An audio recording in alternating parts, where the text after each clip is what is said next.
Desperation. Senior Brother Gao, we shall proceed to the Wild River to intercept Yangshan. Then I will lead a contingent from the right flank and encircle him. Agreed. Zhang Jun, you and the other brothers will continue the search here. This time, we must capture the traitor Yang Chen. He must not be allowed to escape again. As these urgent directives resonated, a cacophony surged through the dense underbrush. 10 figures clad in pale blue garments, each marked by a sword scar upon their chests, swiftly divided into 4 groups, advancing from various directions into the forest depths. In pursuit, wherever these figures tread, birds took flight, leaves cascaded down, and sounds echoed, plunging the forest into chaos. A few hundred meters away, amidst the thick foliage of a towering ancient tree, a young man, also donned in pale blue attire, with sharp brows and bright eyes, observed the dispersee. In groups with a furrowed brow, his eyes sparkled with wisdom as he pondered his escape. He knew that now was not the time for panic nor for reckless heroism. He must deliberate carefully on which path offered the greatest hope of survival. Only by staying alive could he uncover the truth of what had transpired and why he had become a traitor to the sect. The east lies the Wild River Basin. Even if I were to miraculously evade capture, without a boat, plunging into those waters would surely mean death. This direction is inadvisable.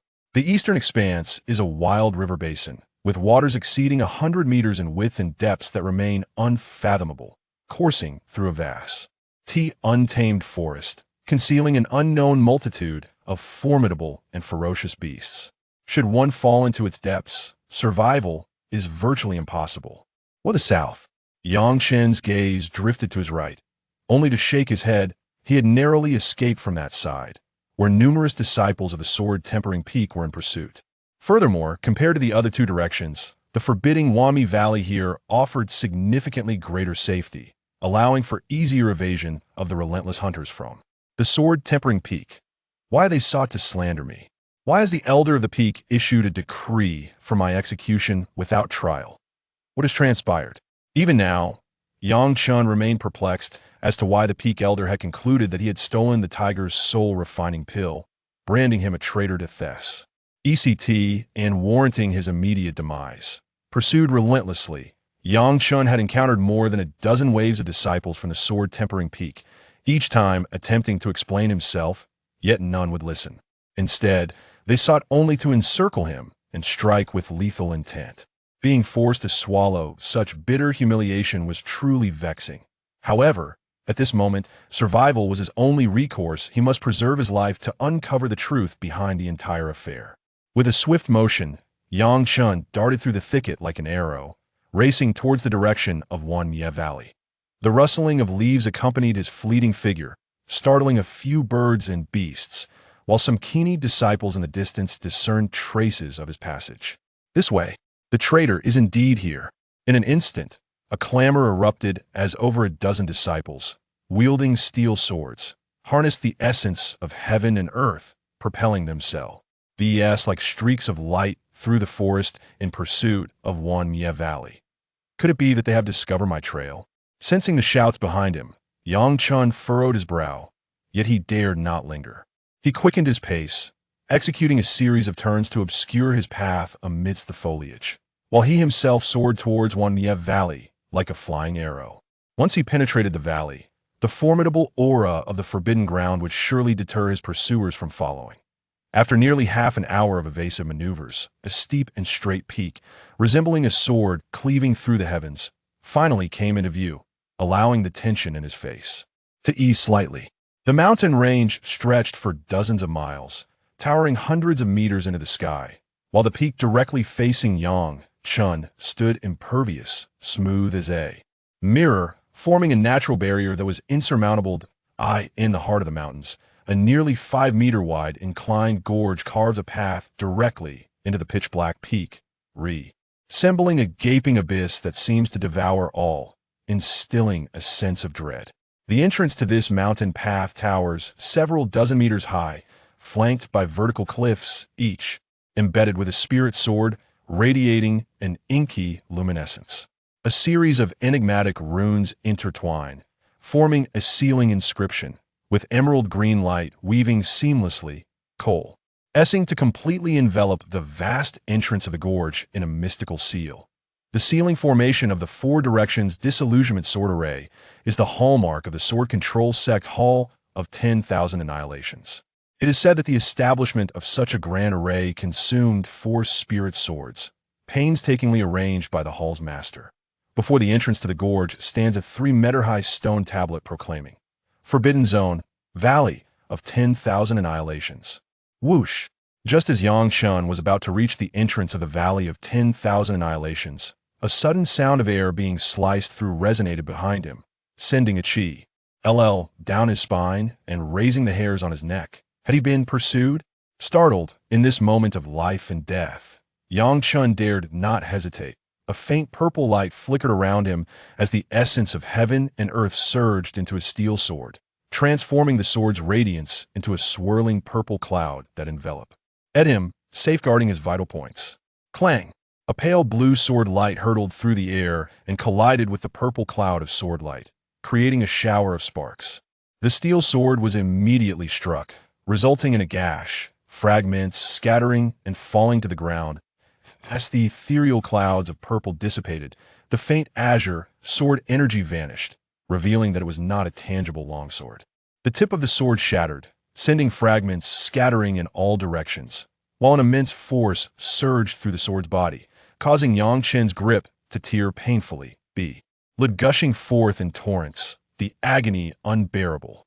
The violent impact sent his vital energy spiraling, and with a sudden burst, he expelled a mouthful of fresh blood, his body completely beyond his control as he was propelled backward. Had he not sensed the impending sword energy at that critical moment and unleashed his most formidable defense, the faint azure sword energy would have pierced through his purple maw. Cyan Dantian, snuffing out his life. Sword energy?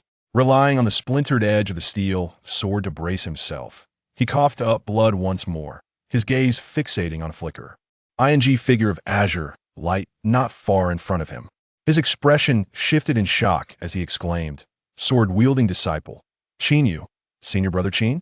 In the Sword Control Sect, each of the 9 sword halls assigned a sword-wielding disciple to collaborate with the elder guarding the peak, overseeing numerous junior disciples. The involvement of a sword-wielding disciple was beyond expectation. Yang Fengxian could hardly fathom that this time, the sword-wielding disciple Chen Yu had emerged to hunt him. Truly astonishing. Sword-wielding disciples were practitioners at least at the chi refinement stage, undeniably powerful beings far beyond the reach of Yang Fengxian, a mere practitioner at a third layer of bone refinement. Despite the 3 realms of training skin refinement, bone tempering, and marrow severing being mere martial artists, once one successfully broke through to the next realm, the NCE of heaven and earth would coalesce into genuine Yuan Qi, transforming them into formidable cultivators. This realm of cultivation was what Yang Fengxian had always yearned to attain. Crossing into the Qi refinement stage would grant him the status of an outer disciple of the sect, Alowin. Him entry into the 9 sword halls and access to the abundant resources for cultivation provided by the sect. With this thought in mind, Yang Fengxian gritted his teeth and spoke through the pain. "Senior Brother Chen, I am wronged. I did not spy on Sister Qingxian, nor did I steal the tiger's soul refining pill from Elder Shofeng. Someone must have slandered me. I implore you to help me seek justice and restore my innocence by uncovering the true culprit." The notion of spying on Sister Qingxian was utterly ludicrous. He had never even laid eyes upon her, making any such accusation completely unfounded. As for the theft of the tiger's soul refining pill, which Elder Shofeng had labored tirelessly to obtain, that was even more implausible. Setting aside Elder Shofeng's formidable strength, his profound reverence for the precious elixir would undoubtedly prevent him from allowing any opportunity for theft. Moreover, the tiger soul refining pill possesses extraordinary properties for those at the Qi refinement realm. Yet for Yang Fengxian, a warrior at the 3rd level of the marrow refin stage, it held little value. Due to his insufficient realm, consuming such a miraculous pill would only lead to his own destruction. Yang Fengxian would never be foolish enough to undertake an act that would result in his demise. "Oh!" Sensing the flicker of hope rising on Yang Fengxian's face, Chen Yu's stern countenance displayed a hint of perplexity.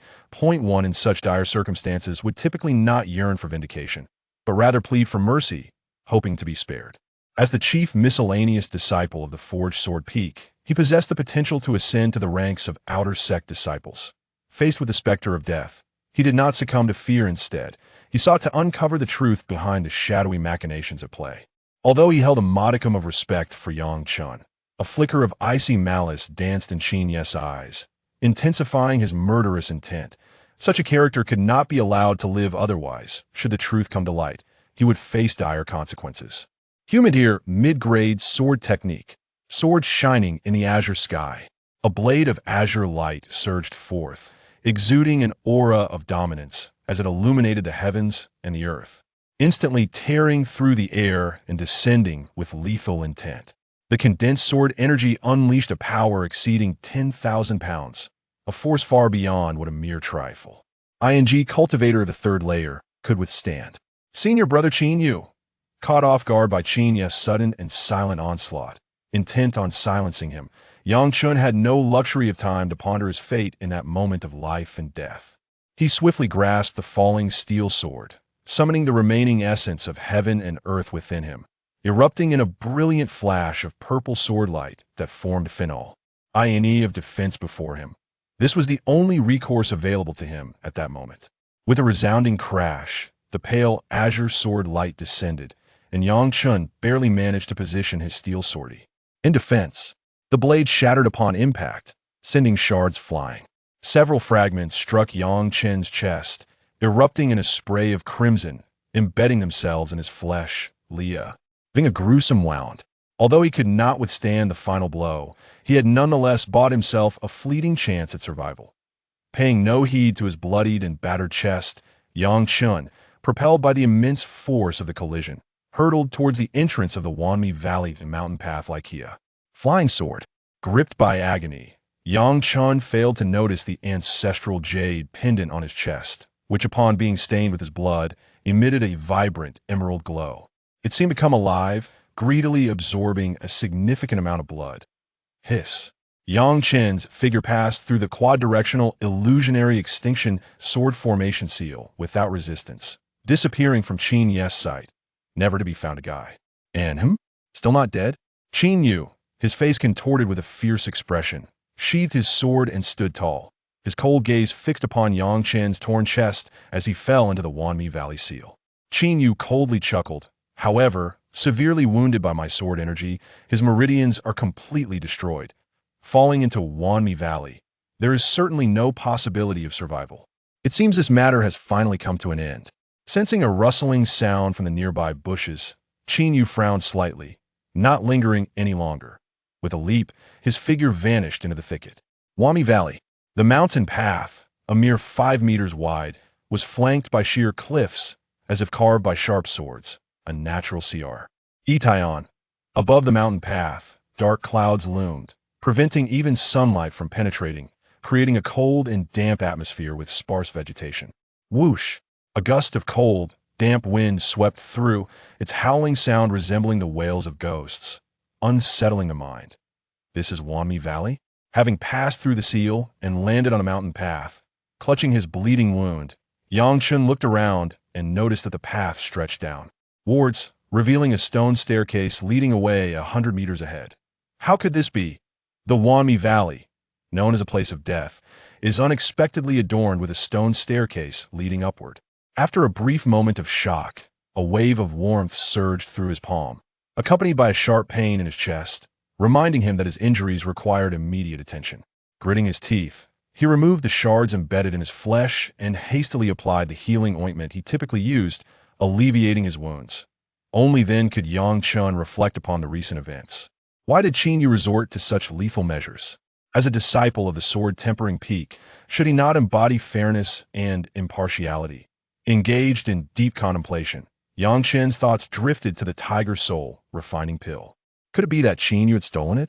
Was his intent to eliminate any witnesses? While not entirely certain, Yang Chen speculated with a high degree of conviction, his eyes gleaming with malice as he gritted his teeth and declared, Chen Yu, just wait. If I escape Wanmi Valley alive, I will repay today's grievance tenfold. You shall realize that choosing to manipulate me was your gravest error. Ignoring his injuries, he struggled to his feet, adopting a defensive stance, ever ready to confront danger, while calling out, Who goes there? Chapter 2. The Three Trials of Annihilation. As I stepped into the Valley of Annihilation, the thought of exiting seemed audacious indeed.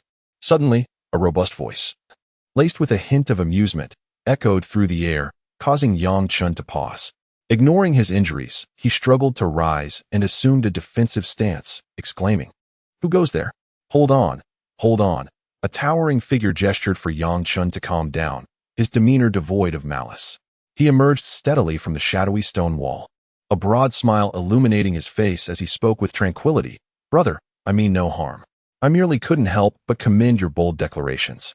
Noticing that the stranger bore no weapon and appeared serene, Yang Chen felt a flicker of unease. In his severely injured state, he was acutely aware that he was no match for this man. A glimmer of intelligence sparkled in his eyes as he feigned composure, offering a slight bow. "I am Yang Chen of the Sword-Tempering Peak." "Ma Changsheng of Plum Blossom Peak," the stranger replied, scrutinizing Yang Chen, who was drenched in blood. His gaze flickered momentarily, contemplating the evident weakness of this young man. Should he choose to strike now, it would require little effort to vanquish him. An idea surged within Ma Changsheng's mind, a subtle smile gracing his lips. This young man, even in such a dire condition, remained resolute in his quest for vengeance, indicating an extraordinary character. He reasoned that Yang Chen should be able to pass the first trial without difficulty. Once he succeeded, it would inevitably draw the attention of others, allowing Ma Changsheng to seize the opportunity to advance unnoticed. With these thoughts swirling in his mind, Ma Changsheng inquired, "Brother Yang, I heard you mention a desire for revenge. May I ask what transpired?" It is inherently impolite to directly inquire into the affairs of others. However, given that everyone shares the plight of being in dire straits, trapped within the perilous Wanmi Valley, it is only natural that those who suffer similar fates draw closer to one another. Reflecting on this, Yang Chen's expression dimmed as he contemplated the enigmatic seals guarding the entrance of this forbidden realm, unsure if he would ever emerge unscathed. With a resigned sigh, he remarked, "The more one speaks, the more tears flow. Perhaps it is best to refrain from further discussion." Lacking clarity regarding his companion's intentions, Yang Chen chose to remain silent, his vigilance unwavering. Should Ma Changsheng exhibit any signs of treachery, Yang Chen would not hesitate to confront him, even at the cost of his own life. Everyone has a past, and everyone harbors grievances. Since Brother Yang was reluctant to share more, he too would refrain from pressing further. At that moment, Ma Changsheng seemed to recall something and casually inquired, "Brother Yang, have you ever heard of the secrets surrounding the forbidden Wanmi Valley?" The mention of the valley's secrets startled Yang Chen, his mind racing with the scant knowledge he possessed about it. He knew it to be one of the three great forbidden zones of the Yujin sect, ominously dubbed the Valley of Death, where even practitioners at the Qi refinement stage were said to meet their demise. Yet, there were exceptions. It was rumored that several decades ago, a disciple emerged alive from the Wanmi Valley and eventually ascended to become a formidable figure within the sect, even leading the Sword Hall. This possibility ignited a flicker of hope within Yang Chen. Otherwise, he would not have dared to venture down this perilous path. Presently, upon hearing Ma Changsheng speak of the secrets of Wanmi Valley, Yang Chen immediately associated it with the possibility of escape. His gaze imbued with a glimmer of hope as he inquired, "Master Ma, could it be that there are undisclosed mysteries within the forbidden grounds of Wanmi Valley?" "Certainly." Ma Changsheng's words instantly piqued Yang Chen's interest. This was, after all, a forbidden domain, and any hidden truths would undoubtedly pertain to the possibility of a safe exit. Noticing the hope etched upon Yang Chen's face, Ma Changsheng inwardly scoffed, yet his expression remained unchanged as he calmly responded. "It is said that Wanmi Valley is not as straightforward as our sect's other forbidden areas. Within lies the trial of the master of the Wanmi Sword Hall, Mie Juezi. According to legend, should anyone successfully navigate this trial, they would ascend to greatness, becoming Mie Juezi's direct disciple. However, it has been a century since anyone succeeded, and gradually, this place has turned into a realm of death, deterring all from entering." Upon hearing Ma Changsheng's account, which starkly contrasted with what he had previously learned, Yang Chen's eyes sparkled with curiosity as he asked, "Are you suggesting that if we can pass the trial, we could become the direct disciples of the master of Wanmi Sword Hall, thus attaining immediate elevation?" Indeed, it is said to be so. However, the veracity of this claim remains unknown. Ma Changsheng appeared to have no intention of concealing anything from Yang Chen as he continued to share his knowledge. "To my understanding, Wanmi Valley comprises three major trials: the first being the illusionary path, represented by the stone steps before us. Only by overcoming the illusionary challenge of these steps can one gain access to the second trial. The second trial is guarded by a formidable beast. Only by slaying this beast can one pass and obtain the treasure it protects. The third trial requires one to comprehend the sword technique left by the extinct master within a limited time. Those who succeed will ascend to become direct disciples, while those who fail will meet a grim fate. 3 trials? It seems these trials are not to be taken lightly. Although he had anticipated that the challenges hidden within the Valley of 10,000 Extinctions would not be easy upon hearing Ma Chongqing's words, he had not expected them to be so daunting. Yet, this is their only path forward. They must face these trials, or face certain death. With a resolute heart, his gaze fixed on the stone staircase dozens of meters away, stretching endlessly into the darkness. The surroundings were pitch black, making it impossible to discern anything. With endless black mist swirling around, instilling fear. Why don't we join forces to slay the guardian beast and seize the treasure? Agreed. Then let us unite. Recalling the secrets Ma Chongqing had shared about the Valley of 10,000 Extinctions, Yang Chun felt slightly more at ease. Thinking that 2 heads are better than 1, he readily agreed. Seeing Yang Chen's agreement, Ma Chongqing, with a concerned expression, said, "I see your injuries are severe. You should heal quickly. Once you've mostly recovered, we can face the trials together." Nodding without hesitation, Yang Chun sat down cross-legged to tend to his wounds. Only upon closer inspection did Yang Chun realize the severity of the injury inflicted by Qin Yu's sword. The sword energy penetrated his body, severing most of his meridians, and the essence of heaven and earth was blocked, rendering him completely unable to unleash the combat power of the 3rd level of marrow refining. Even his dantian was damaged by a surge of azure sword energy, teetering on the brink of collapse. Such injuries, even if healed, would likely prevent his cultivation from ever fully recovering. For a moment, Yang Chun felt a wave of anxiety. If his cultivation were ruined, his chances of passing the 3 trials would be slim. Yet, now that he had entered the Valley of 10,000 Annihilations, there was no turning back. Rather than waiting here for death, he decided to take a desperate gamble. With a clenched jaw, Yang Chun made up his mind. He spent nearly 3 days recovering from his injuries, striving to regain even a fraction of his combat strength. Every bit of strength would increase his chances of surviving the valley. Seeing Yang Chen focused on healing, Ma Chongqing did not disturb him. Instead, he sat cross-legged nearby, waiting for Yang Chen to awaken so they could face the first trial together. 3 days later, Yang Chen's eyes slowly opened, a glint of sharp light flashing within them. He sprang up from the ground, stretching his stiffened body and assessing the strength he could now muster. Only by fully understanding his own capabilities could he maximize his potential. His physical injuries had mostly healed, though his internal wounds could only be suppressed, leaving him with less than 1/10 of his former strength. Still, it was enough to fight. As these thoughts crossed his mind, Yang Chen's gaze swept his surroundings, lingering briefly on Ma Chongqing. Why had Ma Chongqing revealed so many secrets about the Valley of 10,000 Annihilations? Yang Chen found it hard to believe that Ma Chongqing had no ulterior motives. Yet he couldn't fathom what those motives might be. Unable to discern the rationale behind the situation, Yang Chen could only silently resolve to take one step at a time. Upon noticing Yang Chen's awakening and readiness to face the challenge ahead, Ma Chongqing also opened his eyes and rose to his feet, inquiring with a smile, "Brother Yang, how is your injury healing?" "It's nearly recovered," Yang Chen replied with a nod to Ma Chongqing. His gaze focused intently on the stone steps before him. He declared with a hearty laugh, "Brother Ma, allow me to take the lead in this first trial. Let us see what this illusory path truly entails." Without waiting for a response from Ma Chongqing, Yang Chen stepped onto the stone steps, embarking on the challenge. As his foot touched the first step, a stream of information descended from the void, merging with his soul.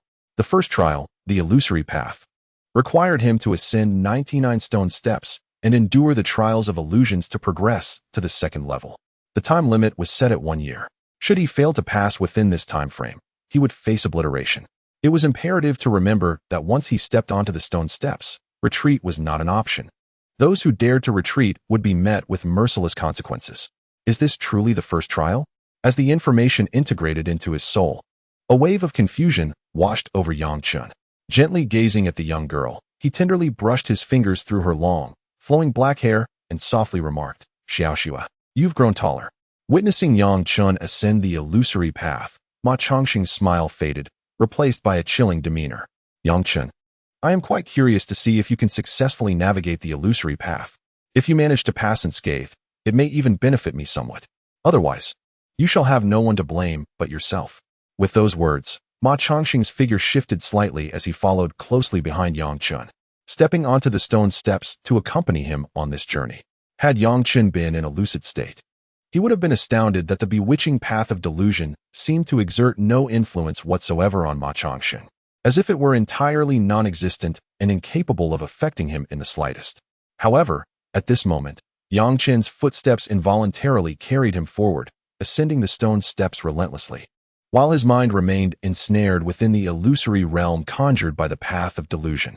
In his hometown of Qintian Town, his parents and beloved younger sister implored him to remain, dissuading him from embarking on the elusive and unattainable path of cultivation. With a tremor of his soul and a steadfast mind, Yang Chen's clouded eyes gradually cleared, piercing through the haze to discern the stone steps ahead, his feet moving forward resolutely. Upon dispelling the mist, Yang Chen discovered that he had not only fully recovered his cultivation, but had also ascended directly to the Qi refining realm, becoming an inner disciple of the myriad extinction sword hall.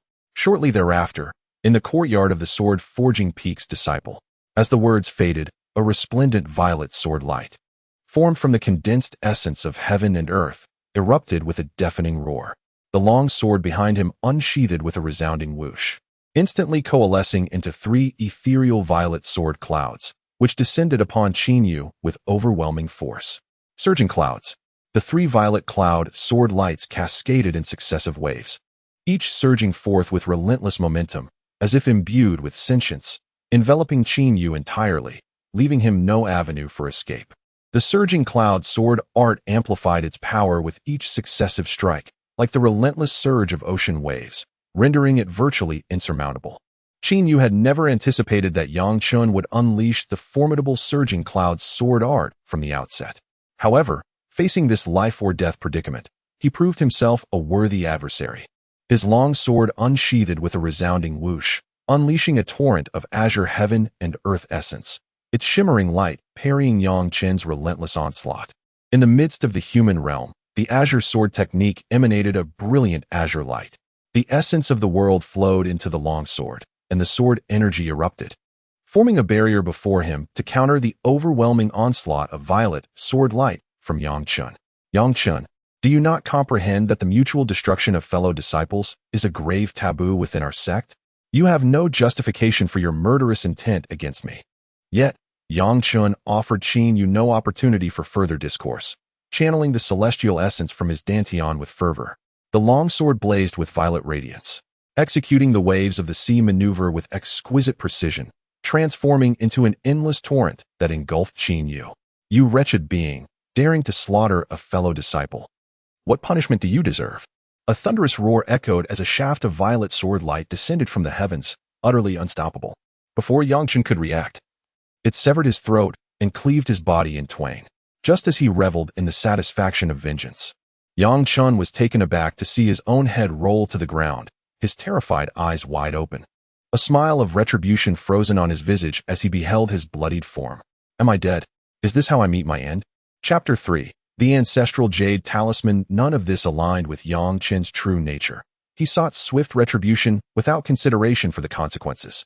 Had he truly been so reckless, he would not have chosen to flee towards the Valley of Annihilation when surrounded by numerous disciples of the sword refining peak, but instead would have carved a bloody path through them, unfazed in the face of imminent danger, unflinching even as a mountain crumbles before him. This was the essence of Yang Chen's rise amidst the trials of the sect, earning him the title of chief attendant disciple of the sword refining peak. Upon regaining his senses, Yang Chen immediately perceived a sword light suffused with a destructive aura cleaving through the air above him, poised to rend him asunder. Thump, thump, thump. In that instant, his heart raced erratically, and cold sweat poured from him. Had he awakened just a moment later, the long sword, forged from the concentrated essence of annihilation, would undoubtedly have cleaved him in two. Indeed, escaping the illusion was impossible. The stakes were lethal. Cold sweat drenched Yang Chen's back as he cautiously surveyed his surroundings. Discovering that not far behind him, on the stone steps, Ma Chongqing's eyes were vacant, his steps unconsciously advancing forward, clearly struggling within the same illusion. It was evident that Ma Changxing could no longer endure. Though a part of Yang Chun longed to assist him, the perilousness of the situation rendered him hesitant to act recklessly. Moreover, the ominous proclamation from the mysterious voice that those who retreated would be met with death instilled a profound fear within him. It seemed that Ma Changxing could indeed provide a momentary distraction, as long as Yang Chun successfully traversed the path of illusions and entered the second challenge. There would be no need for him to intervene. This was Ma Changxing's calculated scheme, to leverage Yang Chun's strength to navigate the second trial safely. Step by step, he advanced through the tumultuous illusions, where reality and deception intertwined. Yet, fortified by unwavering determination, Yang Chun persevered and entered the second challenge. Emerging from the path of illusions, he found himself at the entrance of a canyon, confronted by a ferocious beast, the cold-faced bear tiger, comparable in power to a martial artist at the third level of marrow refining. Yang Chun was at a loss as to how he might slay this beast and acquire the spirit herb it guarded, which was essential for mending his shattered meridians and restoring his purple mansion Dantian, ultimately regaining his peak combat prowess at the third level of marrow refining. Following this, in the third challenge, Yang Chun encountered numerous prodigies also cast into the Valley of Annihilation. Bound by the rules, he engaged in fierce combat with these talented warriors, vanquishing them to obtain the complete legacy of the Annihilation Sword technique, thereby enabling his escape from the valley and earning his place as a direct disciple of the Extinction Sect, destined to make a remarkable impression. As Yang Chun was on the cusp of exiting the Valley of Myriad Extinctions, the ancestral jade amulet on his chest shimmered once more with a milky white radiance. A chilling, piercing aura jolted Yang Chun, instantly snapping him back to awareness. Only then did he realize that he was still on the stone steps, a mere step away from exiting the steps and entering the second trial, a single step's distance. Upon entering the small valley, Yang Chun noticed a narrow mountain path, barely wide enough for one person, stretching into the darkness 100 meters away. At the valley's exit, a ferocious beast several meters long stood guard. Scattered around the gorge were numerous skeletons and weapons.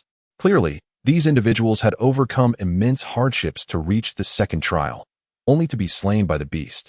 Left with no burial, a desolate wild wolf, Yang Chun muttered, surprised upon seeing the beast with a single horn, a wolf's head on a tiger's body, and a coat of eerie green fur, exuding an aura of primeval desolation.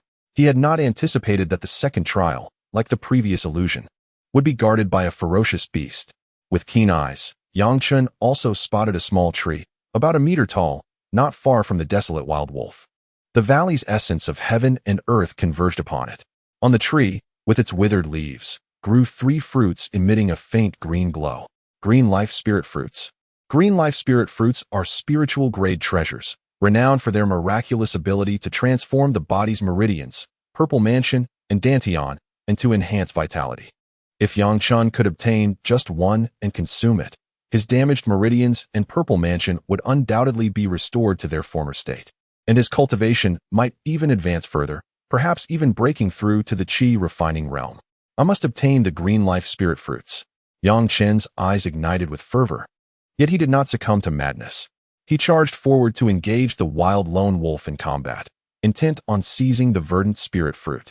Setting aside his grievously wounded state, which rendered him incapable of unleashing the full might of his peak prowess at the third level of marrow refinement. Even if he were at his prime, it would be a formidable challenge to contend with the wild lone wolf. Though the beast's strength was akin to a human warrior at the same stage, its combat capabilities rivaled those of typical qi refinement practitioners. Moreover, the cunning and ferocious nature of the wolf made it a daunting adversary. It appeared that acquiring the verdant spirit fruit would necessitate considerable strategizing. As Yang Chun pondered how to circumvent the wild lone wolf to obtain the fruit, the creature, lying in wait, caught sight of him. Its emerald-hued eyes glimmered ominously as it gradually rose, shook its body, and unleashed a menacing roar from its gaping maw. Upon feeling the frigid gaze of the wild lone wolf, which regarded him as prey, Yang Chun was momentarily startled. However, before he could react, the beast lunged forward with astonishing speed, transforming into a streak of emerald light that closed the distance in an instant. Realizing that only a direct confrontation would suffice, Yang Chun resolved to fight. With this thought, he executed a mysterious footwork, advancing rather than retreating, and manifested like a flowing cloud.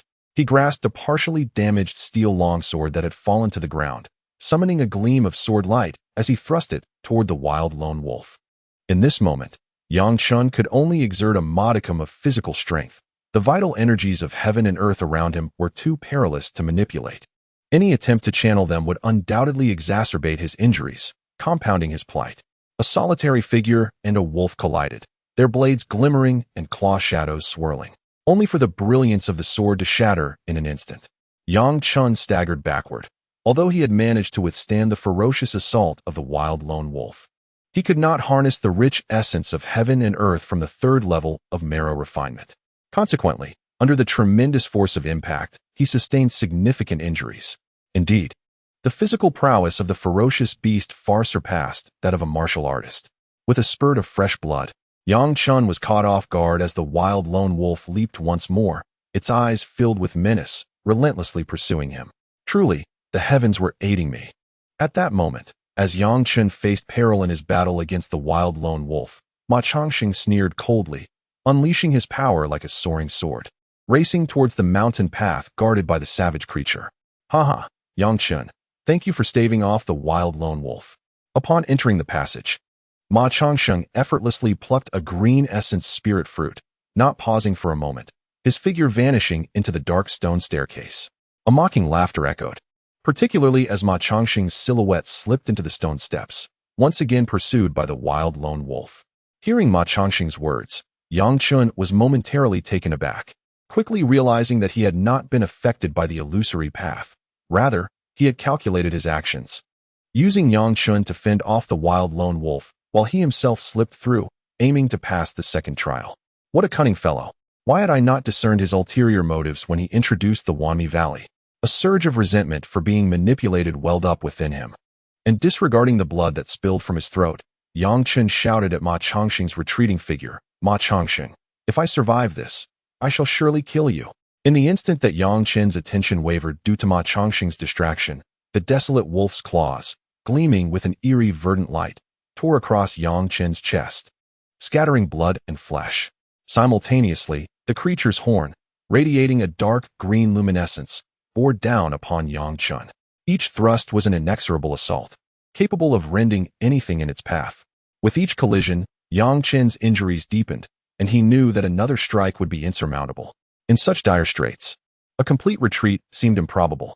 His gaze darted towards the verdant, life-sustaining fruit in the distance, and Yang Chen's grip tightened on his damaged steel sword. A thought crystallized in his mind, a desperate gamble. With a roar of defiance, Yang Chun disregarded his wounds, his hand forming a sword incantation. He forcibly channeled the chaotic essence of heaven and earth that coursed through his meridians, enduring the agony of his body being torn asunder. Beneath his contorted visage, the steel sword in his hand, imbued with the essence of heaven and earth, coalesced into a resplendent violet cloud of sword light. As the essence of heaven and earth surged, his meridians ruptured, and with a deafening crash, his dantian and purple mansion seemed to explode, incapable of storing any more of the celestial energy. With a spurt, mouthfuls of blood erupted from his lips, staining the steel sword in his grasp. Yet, Yang Chun paid no heed. The steel sword in his hand convulsed, unleashing a burst of violet light. In an instant, dozens of violet sword beams materialized, enveloping the desolate wolf like a surging tidal wave. With a whoosh, the sword light danced, catching the desolate wolf completely off guard. It had not anticipated that Yang Chun, stripped of his cultivation, would desperately seek mutual annihilation, hoping to seize a sliver of life from the jaws of death. A sword pierced through the chest with a sharp shhh sound, and boiling blood spurted out, causing the wild lone wolf to howl and instinctively retreat. Chapter 4. The Celestial Visage. In the vast wilderness mountains, the scenery was enchanting, lush, and vibrant, exuding an aura of spiritual energy. Everywhere stood magnificent towers and jade palaces, with sword towers rising high. Occasionally, various colored flying swords would streak across the sky, carrying with them a formidable sword energy, making it difficult for anyone to intrude easily. Though it seemed accessible, the area was strictly guarded. Only high-ranking members of the sect were permitted to fly, or else face certain death. 8 colored sword towers surrounded a central white sword tower that pierced the clouds, forming a mystical sect formation protecting the sword sect. To the southwest stood a 9-story dark black sword tower. At its center, a dark black throne emanated a dense aura of destruction, so intimidating that even without anyone seated, it was hard to look directly at it. Below the throne, a young man in a black robe with a delicate face and a large, round-bodied man were gazing at a mysterious light stone beside the dark throne. Hearing this, the senior brother shook his head and said indifferently, "He has only passed the first trial. Whether he can pass the second is still unknown." Looking at Yang Fengxian, who was struggling against the wild lone wolf, the fat sixth brother laughed. "Senior brother, I bet this kid will pass the second trial. We shall see." At this moment, in the Valley of 10,000 Annihilations, Yang Fengxian forcibly utilized the natural energy stored in his shattered meridians, causing fine cracks to appear all over his body, with blood seeping out continuously, instantly soaking his clothes. Just moments ago, a sword cleaved into the chest of the wild lone wolf, causing a cascade of searing blood to shower upon Yang Fengxian, transforming him into a figure drenched in crimson. It seemed that today would be the day of his demise. Gazing at the severely wounded, yet not fatally incapacitated wild lone wolf, despair engulfed Yang Fengxian. However, unexpectedly, a mysterious rune ascended from within his being. A wave of warmth rapidly spread through the blood-infused rune, and with a thunderous roar, it coalesced into radiant, blood-hued light that permeated through his skin, delving deep into his body, igniting the vitality of his meridians and unleashing latent potential. The sanguine brilliance coursed through his channels, surging forth like a dragon diving into the sea, crashing into the purple palace Dantian, where the shattered meridians lay. The chaotic essence of heaven and earth ignited like flames. Deep within the fractured Dantian, a torrent of enigmatic power erupted, as if drawn by an unseen force, surging forth with the might of a dragon or a tiger, tumultuous and wild, ascending through the meridians to assault the purple palace Dantian. What is this? Under the influence of blood energy, the meridians involuntarily reversed their flow, drawing forth a mysterious energy from within the shattered purple palace Dantian, surging like relentless ocean waves. When did such an enigmatic force reside within my body? As the mysterious and powerful energy from the purple palace Dantian erupted, Yang Fengxian found himself utterly immobilized, his face a mask of astonishment, utterly bewildered by the unfolding events. Within the human body, the most crucial element is the purple palace Dantian, the very source of power. When did the profound and mysterious power within his own purple mansion's Dantian lie dormant? He remained utterly oblivious, devoid of any perception. Suddenly, a resounding explosion echoed through the fine, intricate meridians as a blood-red radiance erupted from within, coiling around Yang Fengxian like a multitude of vibrant crimson serpents ascending toward the heavens. The wild and ferocious aura, in this moment, merged with the enigmatic energy of the blood-red serpents, enhancing their mystique. As the crimson serpents danced around him, the chaotic energy surged forth, leaving Yang Fengxian completely astonished, devoid of any response. At that moment, the ancient jade pendant hanging from his chest erupted with a rich, violet luminescence, as if drawn by an unseen force, levitating and transforming into a mysterious orb of light, shielding Yang Fengxian. The enigmatic violet orb materialized, revealing a profound and ancient rune within, imbued with unfathomable mystery and celestial secrets. How? The solitary wolf, forced back by a single stroke of the sword, staggered and landed, the intense agony from its wounds igniting a gaze filled with hatred directed at Yang Fengxian. However, at that moment, witnessing Yang Fengxian's hair rise without a breeze and his form levitate, along with the eruption of 9 blood-red ancient serpents, the wolf sensed impending doom. Its dark azure eyes blazed with fury, and it suppressed its instincts to leap once more at Yang Fengxian, intent on tearing him apart. To dare to inflict harm upon it was to invite death. With a sharp thrust, as the profound rune manifested and the protective orb appeared, the solitary wolf's razor-sharp claws descended. Yet, unexpectedly, a pale violet sword light surged forth, accompanied by an ancient roar that pierced the void. Vile beast! The shimmering blade cleaved through the air, silent yet resonant, accompanied by a faint sound reminiscent of a whisper. The solitary wolf, its body as unyielding as steel, was instantly severed into 2 halves, a stench of blood enveloping the scene. The split form, propelled by inertia, crashed violently against the mountainside, stirring up a whirlwind of dust and debris.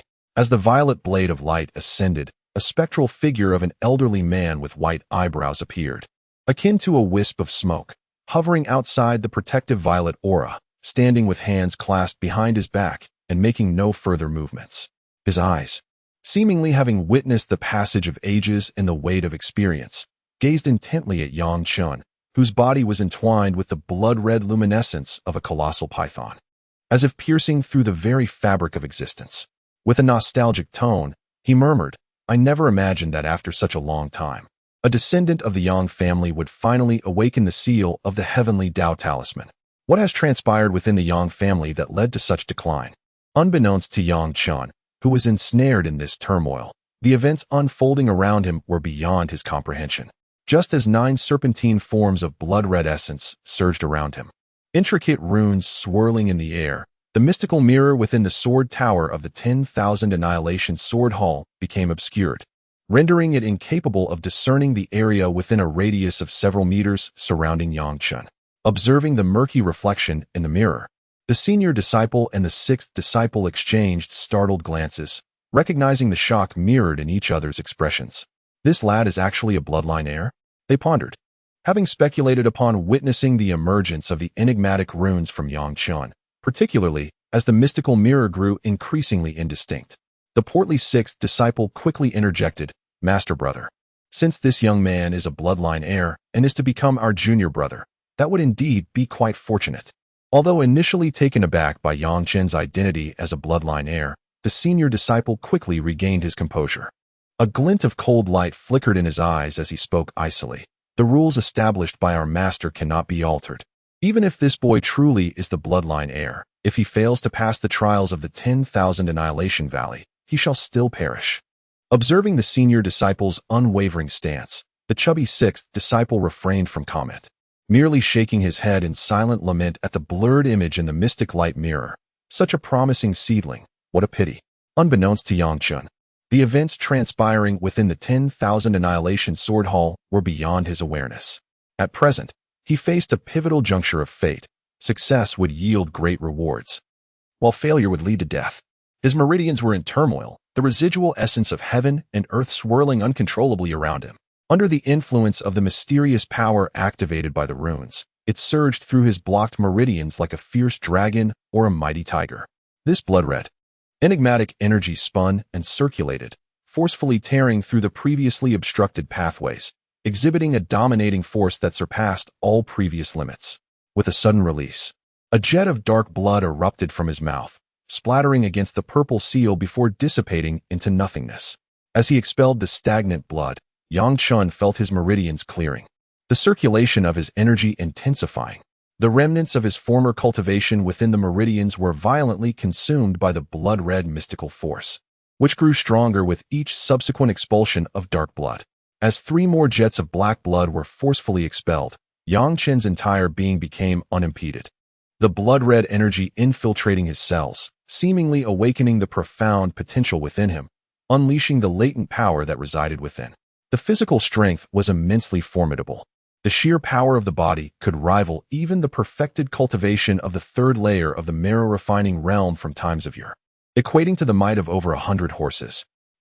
With a fierce roar, a blood-red, mysterious force surged through the meridians, akin to a dragon or a tiger, crashing through the pathways, relentlessly restoring the body's strength to its zenith.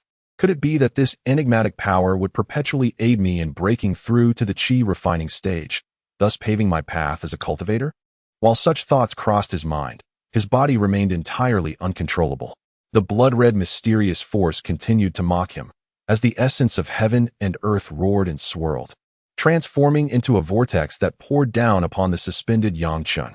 As the essence of heaven and earth entered his body, it continually condensed within Yang Chen's purple mansion dantian, gathering into a single entity, as if it sought to refine into the true essence of heaven and earth, facilitating a breakthrough into the chi refining stage and stepping onto the path of immortality. The infusion of the essence of heaven and earth into his body, coalescing within the purple mansion dantian, was a skill exclusive to practitioners of the chi refining realm. Once this essence was refined into true essence, it would unlock the path of the cultivator, resulting in astonishing and unprecedented growth and strength. The Taoist symbol stone concealed boundless mysteries of the heavenly way, which even he, at the peak of his former realm, could not comprehend, let alone claim as his own. Yet now, it sought to integrate with Yang Chen's body, yearning for recognition. Just as Yang Chen prepared to cultivate the previously learned cloud-transforming sword technique, meticulously compressing the gathered essence of heaven and earth within his purple mansion dantian to refine it into true essence and ascend to the first layer of the qi refining stage. He suddenly sensed a purple radiance, sharp as a blade, tearing through his flesh, instantaneously plunging into his purple mansion dantian. What was this? Before Yang Chen could fully comprehend the situation, the violet radiance that had entered his purple mansion dantian swiftly transformed into a swirling vortex. The abundant essence of heaven and earth within his dantian continuously flowed into the vortex, devouring everything in its path. In but a brief moment, the rich essence, sufficient to support Yang Chen in expanding his meridians and refining a strand of true essence, was entirely consumed, leaving nothing behind. Even the essence deep within his meridians coalesced into streams, converging towards the vortex. Witnessing this, Yang Chen's expression changed dramatically. Could it be that his recently regained cultivation was to be lost once more? The elation of having regained his strength had scarcely warmed before it was snatched away again. The magnitude of this setback was indeed colossal. However, having traversed life and death and endured numerous trials, Yang Chen came to realize that this sudden transformation in his purple mansion dantian might merely signify the beginning. Perhaps, at this moment, destiny would indeed be shattered, and an unprecedented door would be flung open. Thus, Yang Chen calmed his mind, awaiting the impending changes. In less than a moment, every trace of the essence of heaven and earth within his meridians was completely devoured by the purple vortex, leaving not a single remnant. Truly, not a trace remained, were it not for Yang Chen's experience of the anguish of losing his cultivation. Coupled with his immense willpower and steadfastness to adhere to the principles of his spirit platform, he might have succumbed to despair and sorrow long ago. Yet, even after devouring Yang Chen's entire essence, the purple vortex remained insatiable, emanating waves of ethereal violet light that enveloped Yang Chen, drawing in the essence of heaven and earth. Boom! Suddenly, a powerful tearing force emanated from the violet vortex, sweeping through the surroundings. Yang Chen sensed that the essence of heaven and earth within several miles was being drawn as if by an unseen force, transforming into a torrential flow that coursed through his crown and penetrated his meridians, merging into the violet vortex. The violet whirlpool, seemingly insatiable, incessantly devoured the essence, its luminescence growing ever more intense. The dense essence of heaven and earth, pouring down from all directions, caused the already darkened sky to stir without a breeze, as a thunderous roar and flashes of lightning reverberated, even shaking the gates of the sword master's sect miles away. A faint sound resonated deep within Yang Chen's soul, conveying an ancient and profound message from the violet vortex. The symbols gradually solidified, and a violet glow, reminiscent of smoke and veils, began to emerge from the depths of his purple dantian, swirling outward. His soul became uncontrollably tainted by the violet mist. Enveloped in the violet haze, Yang Chen's soul felt as if it were being torn apart, engulfed in excruciating pain that compelled him to howl, yet his throat tightened, rendering him voiceless. As his soul was rent asunder, the violet mist, seemingly alive, gradually fused with his essence, imbuing his soul with its potency and weight. In sheer terror, Yang Chen, who had anticipated the inevitable separation of his soul, discovered that after merging with the violet mist, the ethereal began to solidify into reality, as if a newfound strength was arising, akin to that of his corporeal form. With a flicker of his gaze, Yang Chen instantly comprehended that if he could endure and thus consolidate the 3 souls and 7 spirits, the Heavenly Dao symbol stone would serve as the foundation for refining the supreme law manifestation, embarking upon the path of the unparalleled cultivator. Guided by the esoteric and ancient script, Yang Chen smiled knowingly as he channeled intricate techniques with his hands. The essence of heaven and earth, the celestial energies from the surrounding 10 miles of the Wanye Valley, surged forth, converging to form a purple mist that continuously tempered and solidified his own soul. The Heavenly Dao symbol stone and the supreme law manifestation came into being. Once the supreme law manifestation was refined, where would he not traverse in the universe? Chapter 5. The primal bloodline, the Heavenly Dao symbol stone actively recognized its master, solidifying the soul and creating the supreme law manifestation. This young man truly possesses extraordinary fortune. Observing the dense purple essence of heaven and earth enveloping him, continuously condensing into true celestial energy and permeating into Yang Chen's soul. Completing the transformation from the ethereal to the corporeal, the ancient elder with white brows could not help but express his envy. In his youth, he had fought tooth and nail, even reaching the pinnacle of this realm, yet he could never gain the acknowledgement of the Heavenly Dao symbol stone. He could only deduce that this would become an opportunity for the Yang family. Had it not been for his desperate circumstances, he would not have transformed into a spirit and hidden within the space of the Heavenly Dao symbol stone, forever unable to escape. If he had not sensed the faint awakening of the Yang family's bloodline within Yang Chen, he would not have awakened from his slumber to witness this moment of awakening. Seeing Yang Chen awaken the Yang family's bloodline, relying solely on the faint trace of primal blood hidden within the untamed lone wolf, he felt a deep disappointment. For in terms of rank, it was merely of the lowest tier. However, now the Heavenly Dao Stone has actively recognized its master and imparted the extraordinary technique of the celestial law manifestation. This has infused Yang Fengxian with a renewed sense of hope as he witnessed the essence of the celestial law being refined and the soul solidified. The ephemeral Yang Fengxian, who could vanish at any moment, remained silent, patiently awaiting the moment when Yang Chen would fully awaken the bloodline of the Yang family and refine the celestial law manifestation. The dense energy of heaven and earth flowed into Yang Chen's meridians as if raindrops merging into the ocean, continuously absorbed and subsequently refined into purple true essence within the purple palace Dantian. This essence then integrated into the gradually solidifying soul within Yang Chen's mind, transforming into another version of Yang Chen, standing resolutely in the realm of consciousness. Boom! With a resonant sound, the diminutive Yang Chen, now solidified, suddenly opened his eyes. A fleeting flash of purple radiance illuminating the space. An overwhelming aura, reminiscent of ancient and wild legacies, pervaded the atmosphere, rendering it difficult for anyone to gaze directly upon him. What is this? Yang Chen was taken aback. He initially aimed to fervently refine true essence, breach the threshold, and ascend to the realm of qi refinement, truly becoming a cultivator. Yet, the intrusion of the Heavenly Dao Stone into his being had consumed several days, culminating in the manifestation of this small figure exuding a purple wild aura within his consciousness. In that moment of astonishment, the miniature version of Yang Chen stirred. Extending his palm, he summoned a violet sword crafted from the refined wild true essence. With a single movement of the sword technique, 9 strands of violet cloud sword light coalesced, each one harboring 81 sword shadows, resembling genuine purple clouds. The low-tier sword technique, Cloud Flipping Sword, unleashed a tempest of 9 swirling violet clouds, each wave surging into the next, amplifying their power to an insurmountable degree, rendering it utterly unresistible. Yang Chen concluded that such a formidable sword technique, once unleashed, would likely be insurmountable even for martial artists at the pinnacle of the 3rd level of marrow refinement. Is this truly the essence of the cloud-transcending sword? Before Yang Chen could fully appreciate this thought, the young Yang Chen once again wielded the sword technique, causing 9 violet clouds of sword light to explode into countless rays, enveloping everything and rendering it utterly inescapable. Cloud-transcending sword, dividing clouds and splitting light. Cloud-transcending sword, violet clouds transforming into dragons.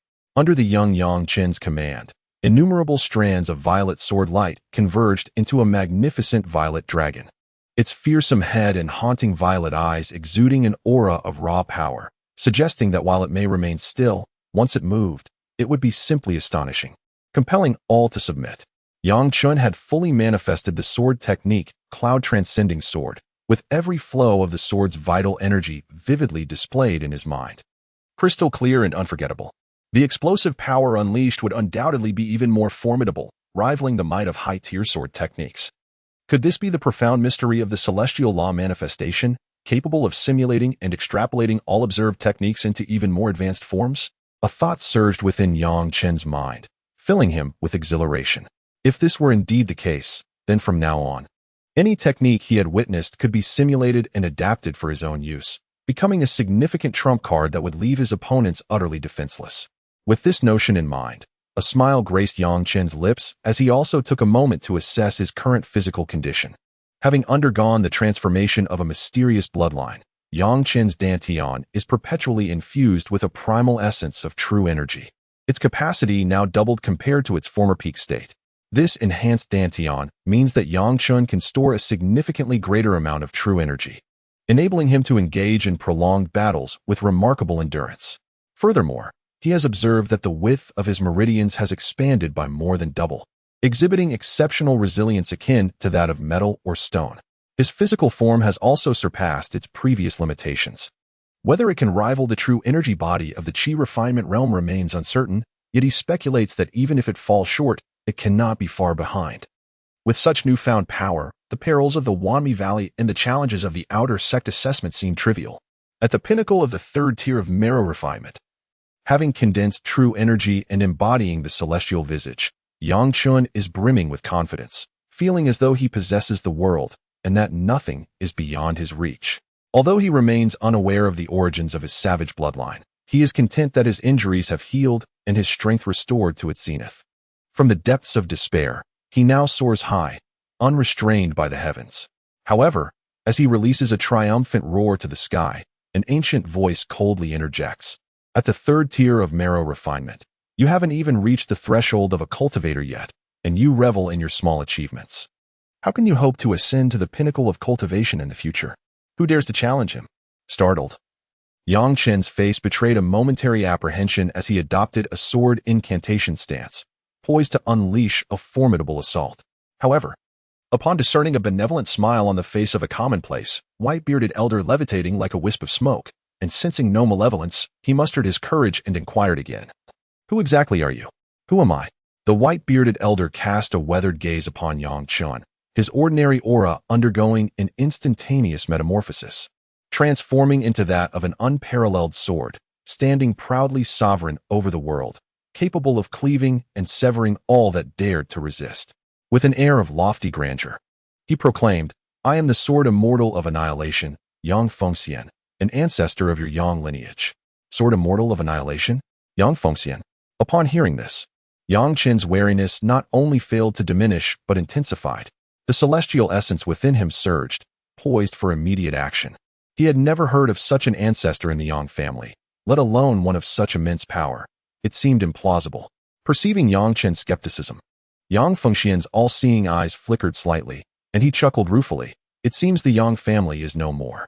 He continued, to think that the once illustrious Yang family of the ancient immortal bloodline has fallen to such a state is truly laughable, truly lamentable. In particular, when Yang Fengxian mentioned that the Yang family was a heritage of the ancient immortal bloodline, Yang Chen vaguely recalled his father, Yang Zhaoran, mentioning that the Yang family of ancient times was a clan of renowned bloodline immortals. However, over tens of thousands of years, they had been hunted by various forces, each generation weaker than the last, until they had been reduced to their current precarious state, eking out a living in a remote corner. What kind of existence was the Yang family of old? Though harboring doubts in his heart, Yang Chen couldn't help but inquire with curiosity, "Ancestor, what exactly is the existence of our Yang family?" Laughing heartily, Yang Fengxian replied, "Our Yang family is a lineage of ancient immortals descended from the heavens. Since our ancestor, an immortal, descended to establish our family, countless cultivators of great power have emerged from the Yang family, with numerous individuals even ascending to immortal status." As he spoke, a trace of regret appeared on Yang Fengxian's proud face. Gazing intently at Yang Chen, he solemnly declared, "Yang Chen, as a descendant of the Yang family, you must remember, no matter what, you must bring glory to our family's name and restore the dignity of our ancient immortal lineage. Do you understand?" By the end of his speech, Yang Chen could feel an overwhelming, majestic aura emanating from Yang Fengxian, as if it were about to crush him into dust. Struggling to stand, with cold sweat dripping from his forehead, Yang Chen gritted his teeth and responded word by word, "Ancestor, I will surely bring glory to the Yang family." Sensing Yang Chen's determination, Yang Fengxian retracted his mountain-like aura and murmured, "Since the Heavenly Dao Talisman Stone has chosen you as its master, I believe you have the potential." Hearing this, Yang Chun recalled the purple radiance and the inexplicably acquired Heavenly Ascension Physique cultivation technique, and hurriedly asked, "Ancestor, what exactly is the Heavenly Dao Talisman Stone? How can it help me refine the Heavenly Ascension Physique?" Although the Heavenly Dao Talisman Stone was the foundation for creating Yang Chen's Heavenly Ascension Physique, he was still unclear about its true wonders. Looking at Yang Chen's eager face, Yang Fengxian shook his head. "Yang Chun, since the Heavenly Dao Talisman Stone itself does not wish for you to know, telling you would only harm you. When your strength reaches a certain level, you will naturally understand what the Heavenly Dao Rune Stone is and why you can condense the transcendent Dharma form, simulating all the techniques between heaven and earth. If you wish to know everything, then strive to cultivate diligently." Knowing that Yang Fengxian did not speak was also for his own good, Yang Chen did not press further. Indeed, his current cultivation level has not even reached the threshold of a cultivator. How could he comprehend the mysteries between heaven and earth? Strive to cultivate. Only through cultivation and possessing sufficient strength can one protect their family. Clenching his fist, Yang Chen's eyes turned resolute, determined to step onto the path of a cultivator. And moreover, to become a powerful cultivator, feared by others, possessing unparalleled strength to protect his family, ensuring no one dares to harbor ill intentions towards them. Sensing the resolute change in Yang Chen's eyes, Yang Fengxian nodded with satisfaction. "The Yang family is hope. Ancestor, does the Yang family have other branches?" Just as Yang Chen wanted to learn more about the Yang family's secrets, he saw Yang Fengxian, like a wisp of smoke, gradually dissipate before his eyes, leaving behind a cryptic message. "My soul is sealed within the Heavenly Dao Rune Stone, and if not for sensing the awakening of the Yang family's bloodline, I would not have forcibly broken the seal to meet you. If you wish to see me again, quickly enhance your strength and strive to comprehend the mysteries of the Heavenly Dao Rune Stone and the transcendent Dharma form." Chapter 6. The Zhu Tian Ma family, however. Recalling that Ma Changsheng had schemed against him, making him face the second-level savage lone wolf, pushing him towards death, Yang Chen's heart filled with rage. "Ma Changsheng, I will repay this enmity tenfold, 100-fold. After lingering for a day and attempting several times, Yang Chen discovered that within the cerebral ritual space, the transcendent Dharma manifestation, aside from its simulation and deduction capabilities, was temporarily incapable of performing any other functions. It was utterly impossible for it to manifest as the legends suggested, causing the very heavens and earth to tremble. Furthermore, Yang Chen realized that the simulation and deduction function was not entirely without limitations. With his current pinnacle mastery of the third level of marrow refinement, he could only utilize it 3 times a day, utterly unable to invoke a fourth. Nevertheless, he felt quite content with the ability to simulate and extend 3 times. Possessing such a formidable skill without any restrictions would surely attract divine retribution. After resting for 3 days, Yang Chen promptly plucked the green spirit fruit from the entrance beside the second valley, tucking it into his bosom before ascending the stone steps leading to the third level. Although this fruit held little immediate use for him, it would undoubtedly be a treasure to trade or for his family to consume. As he cautiously traversed the few hundred meters, he was wary of any potential dangers that might arise. Would the third level truly resemble a life-and-death struggle, as the environment suggested? As this thought crossed his mind, he stepped through the stone steps and entered a gorge. To his astonishment, the gorge was alive with the melodies of birds and the fragrance of flowers. A lush paradise that starkly contrasted with the bleak and desolate appearance of the previous illusion. Was this truly the third level? Could it possibly be another illusion? With a vigilant eye scanning his surroundings, Yang Chen murmured a phrase, only to immediately dismiss it. This reality was undoubtedly not an illusion. With his cultivation restored and his combat prowess surging, he confidently asserted that there was no illusion in this realm that could deceive him any longer. The magnificent canyon unfolded before Yang Chen, yet he did not succumb to its allure. Instead, he stepped forward with measured strides, seeking the clues for the third challenge. As he entered the gorge, a piece of information thundered into his mind, instantly revealing the nature of this trial. In the third level of the Wanmi Valley, within a span of 3 years, should one grasp the 3 sword techniques inscribed upon the cliffs, they may exit the valley and join the ranks of the disciples of the Wanmi Sword Hall. Conversely, should one fail to comprehend them within the allotted time, the consequences would be dire. This third challenge was indeed a test of perception. Upon receiving this revelation, it became evident that the master of the canyon intended to assess their understanding of the swordsmanship. It was clear that he would not impose a time constraint unless he sought to challenge their comprehension of the sword path. As Yang Chen embarked on the quest to discover the three techniques, he noticed several figures in the distance, each engaged in their own pursuits before a stone wall, some meditating, while others wielded gleaming steel swords, practicing their swordplay. Among them, he recognized the notorious Qianjue sword demon, Wan Chanyu. Upon seeing a young man wielding a formidable sword technique, as if commanding multiple blades, Yang Chen was momentarily taken aback, exclaiming in astonishment, "He is here too?"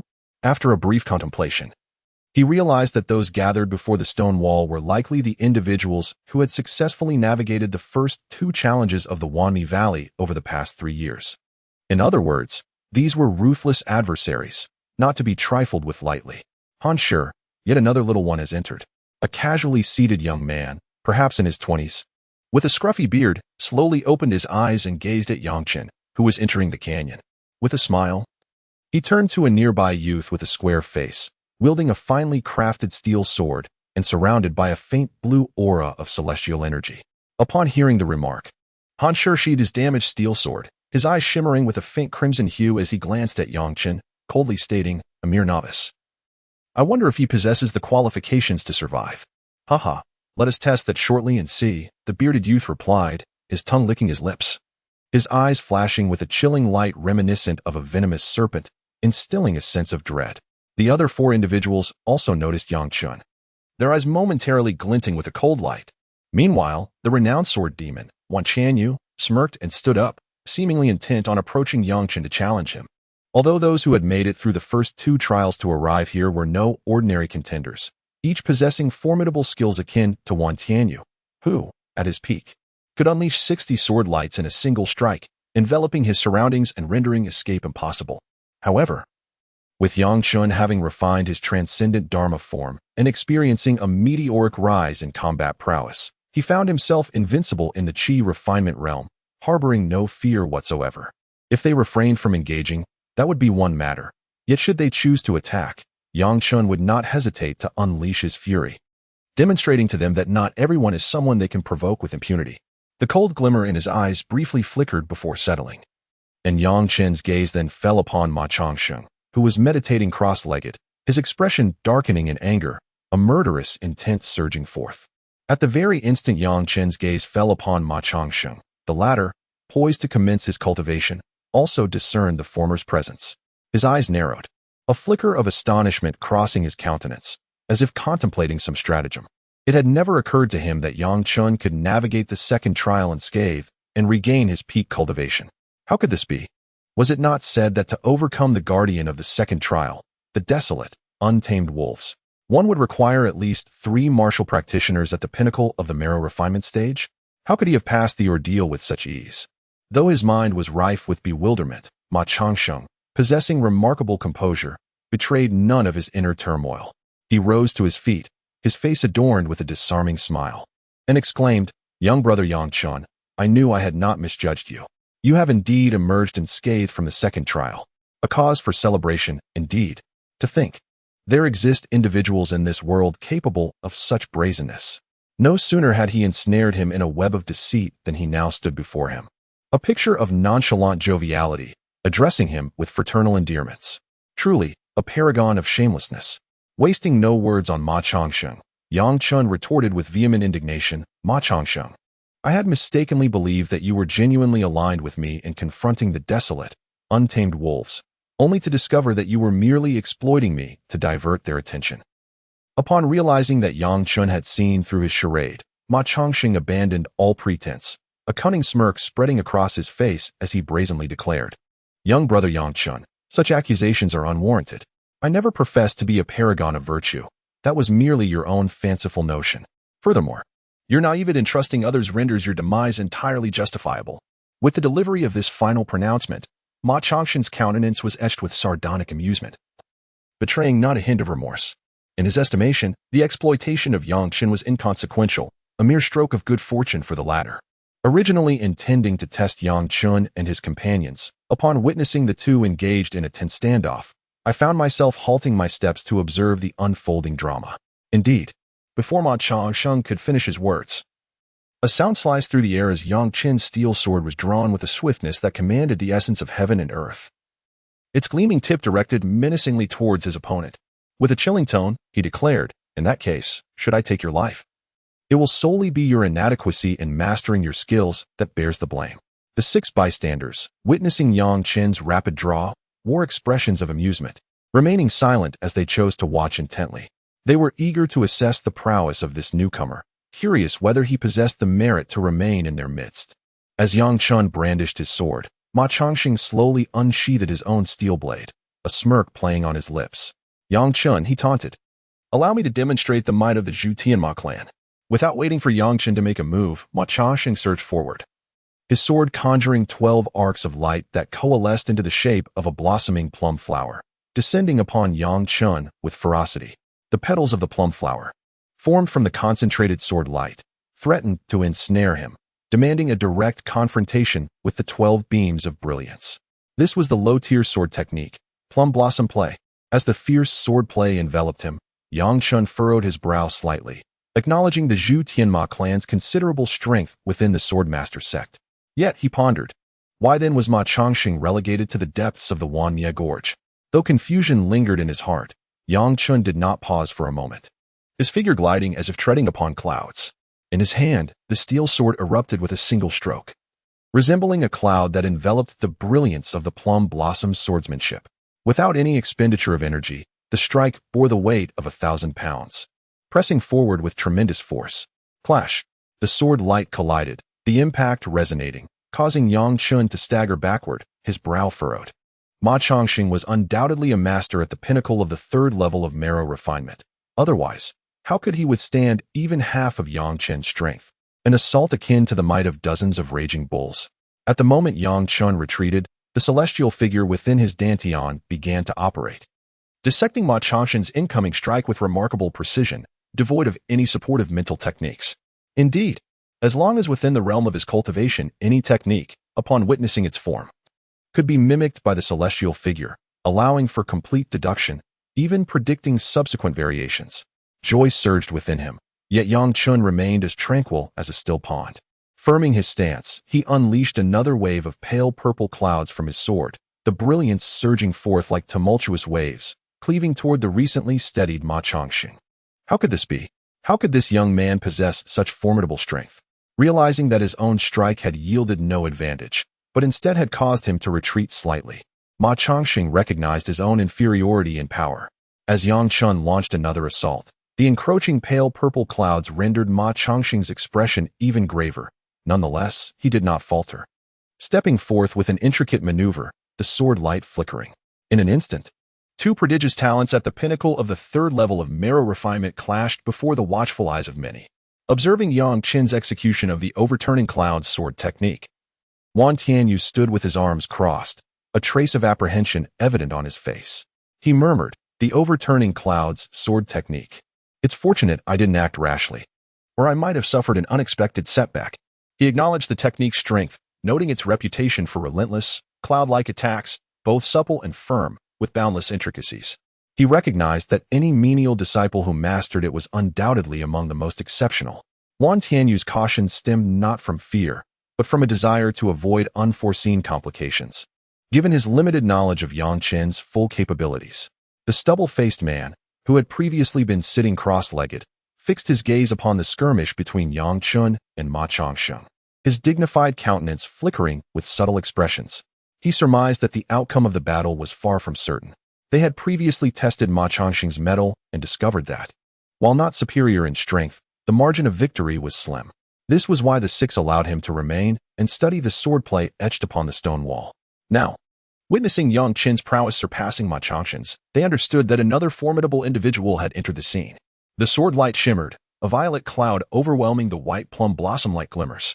Ma Changxing found himself on the defensive, forced to merely guard against the onslaught.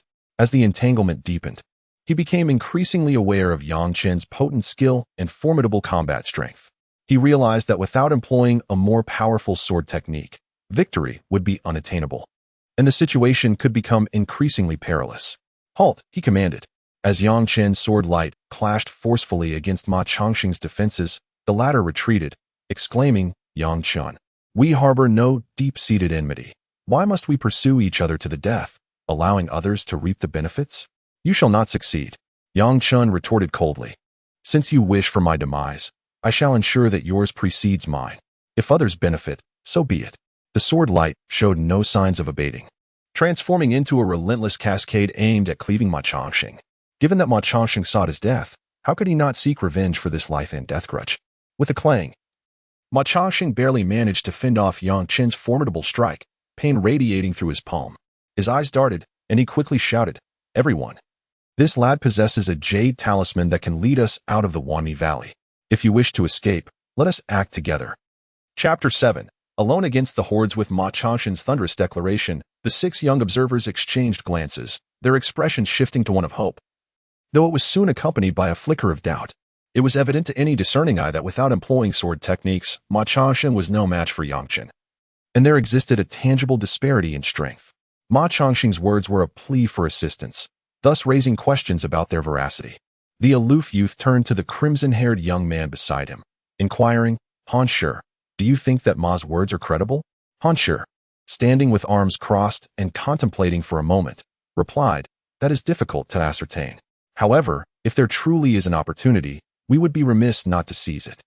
Wan Tianyu, who had previously intended to strike against Yang Chen, allowed a faint smirk to grace his lips, his tongue tinged with a hint of crimson gliding across his mouth as he murmured, "It appears that even if we are reluctant, we must take action." Not far from him, a fierce girl, her face marred by a prominent scar, invited in a voice as rough as a man's. "Wan Tianyu, why not join forces and eliminate this brat? As for the jade talisman that leads out of the Wanmi Valley, whoever claims it first shall keep it. What say you?" Upon hearing this, Wan Tianyu cast a glance at the scarred girl, hesitated for a moment, and then nodded in agreement. "Let us forge an alliance when the time comes. The one who secures the jade talisman shall rely solely on their own prowess." A dark-skinned youth, broad-shouldered and resembling a small mountain, fixed his gaze upon Yang Chen, his eyes glinting with the predatory light of one contemplating his prey, as if weighing the merits of trusting Ma Changxing. In that fleeting moment, the 6 onlookers each harbored their own thoughts, and, almost synchronously, a dense aura of celestial essence began to rise from their bodies. Gripping their sword hilts, they stood poised to act at any moment. Having descended into the Wanmi Valley, most bore the weight of their sins, whether it be the slaughter of sect disciples, the practice of demonic arts, the forging of malevolent artifacts, or even acts of debauchery and plunder. They were, without a doubt, guilty of heinous crimes, having violated the stringent regulations set forth by the Yujian sect, which mandated the most severe penalties. Sharing the belief that their fates were sealed, they had fought their way to this point, now glimpsing a chance to escape the desolate abyss of the Wanmi Valley. Should Yang Chen indeed possess the jade talisman that grants freedom from this accursed place, they would risk everything to lay their hands upon it. Nothing is more precious than survival. To live is a desire inherent in all, and death is universally shunned. Moreover, should they successfully escape the valley of eternal demise, their previous transgressions would be entirely absolved by the sect, and they would become coveted prodigies, eagerly sought after by the 9 great sword halls. At that juncture, it would not be a matter of the 9 great sword halls selecting them, but rather they would be in the enviable position of choosing among the 9 great sword halls, their status prominent, with even the potential to secure a place on the esteemed Hidden Dragon sword rankings. These individuals, indeed, have been swayed. Observing the expressions of delight on the faces of the 6, their gazes fixed upon Yang Chen with excitement, Ma Changxing wore a sardonic smile, seizing the opportune moment to strike while the iron was hot, proclaiming with a sonorous voice, "Esteemed sirs, I assure you, I speak no falsehoods. The jadeite amulet upon his chest serves as the pass to depart the valley of eternal demise." Previously, during the bewitching path, Ma Changxing had noticed that at the crucial moment, Yang Chen's jadeite amulet emitted a faint, purplish luminescence, enabling the latter to awaken from the illusion and navigate the first trial unscathed. That jadeite amulet is undoubtedly a treasure, yet alas, Ma Changxing is not destined to partake of its benefits. He can only bestow it upon others to overcome this present crisis. Observing Ma Changxing, who was being forced into a purely defensive posture by Yang Chen, devoid of any means of retaliation, Han Shi, a man of prudence, raised an eyebrow and inquired in a frigid tone, "Why did you not disclose this earlier?" Ma Changxing, embroiled in a predicament, could easily fabricate an excuse to induce them to act. It is imperative to ascertain whether Yang Chen truly possesses the Jade Amulet to depart the Valley of Eternal Demise before they make their move. This is, after all, an opportunity to escape the Valley of Eternal Demise, a prospect that none would willingly forego. In his hand, the Plum Blossom sword technique flickered, forming a protective barrier of sword light akin to blooming plum blossoms surrounding him, effectively countering Yang Chen's violet-hued sword attack reminiscent of swirling clouds. Ma Changsheng lamented, "If I could obtain the Jade Talisman, would I even be conversing with you?" The interplay of truth and deception, woven intricately, was indeed compelling enough to ensnare the 6 individuals in his scheme. As Ma Changsheng expressed his resigned complaint, the 6 were utterly convinced.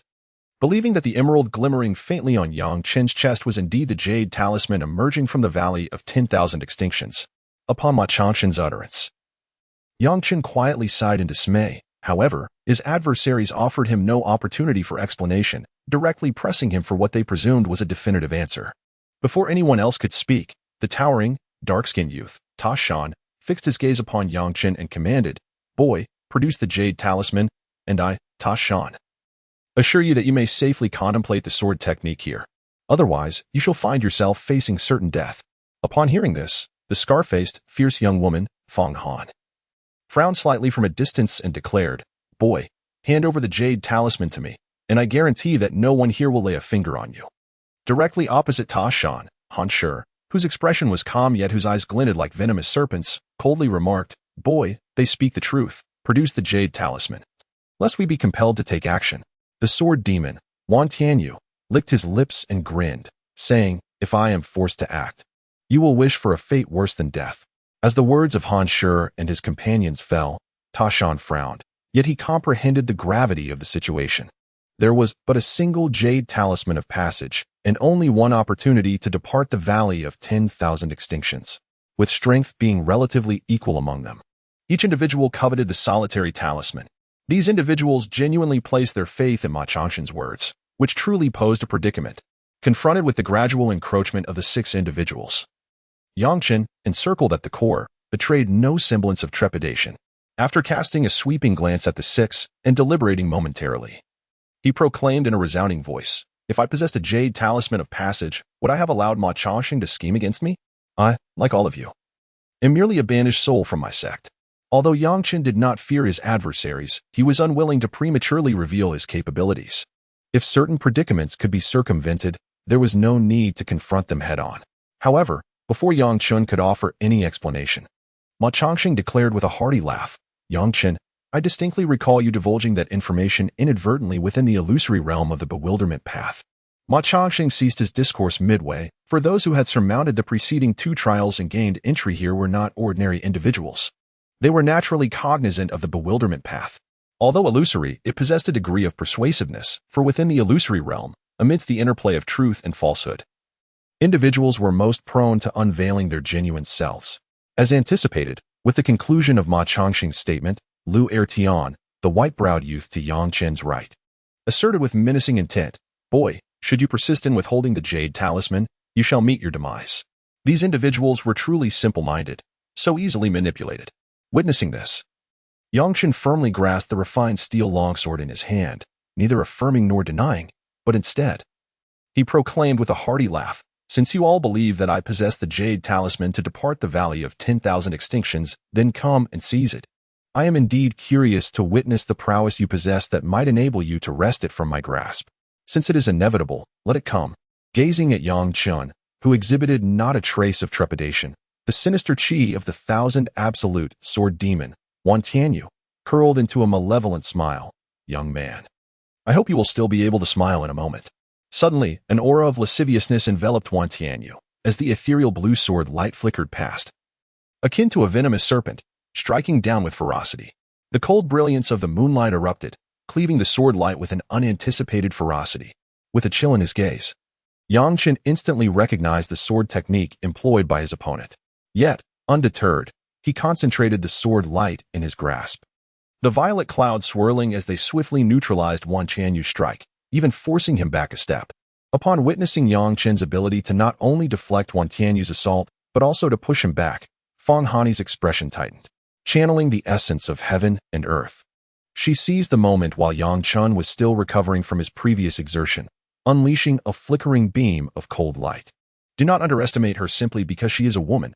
Her presence here is far from trivial. The fierce sword light, robust and unyielding, defies the softness typically associated with a woman's swordplay. With a subtle shift of her stance, she executed a profound maneuver, evading Feng Hani's sweeping strike. In a fleeting instant, a pale violet sword light flickered, pushing her back in turn. With 2 successive moves, Yang Chen managed to repel 2 formidable adversaries at the pinnacle of the 3rd layer of bone refinement, yet he himself did not emerge unscathed. The rolling violet clouds of sword light in his hands seemed to pale his complexion, as the peak of his earlier vigor appeared to wane gradually. Young man, it appears you merit our combined intervention. As the words fell, Ta Shan's formidable frame moved, causing the very earth to tremble. The long sword in his hand was strikingly simple, yet he wielded it with a powerful downward slash. The blade tore through the air, and in Yang Chen's eyes, it seemed as though only this sword existed, eclipsing all else. Its force was akin to a towering mountain, evoking a sense of awe that rendered one breathless. A master. Sensing the weight of the impending strike, Yang Chen quickly realized that Ta Shan was no ordinary opponent. Within the grand hall of the Wan Mie Sword Manor, the serene-faced elder brother gazed intently at the now stabilized Xian Guang mirror, only to witness Ta Shan's group of 6 preparing to besiege Yang Chen. Observing Yang Chen momentarily repulse Wan Tianyu and his companion, he nodded slightly and remarked calmly, "It seems this young man has experienced a significant enhancement in combat prowess after awakening his bloodline power. However, I wonder if he will be able to withstand the test set by our master." Beside him, the jovial 6th disciple, his face adorned with a broad smile, watched the unfolding scene in the Xian Guang mirror, his eyes sparkling with excitement. "Elder brother, how about we ease our grip a little and allow this young man to join us as a disciple? I believe his aptitude is commendable, and his comprehension should be quite remarkable." Before the 6th disciple could finish his thought, the elder brother shook his head resolutely, his voice icy. "Passing the 3 trials of Wan Mie Valley is a rule established by our master. It cannot be altered by anyone." The chubby 6th disciple chuckled heartily and continued, "Elder brother, rules are rigid, but people are dynamic. Moreover, our master has already..." Enough. Before the plump disciple could complete his statement, the elder brother interjected coldly, "Tangjia, we must all adhere to our master's commands. Even if our master were truly to perish, the rules he instituted must be followed without exception." The Hengshan sword technique. The pale yellow sword light from Tashin descended like a massive mountain, sealing off all avenues of escape, leaving Yang Chen with no choice but to confront it head-on. Such a masterfully executed strike, Yang Chen knew, was impossible to evade. His only option was to meet it with equal force. Do you truly believe I am an easy target?" With a cold snort, the celestial avatar within Yang Chen's Dantian and purple mansion began to whirl. Having previously deduced the intricacies of the 3 variations of Plum Blossom during his encounter with Ma Changsheng, Yang Chen's sword was instantly enveloped in a mist of purple spiritual energy. In a flash, 36 streaks of purple sword light coalesced into 3 plum blossoms. These blossoms, accompanied by a wisp of purple cloud, seemed as though they had descended from the heavens, so exquisitely beautiful that one could hardly bear to destroy them. 3 variations of Plum Blossom. Witnessing Yang Chen unleash his ultimate technique in an instant, Ma Changxing was struck with astonishment, as if he had seen a ghost. It was well known that each mountain peak possessed its own unique sword techniques, and it was nearly impossible for a disciple from another peak to learn them. For a moment, Ma Changxing was utterly dumbfounded. Moreover, the 3 variations of Plum Blossom that Yang Chen had executed carried an aura far more formidable than his own. How could this be? How could he possibly know the 3 variations of Plum Blossom? Yet, what shocked Ma Changxing even more was yet to come. Seeing Yang Chen instantly deploy the 3 variations of Plum Blossom to counter his Hengshan sword technique, Tashin curled his lips in disdain and declared, "If that's all you've got, then you might as well prepare to die." Although the Plum Blossom 3 strikes shares the same rank as the Horizontal Mountain 1 sword, both being low-tier sword techniques, it was during the duel between Yang Chen and Wan Tianyu that Ta Shan began to gather momentum, having brewed his strength for a considerable time before unleashing it. Had Wan Tianyu and Feng Han engaged Ta Shan, they would undoubtedly have denied him any opportunity to accumulate power, for that would be tantamount to courting death. After all, once the sword technique has been charged, it can only be forcefully contended under the pressure of the sword's might, in a direct clash of equal realms. No one could stand against Tashan. But that is not all. With a thunderous roar, Yang Chen's purple essence of the heavens surged forth once more, his long sword pulsating rhythmically. A profound sword technique enveloped the air, and 3 blossoms of plum sword light, each with 4 petals, astonishingly merged into a singular blossom with 5 petals. Even more remarkable was the chilling aura that emanated from the 5-petaled plum blossom, causing the very air to seem as if it would congeal. The true essence of the plum blossom? Witnessing the 3 plum blossoms converge into one, transforming into the 5-petal plum blossom sword light, Ma Changxing, well-versed in the plum blossom sword method, was left in a state of shock, unable to contain his exclamation. The merging of 3 blossoms into the true essence of the plum blossom was a realm he had long sought after. Yet to behold it in Yang Chen today left him utterly astonished. Such a sword technique, though still low-tier, rivaled the prowess of mid-tier sword techniques. As the plum blossom's true essence coalesced, a wave of frigidity emanated, causing Wan Tianyu, Feng Hani, and others, who initially intended to seize the opportunity of Tasha's assault to jointly besiege Yang Chen, to falter momentarily, as if sensing an impending chill, thus missing their chance to strike first. Bang! The 2 sword radiances collided, giving rise not to the sound of metallic impact, but rather to the resonance of heaven and earth's vital energy. Upon their convergence, a circle of intermingling golden and bright hues surged forth from the epicenter, akin to a tidal wave, cascading outwards in all directions. Under the impact of this surging energy, the figures of Yang Chen and Tasha were instantly propelled backward a distance of 10 paces. Before Yang Chen could steady his footing, Wan Tianyu and Feng Hani swiftly advanced, their refined steel longswords transforming into streaks of light, descending upon Yang Chen like venomous serpents and battle-hardened wolves. Such a formidable adversary must not be allowed to mature. Yang Chen must perish. Even Ma Changxing, jolted back to his senses, instantly reacted, coordinating his refined steel longsword with the sword radiances of Wan Tianyu and Feng Hani, unleashing 3 plum blossom sword radiances that enveloped Yang Chen. A multitude of sword radiances descended at this moment, affording Yang Chen no opportunity for resurgence, seeking to exploit this very chance to slay him and seize the token of passage. Beholding the descending sword radiances, Yang Chen, who had just regained his stance, betrayed no hint of panic. Previously, he had utterly suppressed Ma Changxing with merely a single move of the overturning cloud sword art. Each menial disciple of Sword Peak is at liberty to select any 3 rudimentary sword techniques to practice. This implies that Yang Chen possesses 2 additional sword maneuvers yet to be unleashed, reserved as a contingency. Reversal of clouds and division of light, a rudimentary sword technique. A dense, violet aura of heaven and earth emanated from Yang Chen, permeating the long sword in his grasp, instantly transforming into a 6-meter-long violet cloud. The violet radiance diffused, and with a resounding boom, it splintered into 9 half-meter-long violet sword beams. The violet sword beams soared, dauntless, meeting the onslaught of Ma Changxing and others head-on. Clang, clang, clang. A series of impacts reverberated as Wan Tianyu and Feng Hani's attacks were completely repelled, under the assault of the violet sword beams. Their figures were even forced to retreat. 3 violet cloud sword beams dissipated the plum blossom sword radiance. Yet, Yang Chen's footsteps did not falter in the slightest. Employing the profound cloud reversal steps, he transformed into a pale violet cloud, reaching Ma Changxing. Ma Changxing, today I shall surely slay you. The violet sword light flickered as the reversal of clouds and division of light sword technique was once more invoked, enveloping the somewhat panic-stricken Ma Changxing like rolling violet clouds. Forced back by Yang Chen, Ma Changxing had never anticipated that the former would pursue him with such alacrity. His expression filled with disarray, he hastily retreated, hoping to create distance. However, the initiative had been lost, leading to a step-by-step defeat.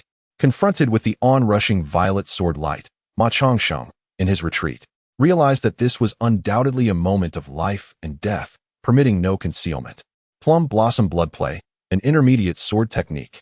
A surge of searing blood erupted onto the hilt of the finely forged steel sword, harnessing the purest essence of his lifeblood to invoke a forbidden technique, successfully countering the unexpectedly formidable violet sword light unleashed by Yang Chen.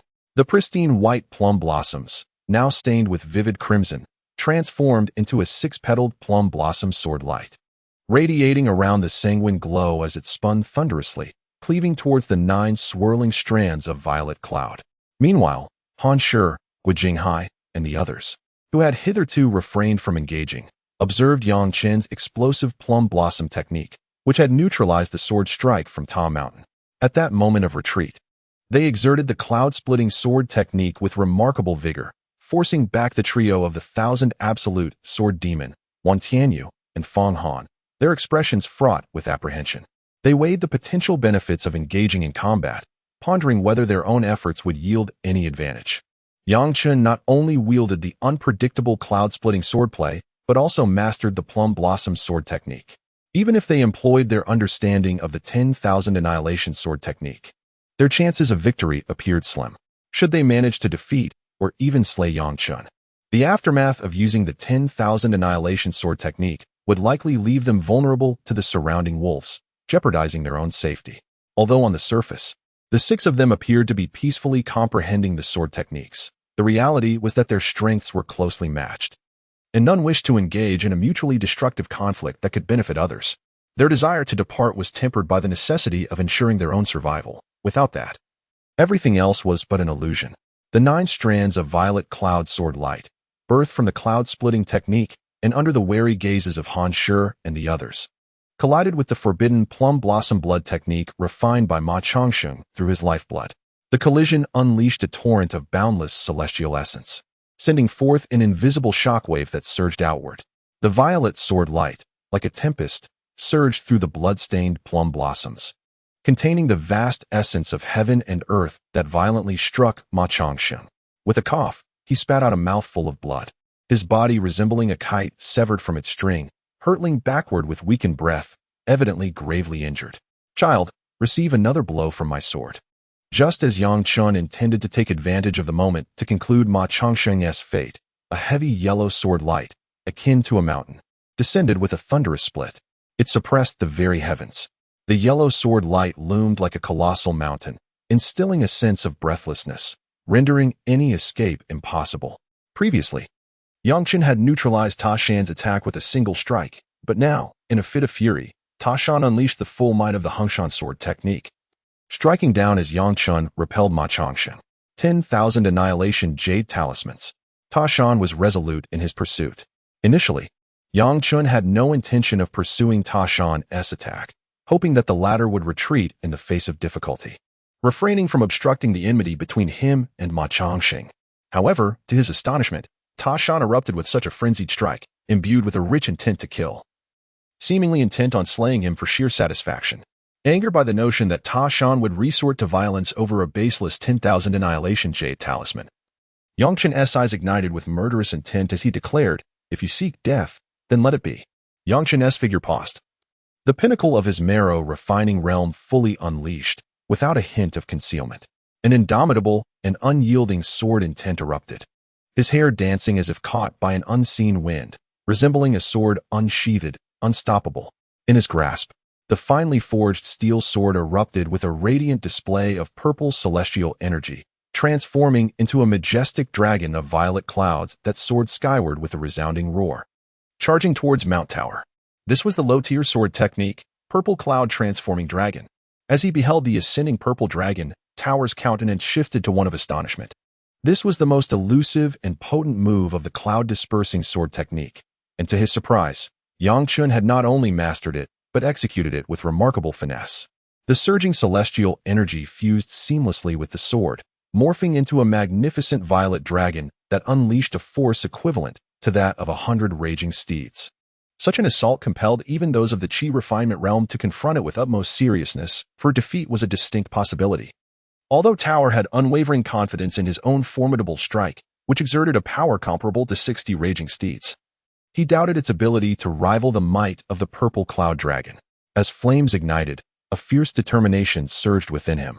Without hesitation, Tower transformed his approach, invoking the first move of the 10,000 annihilation sword technique that he had comprehended in the third trial.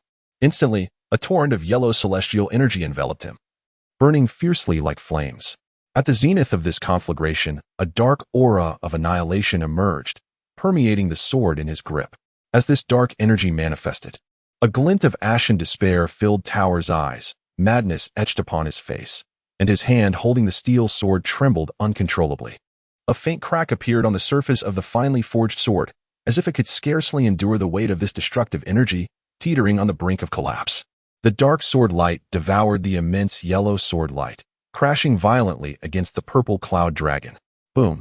Unexpectedly, that young man had compelled Ta Shan to unleash the first move of the 10,000 Annihilation Sword technique. With a gaze as frigid as ice, Han Shi fixated on the rising dust, murmuring, "Now this is intriguing." The others, witnessing the scene, hesitated, their expressions laden with trepidation, reluctant to engage. Suddenly, a figure resembling an iron tower was violently propelled from the billowing smoke, a deep sword scar visible across the chest, revealing bone beneath. Ta Shan was slain. Chapter 8. A hasty retreat. Boom. The vast energies of heaven and earth collided, unleashing a chaotic flow of air that enveloped the area, stirring up dust and obscuring vision within a 50-meter radius. The thick haze and turbulent winds forced Han Shi and the others to instinctively step back, eager to avoid the repercussions. As Ta Shan's lifeless body was hurled from the tumult, Yang Chen's figure gradually emerged. At this moment, Yang Chen appeared disheveled, his complexion pallid, and his hand gripping the steel longsword trembled involuntarily. Blood trickled from the corner of his mouth, and he could no longer summon the formidable presence of the purple cloud dragon. Yet, despite this, the indomitable aura surrounding him remained undiminished, intensifying instead. Akin to a sword piercing the heavens, inciting no thoughts of resistance in those who beheld him. Standing proudly, Yang Chen surveyed Han Shi and the others, his eyes blazing with intensity, his momentum soaring, yet he uttered not a single word. Nevertheless, the palpable shock emanating from him rendered all present too intimidated to act rashly. How could this be possible? With an expression of utter indifference, Han Shi gazed at the lifeless form of Ta Shan sprawled on the ground, devoid of breath, now merely a corpse. He then glanced at Yang Chen, whose lips were stained with blood, and even someone as composed as he was could not help but display a countenance filled with astonishment. The thought of vanquishing Ta Shan, especially after he had unleashed the formidable 10,000 Annihilation Sword technique, would have been a Herculean task, let alone slaying him. Yet, Yang Chen had accomplished the unimaginable. Not only had he nullified the first move of the 10,000 Annihilation Sword technique, the Flame of Incineration, but he had also brutally dispatched Ta Shan before their very eyes. How could one not be shaken by such a spectacle? Had this young man concealed his true strength from the outset? Was this truly the depth of his capabilities? Just moments ago, Han Shi had contemplated seizing the opportunity to confront Ta Shan with a powerful strike, only to be met with the grim reality of Yang Chen's prowess, compelling him to retreat in horror. Had they been in Yang Chen's position, they would have met the same grim fate as Ta Shan. In that instant, both Han Shi and Feng Hani were seized by a heart-stopping dread, an instinctive fear of facing Yang Chen directly. No one could have anticipated that a mere youth at the pinnacle of the third realm of marrow refinement could unleash such overwhelming combat prowess, inflicting grave injuries upon Ma Changsheng, ruthlessly slaying Ta Shan, and forcing back both Feng Hani and his companion. Such achievements eclipse those of typical geniuses by a considerable margin. How could any sect dare to forsake such an extraordinary talent? Allowing him to enter the 10,000 Annihilation Valley to compete for a position among the outer disciples of the 10,000 Annihilation Sword Hall, there was simply no justification. Yet, Yang Chen was indeed such a prodigious being, instilling fear even among those of comparable cultivation. Gazing upon the lifeless form of Ta Shan, Ma Changsheng, whose injuries had only just begun to stabilize, sought to seize the fleeting opportunity presented by the former's impending final strike to eradicate the calamity that was Yang Chen. However, as Ta Shan's corpse was violently expelled from the swirling dust, Ma Changsheng's forward momentum abruptly halted. In an instant, he comprehended that if he failed to eliminate Yang Chen now, he would soon find himself the one facing death once the latter regained his strength. Recognizing this peril, Ma Changsheng disregarded his wounds and alerted Han Shi and the others, esteemed companions. This lad is utterly exhausted and gravely injured. Now is our prime opportunity to seize the Passage Jade Talisman. If we vanquish him, whoever claims the talisman shall do so by their own merit. Upon hearing Ma Changsheng mention the Passage Jade Talisman, the eyes of the crowd sparkled anew with hope, particularly as they noted the blood trickling from the corner of Yang Chen's mouth, stirring within them a restless desire. Such an opportunity, once lost, could never be regained. Sensing Han Shi and the others wavering again under Ma Changsheng's instigation, Yang Chen brandished his sword, pointing it defiantly at the assembly, and declared with a fierce demeanor, "Should you dare to strike again, you shall meet the same fate as him." Faced with Yang Chen's threat, a flicker of displeasure crossed Han Shi's indifferent visage, and he replied coolly, You, lad, are you threatening us? Yang Chen, undaunted, retorted, what of threatening you? I harbor no fear whatsoever. You may certainly test your resolve. I, Yang Chen, vow to uphold my word. Even in death, I shall ensure that you accompany me. Originally, the individuals who sought to take advantage of Yang Chen's exhaustion felt the piercing gaze of his eyes, reminiscent of sword light. Recalling the astonishing sword intent they had just witnessed, their fervor was somewhat quelled. Setting aside whether Yang Chen possessed the coveted passage jade talisman they desired, his sheer prowess instilled a sense of trepidation within them. Even though he appeared gravely injured at that moment, they understood that should he resort to desperation, he could certainly drag a few of them down with him. At the very least, they lacked absolute confidence in completely withstanding Yang Chen's sword, which had transformed into a purple cloud. Noticing the flicker of hesitation in their eyes, Yang Chen's gaze gradually focused on Ma Changxing. This man had first exploited him to pass the second trial, and now sought to ensnare him, aiming to annihilate him through the hands of others.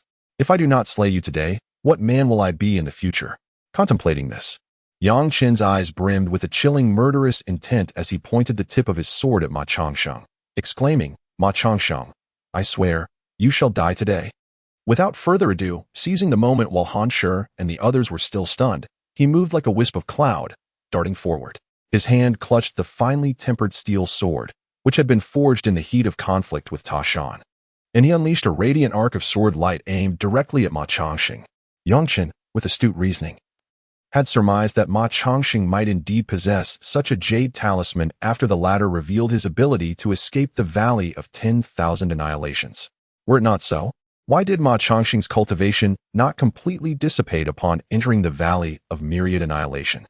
Furthermore, he possessed an uncanny familiarity with the Valley's inner workings, as if privy to its arcane secrets, unlike one entirely ignorant such as himself. Connecting all the pieces, Yang Chen deduced that Ma Changxing likely possessed a jade token of passage. Before entering the Valley of Myriad Annihilation, Lu Yuan and his companion threatened to vent their anger on the Yang family, jeopardizing his parents and sister. Given the opportunity to escape the valley, and to do so swiftly, he would certainly not let it pass. He had been in the Valley of Myriad Annihilation for nearly 10 days. In about 2 months, it would be the time for the sect's menial disciples to visit their families. Yang Chen was certain that Lu Yuan and the other would seize this opportunity to travel to Qintian town and cause trouble for his family. Yang Chen had to get out before Lu Yuan and the others took action against the Yang family, so that he could stop them. Otherwise, it would be difficult for him to save his family. With such thoughts in mind, Yang Chen naturally had to act before Han Shi and the others realized it, killing Ma Changxing and seizing what he wanted. Yang Chen, how dare you? Beholding the cleaving steel longsword, Ma Changxing threatened. I am the young master of the Zhu Tian Ma family, the younger brother of Ma Changchun, an inner disciple of the Sword Hall. How dare you? To enter the Sword Hall and become an inner disciple were marks of the sect's elite, endowed with considerable authority. Ma Changxing believed that as long as he invoked his elder brother's name, Yang Chen would naturally not dare to act again. I care not who you are. Dare to scheme against me, and you deserve to die. Ignoring the threats posed by Ma Changxing, Yang Chen, consumed by a desire for vengeance and intent on seizing the passage talisman, advanced with a swiftness akin to a violet cloud sweeping across the sky, evoking admiration for its grace. With a resonant hum, the sword struck, arriving before Ma Changxing, whose expression shifted to one of alarm, rendering him speechless. Enduring the pain radiating from his palms, he summoned his inner power, unleashing a burst of pure celestial energy, transforming into a plum blossom sword light that shielded his chest. Come to your doom. As the sword light surged forth, the violet clouds before Ma Changxing morphed into 3 streams of purple radiance, enveloping him and leaving no avenue for escape. Clang, clang, clang. The 3 streams of violet light were intercepted by the plum blossom sword light, yet with each deflected strike, Ma Changxing was forced to retreat 3 steps, blood spilling from his mouth, and his momentum waned. Although he managed to withstand each blow, the overwhelming force inflicted further wounds, disrupting his breath. I wonder how long you can endure this. Observing Ma Changxing's desperate attempts to withstand the onslaught, Yang Chen's eyes gleamed with ferocity. With a thunderous roar, he unleashed the radiant steel longsword in his grasp, as waves of rich violet brilliance erupted, transforming into frenzied purple sword lights that surged toward his opponent. At that moment, Yang Chen yearned to unleash his ultimate technique. However, with Han Shi and others watching keenly from the sidelines, he resolved to temper his actions. intending to vanquish Ma Changxing with minimal expenditure of energy. Facing Yang Chen's relentless sword light, Ma Changxing found himself retreating step by step, soon cornered against the mountainside. With no further ground to yield, seeing that events were unfolding in such a manner, he would inevitably be slain by Yang Chen. Considering the purpose of his expedition into the Myriad Extinction Gorge, he had no choice but to concede. Yang Chen, I was in the wrong regarding the previous events. Spare my life, and the Ma family will certainly reward you handsomely in the future.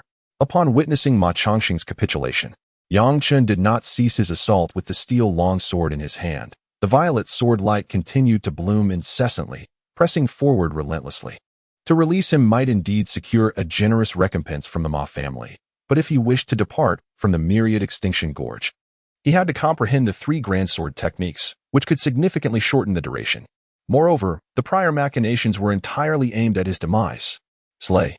As a swordsman, one ought to be uninhibited in settling scores and stand proudly in the world. Having made up his mind, Yang Chen's intent to kill did not diminish but rather intensified. He exclaimed sternly, Ma Changxing, I said I would certainly kill you today, and so I shall.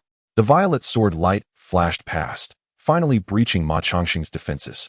Leaving a patch of blood in front of his chest, and a wound of about an inch in length appeared. No, if this continues, I will truly perish here.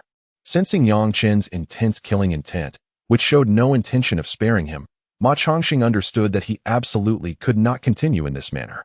It seems that I have no other choice. Ma Changxing, who had been threatening and enticing Yang Chen, struggled to parry his sword before shouting, Yang Chen, you are the reason I lost the opportunity to enter the Myriad Extinction Sword Hall. I will certainly avenge this grudge. Avenge? With a cold sneer, Yang Chen mocked.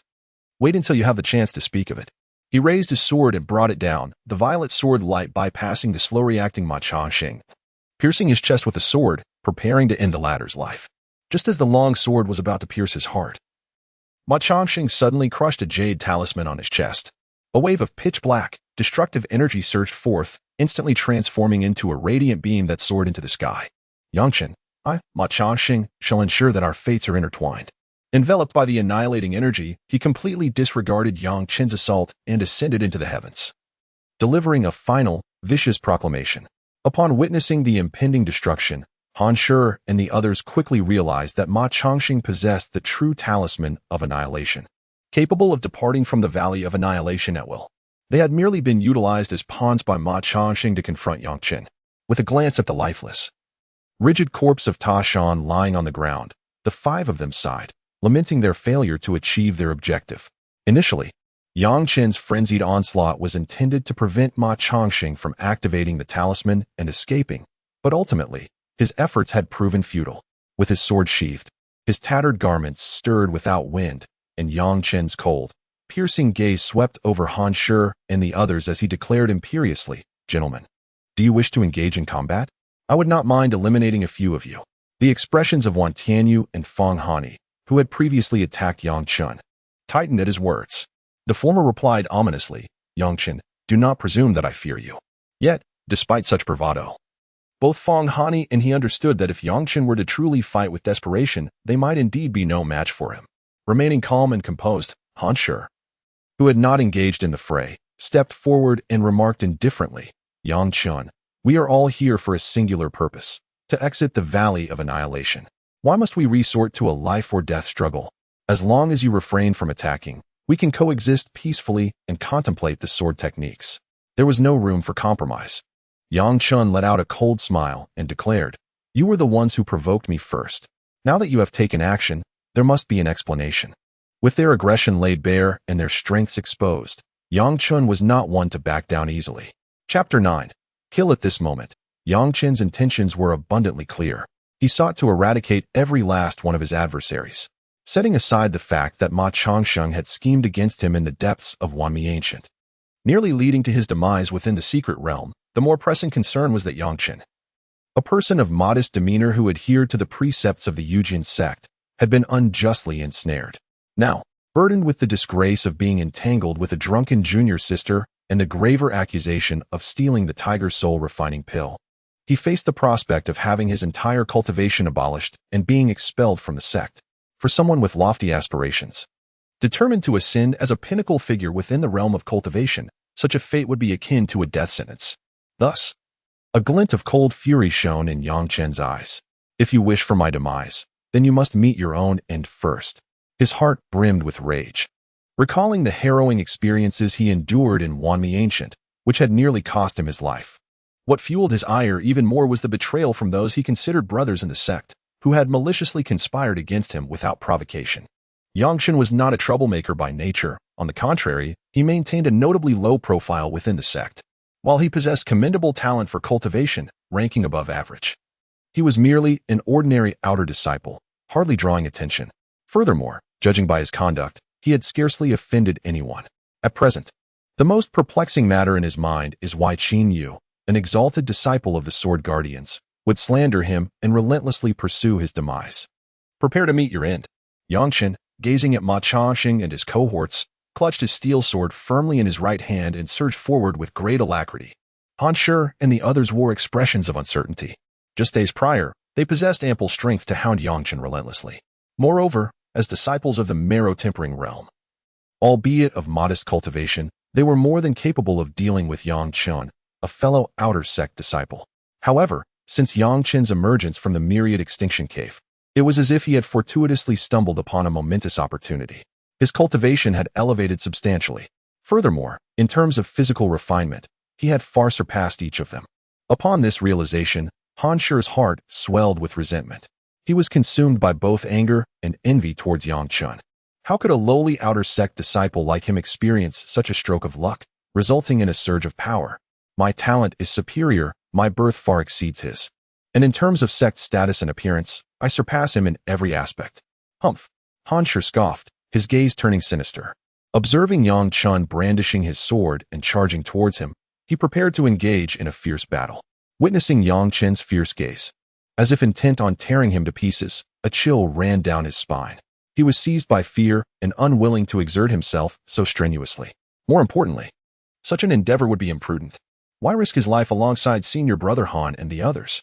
Senior brother Yang, spare me. Mercy should be shown when possible, and besides, we have no deep-seated animosity. Within the same sect, where everyone encounters one another frequently, why resort to absolute annihilation? Wan Tianyu lowered his head and conceded to Yang Chen, hurriedly stating that their situation was dire. With their meager and despicable skills, they could not possibly contend with Yang Chen, whose prowess had significantly surged. Thus, he began to soften his stance, contemplating that if a grand confrontation could be avoided, a truce would be the wisest course for all involved. Observing Yang Chen's unwavering resolve to pursue them, Fang Yihan resorted to intimidation. Since you refused to spare me, and you were the ones who sought my demise first, had it not been for my fortuitous luck and resilience, I would likely be a lifeless corpse by now, Yang Chen retorted with a chilling smile, tightening his grip on his sword. You have gone too far. Let us strike together and slay him.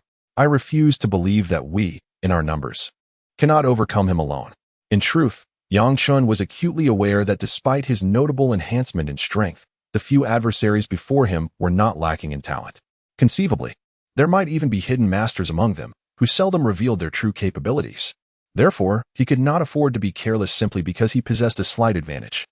He resolved that if an attack were to ensue, it must be swift, precise, and ruthless. To eliminate the enemy promptly was the optimal strategy. Wan Tianyu and his companions felt the weight of Yang Chen's fierce demeanor, their hearts tightening with apprehension. They dared not exhibit any signs of complacency, for in a duel between skilled practitioners, a moment's negligence could lead to dire consequences. With a resounding shout, Wan Tianyu brandished his steel sword and charged forward, engaging Yang Chen in a fierce battle. Had it been in the past, facing simultaneous assaults from several disciples, Yang Chen would undoubtedly have been unable to withstand their onslaught, and it is likely that he would have met his demise on the spot. However, now he perceives a remarkable enhancement in his physical strength. Ever since he acquired the ancestral legacy, his reflexes, hearing, and power have reached an unparalleled level. Yang Chen raised his steel sword with his right hand and executed a formidable thrust, as if the very heavens were being overturned. Before him, a brilliant blue light surged forth towards Wan Tianyu and his companions, unleashing a tremendous force that reverberated with a deafening roar, sending shockwaves that extended far and wide. The impact forced Wan Tianyu and his comrades to stagger back several paces, nearly toppling them to the ground. Despite this, they managed to remain standing. However, The residual force from Yang Chen's overwhelming attack inflicted considerable internal damage upon them. Wan Tianyu felt an unbearable turmoil in his stomach, and this single strike left them all with significant internal injuries. Before Wan Tianyu could fully comprehend the situation, he was struck and sent sprawling onto the distant grass. Han Shi, witnessing this, was left speechless, uncertain whether the strike had proven fatal. The others, observing Yang Chen's ferocity, could not help but gasp in astonishment. Han Shi's heart raced. Given the speed of Yang Chen's recent assault, he realized that even he would have faced severe injury had he engaged. A chilling sensation coursed through him at the thought. Fortuitously, he had refrained from intervening. From a distance, Han Shi coldly surveyed the battlefield, littered with the remnants of destruction. In the wake of Yang Chen's fierce offensive, several trees had been shattered. Given the current circumstances, if they continued to fight, it was likely that they would all meet a tragic end. Upon reaching this point, he began to contemplate retreat. Humph, a gentleman takes his revenge after 10 years. This time, I may be unable to defeat you, but next time, I shall ensure that you do not have it easy. Han Shi observed the fiercely determined Yang Chen, a cold scoff escaping his lips. He then glanced at Wan Tianyu and Feng Hani, all of whom bore evident injuries. Feng Hani cast a look in his direction, clearly comprehending his intent to withdraw. Following Yang Chen's barrage, she too was not unscathed. Fortunately, Yang Chen's initial target had been Wan Tianyu, sparing her from any fatal wounds. Nonetheless, even so, her right hand gripping the sword throbbed with pain, and the intense impact had left her internal organs significantly shaken. At this moment, she felt no lingering attachment to the battlefield. Realizing the perilous situation, Han Shi and Feng Hani swiftly grasped their steel swords, preparing to defend themselves. Yet, their collective strength was as feeble as moths drawn to a flame before Yang Chen's might. When the azure light met their swords, the steel blades shattered like mere strings in a child's play. With a resounding clang, Han Shi watched as his sword broke upon contact with the azure glow. Subsequently, the residual force violently struck their bodies, leaving them no time to evade. They were engulfed by the azure light. Han Shi and the others turned pale, their vitality waning under the relentless assault. Their arms and chest bore the brunt of the fierce impact, and blood flowed profusely from Han Shi's abdomen, staining the ground red. Clutching his stomach, pain etched across his face, he gazed at Yang Chen, his heart now filled with dread. For the first time, he became acutely aware of mortality. Under the relentless onslaught, Yang Chen felt a tumultuous discomfort within. This confrontation had drained both his physical and spiritual energies to an alarming extent, leaving him somewhat dizzy. It became painfully evident to him that his cultivation was still insufficient. In comparison to the adept senior brothers and sisters within the inner sect, he appeared diminutive and insignificant. Chapter 10. Inheritance. After a fierce bout of combat, Wan Tianyu, Han Shi, and Feng Hani suffered severe injuries within just a few exchanges. Under Yang Chen's swift and ferocious assault, Wan Tianyu could hardly withstand the onslaught and was rendered unconscious before he could even react. Feng Hani sustained grievous wounds as well, particularly as her leg was pierced by a steel sword, causing an incessant flow of blood. The internal organs suffered tremendous trauma, and her meridians were violently disrupted. At this moment, Wan Tianyu lay unconscious on the ground, while Feng Hani, sprawled helplessly, found herself unable to walk. As she beheld Yang Chen approaching with a frigid demeanor, an overwhelming chill washed over her. "Honey, why is my fate so tragic?" She recalled her solitary venture into the sword control sect, given her talents. If fortune had favored her and she had trained diligently, a bright future could have awaited her. Yet, destiny is immutable. Her decision to pursue Yang Chen alongside Han Shi and others would forever haunt her as her gravest error. Alas, time does not reverse, and fate cannot be altered. Observing her feeble state on the ground, Yang Chen felt no inclination towards mercy. It is worth noting that only a few days prior, they had conspired together to hunt him down. Had it not been for his fortunate encounter that led him to the Wanmi cave, his strength would not have surged so remarkably. Perhaps he would have already met his end in the wilderness. There is a saying that rings true: to show mercy to one's enemies is to be cruel to oneself. Although they were all fellow disciples, when faced with the allure of benefits and celestial opportunities, such bonds mean little. In the pursuit of immortality, even those who are as close as father and son may turn against each other for the sake of destiny. Partners who have shared years of affection can betray one another. Despite his youth, Yang Chen's myriad experiences over the years have granted him profound insight into the capriciousness of human nature. As he stood before Feng Hani, He regarded her with a contemplative gaze. For a young woman of such promising potential and captivating beauty, the reality was even more poignant. "I beg you, senior brother. Spare me," she pleaded, her voice tinged with desperation. "I will comply with whatever you desire. I only seek mercy from death." In the face of mortality, Feng Hani appeared pitiful, forced to lower her proud head. In the past, within the sect, she had been notably arrogant and self-assured, seldom deigning to acknowledge the average person. Only those like Qin Yu, a disciple skilled with the sword, had captured her admiration. Yang Chen continued to regard her with a frigid demeanor.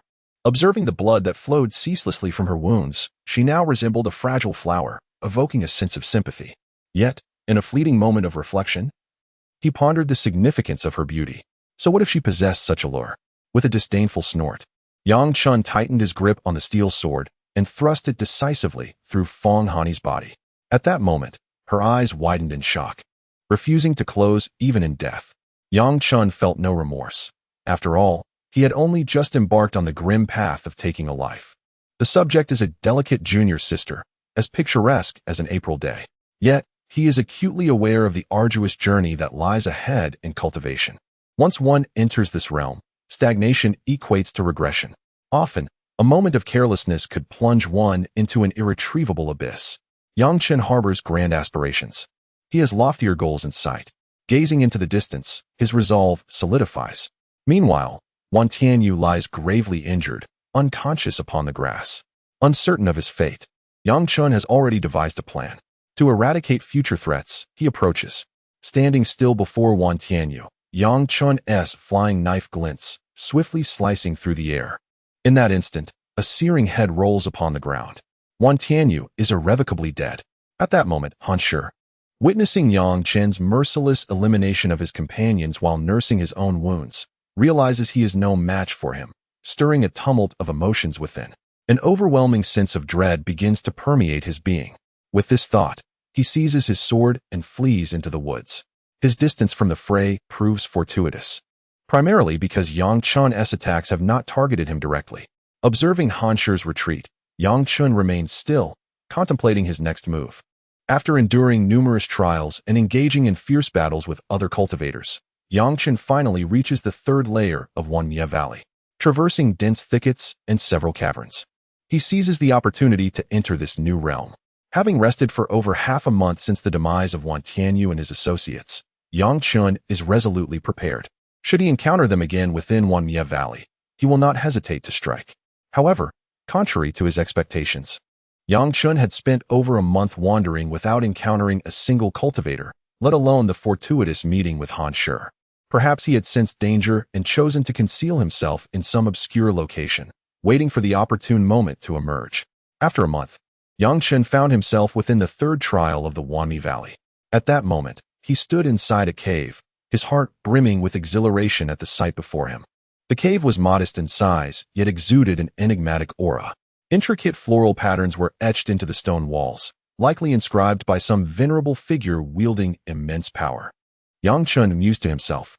As his gaze lingered on the wall, visions of countless sword shadows surged in his mind, as if an unparalleled sword awaited its master's acknowledgement amidst the vast expanse of the starry sky. The starlight shimmered, and the essence of the sword felt eternal. With a deep exhalation, Yang Chen felt the magnitude of his fortune. Faced with such a formidable sword technique, his heart raced with excitement. If he could successfully cultivate such a potent art, he believed that gaining entry into the inner sect would be a mere formality. Moreover, he was still a fugitive, beset by the sect's bounty and numerous adversaries. Though the reasons behind the series of betrayals eluded him, he understood that only through immense strength could he command respect. With sufficient power, he could defy the established norms, just as he had attempted months ago, when his lowly status as an outer sect disciple rendered his voice unheard. Even in the face of unjust accusations, the senior brothers and sisters continued to pursue him relentlessly under the orders of Sherman. Yang Chen pondered that if he possessed the formidable power akin to that of his master, even if he committed certain errors within the sect, he would wield sufficient authority to voice his opinions and have the opportunity to defend himself. He deeply understood that only through an unending ascent towards the pinnacle of immortality could one secure a greater chance of survival through greater strength. Yang Chen lifted his gaze. silently observing the sword techniques inscribed upon the stone wall, the myriad sword techniques indelibly etched in his mind. He memorized all the moves depicted on the wall in an instant. Grasping his steel sword, he attempted to execute the myriad sword techniques as instructed by the wall. After several attempts, he failed to achieve the effects described in the incantations. Was the incantation flawed, or was his cultivation insufficient?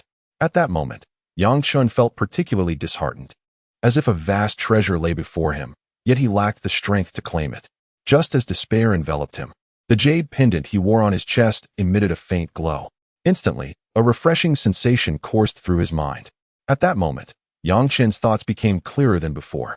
He could even perceive the figure of a sword-wielding person on the stone wall, moving step by step, demonstrating the techniques to him.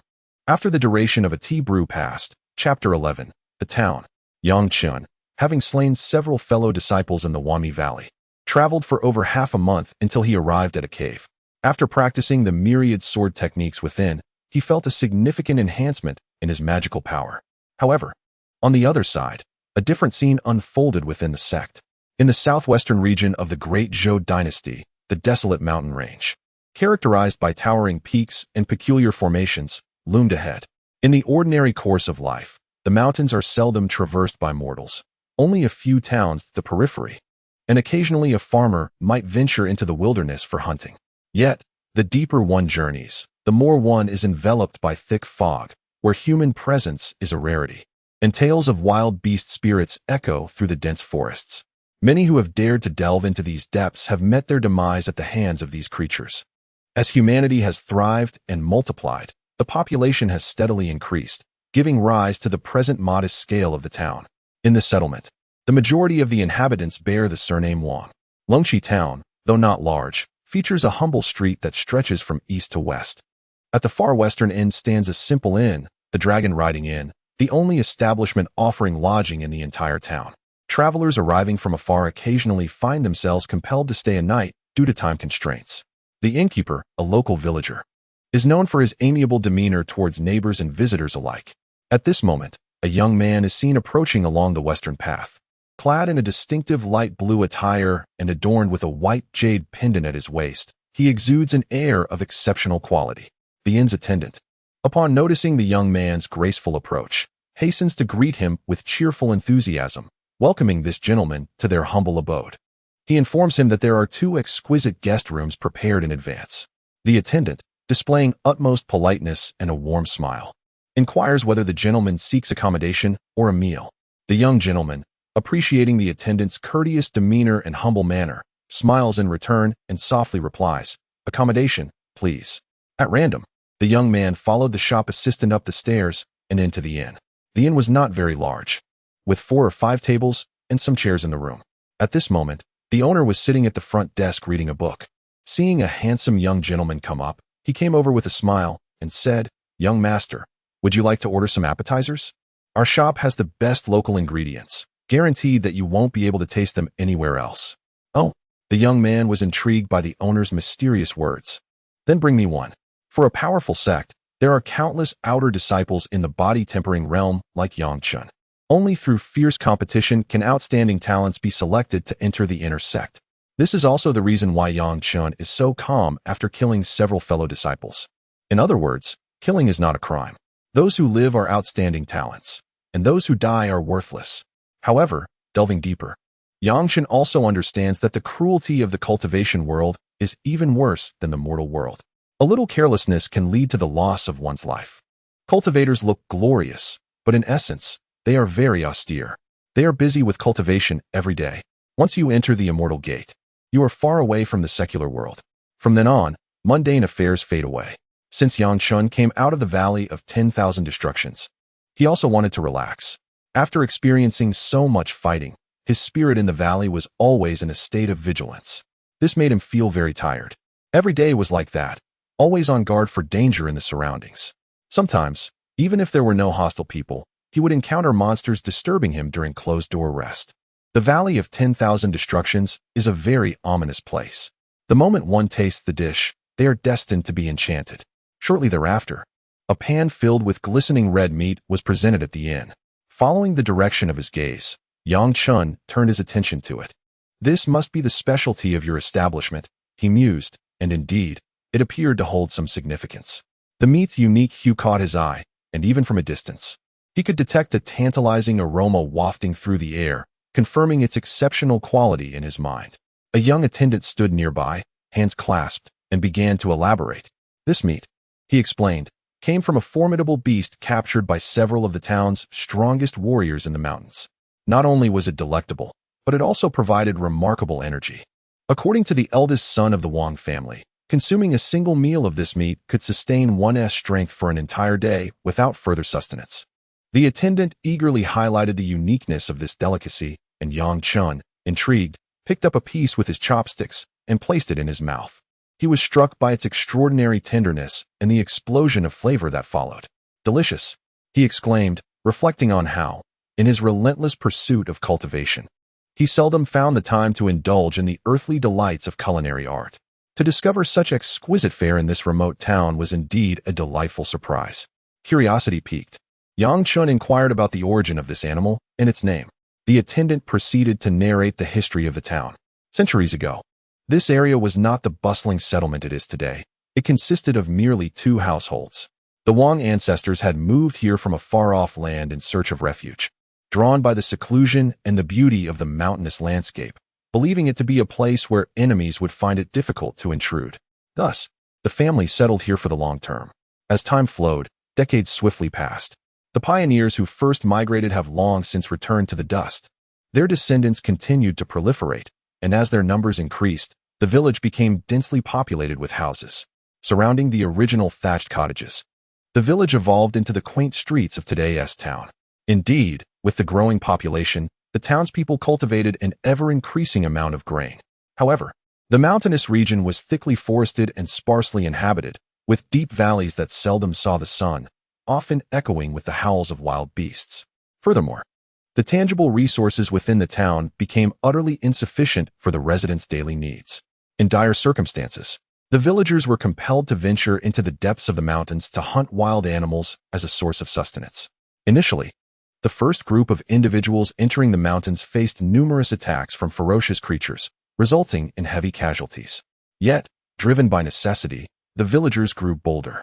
Every young and vigorous man paired up to hunt in the wilderness. By a stroke of fortune, a robust hunter encountered a creature resembling a dragon, possessing 4 legs. This beast, immensely powerful, had sustained injuries under unknown circumstances. As this extraordinary animal resolved the villagers' food scarcity, it ultimately led to the town being named Lungqi Town. Centuries later, the town has preserved this tradition and, over time, has developed distinctive culinary delights, marking it as one of the most unforgettable places in the region. The inn receives guests from afar each year, employing the same methods, yet each time they prove remarkably effective. The proprietor beamed at Yang Chen's praise for the exquisite fare. Clearly pleased. With such success, he has amassed considerable wealth, establishing himself as a prominent figure in the town. Meanwhile, Yang Chen leisurely savored the culinary delights while pondering the nature of the peculiar meat. Could it be a mutated beast? He mused, having distinctly felt an extraordinary energy coursing through him after consuming it.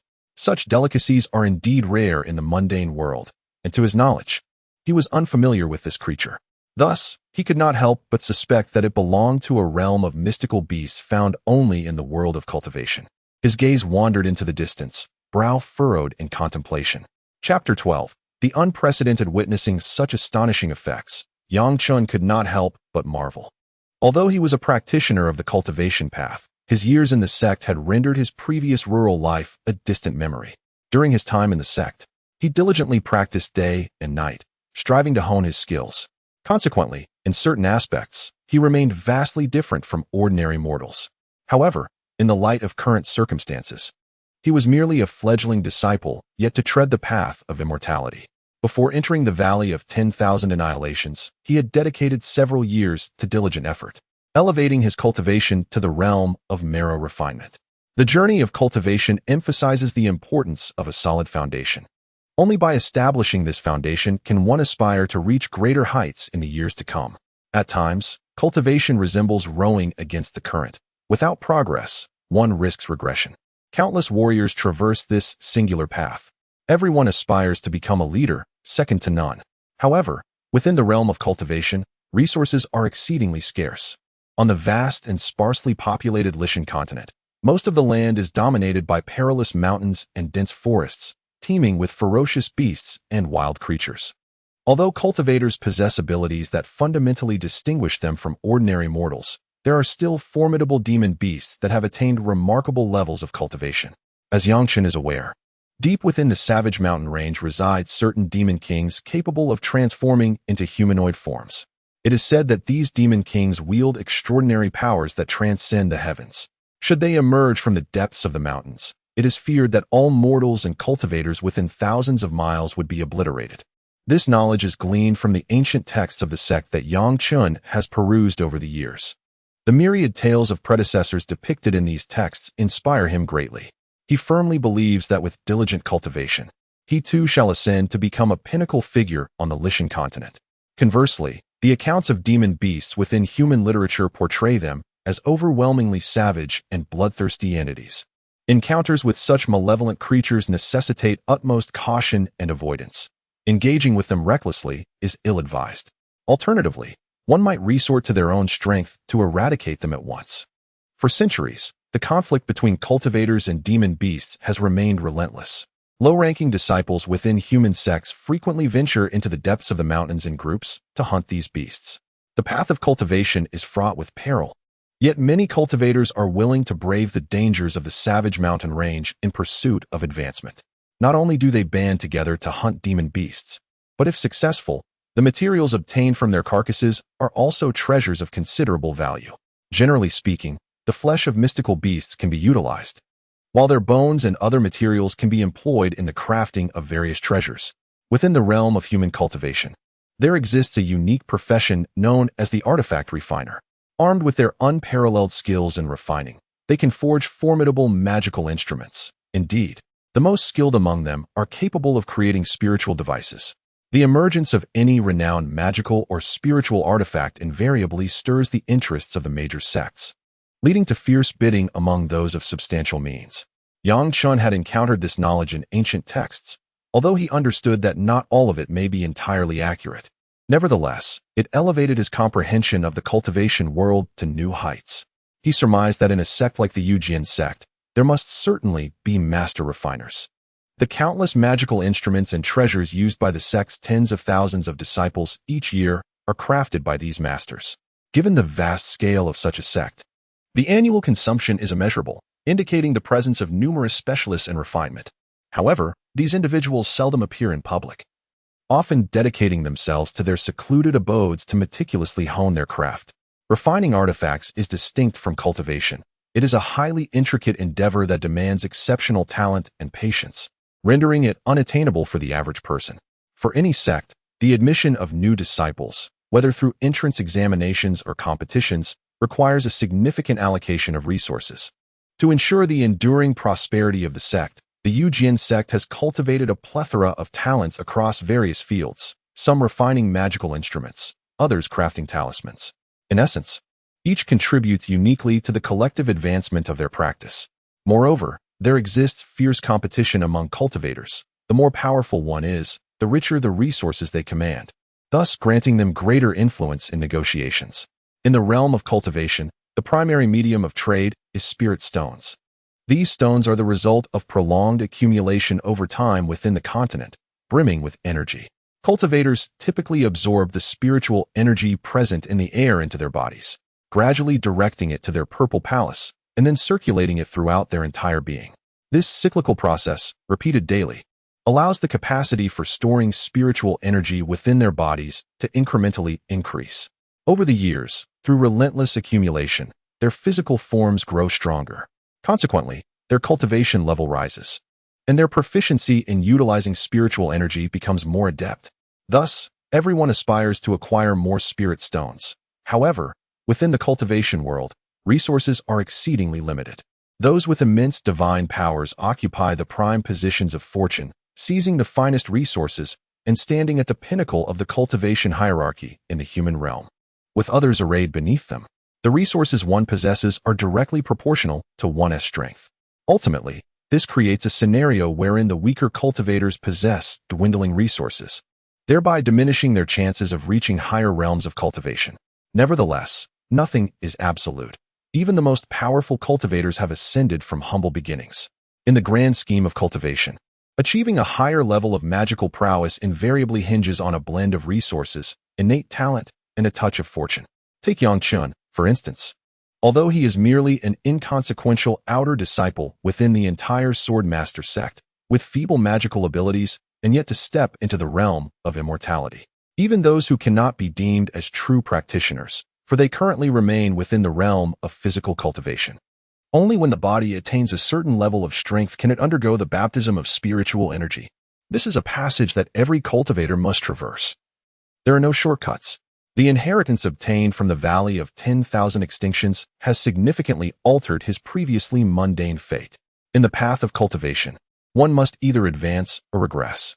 In a world governed by the law of the jungle, where the weak are preyed upon by the strong, he has gleaned profound insights into the nature of humanity, the established rules that have persisted for thousands, even tens of thousands of years in the realm of cultivation are thus, the strong reign supreme, and the weak are devoured.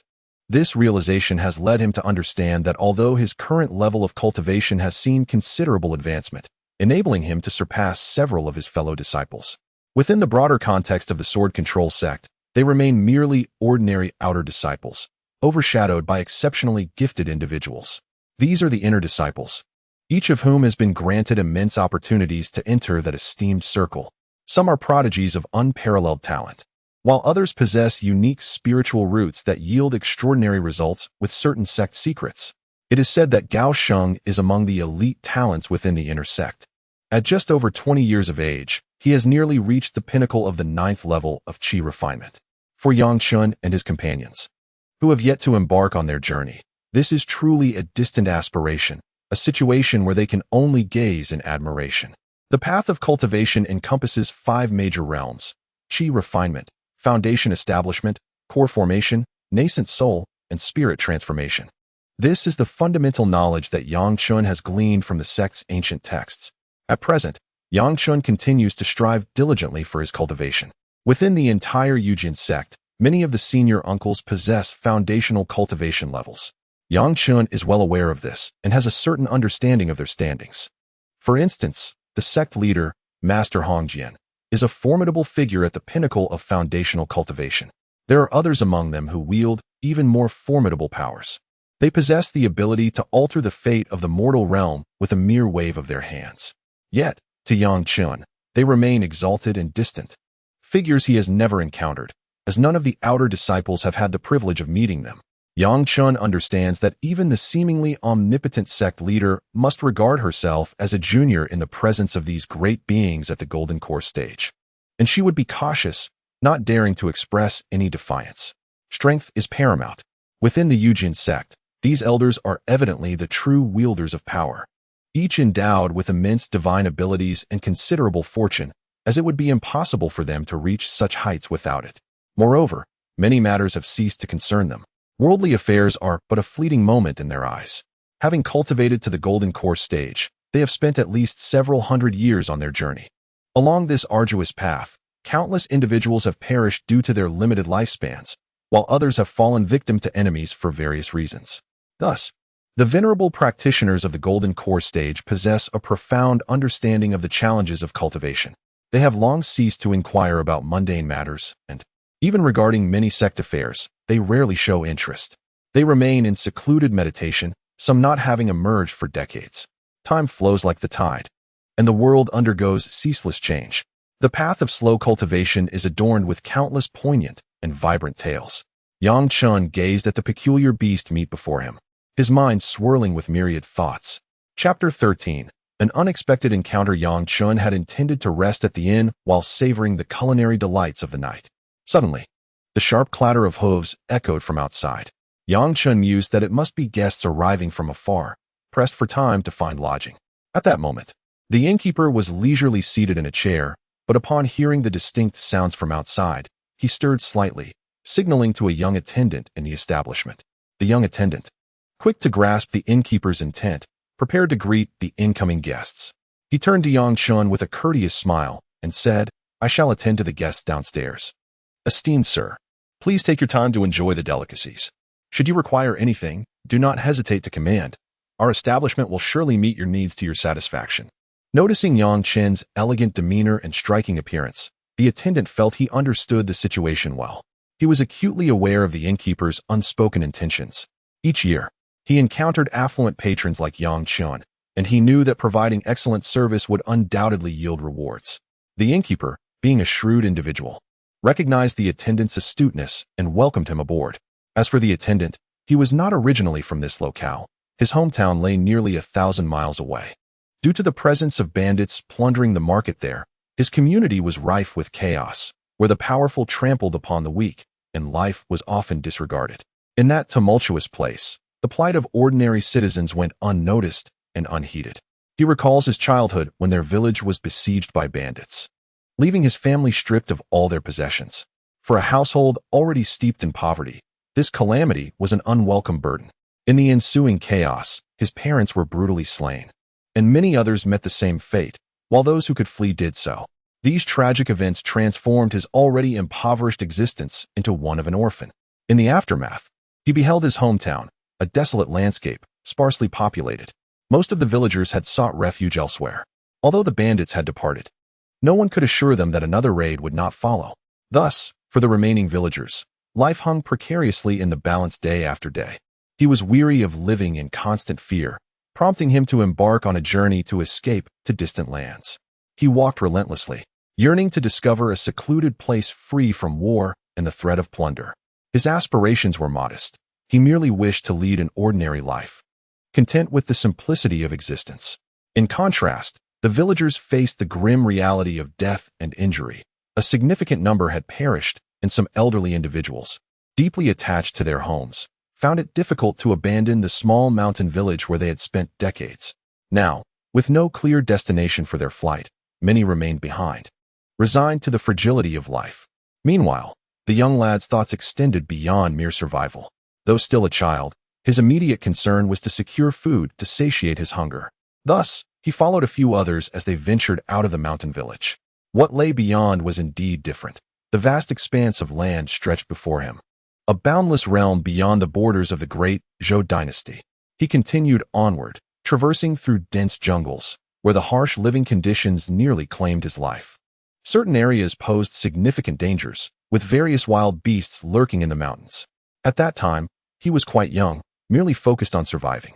He wandered aimlessly, and whenever food ran scarce, he resorted to hunting small animals in the mountains to stave off hunger. Day by day, this arduous existence continued until he eventually reached the vicinity of a small town, having navigated through thick forests. At the edge of the untamed mountains, he encountered fierce attacks from wild beasts. Fortunately, luck was on his side, and he stumbled his way out. When he finally emerged, he was utterly exhausted, devoid of any strength, and ultimately collapsed. Not long after, he awoke in a modest room of an inn. Although he bore injuries, he felt significantly better after receiving treatment. It was at this moment that he grasped the entirety of the events that had transpired. On that fateful day, during the beast attack, he had relied solely on instinct to escape. Exhausted, he had fainted near the town. The villagers, upon discovering his unconscious form, had come to his aid and transported him to the inn. The innkeeper, a middle-aged man with a wispy beard, appeared quite astute. "If you have nowhere to go, you might as well do some work here," he remarked upon the young man's awakening. Realizing his own lack of skills and his perpetual hunger and cold, he decided that staying here and working would suffice, at least to keep warm. Thus, he remained there for many years. During his years at the inn, he gradually gained a deeper understanding of the proprietor. Despite the owner's typically calm and indifferent demeanor, he possessed a remarkable ability to observe others. His perceptiveness was unmatched, far exceeding his own comprehension of matters. Under the proprietor's guidance, he accomplished many feats he once deemed unimaginable. He was profoundly grateful to the owner for saving his life and providing him with such a nurturing environment. Consequently, he found great contentment in his current existence. As he engaged in various tasks at the inn, he became increasingly attuned to the owner's intentions, able to decipher commands with merely a glance. Over time, he developed a fresh perspective on many aspects of life, largely inspired by the proprietor's influence. He learned to navigate challenges with greater acumen, and his cleverness ensured that he consistently met the owner's expectations. This fostered a strong trust from the proprietor, who entrusted him with various responsibilities. Additionally, he amassed considerable wealth through his endeavors here, reflecting on the days of a refugee child. It was beyond his wildest dreams to lead such a simple yet joyous life years later. His previous existence in his hometown had been far more arduous, nothing compared to the comforts he now enjoyed in this quaint town. He married the daughter of another ordinary family in the area, a beauty whose grace was akin to that of a flower. Thanks to the owner's support, his life flourished, affording him a comfortable standard of living and a respectable position within the local society. Although it was merely a small inn in the town, everyone held the proprietor in high esteem. Thus, he accomplished everything remarkably well, leaving a splendid impression on Yang Chen. Observing Yang Chen savoring the delicacies, he smiled gently. He was somewhat knowledgeable about the local dragon riding mate. In the past, townsfolk would venture into the deep mountains in groups of dozens to hunt, encountering wild beasts only occasionally. And the ferocity of these creatures often resulted in injuries or fatalities. This was an unimaginable catastrophe for ordinary villagers, for no one wished to lose the pillar of their household for the sake of sustenance. Eventually, in an unknown year, a proprietor unexpectedly settled in the area. He imparted a unique archery technique to the locals, enabling them to slay wild animals from a considerable distance, thereby safeguarding the villagers' lives and minimizing unnecessary losses. Since then, the proprietor established a modest inn in the town. Though small, he earned the respect of the community, allowing him to thrive in this place. The young attendant felt a swell of pride as he listened to the sound of hooves below. He cheerfully descended to warmly greet the arriving guests. Before long, Yang Chen beheld a group of robust individuals ascending under the young attendant's guidance. Upon closer inspection, he discerned 3 men.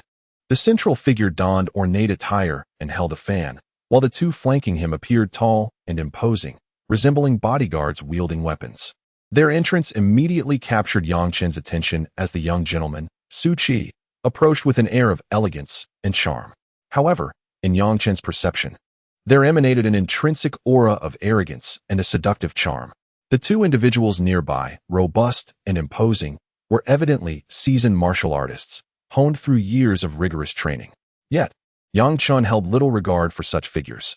Whether they were worldly martial experts or noble offspring of dynasties, in the presence of a cultivator of Yang Chen's caliber, they were insignificant. Thus, he did not consider them worthy of his attention. Chapter 14. Battle initially. He intended to thoroughly explore the situation to ascertain whether it aligned with his expectations. However, upon reflection, he recognized that his current strength was rather meager. Although the trials within the ancient realm of Wanmi had bestowed upon him considerable gains, he was acutely aware of the pitiable state of his abilities when faced with the formidable senior brothers from the sect who sought his demise. Yang Chen primarily focused on swordsmanship within the sect. It goes without saying that the Yujian sect predominantly centered its training on the pursuit of sword arts. Within the sect, the majority of capable uncles and even elders possessed their own swords, each reflecting their unique cultivation of the formidable jet on stage. The attributes of a cultivator's spiritual root varied greatly depending on individual circumstances, but generally, spiritual roots were categorized into 5 elemental types: metal, wood, water, fire, and earth. Typically, each individual was born with an inherent spiritual root. Some possessed exceptionally strong roots, manifesting prominently in a single attribute, while others bore multiple attributes, allowing them to cultivate various techniques associated with all their spiritual roots. However, among mortals, they possess their own spiritual roots, albeit lacking the requisite strength to perceive the ethereal energies that permeate the space around them. Consequently, for the majority, although they harbor spiritual roots, these remain ineffectual for cultivation. Only upon attaining a certain potency can one develop the ability to sense these energies, thus creating the opportunity to absorb them into one's being. In the vast expanse of the Lishan continent, amidst countless sacred spirits, the number of individuals capable of cultivation is indeed exceedingly rare. Thus, individuals like Yang Chen, who can cultivate, are truly exceptional. Generally, when individuals enter the realm of cultivation, their mindset undergoes a profound transformation. Their habits and aspirations diverge significantly from those of the mundane world. Gradually, cultivators and others become distanced from the ordinary realm, embracing a hermit-like existence dedicated to arduous practice. For them, the pursuit of the Tao and the aspiration for longevity become paramount. The 5 great realms of cultivation reveal that with each ascension, not only do one's abilities and powers become incomparable, but one's lifespan also doubles. A practitioner in the Qi refinement stage typically enjoys a lifespan of merely a century, not much differing from that of an ordinary mortal. However, upon successfully establishing their foundation, a cultivator's lifespan markedly increases, often extending to 200 years or beyond. It is precisely due to the allure of extended life that cultivators endure such rigorous training, willingly relinquishing the myriad pleasures of the earthly realm. In a similar vein, it is quite effortless for an accomplished practitioner at the core formation stage to attain a lifespan of 400 years, while those of the nascent soul stage have been known to live for nearly a millennium. Such knowledge of the cultivation world, however, is largely derived from hearsay and the scriptures of the sect, yet it possesses a certain degree of credibility. Rumor has it that within the Swordmaster sect, there exists a nascent soul master who has lived for almost 1,000 years, serving as a formidable deterrent to rival factions. It is precisely because of the presence of these powerful ancestors that the Swordmaster sect has gained renown. Otherwise, it would have long been suppressed by other sections. The journey of a cultivator is fundamentally a competition for resources. Those at the core formation and nascent soul stages not only monopolize the sect's invaluable resources, but also act as a protective shield for the lower-tier disciples. Without their safeguarding presence, the weaker, unseasoned disciples would easily fall victim to the treachery of rival sections. Yet, even within their own sect, deceit and intrigue abound, leading to the daily demise of cultivators. For the exalted figures, however, such minor conflicts serve to foster the growth of the younger generation. One cannot behold a rainbow without first enduring the storm.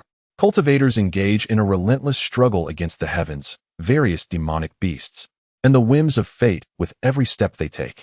Thus, to attain a greater lifespan, one must survive the harsh competition. Ultimately, only the victors ascend to the pinnacle of power.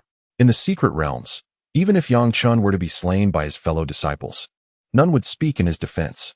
Likewise, this time, he has taken the lives of several of his brothers. Before the entire sect, they were akin to the fallen leaves from a tree, drifting unnoticed, with no one caring about their eventual descent. After all, each year, countless new disciples enter the fold. The principle of survival of the fittest prevails, where the strong command respect. This is the unyielding law of the realm of cultivation. Yang Chen has discerned many such truths, which enables him to act with conviction, unencumbered by concern, for no one is aware that he orchestrated the entire affair.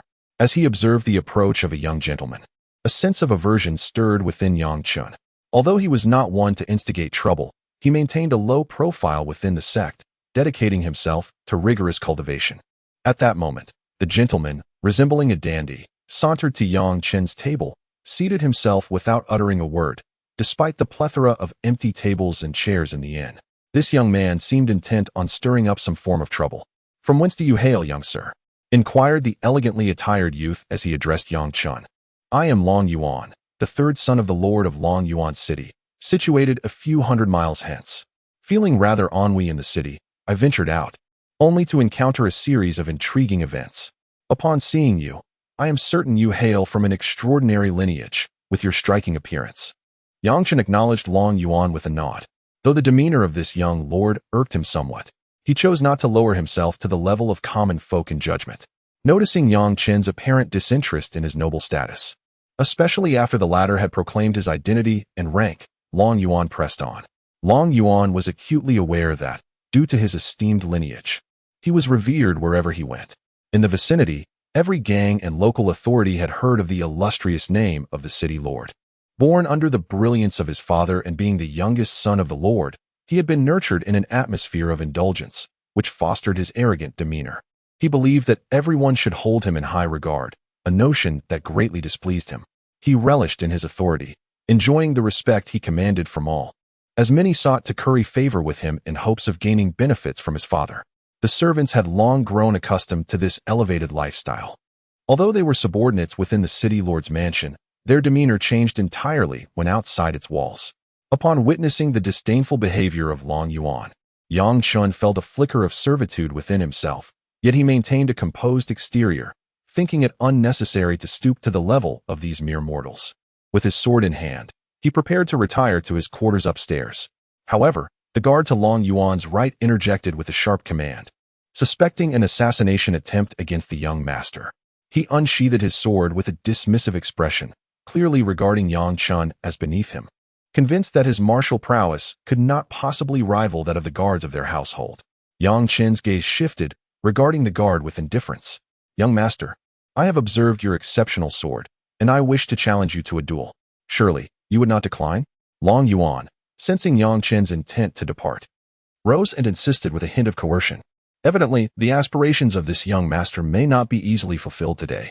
Yang Chen was acutely aware that this obstinate youth had ventured out merely to alleviate his boredom. He spoke softly, "If you wish to compete, then let us engage in battle." Yang Chen maintained an air of calm indifference as he turned to face young master Long Yuan. He regarded himself as someone who has always embodied humility, whether in his humble village in the mortal realm or during his years of cultivation within the sect. He profoundly understood that those destined for greatness must practice discretion and forbearance. Excessive ostentation often invites unnecessary troubles. Just as a tree towering above the forest is destined to be battered by the wind, he now comprehended this truth with clarity. Perhaps in his earlier, more naive days, he lacked understanding of many matters. He too had once been youthful and reckless, unacquainted with the complexities of life. However, with the passage of time, the accumulation of experiences, and the insights gained within the sect, especially in the cutthroat and treacherous realm of cultivation, he had witnessed a plethora of bizarre occurrences. There were those who betrayed their long-term partners for a mere crystal stone, and others who turned against their parents in pursuit of superior cultivation resources. Relationships that appeared noble and steadfast in the mundane world, such as those between masters and disciples, fathers and sons, or lovers, were rendered utterly incompatible in the world of cultivation. In other words, one cannot apply secular concepts to comprehend the intricacies of the cultivation realm. In this harsh world, navigating through its trials and tribulations necessitates a profound wisdom and formidable strength to survive, thrive, and endure. Only when one's prowess reaches a level that allows them to regard the entire realm of cultivation with disdain can they possess the audacity to be arrogant. Such realizations do not dawn upon one instantaneously. Upon entering the sect, his youth and limited strength rendered him unable to ascend to the celestial gates, thus subjecting him to the torment of elder members and those from more established sections. Some of these individuals, having cultivated for several years within the sect, had amassed considerable power, while others, after years of stagnation in their cultivation, opted to engage in other endeavors.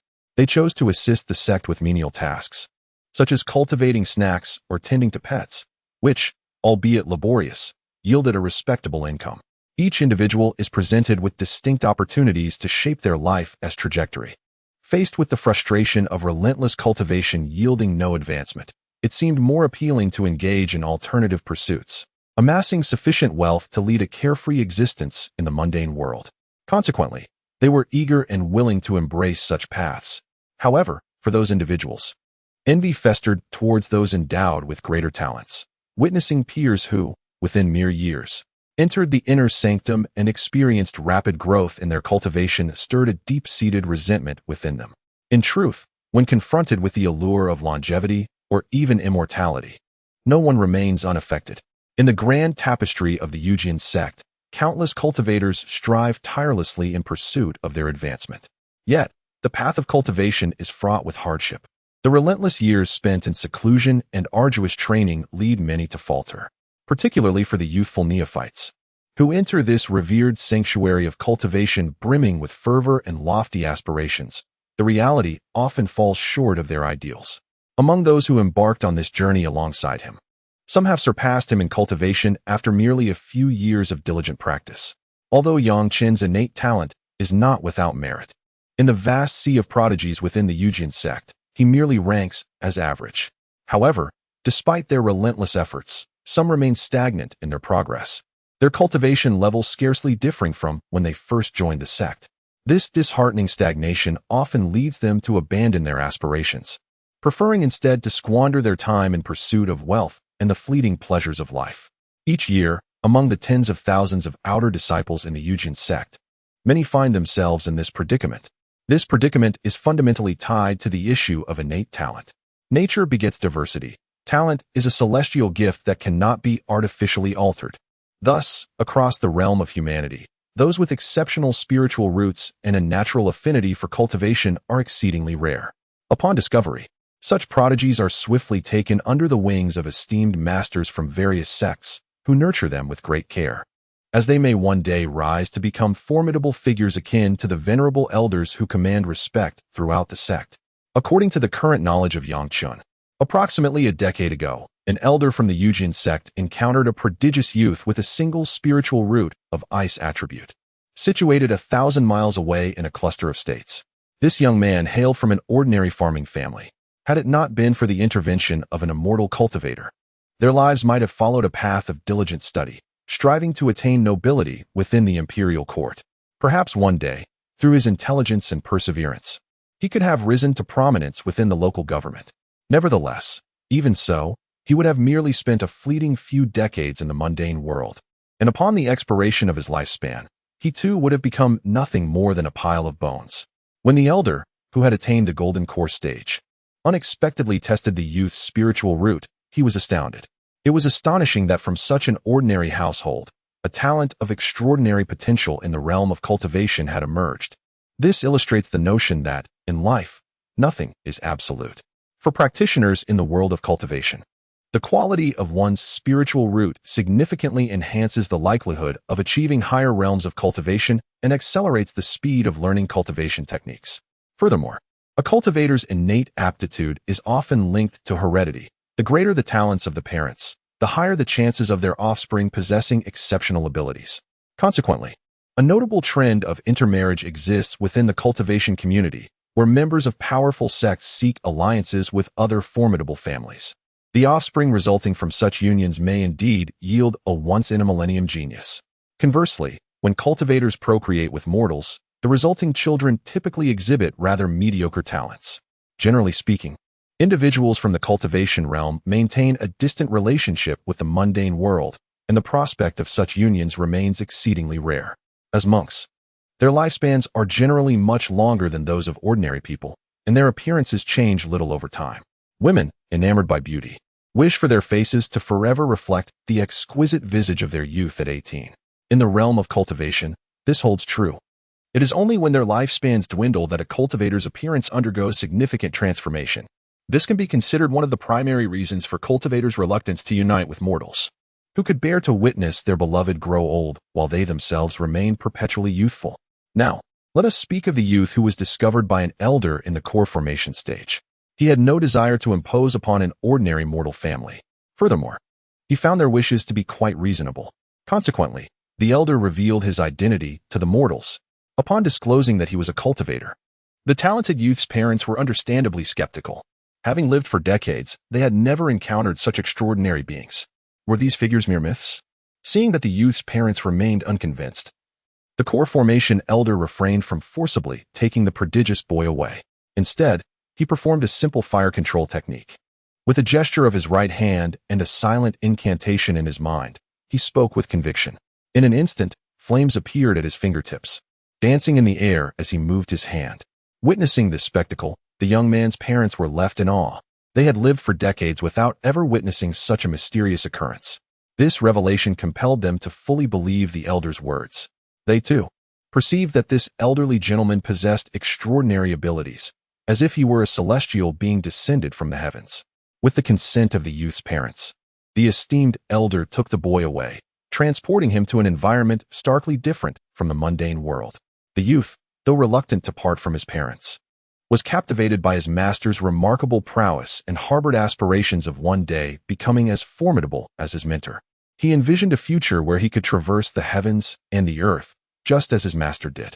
From that day forth, his life underwent a profound transformation. Had it not been for the elder's discovery of his innate talent for cultivating immortality, he might have languished in an ordinary existence. However, upon entering the realm of immortals, everything changed. His exceptional gifts, coupled with the guidance of a wise teacher, allowed him to progress at an astonishing rate. Furthermore, he was deeply drawn to the life of cultivation. Since joining the sect, his horizons expanded dramatically. He learned of the extraordinary existence of cultivators in this world, endowed with incredible powers. As he adapted to this ever-evolving lifestyle, he dedicated himself to rigorous training. The dreams he once held as a child now seemed laughable in comparison to his present reality. Entering the sect was akin to stepping into an entirely different world, where the future promised to be anything but monotonous. His destiny, perhaps, would unfold as a grand epic or the dawn of a monumental enterprise. For it was from that fateful day that his fortune began to shift. This may be both a blessing and a curse for him, yet it remains a choice of his own making, and gradually, he has come to appreciate this way of life. Chapter 16. Cultivation. Since his entrance into the sect, the youth has diligently devoted himself to his cultivation. With his remarkable innate talent, he is regarded as a prodigy, earning the admiration of several esteemed figures within the Swordmaster sect. Consequently, the resources available to him far surpass those of ordinary disciples, allowing his progress to soar at an astonishing pace. For these reasons, he has emerged as one of the most prominent figures within the Swordmaster sect in just a few years, and his reputation as a genius has spread widely. However, within the sect, he trains with unwavering dedication. He understands profoundly that all he possesses today is a gift from his master. Had it not been for his master's fortuitous discovery of his exceptional talent and subsequent invitation to join the sect, he cannot fathom what fate would have awaited him. Although the sect is not devoid of treachery and intrigue, overall, it is relatively safe. To ensure the stability of the sect and protect the lives of various talented cultivators, the elders have historically enforced strict rules. Killing within the sect is strictly prohibited. Disciples who defy these regulations face severe consequences. Initially, some stubborn individuals resisted compliance, believing their strength afforded them the liberty to act recklessly. However, following the harsh measures imposed by the elders, fear gradually took hold among the disciples. Even those with powerful backgrounds, under the protection of the senior elders, found it nearly impossible to voice dissent. For the entire sword cultivation sect, the Grand Elder serves as a guardian deity, shielding countless elders and disciples from all crises. It is precisely this protection that fosters a secure and tranquil environment for cultivation. In the realm of Lishan continent, every sect and nation adheres to its own regulations. As a colossal entity within the dynasty, the sword cultivation sect governs thousands of families and sacred spirits. Within the confines of this sect, the decisions made by the sword cultivation sect are rarely challenged by those lacking sufficient strength. Under the sect's regulations, various peaks and factions develop and prosper in an orderly manner. For the outer disciples, recruitment occurs annually. During this time, families within a radius of several thousand miles aspire to join the sect. Gaining entry, even as an outer disciple, is a source of immense pride and honor. Each time new disciples are recruited, assessments are conducted to evaluate the talents of the youth. Not every applicant is accepted. Generally, only those with relatively exceptional spiritual roots are deemed worthy by the sect and permitted entry into the outer ranks. Advancement to the inner sect requires established cultivation prowess. But that is a discussion for another time. For ordinary children, especially those from impoverished families in remote villages, the opportunity to cultivate within the sect is a tremendous blessing. Consequently, many strive to gain admission. Once they enter the sect, they become immersed in an entirely different world. After a few years within the sect, most individuals experience significant growth, for it is a realm teeming with talent and marked by fierce competition. The journey ahead is not one of tranquility, but rather a relentless and monotonous pursuit of cultivation. The youth, upon being brought into the sect by a cultivator of the Yi clan, became aware of the 5 major realms of the cultivation world. He soon realized that his master was an eminent figure at the core formation stage, a fact that filled him with admiration for this revered place. Within the sect, particularly in the Yellow Hall, he enjoyed a significant advantage due to such a formidable mentor, placing him at a higher starting point than his peers. In just a few years, he garnered a reputation as a prodigy among the lower-ranked disciples. However, unbeknownst to them, this so-called genius was merely a child from an ordinary rural family, whose remarkable achievements stemmed from an extraordinary stroke of fortune. After successfully apprenticing, his master bestowed upon him a new name, Yi Wang, symbolizing the hope that he would one day become the strongest. Yi Wang did not disappoint his master's expectations, attaining the foundation establishment stage within a decade. His academic prowess was undoubtedly linked to his innate talent. While others in their 20s struggled diligently in the refining stage to enhance their cultivation, he had already distanced himself significantly from his contemporaries, earning him the title of genius within the sect. The path of cultivation offers no shortcuts. Each step demands commensurate effort, often accompanied by great suffering. Yi Wang's remarkable achievements at such a young age were a testament not only to his talent, but also to his relentless dedication. Since joining the sect, he devoted himself to training almost every day, maintaining a low profile while immersing himself in rigorous practice from dawn till dusk. He rarely paid attention to external affairs, devoting most of his time to interactions with his revered master. Moreover, the master has provided her with significant guidance in her cultivation journey. In comparison to the outer disciples, this advantage is immeasurable. The path of cultivation often presents numerous challenges. The guidance of a proficient teacher can yield remarkable results with minimal effort. This also elucidates the reason behind her swift foundation establishment. The Yujian sect, renowned within the Lishan continent, is governed by an overwhelming array of regulations. However, overall, cultivating within the sect is relatively secure. A fundamental principle is the prohibition of murder within the sect. Thus, various factions emerge within the sect, albeit constrained by these rules, preventing unchecked freedom. Furthermore, individuals harboring enmity may engage in contests during the grand competition, although significant casualties are generally discouraged. Nonetheless, injuries and fatalities among cultivators during these contests are inevitable. This serves as an optimal resolution for those bearing deep-seated grudges. Conversely, outside the sect, the responsibility for life and death rests solely upon each cultivator. The external world varies greatly, populated by practitioners of diverse temperaments. Some, aligned with the demonic path, kill indiscriminately, while others, driven by thievery, frequently resort to murder for treasure. The relentless struggle for survival among cultivators unfolds incessantly. His deliberate actions aim to ensure a better life for his parents. For cultivators, worldly wealth and treasures hold no significance. However, his disregard does not imply that his parents share the same sentiment, especially given their family's impoverished circumstances. Thus, this endeavor also serves to enhance the quality of life for his parents. As time flows inexorably onward, he has spent nearly a decade cultivating within the sect. The years have swiftly passed, and in the blink of an eye, he has successfully established his foundation. Having undergone such an extensive passage of time, he now exudes an extraordinary aura that captivates those around him whenever he ventures out, inspiring awe among the villagers. It is evident that he is no ordinary mortal. His parents are aware of his filial piety. However, in their twilight years, they sometimes find themselves reflecting wistfully. Although their son frequently visits them, it is not the same as the warmth found in an ordinary family living together.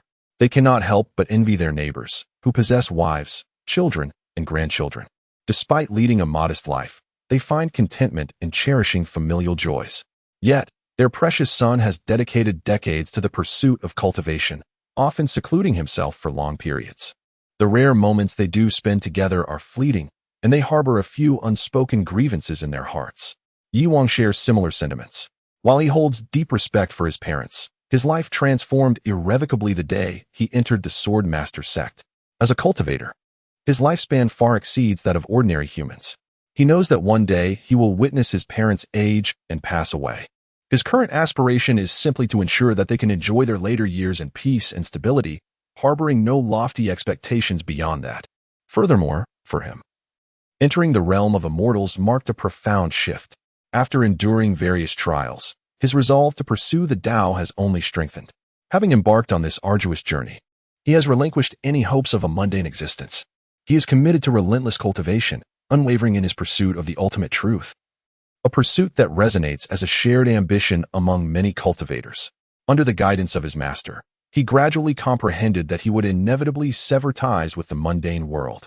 In his master's youth, he too yearned for his family. However, over the course of several centuries, his loved ones, including his children, had all passed away, leaving him as a solitary figure devoted to the pursuit of enlightenment. This represents the poignant sorrow of a cultivator. Though blessed with an extended lifespan, one must possess the fortitude to endure solitude. The more experiences one accumulates, the more profound their understanding becomes. Consequently, the hearts of cultivators grow increasingly indifferent, a common phenomenon indeed. Chapter 17. The Guardian. As a renowned prodigy within the sect, his illustrious deeds were widely celebrated. Many junior disciples, particularly those from the outer sect, aspired to one day follow in his footsteps and seek apprenticeship under the formidable elders of the sect, thus gaining access to greater resources for cultivation and enhanced opportunities for advancement. Additionally, their status had transformed significantly. Although Yang Chen, as an outer sect disciple, enjoyed considerable fame among his peers and surpassed many of his contemporaries in cultivation, he still lagged far behind the inner sect, especially talents like Yi Wang. Moreover, on the path of cultivation, there is no absolute innate talent. Even those with exceptional gifts may falter and perish. The journey of cultivation is fraught with peril, necessitating utmost caution at every step. When confronted with various challenges and crises, one must possess the requisite strength to address them. Even those esteemed elders in the sect, who have attained the golden core stage, may fall due to the ravages of conflict. Moreover, in the context of the Swordmaster sect, the number of fallen geniuses over the millennia is countless. All of this vividly illustrates that the path of cultivation is fraught with challenges. Once one enters this realm, there are often many circumstances beyond one's control. Each individual must adhere to the corresponding regulations. Unless one possesses the capability to alter the status quo and contend with the vast realm of cultivation, one remains bound by these constraints. Yangshan, as a novice, finds himself insignificant in many matters. As for the esteemed seniors, throughout their long lives, they have encountered an innumerable array of talents. Therefore, it is often the case that these venerable figures take on few disciples. They may not necessarily prioritize a disciple's innate talent, but rather place greater emphasis on the character of a young apprentice. For those who align with their preferences, there may occasionally be opportunities for meteoric rise under the tutelage of a distinguished mentor. Even if one cannot receive direct guidance and cultivation from such a master, the benefits in other aspects are undeniably immense. In the entire sect and even within the broader cultivation community, what is revered is the strength of power. As the saying goes, one should not merely regard the monk's face, but also the Buddha's. Possessing a formidable master could indeed make one's path in cultivation more seamless. Yang Chen often reflects upon this notion. Simultaneously, this is the reason why other outer disciples envy the prodigious talent of Brother Yi Wang. Furthermore, in terms of cultivation aptitude, Brother Yi Wang is indeed a rare genius, endowed with the exceptional ice spirit root. It is well known that everyone possesses spirit roots of various attributes, derived from the fundamental elements of metal, wood, water, fire, and earth. Some individuals may even embody multiple attributes. Generally speaking, the fewer the attributes, the higher the innate talent. This is because, when cultivating a singular attribute, the speed of progress is significantly swifter than that of multiple attributes. Consequently, within the same time frame, her magical prowess can multiply several times that of others. However, due to inherent reasons, individuals with such singular talents are rather rare. If the major sects were to discover such prodigies in a particular region, they would promptly dispatch esteemed individuals to recruit and nurture them within their ranks. Moreover, in the realm of cultivation, circumstances are not immutable. Beyond the 5 elemental roots and their combinations, the vast expanse of the Lishan continent harbors other exceptionally rare talents with anomalous root attributes. Such prodigies are akin to miracles, emerging once in 100,000. Upon their cultivation, they may manifest unique innate abilities derived from the peculiar nature of their roots, which is a source of envy for others. Brother Yi Wang, for instance, possesses an ice root that has mutated from a water attribute, making his cultivation of water-related techniques remarkably efficient. Furthermore, this cultivation leads to the generation of an intensely frigid aura, which plays a crucial role in the combat assessments of cultivators. Of course, Yi Wang is unaware that, within the sect, there exists another resolute individual, harboring aspirations to reach the pinnacle of cultivation. Although this person may not possess talents as lofty as his, their future achievements will undoubtedly rival his own. Yi Wang remains oblivious to these matters. Even if he were to become aware, his temperament would render him indifferent. Each day of his existence is dedicated to relentless cultivation, as if it were his destined path, while he pays little heed to the mundane affairs of the world. Yang Chen observed the unyielding demeanor of young Master Long Wuan, and he instantly steeled himself. Although he believed that these mere mortals could not possibly rival the cultivators, nothing is ever absolute. Moreover, given Yang Chen's own low level of cultivation, he hardly qualified as a true practitioner. His proficiency lay instead in the martial skills of the mundane world, where he undoubtedly surpassed the average individual. As he watched, 2 guards approached his direction. Yang Chen noted that, despite young Master Long Yuan's exaggerated arrogance, there was a constant glimmer of disdainful amusement in his eyes. Most importantly, wherever he went, he seemed intent on toying with others, seeking amusement. He often engaged in such antics at the Lord's manor, teasing the servants and challenging other noble youths to duels. For someone of his stature, such behavior was merely routine. Thus, upon encountering Yang Chen today, his interest was piqued. This interest stemmed primarily from two aspects. Firstly, while Yang Chen lacked the strikingly handsome features that characterized young Master Long Yuan, his countenance radiated an ethereal quality that suggested an aura of superiority, which irked Long Yuan greatly. He took immense pride in his own charming looks and prestigious lineage, and he was accustomed to being treated with utmost respect. However, the sight of another exceptional individual stirred within him a desire to undermine. The notion that if he could not possess something, he would not allow others to have it was a trait deeply ingrained in his haughty disposition, which now manifested vividly in this noble young man's demeanor. Secondly, he was genuinely curious to test the martial prowess of this individual, although he was unaware of the reasons. Ever since he observed the young man maintaining an air of indifference and composure, an instinctual feeling arose within him, suggesting that this individual was far from ordinary. Perhaps he had encountered a formidable opponent, thought the young Master Long Yuan. Nevertheless, even if he were indeed a master, what of it? If his martial prowess fell short of that of his two bodyguards, then there was no need for camaraderie. However, if he were truly a profound and concealed expert from the martial world, it would be worthwhile to establish an acquaintance and forge a friendship.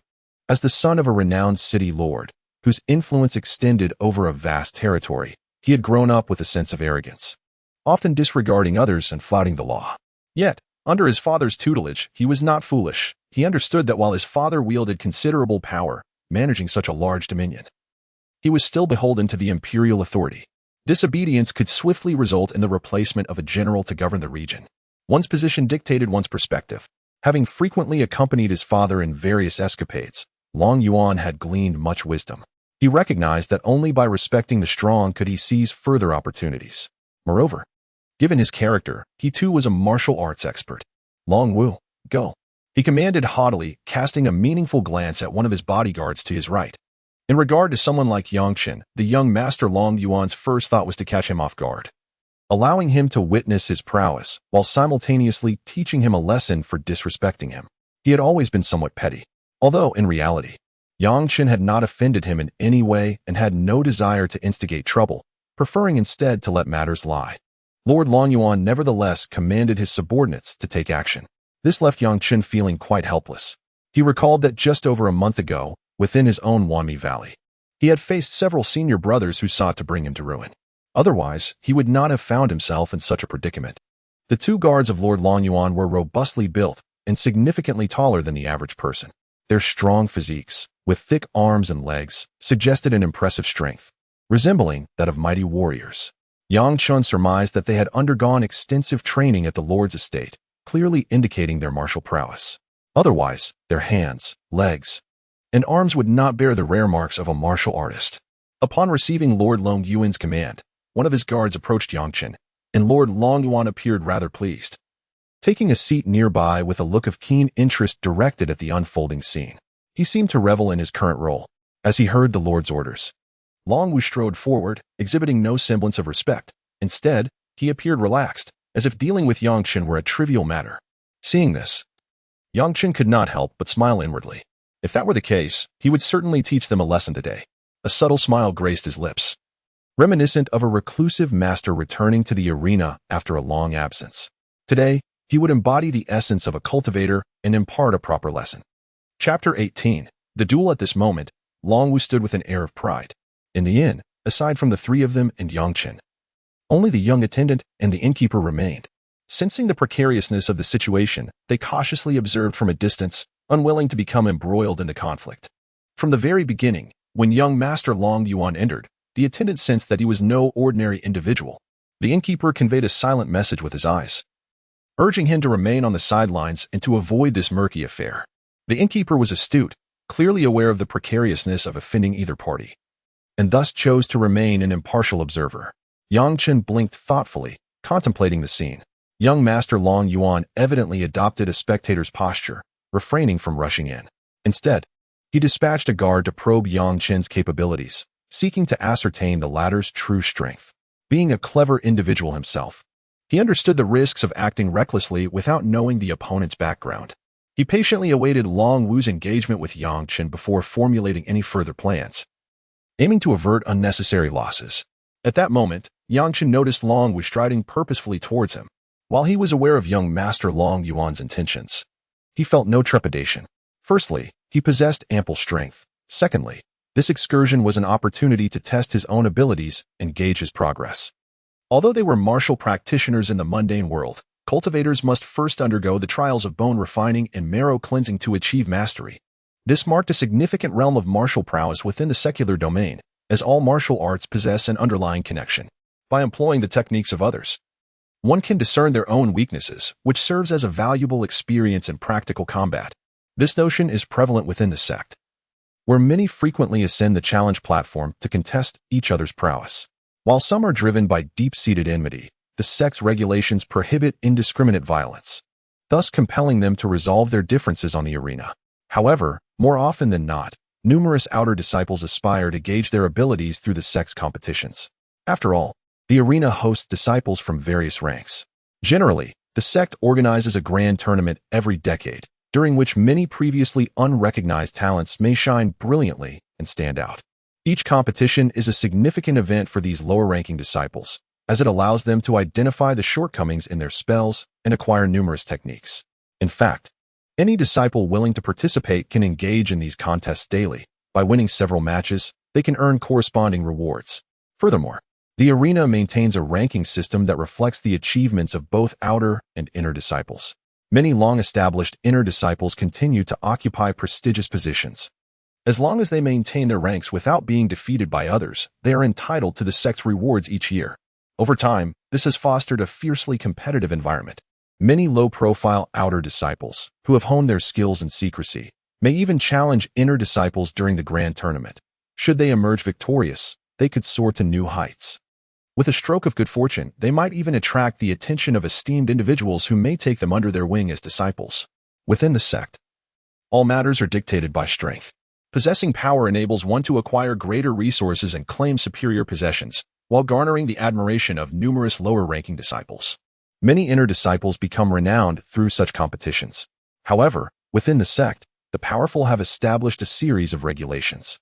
Typically, competitions serve as a straightforward assessment of strength, yet they do not necessarily reflect one's capabilities in life and death battles.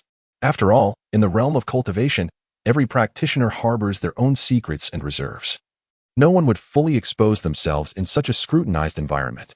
For ordinary outer disciples like Yang Chen, the arena competitions indeed present an excellent opportunity for learning and broadening one's horizons. During his time in the sect, Yang Chen was fortunate enough to witness several contests among foundation-building cultivators. The various magical tools and spells they wielded, their skilled maneuvers, and their remarkable mana revealed to him the myriad dangers inherent in combat. Observing others' battles allowed him to perceive many of the perils present in real-life confrontations. Thus, these competitions represent a rare and invaluable experience for the entire sect, particularly for lower-ranking disciples. In a fleeting moment, Yang Chen pondered deeply, clarifying many thoughts. The Dragon Guard, known as Long Wu, who served the esteemed young Master Long Yuan, was a robust middle-aged man, his physique exuding an aura of ferocity, with prominent veins on his arms, indicative of a formidable martial artist. As Long Wu approached, Yang Chen's lips curled slightly upwards, forming a mysterious smile. Long Wu arrogantly regarded Yang Chen with disdain, his towering figure casting a shadow over Yang Chen, making the innkeeper and his assistant, who observed from a distance, find the scene somewhat amusing. Yang Chen appeared almost childlike in stature. Nevertheless, he remained remarkably composed within. In the realm of true martial artists, one must not merely judge by appearances. Despite Yang Chen's seemingly fragile demeanor, the strength coursing through his body undoubtedly surpassed that of the brutish Long Wu. This is because cultivators attain their prowess through rigorous physical training. Without enhancing one's physical constitution, it becomes exceedingly difficult to harness the spiritual energy from the surroundings, let alone store it within one's minuscule dantian. As a prodigy capable of cultivation, their physical fortitude far exceeds that of ordinary mortals. As Long Wu approached Yang Chen, his face contorted with derision and mockery, he spoke. If you kneel and admit your guilt now, perhaps my master will be in a good mood and grant you mercy. Should you choose to defy us, do not blame us for not warning you. Prepare to savor the taste of our iron fists." He brandished his hardened fist menacingly at Yang Chen. "Moreover, given my master's esteemed status, and considering your apparent talents, why not become my master's bodyguard? My master's standing is exalted, and countless individuals have sought to serve him along this journey, yet we have deemed them unworthy. Young man, to be offered the role of my master's protector is a fortune earned over 8 lifetimes, a blessing from your ancestors, and the greatest honor of your existence." Long Wu, the guard, spoke with an air of presumption, extolling the virtues of young Master Long Yuan as though he were universally revered. Simultaneously, he could not resist boasting about his formidable martial prowess and elevated status, treating all those in proximity as mere servants of his household. Yang Chen found amusement in his self-aggrandizing monologue, recognizing the short-sightedness typical of mundane mortals. How limited their understanding truly is. It is likely that he remains oblivious to the terrifying adversary he faces. Yang Chen regarded Long Wu's bombastic declarations as nothing more than background noise. Maintaining his cold gaze without a flicker of emotion, Long Wu, sensing that his efforts to impress had garnered no reaction from Yang Chen, felt a surge of indignation. In other circumstances, before the esteemed young Master Long Yuan, no one would dare to show disrespect. He believed that, while the status of a guard could not be equated with that of the young masters within the Lord's mansion, it was still far more noble than that of common folk. The perceived slight to his self-assumed superiority ignited a sense of indignation within him. "Hey, you foolish brat! Seeking your own demise," he bellowed, his frustration boiling over as he leaned forward, promptly launching a punch with his right hand. Though Long Wu was an arrogant guard, he was not devoid of intelligence. Within the Lord's manor, the guards often engaged in friendly sparring, and they were well aware that even more formidable opponents served under the Lord. It is precisely due to the presence of such individuals that the Lord of the city is able to govern this vast realm. Should any region exhibit instability, the Lord can dispatch a formidable army to sweep away all opposing forces. For instance, the mountain bandits frequently find themselves besieged by the Lord's men, fostering a deep-seated animosity towards him. If the bandits were to encounter the likes of young Master Long Yuan, a fierce battle would undoubtedly ensue. Of course, whether they could vanquish this young master would depend on the prowess of the bandits. In this chaotic era, their audacity to roam freely speaks volumes of their formidable abilities to safeguard their lives. Long Wu swung his heavy fist towards Yang Chen with great force. But Yang Chen maintained his composure, his expression unyielding as he regarded his opponent coldly. As the fist drew near, he swiftly evaded, his figure flickering to the side. Long Wu's heart raced in surprise, such astonishing speed. Despite not having exerted his full strength, the might of his martial arts was considerable. He had not anticipated that this seemingly unremarkable young man could so effortlessly evade his attack. Initially, he had not taken the encounter seriously, merely intending to teach a lesson. However, he now recognized that his adversary was indeed a concealed expert. Pausing momentarily, he fixed his gaze upon Yang Chen, adopting a more serious demeanor. "Not bad, kid. Let us do this again. This time, I shall be entirely earnest." With that declaration, he lunged forward, his right foot poised to strike. An inexperienced novice might easily fall prey to the deceptive nature of his words. However, for a master like Yang Chen, the martial skills of these ordinary practitioners were something he had long since surpassed, having trained extensively beyond measure. In terms of proficiency, the combined efforts of the three of them would likely not match his swiftness and skill. With a calm demeanor, Yang Chen effortlessly leaped, his form resembling that of a graceful wild goose, floating to the other side of the table. Unfazed, he continued to cast a cold gaze at the guard, whose complexion had darkened somewhat. Chapter 19. Dragon 5. As Dragon 5 engaged in combat with Yang Chen, young Master Long Yuan sat casually at a distance, observing with a detached demeanor, embodying the role of a spectator. Although he believed that chaos offered a greater chance of victory, he had encountered few who could best his two guards along this journey. Dragon 5 and Dragon 6, though appearing robust and somewhat unrefined, were not to be underestimated. He understood that many truths are not easily discerned from mere appearances. In this world, diverse personalities and varying degrees of wisdom exist. Some individuals excel at concealing their true capabilities, thus leading their opponents to become complacent and vulnerable. Such occurrences had transpired frequently in their encounters. Therefore, their genuine intelligence should not be mistaken for folly. On the contrary, being valued by the city lord as guards signified a level of status and notable intellect. During their tenure at the lord's residence, They had garnered considerable favor from him, though they often found young Master Long Yuan's demeanor and arrogance distasteful. They recognized the immense gratitude the city lord held for him, despite his penchant for stirring trouble. However, for the two of them, things have been quite favorable.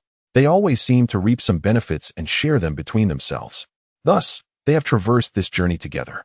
Both of them have proven to be fairly loyal protectors. Upon witnessing the young man, Yang Chen, effortlessly evade his attacks on 2 occasions, Long Wu no longer possessed the initial sense of amusement. Though he was a guardian by profession, he was also a seasoned martial artist in the realm. He understood clearly that the seemingly youthful opponent before him was, in fact, a veteran practitioner of martial arts with years of experience. Moreover, the swiftness and agility of his movements indicated exceptional lightness of foot, and his prowess in martial arts was undoubtedly formidable. At this moment, the smile that had adorned his face vanished, replaced by a serious demeanor. He furrowed his brow.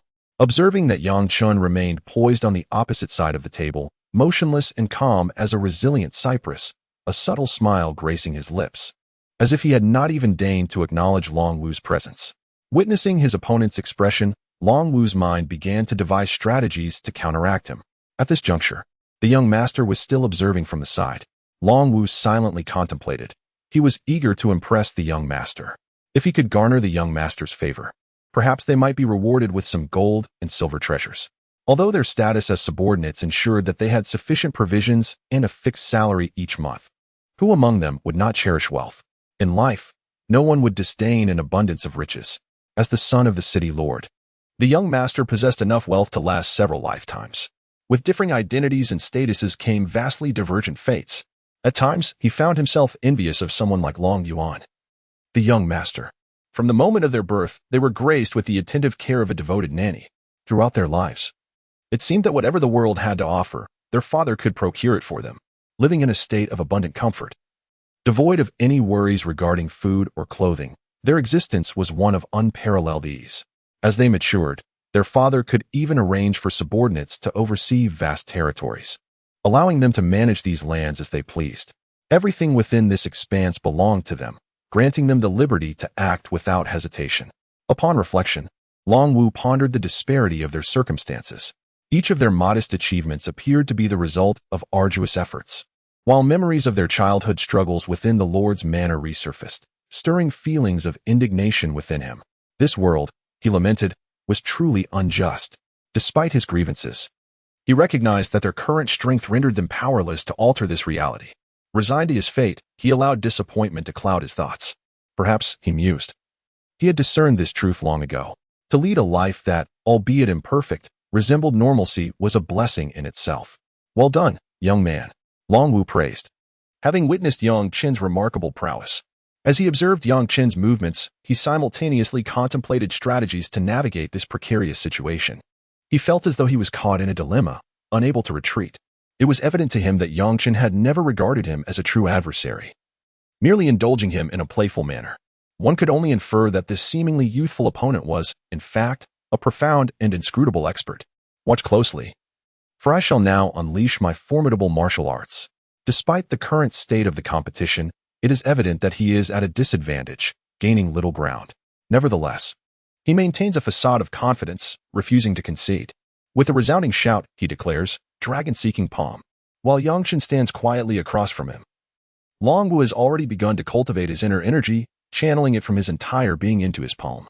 This martial art is a rarity within the estate.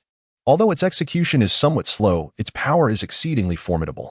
He had previously witnessed the city lord unleash this technique after gathering strength, shattering trees in the process, which left him in awe of the incredible prowess attainable through martial arts at elevated levels.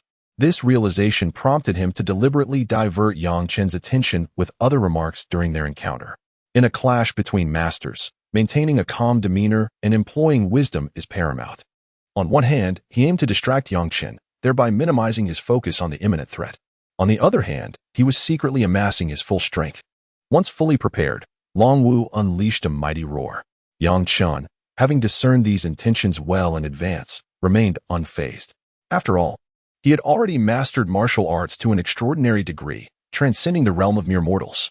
The distinction between the celestial and the mundane is one that cannot be easily compared. Only those who dwell within the ordinary world can truly grasp the magnitude of such a disparity. For those who have never encountered cultivators, this concept remains entirely foreign.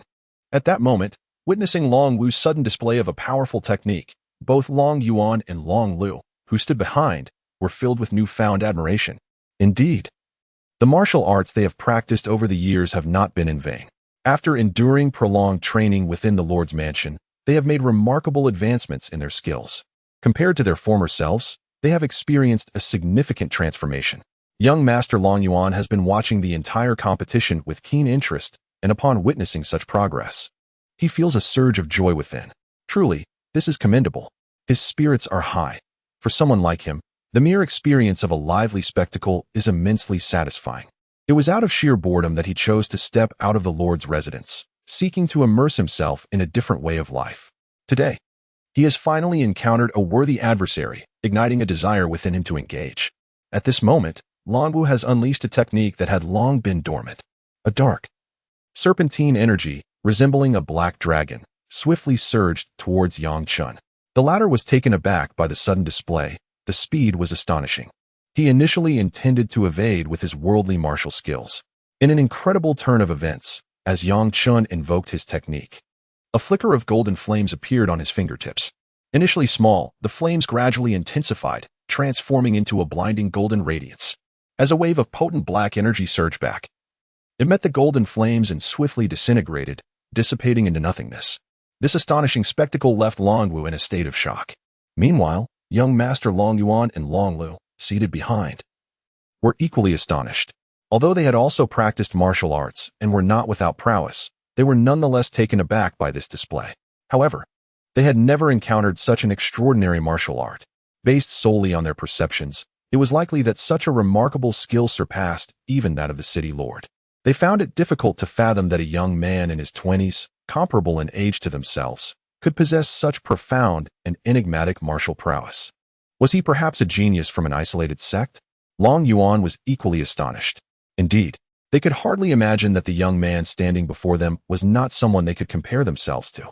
He was, in fact, a practitioner of cultivation, an existence that transcended the common folk. At that moment, Yang Chen was merely demonstrating a very elementary fireball technique. To ordinary people, it was an astonishing feat. Yet for a cultivator, it was simply a rudimentary spell. As the black energy unleashed by Long Wu encountered the intensely high temperature of the flames, it was gradually incinerated to nothingness. There was not a trace left. Previously, the surroundings had been in disarray, with tables and chairs rendered nearly unrecognizable. Now, as they surveyed the aftermath, they realized the extent of the devastation. The innkeeper and his assistant felt a pang of sorrow at the sight. They muttered to themselves, lamenting the unfortunate turn of events that had brought such dismay. After this ruckus, not only would they earn no profits, but they also faced the prospect of having to replace the damaged furniture. The innkeeper felt as though his heart were bleeding at the thought. Despite his intense frustration at the brawl, he dared not utter a single word. Both parties are not individuals he could easily offend. The recent contest clearly illustrated this. Each of them is formidable in their own right. Any sign of disrespect could potentially jeopardize the tranquility of his future. The boss couldn't help but feel a pang of realization. Chapter 20. Fierce Combat after a series of intense probes. Long Wu profoundly recognized that this young man named Yang Chen was indeed a formidable opponent. Perhaps it would be more accurate to say that with his own skills, he was no match for Yang Chen's elusive martial prowess. At this moment, despite perceiving Yang Chen's martial arts as enigmatic and unpredictable, his thoughts did not extend beyond that. Humph, there are 3 of us, and considering my own martial prowess, I would classify myself as a master. I refuse to believe that together we cannot defeat you. When young Master Long Yuan saw that Long Wu was clearly outmatched, a flicker of calculation sparked within him.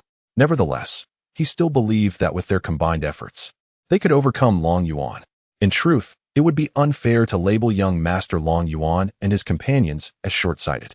In the grand scheme of the mundane world, they were indeed not weak in terms of martial arts. A month prior, in a small town situated 100 miles away, they had dealt with a young heir from a family who had crossed them. Long Wu had given him a severe lesson. For someone like young Master Long Yuan, such behavior was customary. It was a reflection of his character. However, this reprimand had inadvertently attracted the attention of an elder, culminating in a confrontation with the grandfather of the chastised youth. Though young Master Long Yuan harbors no fear, given his esteemed status in this realm, he need not dread anyone. However, hidden within certain locales are indeed masters of the martial world. This elderly gentleman is a long-dormant veteran of the martial arts community.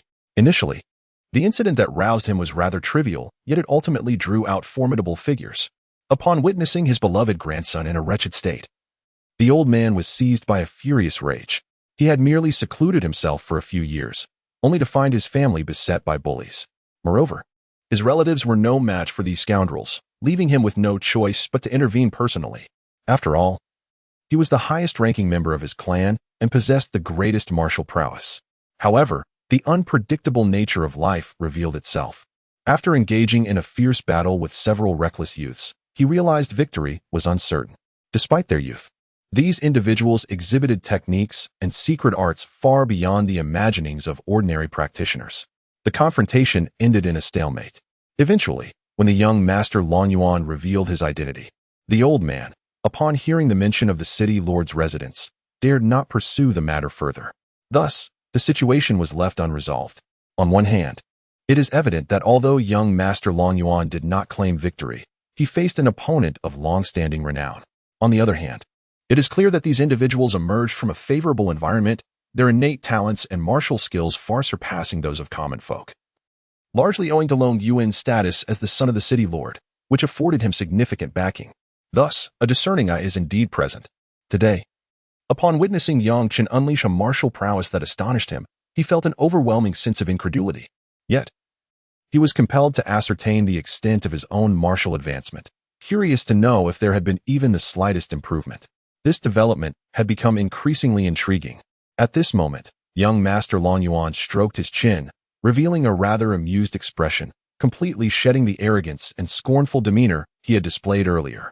It dawned upon them that they were not the ones mocking others. Rather, from the very beginning, others had never intended to regard him with respect. Moreover, the disparity between his realm and that of others was not on the same plane.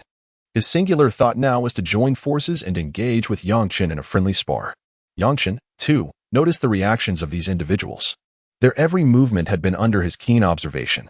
Ever since he had commenced his cultivation within the sect, he had distinctly realized that his senses, sight, hearing, and reflexes, had significantly enhanced compared to before.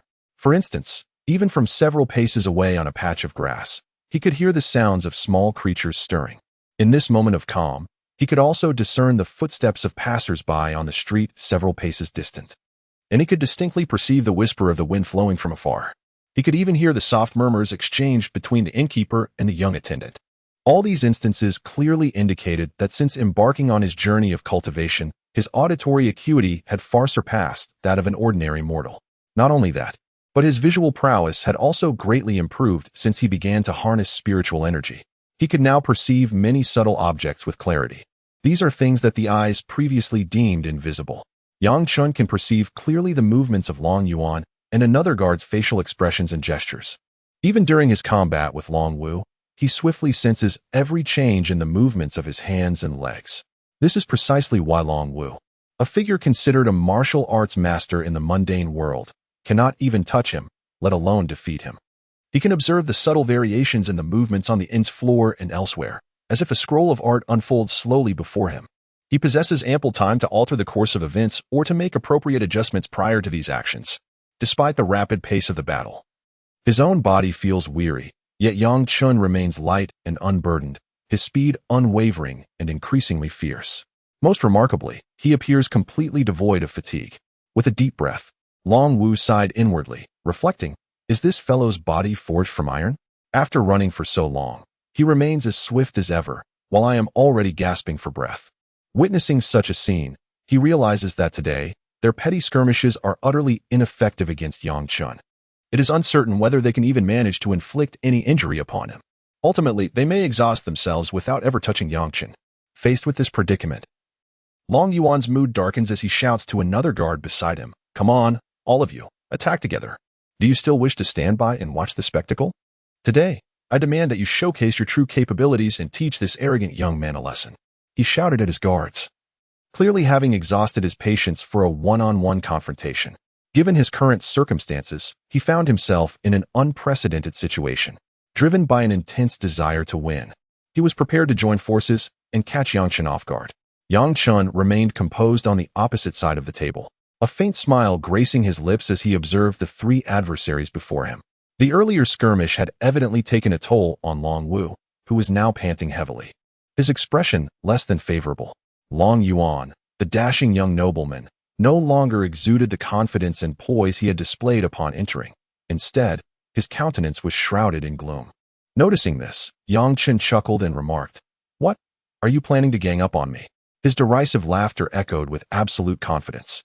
In his heart, Yang Chen recognized the futility of their aspirations. To believe they could triumph over a cultivator's formidable spells with mere rudimentary skills from the mundane world was nothing short of folly. Yet today, he had no intention of voicing such thoughts. He merely sought to impart a small lesson to these individuals. Initially, he had no desire to provoke Long Yuan and his companions. "Allow me to demonstrate my prowess and present you with a glimpse of my treasured sword." Faced with no alternative, Long Yuan recalled the sword his father had urged him to carry before departing. His father had claimed that this sword was a remarkable artifact, unparalleled across this vast expanse. It had been gifted to him many years ago by an ancient sage. Today, she is granted the aspiration to one day emulate a general, galloping through the rivers and lakes, engaging in battles, and safeguarding this land. Upon hearing this, Long Lu swiftly retrieved the package he had been carrying on his back. Upon opening it, a magnificent sword was revealed. The blade emanated an aura of chilling intensity and glimmered with a brilliant sheen, evidently honed over an extensive period. Appearing exceedingly sharp, Yang Chen also recognized that, in the mortal realm, this sword was undoubtedly a rare treasure. However, in the realm of cultivation, it was hardly noteworthy. The steel sword possessed by each member of his sect far surpassed this mundane blade in power. Although young Master Long Yuan and his companions seemed to have acquired something precious, Yang Chen did not regard it with much significance. At that moment, young Master Long Yuan held the sword in his hand, admiring its exceptional azure glow, and his expression softened somewhat. It appeared he had finally found a means to contend with Yang Chen's prowess. Gripping the sword, he lunged forward, slashing with fervor. Without a moment's hesitation, young Master Long Yuan leaned forward, propelling himself swiftly with several agile steps to stand before Yang Chen. He raised the sword, its cold light flashing as he struck downwards with a powerful and heavy blow, evidently exerting all his strength. Chapter 21. The dynasty. Seeing that Yang Chen was alone, young Master Long Yuan and his companions became exceptionally fierce. The previous banter had vanished entirely. Long Yuan's gaze intensified, his cold eyes resembling those of a predatory beast, poised to devour its prey. Yang Chen was encountering Long Yuan, this debauched scion, for the first time, and was taken aback by the fierce and cruel expression that was rarely seen. Although the strength displayed by their group at this moment had indeed improved significantly from before, Yang Chen pondered briefly and quickly arrived at a conclusion. It seemed that today he must showcase a remarkable skill that would leave them utterly astonished, thereby compelling this young wastrel to submit completely. With this thought, his demeanor became increasingly composed. As a disciple of the Yujian sect, his foundation was far more profound than that of these frivolous heirs of the mundane world. And he possessed sufficient strength to teach them a lesson, a true demonstration of what a cultivator's power entailed. The Yujian sect, being a prominent and influential sect in the region, boasted an unfathomable depth of heritage, even as the most inconspicuous outer disciple. The information Yang Chen had acquired was vastly superior to that of the entire secular world. It could be asserted that the combined might of all the armies and common folk in the secular realm could not match the power of a single elder within the Yujian sect. When angered, feudal lords trembled. When at peace, the world remained tranquil. The formidable strength of cultivators instilled fear in the hearts of any secular ruler. Each powerful cultivator possessed the astonishing capacity to move mountains and fill seas, to alter the very fabric of reality. In the presence of such formidable beings, the mortals of the mundane world appeared as frail as ants.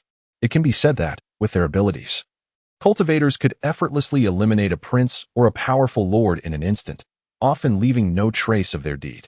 Throughout the ages, dynasties have risen and fallen, and the tides of time have reshaped the world. In the ebb and flow of worldly affairs, countless tales of the mortal realm and poignant historical ballads are perpetually reenacted. Dynasties have transformed multiple times. The land of Lishan is vast and boundless. Even the most esteemed elders of the Sword Sovereign sect might not fully comprehend the true expanse of this continent. They have merely gleaned that, across the entire land. Aside from a few regions inhabited by mortals, many secluded mountains and dense forests are occupied by sects of immortals, benefiting from the fortuitous conjunction of time and place. Generally speaking, areas occupied by cultivators have accumulated potent spiritual veins over the passage of countless years. These spiritual veins are the result of the land's gradual evolution through extensive temporal changes. In proximity to these spiritual veins, the air is imbued with abundant spiritual energy. For cultivators, the essence of their practice lies in absorbing this spiritual energy into their bodies, continually refining and enhancing their physical forms. The cultivation of the physical body is the fundamental foundation. Only when the corporeal form is sufficiently robust can one endure greater pressures and thus harness more spiritual energy. The capacity of a cultivator's sea of qi, which reflects the amount of spiritual energy contained within, serves as a clear indicator of their realm of mastery. The 5 major realms of cultivation, qi refinement, foundation establishment, core formation, nascent soul, and spirit transformation, exhibit vast disparities in strength. A mere disciple in the qi refinement stage can effortlessly triumph over dozens of martial experts. This illustrates the monumental gap between cultivators and mortals. Similarly, a disciple in the foundation establishment stage can easily annihilate an outer sect disciple in the qi refinement stage. Previously, Yang Chen had witnessed the arena competitions among disciples within the sect, gaining a profound understanding of the disparities in strength among disciples of varying ranks. Disciples in the qi refinement stage lack the requisite strength to challenge the formidable disciples of the foundation establishment stage. Even those who consider themselves powerful among the higher ranks of qi refinement often find themselves eager to engage in such challenges, yet they inevitably face defeat. As far as Yang Chen has heard, no prodigious disciple has yet possessed the capability to challenge those who effortlessly secure victory. Similarly, disciples of the foundation establishment stage and the esteemed elders of the core formation stage are not comparable.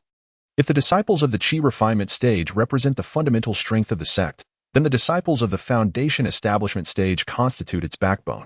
Generally speaking, disciples at the foundation establishment stage are regarded as exceptionally gifted practitioners within the sect.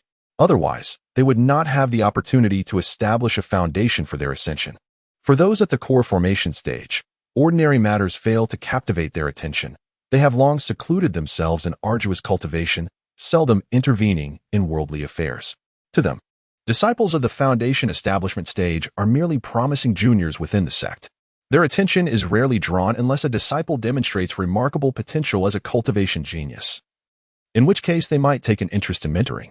At other times, the focus remains on relentless cultivation in pursuit of higher realms. Disciples in the foundation establishment stage typically approach those at the core formation stage with humility, seeking guidance. It is rare for them to challenge the authority of these seasoned practitioners with unwarranted audacity. However, the complexities of the external cultivation world present a different narrative altogether. After all, the realm of cultivation is replete with legendary miracles and tales that resonate through the ages. Many significant events continue to be recounted with great enthusiasm even after centuries or millennia. Cultivation, in all its forms, is imbued with captivating uncertainties. Some outer disciples, who may appear to possess only mediocre talents, might nonetheless encounter extraordinary opportunities that enable them to cultivate to the golden core stage or even higher realms. Although Yang Chen's innate spiritual roots are quite ordinary, his unwavering commitment to his pursuits ensures that he will never relent. He shall persistently tread the winding path of cultivation, undeterred by uncertainty regarding how far he might progress. From the outset, his aspirations have always been significantly loftier than those of his fellow ordinary outer disciples, perhaps serving as a fundamental reason for his eventual extraordinary accomplishments. In any case, the disparity in strength among cultivators of different realms is substantial. However, not every situation conforms to this delineation. After all, the entirely mountain continent is replete with talented individuals, exceptional figures, and prodigious geniuses. Throughout its extensive historical evolution, some of these prodigies have even devised myriad secret techniques for cultivation. When these esoteric arts are unleashed, they can yield astonishingly formidable powers, presenting a challenge between individuals of varying realms. The Li Mountain continent stretches boundlessly, its vast expanse traversing countless miles. Similarly, the territory governed by the Dezhou dynasty is immensely extensive. The rulers of the Daizhou dynasty have divided the realm into 36 provinces, each containing numerous cities, establishing this hierarchical structure to maintain dominion over the world. For instance, the father of young Master Long Yuan is one such city lord, appointed directly by the imperial court. The entire dynasty operates under the orderly governance of the royal family and a centralized authority, ensuring the smooth functioning of various systems. Naturally, a city lord wields absolute power of life and death over the expansive lands within their jurisdiction, possessing the authority to govern all affairs. It can be asserted that should any family defy authority, the command to unleash the military to obliterate them could be issued without hesitation. Such occurrences transpire incessantly throughout the vast expanse of the dynasty's territories. However, in comparison to the esteemed governors of each province, the status of a city lord is somewhat diminished. The provincial officials engage directly with the court's inner circle, wielding formidable military and political power, akin to sovereign lords of their domains, which are significantly more extensive. Nonetheless, it remains evident that all earthly power is ultimately governed by the imperial family of the Great Zhou. Generally speaking, a decree from the royal lineage is regarded as the ultimate word. A single act of anger can incite tumult across the realm. Throughout the protracted reign of the Great Zhou dynasty, various rebellious factions have emerged in different locales, aspiring to overthrow the imperial rule. Yet, it is clear that such a vast territory cannot be managed without considerable prowess. Whenever a rebellion arises, the royal family dispatches a formidable army to quell it. Therefore, despite the immense expanse of the Great Zhou dynasty, the top-down governance structure ensures a degree of stability, making it arduous for secular forces to undermine the sovereign authority. In times of upheaval within the territories, the rulers and various lords of the dynasty devise numerous strategies to restore order. Within the court, the emperor of the Great Zhou dynasty stands as the supreme leader. Each emperor, as the paramount ruler of the dynasty, is positioned just below one and above myriad subjects, wielding the power to direct the realm with a mere utterance. Every emperor is designated by the preceding one before their passing. Amidst the grand backdrop of the Great Zhou dynasty, no one dared to defy the emperor's decree. Over the long passage of time, the royal lineage flourished, with numerous descendants emerging. Some were dispatched to remote regions to govern various states, while others held significant positions within the court. In summary, the Great Zhou dynasty reigned as the unequivocal sovereign of this vast land. In the mortal realm, few possessed the strength to challenge its formidable edifice. For each generation of emperors, the supreme ruler conferred titles upon his brothers, designating them as lords, with some serving as princes within the court. Each of them held esteemed status, becoming prominent figures across the continent. In contrast to the likes of the frivolous young Master Long Yuan, they were regarded with disdain. As the tides of time shifted and the winds of change swept through, countless poignant tales unfolded across this expansive territory. Narratives emerged of powerful lords and charming princes, of regional governors and city lords safeguarding their domains. Each generation chronicled these sagas, weaving a vibrant tapestry within the annals of the continent's history. Chapter 22. Resilience in a vast world, vast and desolate, amidst the myriad of philosophies, only I traverse freely. The Great Zhou dynasty rules over the Li Mountain continent, encompassing tens of thousands of miles of boundless territory, commanding the finest resources and lands. Throughout this enduring era, a diverse and intricate culture has evolved, painting a rich and colorful societal landscape. The Great Zhou dynasty, as the preeminent sovereign power within this domain, not only practiced autocratic rule by the royal family, but also established numerous merciless institutions to uphold centralized authority. These institutions functioned like a razor-sharp sword, severing the ambitions of any forces or individuals deemed detrimental to the entire dynasty. Throughout the interminable reign of the dynasty, the royal aristocrats endeavored to prolong their dominion by any means necessary, which is a natural inclination for those in elevated positions endowed with status, influence, and decision-making power. Under the emperor, all others are but ants, instilling in each sovereign a desire for eternal reign over all affairs. After all, it is within such a position, wielding supreme military authority, that one finds an inherent dependency. Prolonged occupancy of such lofty stature cultivates a habit of giving orders and having them executed without dissent. Everyone relishes this authority.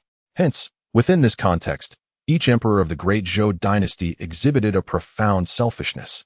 Moreover, governing and managing such an expansive territory necessitated not only wisdom but also a brutal penal system.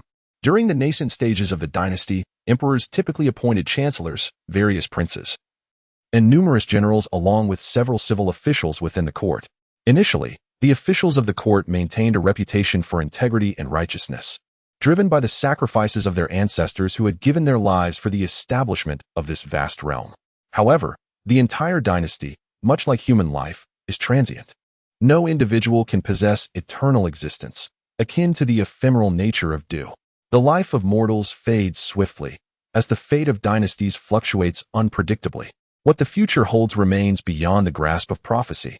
As the reign of a dynasty lengthens, the autocratic nature of its emperor burgeons, with one individual dictating the affairs of the realm. This resembles a venomous cord, gradually ensnaring the entire dynasty, a monstrous entity of formidable presence. With the passage of time, the prolonged rule of royalty and the intensification of their dominion weave this cord ever tighter, rendering it increasingly intricate and inextricable. Eventually, under such despotism, the entire dynasty becomes progressively unstable, with rebellions erupting across various regions and provinces. Simultaneously, during these tumultuous times, many who were once the sovereigns of the dynasty, princes, and other court officials, begin to foment discord. Though they outwardly appear to comply with the emperor's commands, feigning subservience, they harbor ulterior motives. Each harbors their own ambitions, plundering resources and lands, seizing strategic military locations. On the other hand, the imperial family's grip on power is not without its challenges. In recent generations, the rulers have grown incompetent, often heeding the treacherous counsel of unscrupulous advisors, leading to the wanton slaughter of court officials. The numbers of those slain beneath their tyranny are staggering. In such a tempestuous era, the populace is gripped by fear. Society is in upheaval, and the common people languish in misery, engulfed in turmoil. Thus begins the tumultuous age of the Great Zhou dynasty, teetering on the brink of collapse. One could say that the imperial dynasty's dominion gradually waned amidst the clamor of regional lords, each harboring ulterior motives. As time progressed, the entire dynasty faced a tragic predicament, teetering on the brink of collapse. Yet, even in the face of such a dire situation, the emperor, the highest authority of the dynasty, remained autocratic, indulging in revelry and self-delusion. The Grand Zhou dynasty appeared to flourish, yet bandits arose in every corner. During the era of strong centralized rule, they dared not exhibit any signs of rebellion, for they lacked the strength to oppose the lord's mansion. The lords could easily dispatch troops and formidable warriors to quell any insurrection, rendering these petty figures powerless. However, the times have irrevocably changed. The landscape has shifted dramatically. We now inhabit an age of turmoil, one in which the court cannot manage the multitude of destabilizing elements. Thus, emboldened by their circumstances, they brazenly plunder under the guise of cunning calculations, engaging in all manner of nefarious deeds. The entire dynasty has grown increasingly unstable. In fact, from the inception of the dynasty under the first emperor, a desire for eternal legacy has been fostered. In such a lofty position, none would relinquish their status. Everyone yearns to perpetuate their opulent existence, cherishing all the resources they possess: land, beauty, gold, and treasures, all seemingly inexhaustible. Yet, in the mundane realm, even the highest rulers of the dynasty are but ordinary mortals. They fear death and aspire to hold on to a legacy of unfathomable permanence. Yet they find themselves unable to witness its fruition. Throughout the annals of each dynasty, emperors, in pursuit of their grand ambitions, have sought every conceivable means to attain a legacy that would endure through the ages, or even to unlock the secret of immortality. Their relentless quest, however, remains fruitless. Akin to the autumn leaves that inevitably wither, a fate that is inescapably woven into the fabric of mortal existence. No one can alter this truth. The illustrious Zhou dynasty boasts a rich history, marked by protracted upheavals and tribulations. It has endured myriad trials and tribulations, witnessing the reigns of various emperors and generals across different epochs. Initially, the royal lineage thrived within the imperial city, but as time progressed and the population burgeoned, many dispersed to distant provinces. Some flourished in their appointed domains as lords and nobles, while others, beset by warfare, famine, and a decline in status, found themselves stripped of the power to govern, ultimately relegated to the lives of common folk. Conversely, this humble existence bore its own advantages. In an era rife with turmoil, numerous individuals rose in rebellion against the throne, often targeting the very members of the imperial family. Due to their lineage and lack of formidable military strength, many met with untimely demise. Although the chronicles of the Zhou dynasty recount instances of royal bloodshed, the current circumstances diverge significantly from those of the past.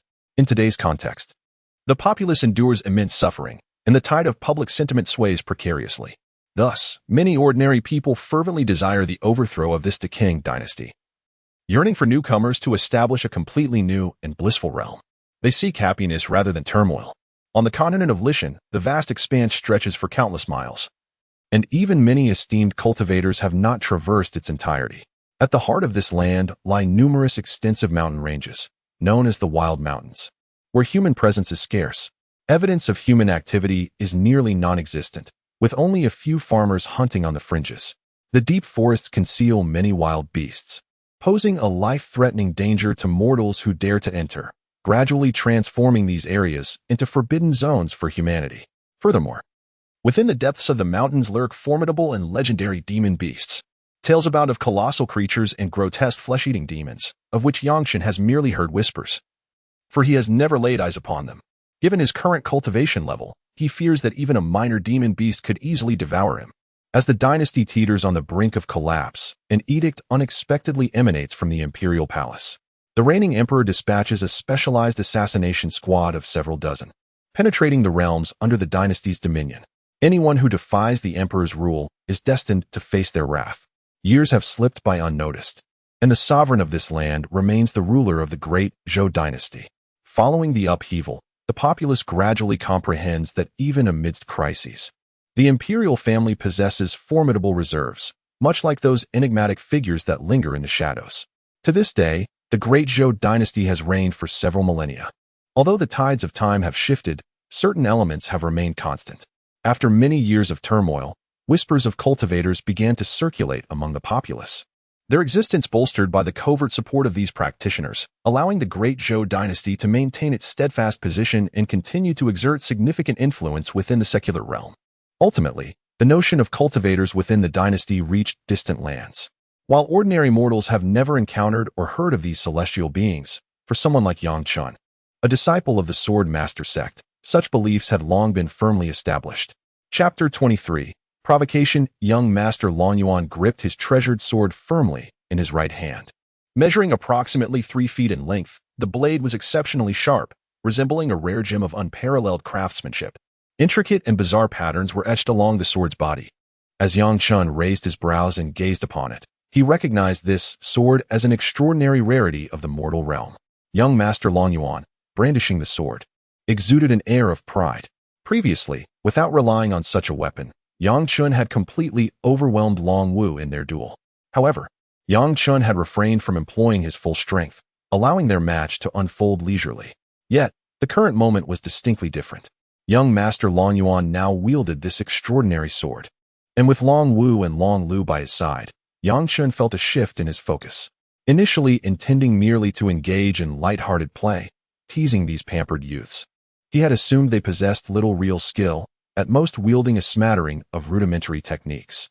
However, after exchanging a few exchanges, he began to reassess their capabilities. Yang Fengxian's formerly disdainful thoughts have been entirely overturned. He has begun to take matters seriously. One can discern this from Long Wu's techniques. In the mundane realm, individuals possessing such exceptional martial prowess are indeed a scarce minority. Conversely, it can also be inferred that Long Yuan's father, the Lord of Longsheng, is not merely an ordinary figure. Although it has been revealed that Long Yuan's father is the ruler of Longting City, situated 1,000 miles away. Longting City is part of a significant metropolis within the vast domain of Yanyan Prefecture. The entire Dezhou Empire divides the world into 36 prefectures, with Yanyan Prefecture being widely renowned and influential within the secular world. This is largely due to the fact that the sovereign of Yanyan Prefecture is none other than the emperor's younger brother, Wang Yanyan. Legend has it that Wang Yanyan was exceptionally intelligent from a young age and was a martial arts prodigy. By the age of 3, he had already mastered swordsmanship, and by 5, he was adept at horseback riding and hunting. By his teenage years, he had garnered wealth and fame throughout the imperial capital. Eventually, when the crown prince ascended the throne, the current emperor conferred upon him the title of Wang Yanyan, all while he was still in his 20s. Over the years, Wang Yinyan has fought valiantly in numerous campaigns, quelling rebellions across the land, earning significant merit in the process. It is primarily due to these accomplishments that he enjoys the emperor's favor and affection, which transcends mere familial ties. More importantly, Wang Yinyan possesses the acumen to navigate the intricacies of governance and has proven himself a loyal minister to the empire, a fact evident to all. However, despite being merely a city lord, his authority and status are extraordinary. He wields the power of life and death over all inhabitants within his domain.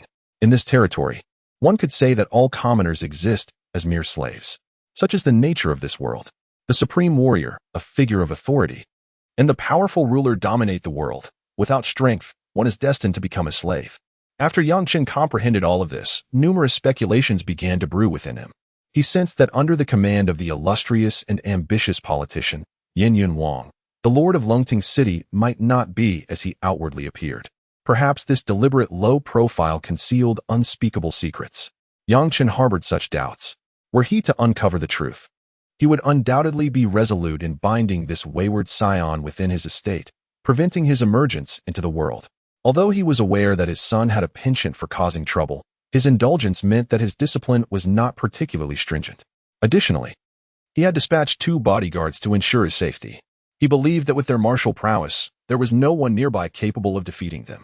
Yet, the reality was merely a figment of his imagination. Nothing was as flawless as he envisioned. He could hardly anticipate the myriad events that would unfold today, which might significantly impact future developments. Young Master Long Yuan, brandishing his treasured sword, gazed intently, brimming with confidence. Observing Yang Chen's complex expression, he felt a surge of joy. Humph. Yang Chen, do you see this sword? It is a rare treasure that my esteemed father arduously obtained from a hidden trove. Today, I shall demonstrate its might to you. I am certain that with this sword in hand, I will defeat you. At this moment, Long Yuan Gongzi felt a surge of excitement, confidently proclaiming a multitude of self-assured remarks. It seemed as though he had completely gained the upper hand, both in martial prowess and in presence. He appeared to possess an unwavering certainty of victory. Waving his arms exuberantly, his animated gestures reflecting his exhilaration, akin to someone who has stumbled upon a treasure of unparalleled worth, utterly captivated by it. Yang Chen, however, regarded this display with indifference. He pondered whether this sword might possess unimaginable, yet undiscovered potential.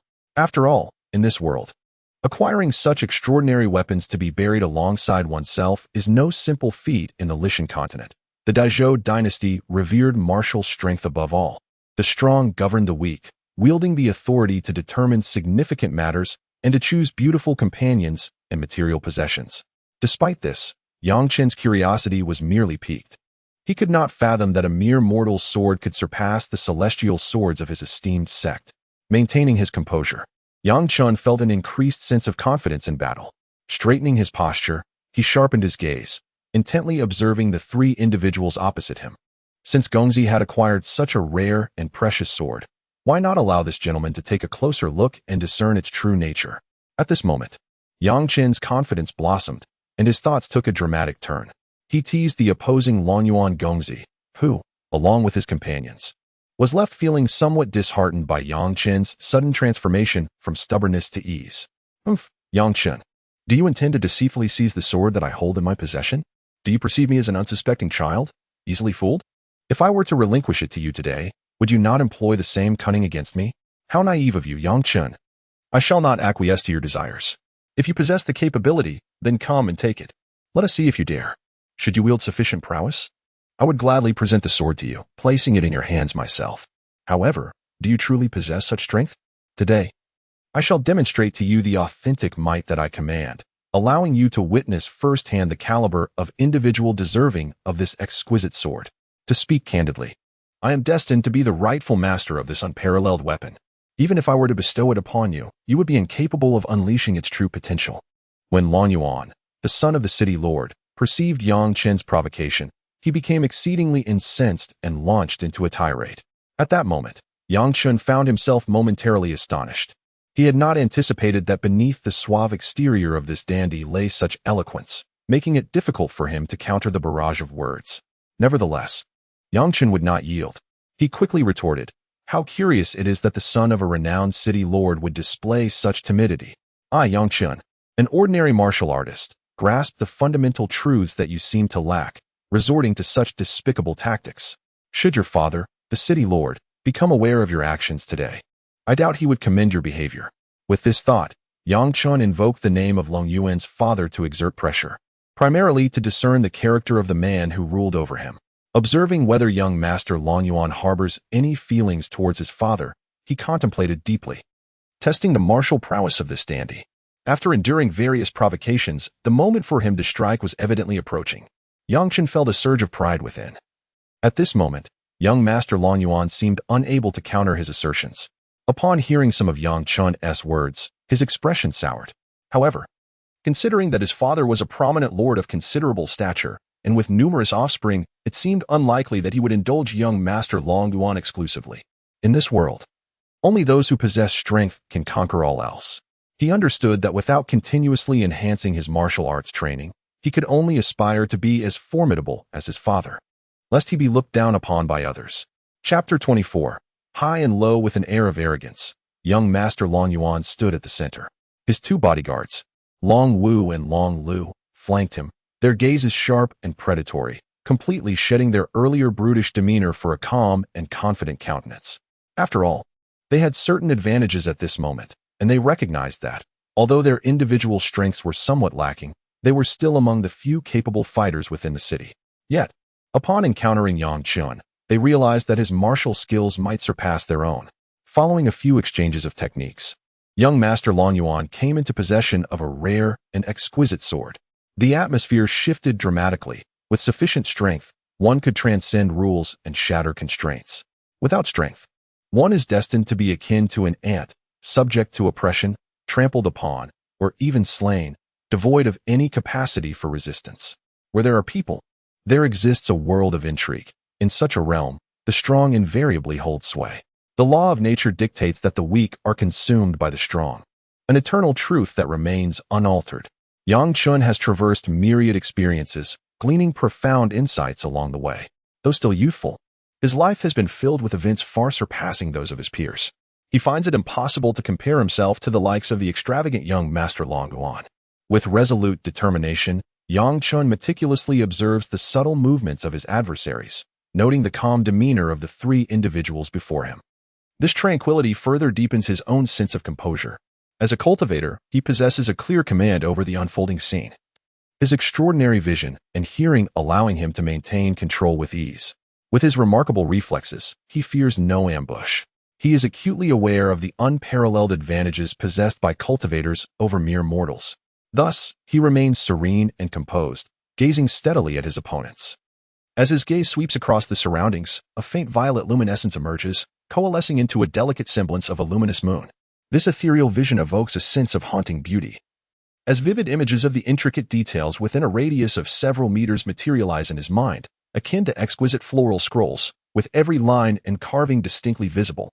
He can perceive the minuscule droplets of water lingering in a small cup on the table 3 meters away, and even discern the fine textures and subtly protruding structures of branches on a tree dozens of meters distant. Amidst all these reflections, Yang Chun was acutely aware that this newfound ability stemmed from his cultivation. In his mortal days, he bore little distinction from the ordinary populace. However, once he embarked on the path of cultivation, the disparity became increasingly pronounced. This phenomenon is characteristic of cultivators. The higher the realm achieved, the more significant the gap becomes. For instance, venerable practitioners at the Dan formation stage possess capabilities that far exceed those of mere mortals. Indeed, some adept cultivators have ascended to a level that can only be described as semi-divine, wielding extraordinary powers that defy imagination. They can soar through the skies, traverse the earth, and perform feats that, to many mortals, seem miraculous and implausible, all with a mere gesture. The tales of these cultivators seldom permeate the mundane world. Even among 1,000 mortals, only a scant few are aware of the existence of such extraordinary individuals. They are revered and idolized, yet also instilled with a sense of fear, for cultivators possess formidable and unfathomable strength. With a mere flick of their wrist, they can extinguish the lives of countless adversaries.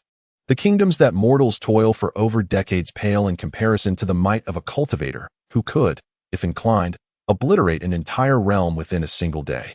The vast armies of mortals are as fragile as chaff before the might of high-ranking cultivators.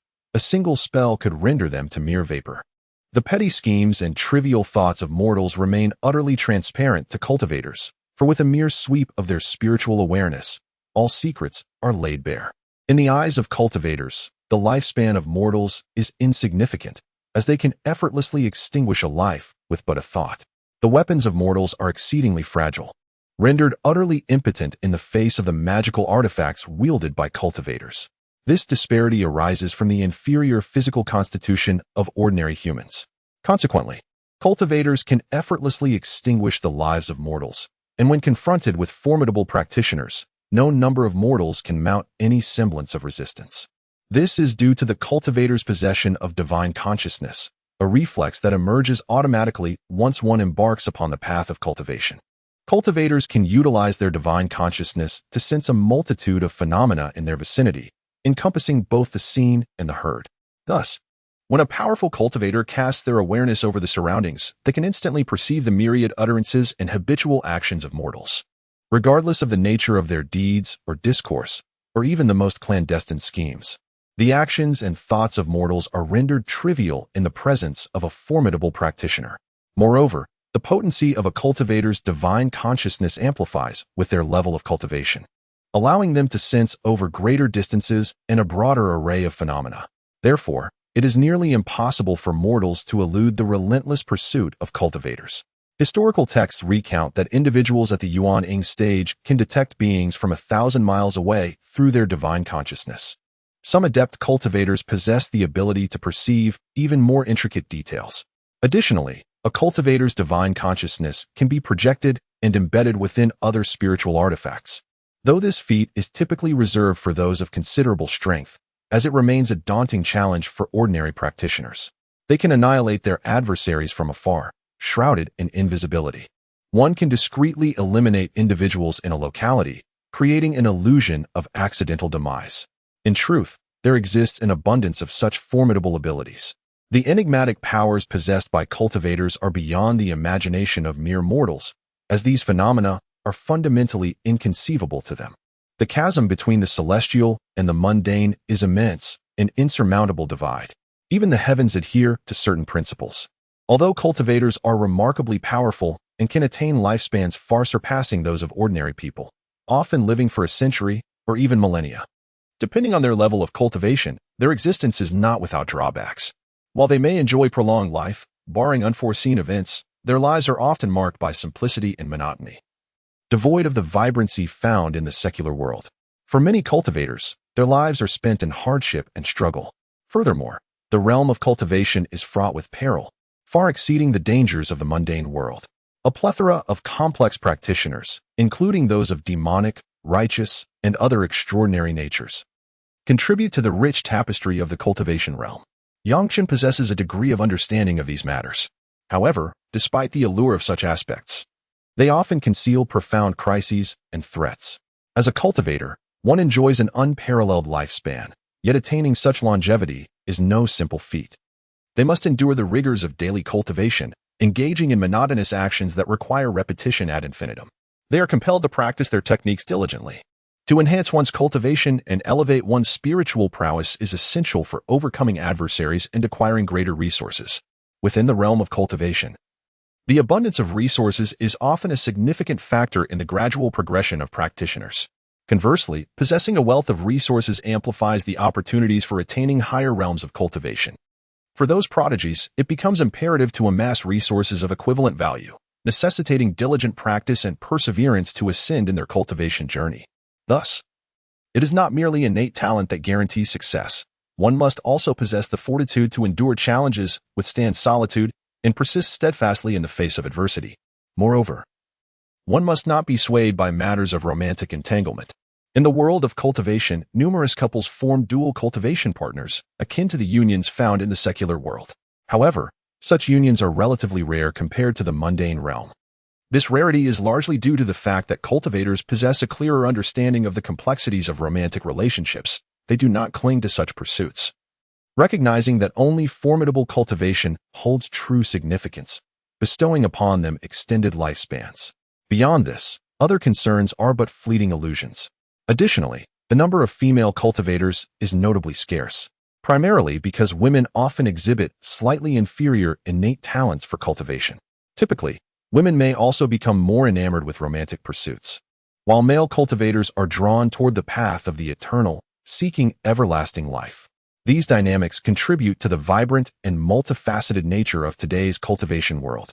The distinct advantages of the mortal realm are manifold. However, let us momentarily set these aside. People continue to yearn for and admire the cultivators. For the promise of longevity is a desire intrinsic to every living being. From an early age, life is imbued with the instinct to endure. Therefore, such states of existence are incomparable. While it may appear that cultivators possess numerous advantages and formidable powers that evoke admiration, they too bear their share of sorrow. A profound source of dread for every cultivator is the tribulation of heaven. Each step taken in the path of cultivation is accompanied by these trials, varying according to the cultivator's level of attainment. Chapter 25, Recruitment. The tribulation of heaven is an inescapable reality for every cultivator, simultaneously representing the most dreaded encounter. In essence, it is the nightmare that haunts every practitioner, the most feared aspect of their journey. Compared to other perils, this is somewhat more manageable. Although the realm of cultivation is fraught with dangers, certain threats can be evaded. For instance, cultivators may choose to abstain from perilous secret realms where survival is unlikely. Similarly, they may seek alternative means to acquire the treasures of heaven and earth. Many secret realms are treacherous, having been shaped by ancient cataclysms that have altered the course of history, geography, and environment dramatically. Some of these realms harbor numerous spatial rifts, into which cultivators can easily fall, and many dangers remain unseen and imperceptible. Once ensnared, the likelihood of survival diminishes significantly.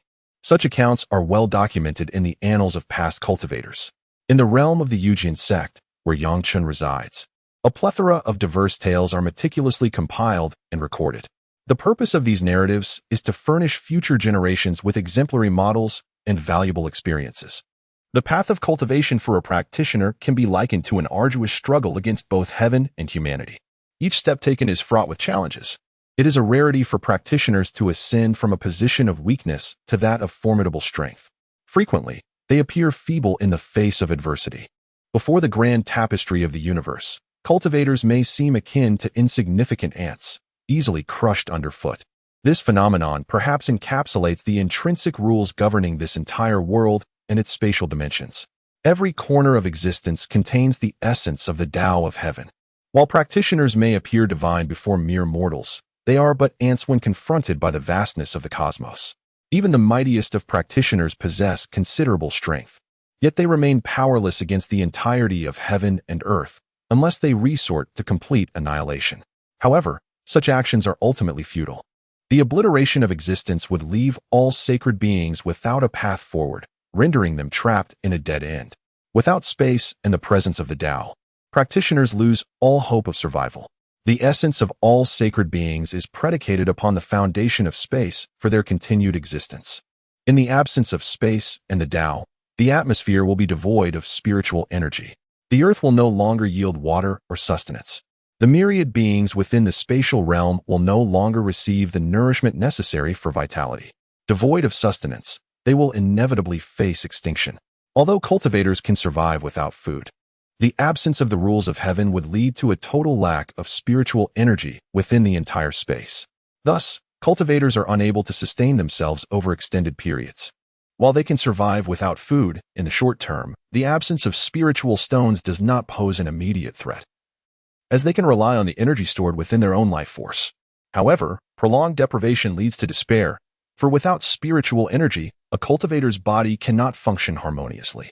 Every living entity adheres to these inherent laws. The absence of such rules would unravel the very fabric of existence. We, too, embody a facet of the celestial order, for nature follows its own principles.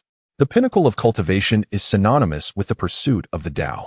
Only through a profound comprehension of the celestial regulations can one truly grasp the essence of these laws, perceive the intricate patterns of the universe, and elevate their realm of understanding, thereby evading the perils that these rules impose. Perhaps this is a manifestation of the Tao's power.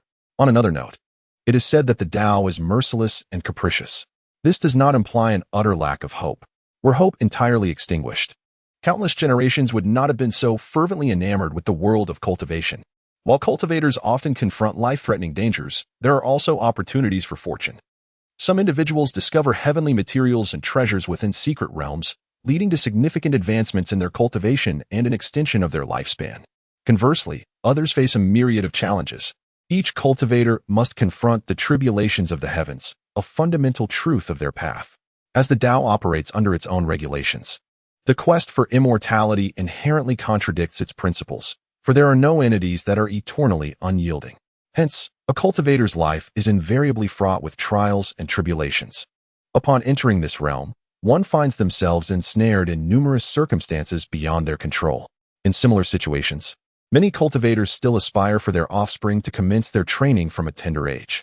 Unless one is devoid of the qualifications for cultivation from birth, there exists a segment who, after several decades of training within their sect, have yet to make any remarkable progress, rendering their hopes of advancing to the foundation establishment stage nearly futile. Just moments ago, he commanded his subordinates to take the lead, probing the situation for an extended period. Did he truly believe he had discerned the depths of my prowess? Yang Chen observed his opponent's stagnation in motion and could not suppress a smirk laced with mockery. In truth, he too sought to test his adversary further. Given the current circumstances, he felt entirely confident in his ability to engage in combat, leaving him devoid of any other concerns. I must acknowledge your remarkable skills. You are indeed a formidable figure. If you do not mind, we need not squander our energy in continued conflict. Moreover, in this place, many matters are unsuitable for open discussion. Let us find a tranquil, secluded spot to converse. Should you choose to ally with me and assist in my endeavors, the rewards that await you shall be plentiful. Young Master Long Yuan, upon reaching this juncture, experienced a flicker of hesitation. Continuing to fight with Yang Chen seemed devoid of purpose. Furthermore, judging by Yang Chen's recent display, it was clear that he was no weakling. His guard stood no chance against him. From his observations, it appeared that Yang Chen had yet to unleash his full capabilities, concealing a considerable portion of his true strength. After careful contemplation, young Master Long Yuan concluded that persisting in combat with his opponent would yield little benefit. Given his esteemed position, he lacked for nothing and saw no necessity to engage in further conflict. He has always understood that in this world, talent is an invaluable rarity. At this moment, his father is engaged in significant endeavors. Acquiring a skilled individual like Yang Chen to pledge loyalty and serve would undoubtedly yield far greater benefits than drawbacks in future undertakings. This notion aligns with the principles instilled in him by his father from a young age. There are no eternal enemies, only perpetual interests. Thus, he comprehends his current predicament quite clearly. He muses that, given sufficient resources, enlisting a few individuals to assist should not prove overly difficult. This also reflects his current intent in conversation. To him, Yang Chen represents a commendable expert, worthy of admiration and recruitment, which is why he speaks with such courtesy. Had he encountered a foolish individual lacking strength, he would not have squandered his breath on extensive discourse. This underscores the fundamental truth that strength commands respect. Whether in the mundane world or the realm of cultivation, this principle is universally acknowledged. The pathway of honoring the powerful is eternally applicable. Yang Chen is acutely aware of this, which is why he approaches various situations with such composure. Upon witnessing this scenario, Yang Chen found it amusing. He chuckled softly and inquired of the young Master Long Yuan, "What resources do you possess that would compel me to serve you?" Generally speaking, I hold little regard for the words of ordinary individuals. Pray tell, what qualifications do you possess? Otherwise, speaking of impractical matters is merely idle chatter. And my time is exceedingly precious. I have little leisure to indulge in these games. In response to the young Master Long Yuan's proposition, Yang Chen merely smiled in a simple manner. As a true cultivator, how could he possibly serve mere mortals? Yet, Long Yuan, the young master, indeed spoke a profound truth. With sufficient benefits, one can sway individuals to serve one's interests. Nevertheless, Yang Chen maintained a calm smile within. How could an ordinary person ever meet the demands of a cultivator? They were entirely unaware of the existence of such beings, let alone possess the treasures that Yang Chen sought. Even if remnants of such treasures were to exist, Yang Chen believed that cultivators would never heed the commands of mortals. After all, cultivators are inherently proud beings. How could they pay heed to the words of such insignificant ants? Ultimately, Lacking power renders one incapable of securing the hearts of others. Yang Chen understood that only upon attaining a higher level of cultivation could he hope to alter more circumstances. Ha ha ha, you are well aware of my status, and I possess wealth in the billions. What more could you desire? I could bestow upon you fortunes that would last for 10 lifetimes. Chapter 26, Temptation. So, why not ponder this carefully? Align yourself with me, and in this world, you could attain anything your heart desires. Moreover, it is crucial to note that although you are currently formidable in martial prowess, how could you possibly withstand the might of 1,000 troops? In all of Longting City, my father holds significant influence, and I command armies stationed across various locations. While an individual may wield great martial strength and enjoy a certain status in the secular world, how could that ever compare to the power of the city lord's residence? Long Yuan continued his grandiose discourse, his words painting a picture of a splendid world filled with status and privilege. It seemed that by associating with him, one could certainly achieve remarkable success and establish significant industrial opportunities. Although Yang Chen listened intently, he exhibited no other reaction. Were he a novice, he might have been easily swayed by the substantial allure presented by young Master Long Yuan. Clearly, however, Yang Chen was not such a person, despite his youth. He possessed the wisdom of an experienced player in the game of life. He was not one to be easily influenced by mere words. Yang Chen firmly believed in adhering to his own principles and ideals. He was not a man to be easily tempted by the allure of others. With composure, he maintained a neutral gaze upon young Master Long Yuan, then remarked, "Is that so? While you suggest that following you would lead to a promising future, I am confident in my own abilities to forge my own path. The world is vast, and it is not solely yours to command. Do not forget, my martial prowess is far beyond mere appearances. Furthermore, you are merely the son of a minor city lord. Even if you were the lord himself, what of it?" Yang Chen was evidently not swayed by the promises presented to him. He perceived that the advantages touted by Long Yuan were perhaps exaggerated and not necessarily attainable. Despite his esteemed position, there were many who wielded far greater power. His father was but a small city lord, hardly a figure worthy of Yang Chen's loyalty or aspirations. Thus, Yang Chen engaged in mere verbal sparring with his counterpart, devoid of any serious intent. His ambitions extended far beyond such trivial pursuits. The young Master Long Yuan observed that Yang Chen had not overtly expressed his interest in the temptations presented, nor did he exhibit any sense of urgency. He was acutely aware that Yang Chen's martial prowess was far more complex than it appeared at first glance. Undoubtedly, there were many hidden facets to his abilities. Like you, Yang Chen was not as straightforward as he seemed. Perhaps he harbored other identities or ulterior motives yet to be revealed. With this contemplation in mind, young Master Long Yuan continued with a persuasive tone. Though he was one of many sons of his father, and his father had even more daughters, he held significant sway in his father's eyes. He insisted, "Do you think I am merely a frivolous young master? If so, you are gravely mistaken. While it may appear that my father is merely a small city lord, and I an insignificant son of privilege, few can rival us within the entire prefecture. I am unafraid to disclose that my father possesses power far beyond what you might imagine. Although you appear formidable, I must inform you that my father is engaged in a significant endeavor that requires exceptional talents. Otherwise, with our strength alone, we would not require assistance from others." Young Master Long Yuan spoke emphatically, though he did not explicitly reveal the extent of the power held by their lord's residence.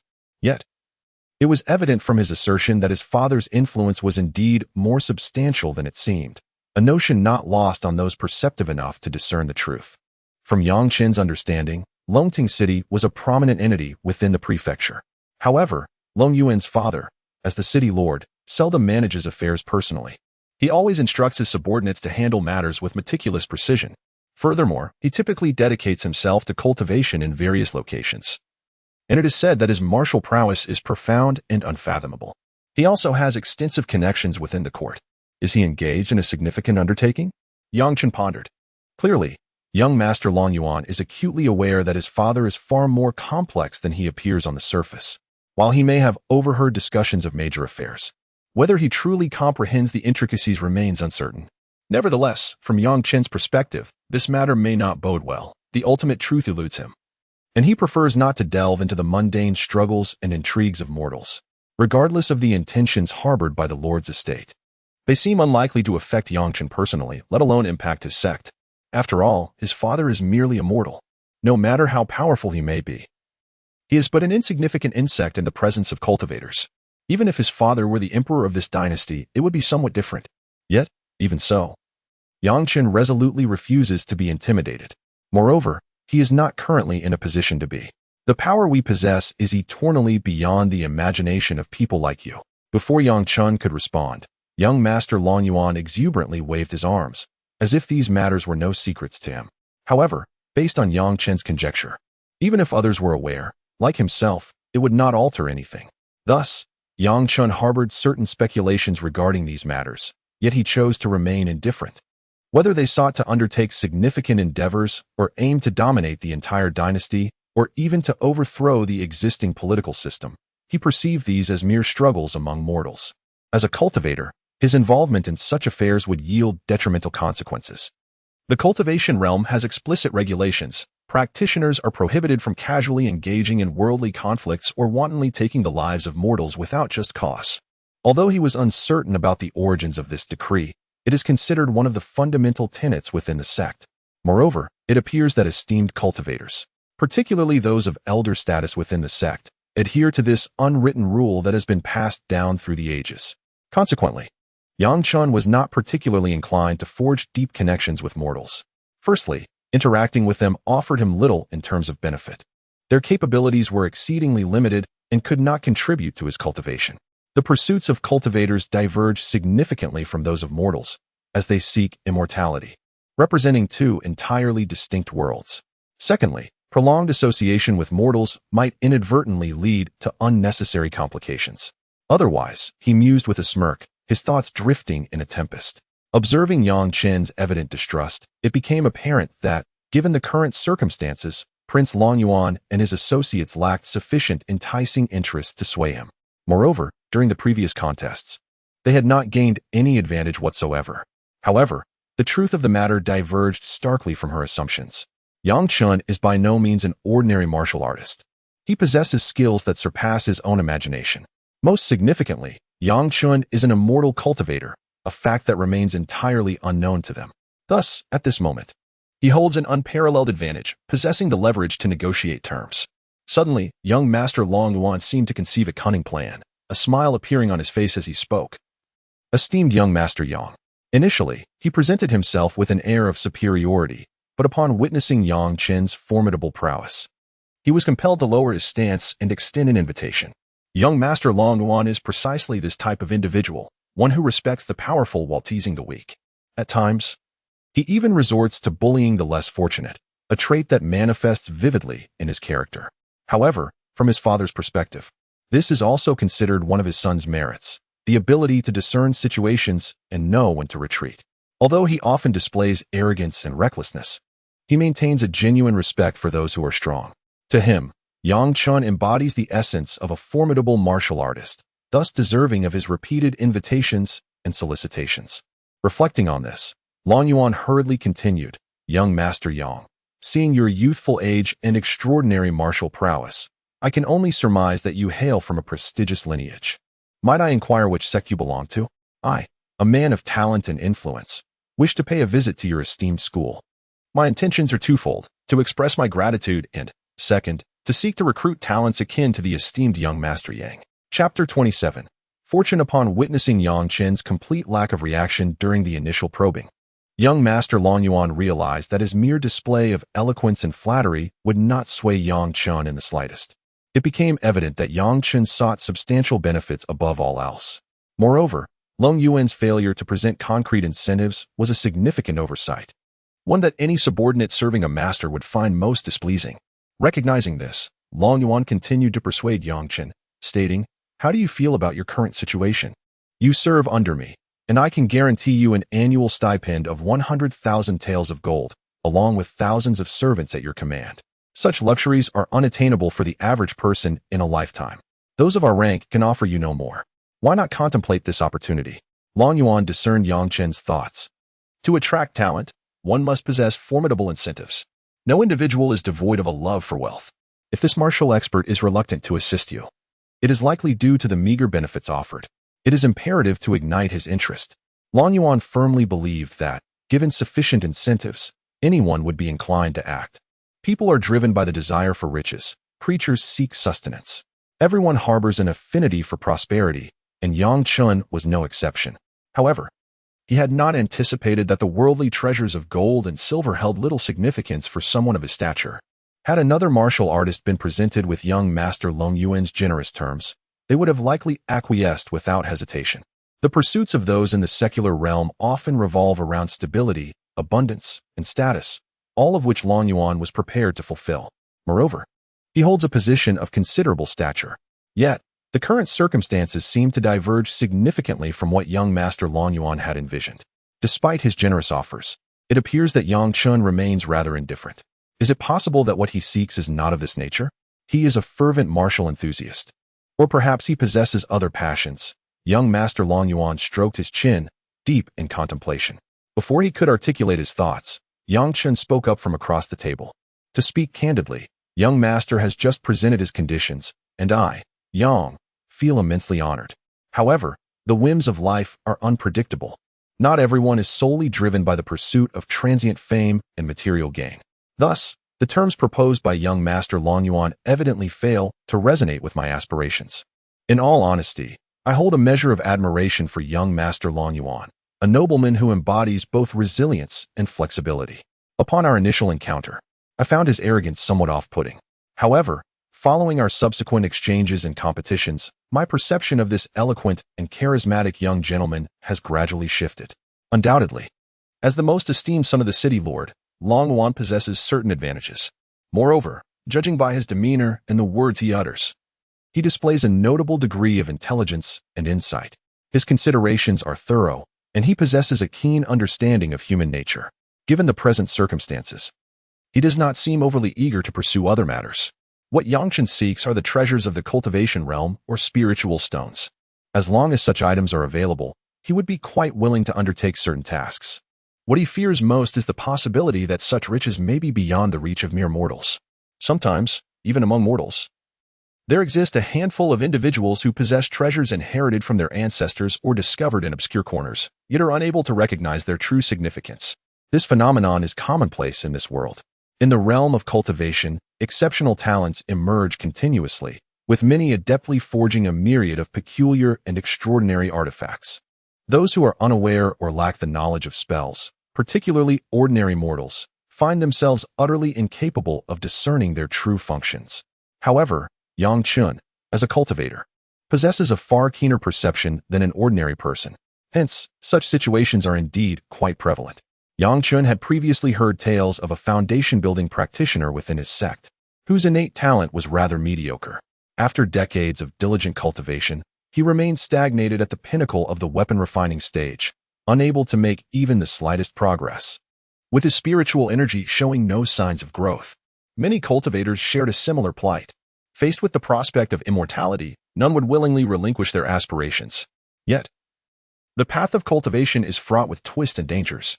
Moreover, even with immense willpower and an unwavering spirit of perseverance, many practitioners find themselves hopelessly trapped in a lifetime devoid of any hope for advancement. This is due to their inherently limited talents. The entire cultivation realm is constrained by scarce resources, which are insufficient to meet the demands of the multitude of cultivators. Thus, some truly precious and highly valuable materials or artifacts are concealed in the most secretive locations, fraught with peril. Cultivators who venture to acquire them risk their lives with a single misstep. This is a manifestation of the heavenly principles. All things are interconnected by fate, and one must invariably pay a corresponding price to obtain them. Nothing can be effortlessly delivered into your hands to propel you to great heights. Under the laws of nature, all are but mere insects. Nothing can be acquired easily or without effort. Thus, this cultivator deeply comprehends these truths. He clearly recognizes that his path within the realm of cultivation holds no promise. Consequently, he is left with no choice but to relinquish his aspirations. Reflecting upon his youthful arrogance, he once wholeheartedly devoted himself to the pursuit of immortality, believing that with his tenacious spirit and unwavering resolve, he could carve out a magnificent legacy on this path. He did not dare to dream of becoming a renowned master, yet he hoped to be a respected elder within his sect. These memories are vivid in his mind. However, time cannot be reversed. Moreover, matters in the cultivation world cannot be altered merely by idealism or cunning. Everything is dictated by strength. Only formidable power can transform one's destiny and grant a longer life. This realization is the primary source of his despair. Feeling powerless to effect change, he can only flee from this fear. By a stroke of fate, while treasure hunting in a distant land, he was betrayed by his companions and nearly perished in a secret realm. After a harrowing escape, he emerged gravely injured and fled to the village of his senior brother. In his youth, he was kind-hearted and simple. Upon seeing someone wounded, he rushed to their aid, carrying the injured elder to his home, where he personally tended to the wounds. Gradually, after resting in his home for over a month, the elder's condition improved significantly. He is deeply grateful to the family that saved his life. It is precisely for this reason that one perceives the child as exceptionally kind-hearted and genuine. A test was conducted to ascertain the nature of her spiritual roots, and to the astonishment of all, it was discovered that the child possessed spiritual roots, a rare aptitude for cultivating immortality. Over the decades, she had not devoted sufficient time to her parents, fixated instead on the path of cultivation, feeling as though she had lost much in the process. Now, with no hope left for her ascension, she yearned only for a tranquil existence, cherishing the remaining moments with her family. As the seasons change, time slips by like water, and countless poignant tales unfold before our eyes. The pursuit of immortality can indeed be a harsh endeavor for many. Numerous joys and pleasures are sacrificed at the altar of lofty aspirations. In Chapter 28, titled Fortune, the desire to stand out, to surpass others and attain a more esteemed position, can only be realized through relentless diligence from dawn until dusk. This was a life he had led for decades, a steadfast commitment day after day. Yet, despite this unwavering effort, what ultimately came of it? Decades of toil yielded no tangible promise of advancement. Had he not been identified as possessing spiritual roots or innate talent for cultivation, it is likely he would never have sought admission to the Swordmaster sect. Instead, he would have matured under the watchful eye of his parents. Although his family was not wealthy, they managed to sustain a modest living. In such an environment, perhaps he would have pursued a modest education, eventually marrying a girl from a neighboring household, choosing his own path, and becoming a loving father, nurturing his children alongside his devoted wife, while also caring for his aging parents. Though seemingly mundane, he felt that perhaps this simplicity constituted the essence of a truly blissful life. There were no grandiose aspirations, nor excessive desires, and certainly no notions of immortality. For mere mortals are oblivious to the existence of cultivators and utterly uninformed about the possibility of attaining prolonged lifespans. From that pivotal day, that defining moment, his destiny irrevocably shifted. Ultimately, it culminated in emptiness, a conclusion of utter desolation. He pondered upon his advancing years, lamenting the fact that, within the confines of the cultivation sect, he had yet to encounter a beloved companion, never having experienced the bonds of marriage or the joy of uniting with someone he cherished. This realization weighed heavily upon his heart, casting a pall over his spirit. The lifelong pursuit he had undertaken appeared to be a futile endeavor, leading to naught but an empty existence. Yet, warmth was a luxury he could not afford. Throughout his life, the majority of his days were spent in the company of his elderly partner, often engulfed by solitude, devoid of anyone with whom to share heartfelt conversations. Initially, witnessing his son's achievements brought them immense joy, as they harbored hopes that he would bring honor to their family and carve out a successful path. It seemed as though they were transported to an enchanting realm, a world where everything flourished in beauty, free from strife, devoid of bloodshed, and unburdened by the chaos of the cultivation realm. All that remained was a serene and tranquil existence amidst a splendid environment. This was an idyllic world that ensnared the heart and spirit.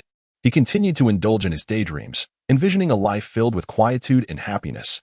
When his parents beheld him arriving at their doorstep, burdened with luggage, his mother could not contain her emotions, tears of joy streaming down her face. After decades of yearning, today it has finally come to fruition. His parents inquired about various aspects of his life, and he shared some details with them. However, certain matters concerning sects were left unspoken. Indeed, it is not always beneficial for one to be burdened with excessive knowledge. Furthermore, such information holds little significance for his parents now. He has even forgotten the struggles and the tediousness of cultivation within other sections. The daily recitation of mantras and the intricacies of his techniques have slipped from his mind. In essence, he has transformed into an ordinary middle-aged man of the mortal realm, engaging in labor and performing tasks as required. In such an environment, his worries have diminished considerably, and his heart has found tranquility. The restlessness within him has subsided. At this moment, he has achieved a profound level of inner peace, although he is unaware of it himself. Year after year, time has gradually passed, and before he realized it, 5 years had elapsed. During these years, he has devoted himself entirely to his parents, forsaking any further cultivation, and has lost the semblance of his former self as a practitioner, appearing instead as an elderly man of the world. His parents, too, have aged significantly. In the autumn breeze, the leaves dance as they are swept up by the wind, presenting a melancholic tableau. On this day, his father passed away. Despite his care, the mortal body is inherently fragile, unable to withstand the ravages of time. He has tended to his parents throughout these years, and his father departed in peace. From childhood to adulthood, and now in old age, he reflects on the solitary and lonely life his parents have led. Fortunately, during these past few years, his presence has alleviated their solitude. After laying his parents to rest, he knelt silently at their graves for an entire month. For him, a cultivator, these days were not difficult at all. Moreover, throughout these 5 years, he had not once contemplated the path of cultivation. His mind had attained a level of tranquility that was beyond measure. At this moment, he practiced his cultivation techniques, allowing the ethereal energy in the air to flow into his body in a continuous cycle. He felt as though his body, akin to a parched riverbed, was incessantly absorbing this vital energy, rejuvenating itself. Gradually, the influx of energy increased. Eventually, his dantian began to fill with a rich, liquid essence. And with a sweep of his consciousness, he sensed that this abundance of power was indeed transformed from the ethereal energy. At that moment, he felt his body brimming with strength, a stark contrast to his previous days in the sect. He believed he had reached the foundation establishment stage. After years of a serene existence, his inner calm was no longer comparable to what it once was. Cultivation, in essence, is not solely about spiritual power. Rather, it is often the cultivation of a tranquil heart that holds paramount importance. Even with exceptional innate talents, without a profound sense of serenity, one cannot truly grasp the great way, nor comprehend the essence of the heavenly path. It is only through the trials of the mundane world that one comes to understand the rules and principles of existence. Chapter 29. The allure of femininity. Cultivation involves more than merely refining spiritual energy.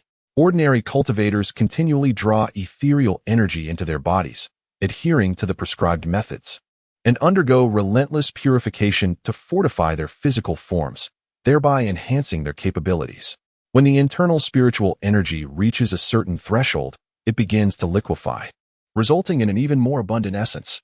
To attain higher realms of cultivation, one must possess an acute understanding of the profound principles of the Tao. In this world, the path of 55 does not exist. This is the manifestation of the Heavenly Dao. Beneath the Heavenly Dao, there are intrinsic rules. Only by comprehending these rules can one effectively harness the essence of spiritual energy and the power of the heavens and earth.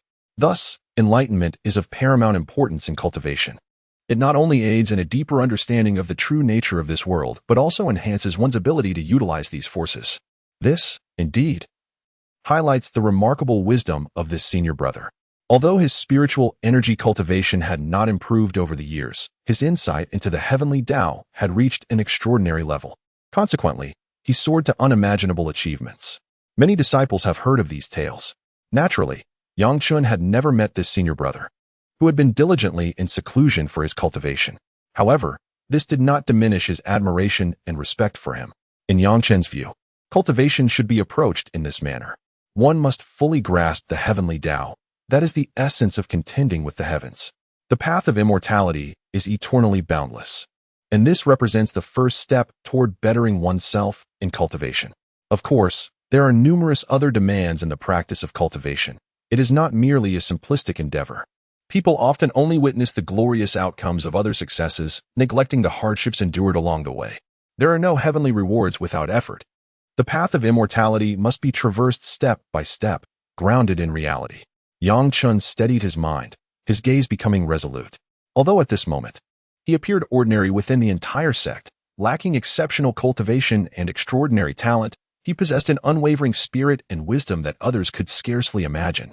Perhaps this is his only reliance within the entire realm of cultivation. Upon witnessing young Master Long Yuan's attempts to challenge him today, he initially intended to teach him a lesson before departing. However, After enduring numerous experiences, he reconsidered his approach. Thus, he decided to test them once more. Although young Master Long Yuan appeared foolishly reckless, after a series of verbal persuasion and manipulation, he realized that he was not entirely dim-witted. Rather, it was merely that his perspective was rather narrow. He remained oblivious to the existence of someone like Yang Chen at this time, still clinging to the belief that a martial arts master akin to his father could dominate the world. Yang Chen, on the other hand, perceived that he was underestimating the complexities of the entire dynasty. The Dazhou dynasty had endured for many years, weathering numerous storms throughout various dynasties, often facing near annihilation due to foreign invasions and internal rebellions. Yet, in the final moments, it managed to turn the tide. While others may be unaware of the intricacies involved, Yang Chen could discern a glimpse of the underlying truths. In the secular world, the Dazhou dynasty stands as the sole representative of sovereignty, with no other power capable of supplanting it. During perilous times, without the clandestine assistance of cultivators, the dynasty would have been obliterated countless times. Many individuals in this world are perpetually preoccupied with the desire for such esteemed authority. Although he could not be certain, Yang Chen had a fair inkling of the underlying machinations governing the rule of these dynasties. Naturally, ordinary mortals, constrained by their limited perspectives and understanding, would never contemplate such matters. Yang Chen gazed at the opposite Longyuan Gongzi. The others remained passive, and Yang Chen felt remarkably composed. He was unperturbed by any tricks the adversaries might employ, for such antics held little significance for a person of his caliber. With a demeanor of unshakable confidence, he found himself at ease. Observing Yang Chen's expression, Longyuan Gongzi began to lose his composure. Eager to recruit Yang Chen, he attempted various strategies but found himself unable to persuade him to join their ranks, leaving him in an awkward predicament. In front of his two guards, he appeared somewhat helpless. At this moment, retreat seemed unfeasible. He turned to his companions and whispered, "What should we do now? Do you have any brilliant ideas? Is my dignity not already in jeopardy?" Longyuan Gongzi, realizing the gravity of the situation, sought counsel from his seasoned guards, who were far more experienced than he. The dashing young master. Upon hearing that Longyuan Gongzi was soliciting their advice, Long Wu felt a spark of inspiration. Until now, Longyuan Gongzi had been preoccupied with his own performance, yielding little success. Now, he leaned in closer to Longyuan Gongzi and suggested, "Consider that young Master Yang is likely of similar age to you. Youth often carries a certain impetuosity, making one susceptible to emotional influences that can cloud judgment and alter one's approach. Why not try this tactic?" He exchanged a knowing glance with Longyuan Gongzi, who immediately grasped the implication as a new scheme began to form in his mind. "Young Master Yang, I have recently bestowed upon you ample promises concerning wealth and status. However, I now wish to add a stipulation. How about I present you with 100 exquisite female attendants each month? In my household, such remarkable beauties are in abundance, numbering in the thousands under my father's dominion. Many of them are exceptionally alluring and captivating. Considering your youth and vitality, what could be more delightful than to indulge in the pleasures of life? I urge you to contemplate this proposition seriously, as I extend it with utmost sincerity." It was only upon the suggestion of my guards that this notion dawned upon me. Young Master Yang, being a proficient martial artist of your age, has likely not encountered many romantic entanglements. Those inexperienced in matters of love are often the most susceptible to the charms of women. Once captivated, persuading them to serve one's interest becomes a trivial endeavor. My heart swells with joy at the prospect of having discovered a potential weakness in you. I am confident that this approach will secure your cooperation. As a man who does not cherish the company of youthful and beautiful women, even my father's concubines number in the hundreds, and I have even more at my disposal. Within my realm, backed by my standing, there is no need for coercion. These women readily flock to me. I find immense pleasure in this, though I have recently been preoccupied with martial training and have indulged less in such pursuits. However, Yang Chen was different. It was evident that he lacked substantial experience in these matters, which was precisely the most enticing aspect for him. The other factors failed to sway him, a truth that young Master Longyuan was acutely aware of. He felt confident that this approach would yield results. Upon hearing the generous terms presented, Yang Chen's interest was piqued, and he began to smile as he looked over. "Very well, yet I have one condition of my own. If young Master Longyuan fulfills it, then what harm would it be for me to agree?" Yang Chen stated calmly, seeing that his efforts were finally bearing fruit. Young Master Long Yuan's spirits lifted, and he responded with a joyful laugh. "Ha ha, Excellent. Chapter 30. The dual Yang Chen's prompt agreement brought a wave of elation to young Master Long Yuan. The thought of acquiring the assistance of such an extraordinary talent filled him with joy. As a top-tier martial arts expert, Yang Chen surpassed even several of Long Yuan's own guards. One individual could easily rival an entire group, he mused. Many matters were beyond the comprehension of those with limited experience. It was akin to a fish submerged in water, whose entire life allows it only to perceive the world beneath the surface. They could swim freely, observing stones and sand, and some might even venture into the depths to glimpse the dark abyss. This mirrors the world of mortals. However, no matter how powerful they became or how far they explored, they remained hindered by an insurmountable barrier. This barrier was indeed like a chasm, preventing ordinary individuals from ever crossing to the other shore. Yang Chen was acutely aware of the prevailing circumstances. He had developed a clearer understanding of his current abilities. Reflecting on the experiences he had endured over the past few months since leaving the sect, particularly in the Wanya Valley, felt akin to a legendary tale. The inheritance he obtained within the secret realm was, thus far, the most invaluable treasure of his cultivation journey. Thoughts of his hometown and his parents, along with other relatives, tightened his fist in determination. He harbored grander aspirations yet to fulfill, a broader path to traverse, and steeper peaks to scale. His gaze would not merely be fixed upon the modest progress achieved thus far. In the future, he aimed to dominate the world, aspiring to become a pivotal figure in the realm of cultivation, a master whose every word and deed could alter the fates of many. Yang Chen was ambitious and purposeful, possessing lofty ideals that set him apart from his peers. While many of his contemporaries were preoccupied with romance or indulging in worldly pleasures, he had already faced trials and tribulations. At the threshold of the cultivation realm, he had attained remarkable fortune, surpassing most of his contemporaries, whether they were mundane princes, nobles, or disciples from prominent families within the cultivation community. Many had fallen far behind him. However, in comparison to a select few prodigies, his cultivation was still insufficiently robust. He needed to dedicate himself to even more diligent training, in pursuit of swiftly reaching the foundation establishment stage. For this realm signifies the initial step on the path of cultivation. Only upon attaining this stage does one truly enter the realm of immortality. The mere thought of the 5 major realms of the cultivation world, chi refinement, foundation establishment, core formation, nascent soul, and God transformation, fills Yang Chen's heart with a surge of excitement and fervor. Many aspirations are worthy of lifelong pursuit for individuals like him. However, once he embarked on the path of cultivation, he found himself devoid of other choices. Since heaven had chosen him, he must confront his destiny with resolve. There is no rationale for evasion. Moreover, at times, even the desire to escape proves futile. If one does not take the initiative, circumstances will inevitably entangle them.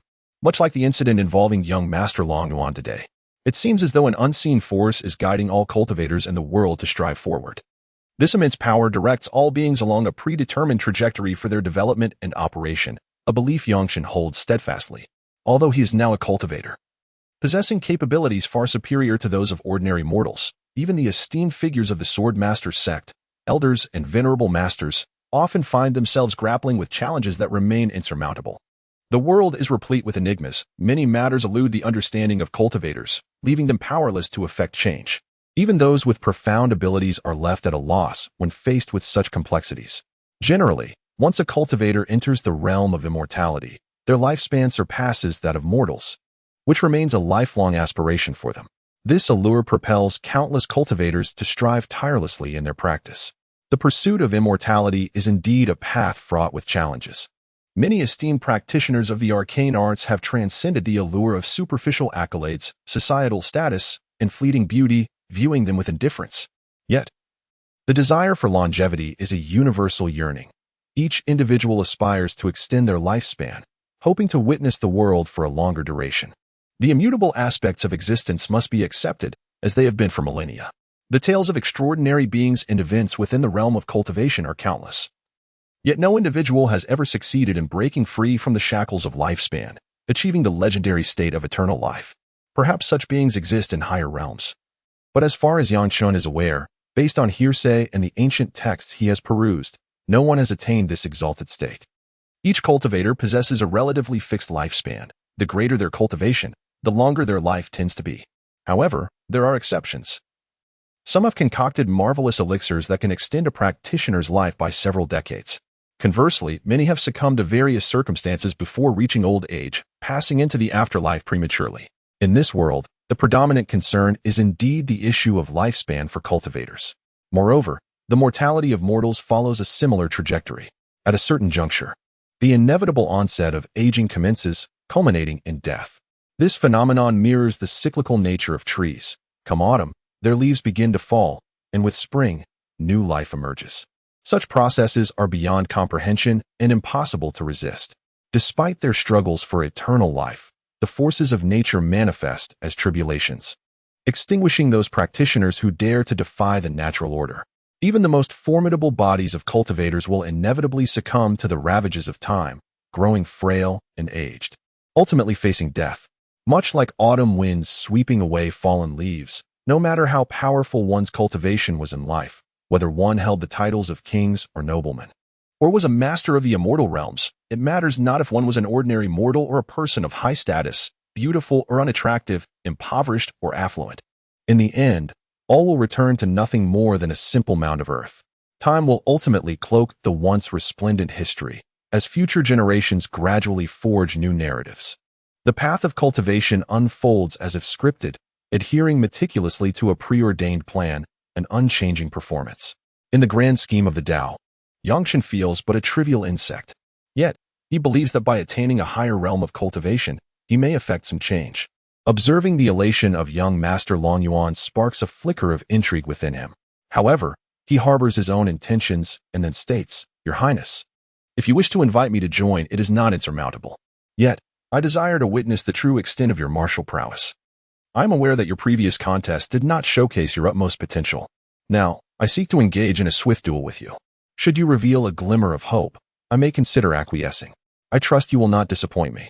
Yang Chen gazes intently at young Master Long Yuan, articulating each word with gravitas, his demeanor markedly serious. Noticing this rare display of earnestness, young Master Long Yuan also withdraws his smile, his expression growing solemn. While he may not be the pinnacle of mastery, his martial skills are certainly commendable. Do not be deceived by Long Yuan Gongzi's seemingly carefree demeanor during ordinary times. Within the city lord's mansion, his father relentlessly compels him to practice diligently. Particularly in recent years, he has intensified his efforts, guided by capable mentors. Thus, his horizons have broadened. From Yang Chen's techniques and the various extraordinary phenomena, he keenly perceives that Yang Chen is not truly engaging with Long Wu, his bodyguard. With two other guardians present, he muses that perhaps he could still engage in a skirmish or two. Very well. Since young Master Yang has extended a sincere invitation, it would be unreasonable for me to decline. Today, I shall unleash my full potential and accompany young Master Yang in a spirited contest. I hope that should I falter, young Master Yang will show mercy. Long Yuan Gongzi lets out a boisterous laugh, boldly agreeing to the challenge. In the current circumstances, to shy away from battle would be excessively cowardly. He himself is also a martial arts expert. Chapter 31, Strength Excellent. Yang Chen too shares a knowing smile. Deep within, he is eager to test their martial prowess. Although he is acutely aware that, as a cultivator, he surpasses mortals in physicality, reflexes, and various other aspects, nothing is absolute. Throughout countless millennia of evolution, many extraordinary individuals have emerged among mortals, crafting a wealth of martial arts and techniques imbued with profound wisdom. There is much that basic cultivators can learn from them. Thus, one cannot entirely dismiss the capabilities of mortals, viewing them as utterly insignificant. Yang Chen possesses a deep understanding of many matters, yet there remain numerous aspects that elude him, especially regarding the concept of the Tao of life and death. It has always been a realm of profound confusion for him. Although Yang Chen grapples with these esoteric questions, he remains unperturbed. For the path of cultivation ahead is still long and arduous. He understands that he must gradually unravel the mists of uncertainty, believing that one day he will grasp the essence of these fundamental inquiries. Young Master Long Yuan, I implore you to reveal your true strength now. Do not adopt that frivolous demeanor any longer. This competition is of great significance to you, Yang Chen remarked casually. Though he was acutely aware of the weight of his words, his primary task over the past few days has been to assimilate the sword techniques acquired within the secret realm. Only through relentless refinement and combat can unparalleled martial arts and techniques unleash their true potential. Regardless of the style, many techniques may appear superficially similar. However, the application of internal methods requires considerable skill. Furthermore, even if he has mastered several movements, without the experience of life and death battles, it is exceedingly challenging to comprehend the intricacies of the inherited techniques. As it stands, Yang Fengxian has memorized the movements and techniques entirely, with the memory of a cultivator. He is unlikely to forget these forms and can easily retain much information. Yet, on another front, mere memorization does not equate to exhibiting the formidable presence of a true master. For instance, the spells he casts are entirely different in potency from those wielded by the elders of the Yujian sect at the core formation stage. For instance, in the most fundamental art of fireball technique, Yang Fengxian focused intently, holding his breath.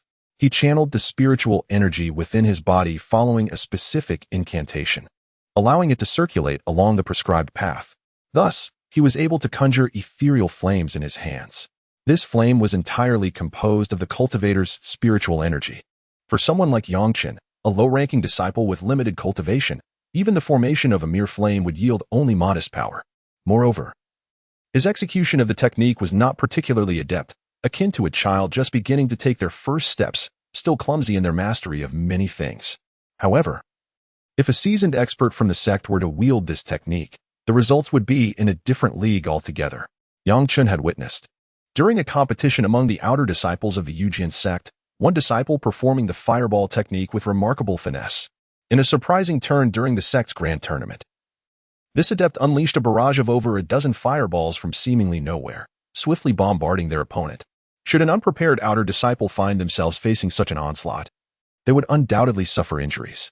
For those disciples of lower cultivation, such unexpected tactics proved to be quite effective. Nevertheless, at this moment, due to his low cultivation level, Yang Fengxian could only employ the fireball technique once, capable of launching it several zhang away, thus providing him with some degree of long-range offensive capability in battle. Naturally, those at the core formation or nascent soul stages would generally look down upon such rudimentary spells, as their mere gestures could summon immense and formidable powers. Such basic techniques were clearly incapable of inflicting harm upon them. Similarly, for advanced cultivators, the weapon wielded during the cultivation process holds paramount importance.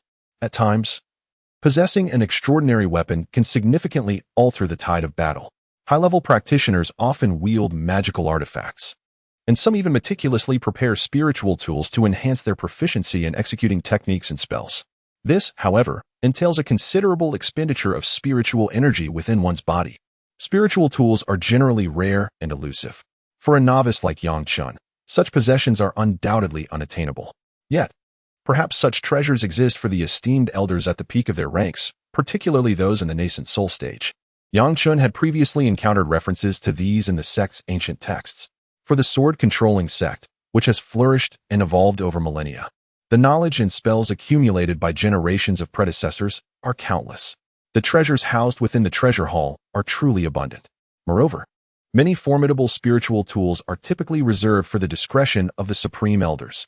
After all, the sect's ability to thrive under the vast dominion of the Great Zhou dynasty is attributed to the formidable presence of such elders who instill fear in surrounding forces. Without this, the sect would not enjoy the tranquility and stability it currently possesses. How else could disciples have the luxury of ample time and space for cultivation?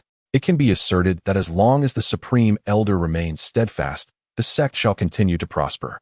It is precisely because of such a powerful entity secluding themselves within the sect that ill-intentioned individuals and rival factions dare not act recklessly. Across the expansive realm of the Great Zhou dynasty, numerous such cultivator sects exist. However, there exist no fewer than 5 sects of transcendent status akin to the Yujian sect. Such sects typically boast a history spanning thousands of years, with each generation being presided over by formidable masters at the nascent soul stage. Consequently, these sects are generally regarded as relatively secure. Within the grand tapestry of these illustrious sects, the soul of the entire organization is embodied by the Grand Elder. Each individual capable of cultivating to the nascent soul stage is undoubtedly a prodigy, having devoted themselves to rigorous training and enduring countless tribulations to achieve their current level of enlightenment. Behind each of these practitioners lies extraordinary prowess that can shake the heavens and the earth. Ordinarily, masters of the nascent soul stage seldom engage in combat. Should conflicts arise over particularly rare and precious resources, they would prefer to resolve such disputes in remote mountains and forests, far from their sections. For these terrestrial deities, even a mere gesture can unleash tremendous power. The use of magical artifacts or spiritual tools can result in cataclysmic consequences. Engaging in battles near their sects or in mortal cities could lead to an incalculable loss of life. Nonetheless, every life bears intrinsic value. The cultivation world has long upheld a clear edict: the innocent must not be harmed. While those at the nascent soul stage may not prioritize the lives of others, indiscriminate slaughter would provoke the ire of the entire cultivation community, leading to unnecessary complications for themselves. Beneath these 5 eminent sects, the vast Zhou dynasty is home to hundreds of secondary forces. These smaller sects typically have masters at the core formation stage to safeguard their interests. Moreover, many of these factions are affiliated with the formidable super sects, engaging in numerous business transactions amongst themselves, thus creating mutual benefits for all involved. The smaller, weaker sects thrive under the protection of these powerful entities, conducting various enterprises, some even extending their ventures to the mortal realm. Due to their immense strength, super sects are seldom provoked by the common populace, save for a few reckless bandits or rogue cultivators without affiliation. Beyond these relatively influential second-tier sects, the vast territory of the Great Zhou dynasty is teeming with countless minor factions. Typically, these consist of an elder at the foundation establishment stage or a handful of individuals forming small sects, often no more than a few dozen members. However, their feeble power compels them to remain discreet, usually seeking refuge under the auspices of more formidable figures. In addition to these sects, the continent is also home to numerous family-based powers. These often arise from the flourishing of a single lineage, resulting in a continuous increase in population. Many among them possess innate talent for cultivation, with some entering sects to achieve success, while others persist in rigorous self-cultivation within their families. Such small clans typically lack substantial strength. However, if one boasts a core formation expert, it becomes remarkably formidable. Generally speaking, possessing several high-level cultivators at the foundation establishment stage is considered commendable. Under this hierarchical structure, the Great Zhou dynasty has developed various levels of power from top to bottom. Yet the pinnacle remains dominated by a select few. From the distant past to the present day, there have been few significant changes. The continent is rich with an intricate web of characters, countless and complex. The myriad of diverse forces resembles a myriad of fish crossing the river, intricate and complex. Each day witnesses the fall of both cultivators and mortals, and the annihilation of minor sects or families is a commonplace occurrence. Within this tangled web of humanity, various struggles unfold in relentless succession. Daily, the cycles of joy and sorrow manifest unceasingly. Where there is death, there is also life. As smaller sects and families collapse, new powers continuously rise. Chapter 32, The Celestial Arts. Life and death are merely the most ordinary phenomena of existence, akin to autumn leaves beginning to wither and grass fading away. Yet, beneath this simplicity lies the profound and esoteric power of the heavenly laws, a conundrum beyond the grasp of both cultivators and ordinary mortals alike. Every individual harbors a fear of death. Each cultivator yearns for the prospect of immortality in this world. No one relishes the thought of vanishing, nor do they embrace death. This sentiment is particularly pronounced among those with immense powers. The formidable cultivators are often engrossed in rigorous seclusion, striving to attain higher realms and thus secure prolonged lifespans. Even those whose realms remain stagnant might concoct remarkable elixirs, typically aimed at extending life, with the most potent capable of adding decades, or even centuries, to one's existence. Such a notion is unfathomable to mortals. However, the crafting of these elixirs in the realm of cultivation necessitates rare materials, rendering their creation a daunting task. It is often necessary to pay an exorbitant price. Some cultivators have even sacrificed their lives in pursuit of materials. Such tales unfold daily across the realm of cultivation, reflecting the relentless pursuit of immortality shared by all divine beings. The unwavering spirit of perseverance is manifested in these lives every day. Although Yang Chen stands on a higher pedestal, perceiving these issues and phenomena, he remains utterly perplexed by their underlying principles due to his own realm and capabilities. He is unaware of the reasons behind the extinction of beings and the emergence of new life. He does not comprehend the level of cultivation required to attain true immortality. Perhaps this age-old dream, passed down through generations, is ultimately unattainable. He cannot fathom why the death of living beings leads to their complete disappearance. Nor does he understand where cultivators and mortals go after death.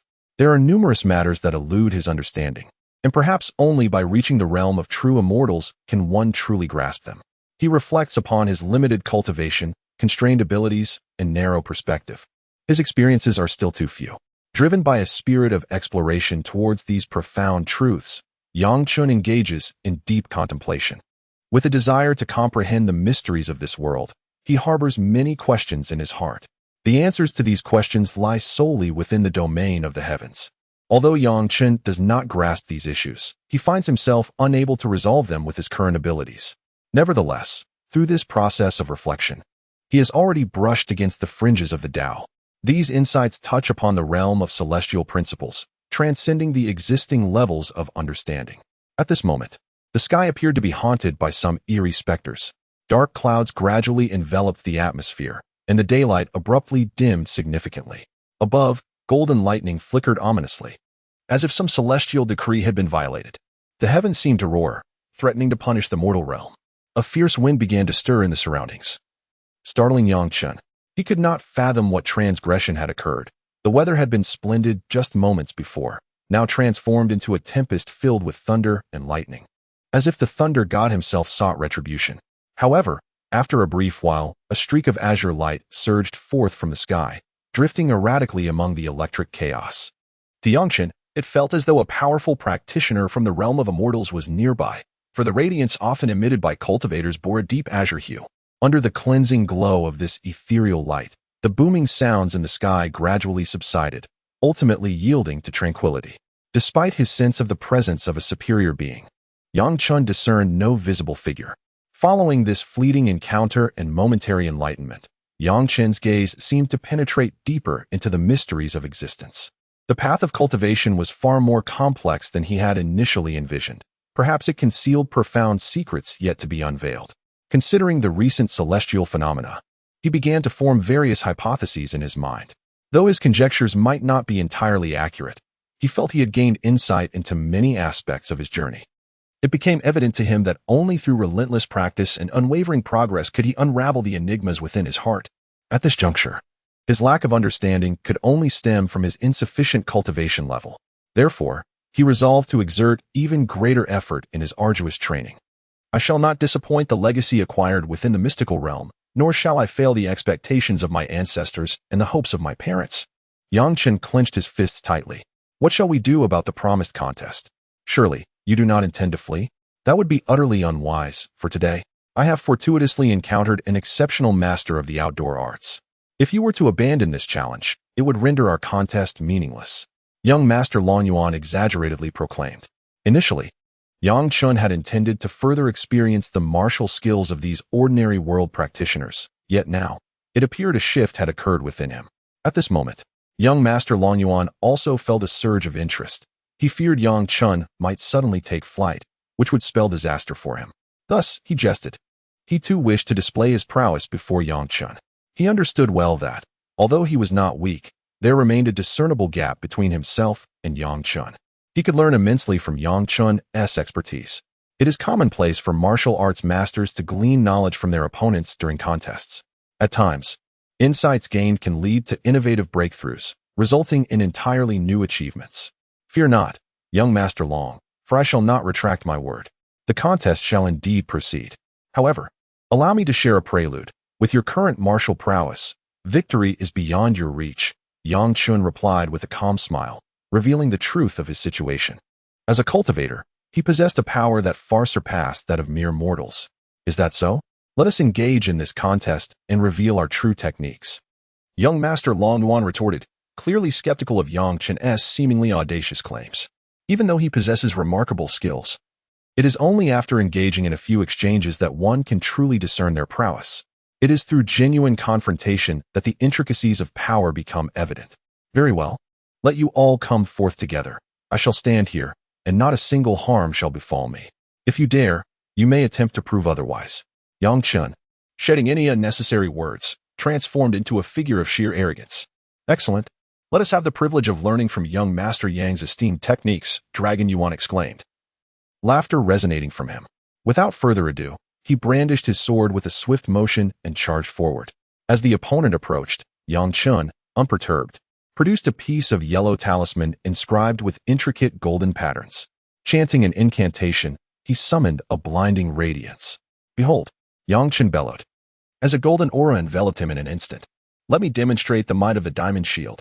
Dragon Yuan, wielding his sword, attempted a sharp strike. But it proved utterly ineffectual, the sound of clashing metal ringing out incessantly.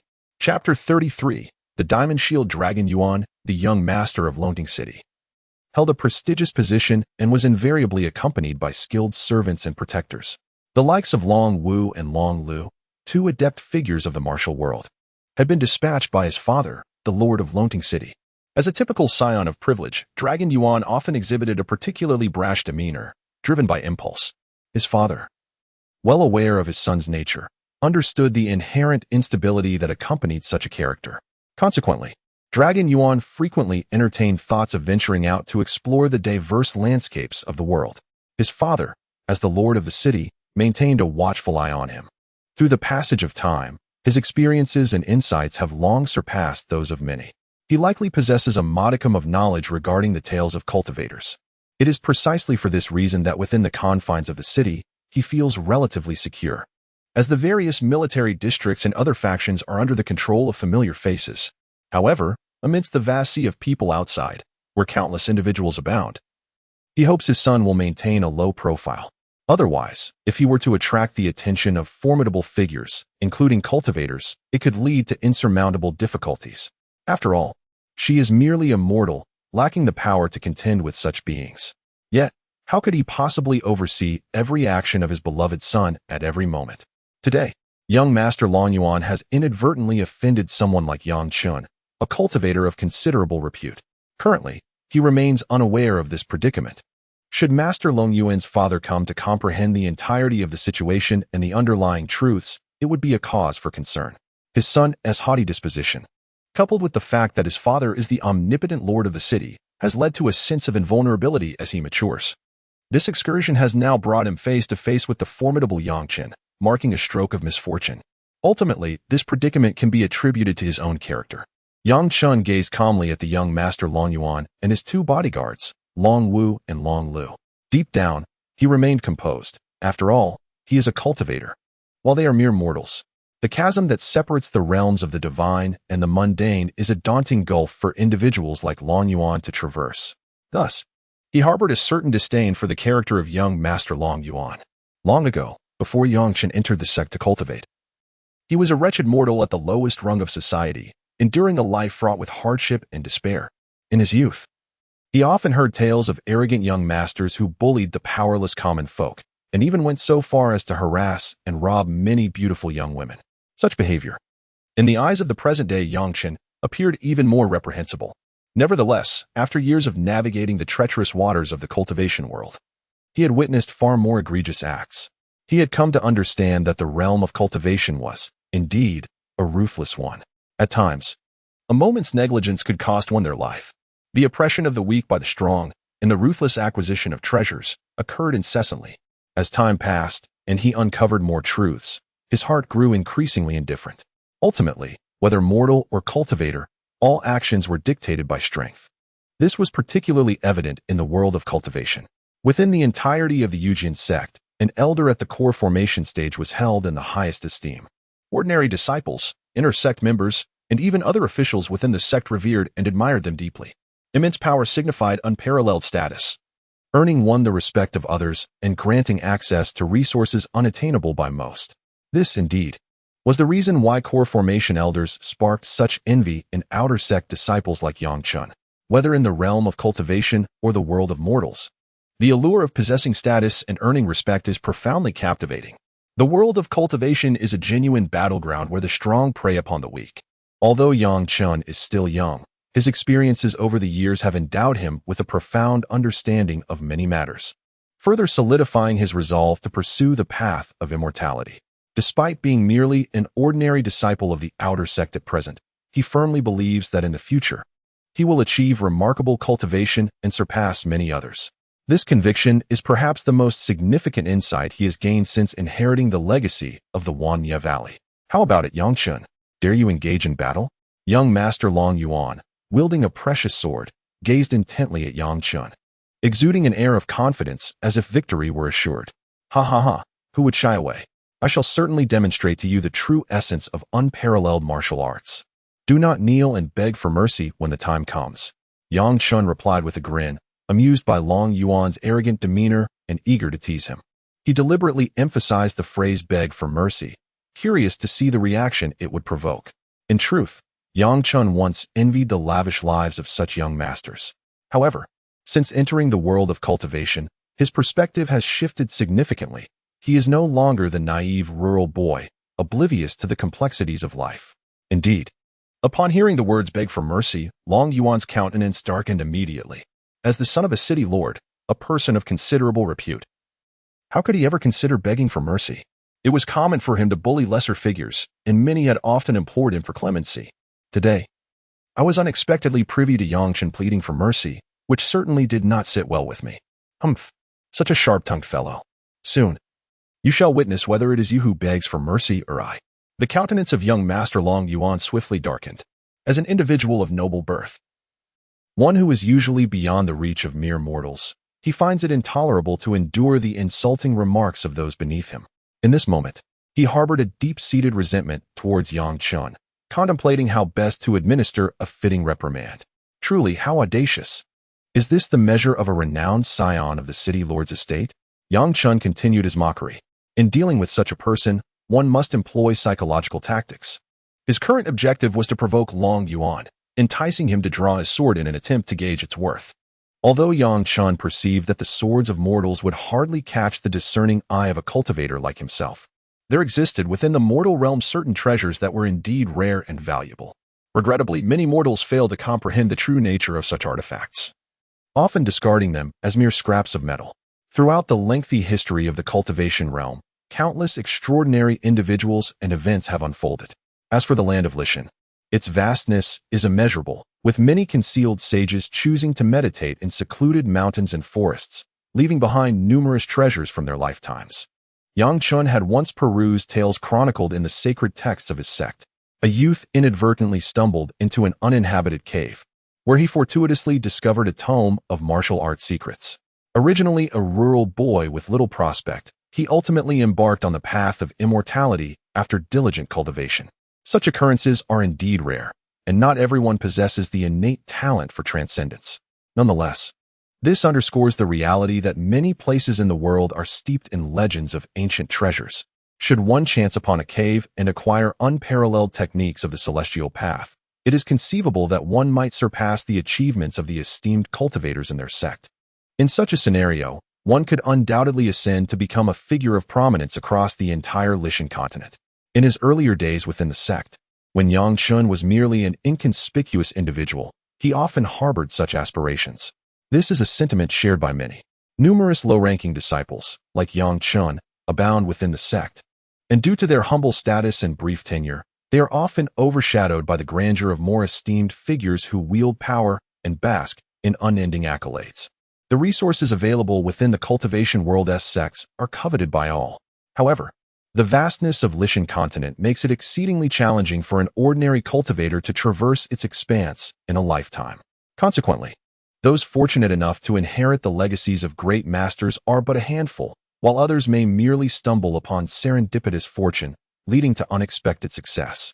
For the majority, the path to ascend the heights of cultivation is a gradual process, demanding relentless effort. On this journey, a moment's carelessness can result in a tragic fall, a reality often encountered. At times, once one enters this realm, a profound sense of helplessness ensues. On this grand path of striving against both heaven and humanity in pursuit of immortality, one can only progress, step by step, towards advancement. Without diligent effort and relentless pursuit of greater resources, one is destined to a life of mediocrity, forever remaining at the lowest tier of the sect. Cultivators, like boats rowing against the current, must either strive forward or inevitably fall behind. Yang Chun was acutely aware of this truth, which is why he exerted himself so fervently, refusing to relinquish even the slightest opportunity. On the other side, young Master Long Yuan could no longer contain himself. Observing Yang Chen's indifference, he let out a cold snort and drew his sword, launching a fierce assault. Ha ha ha! Today you shall witness the might of my celestial arts. Yang Chen, instead of being startled, erupted into hearty laughter. Withdraw shield, he whispered, and with a golden talisman in hand, he intoned the incantation.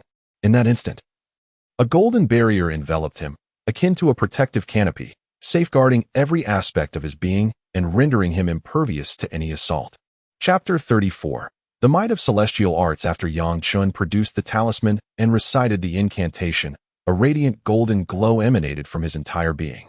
Initially, this brilliance was blinding, causing young Master Long Yuan and his two attendants, Long Wu and Long Lu, to squint against the light. Moments later, the dazzling luminescence softened, revealing Yang Chun bathed in a gentle golden aura. The radiant light enveloped Yang Chun entirely, resembling a protective canopy, leaving no crevice unsealed. What could this phenomenon be? It felt as though one had encountered a specter. Long Yuan, witnessing Yang Chen's strange display of power, was taken aback. After all, he had never before encountered such peculiar occurrences. As the scion of the city lord's estate, he prided himself on his extensive knowledge and experience.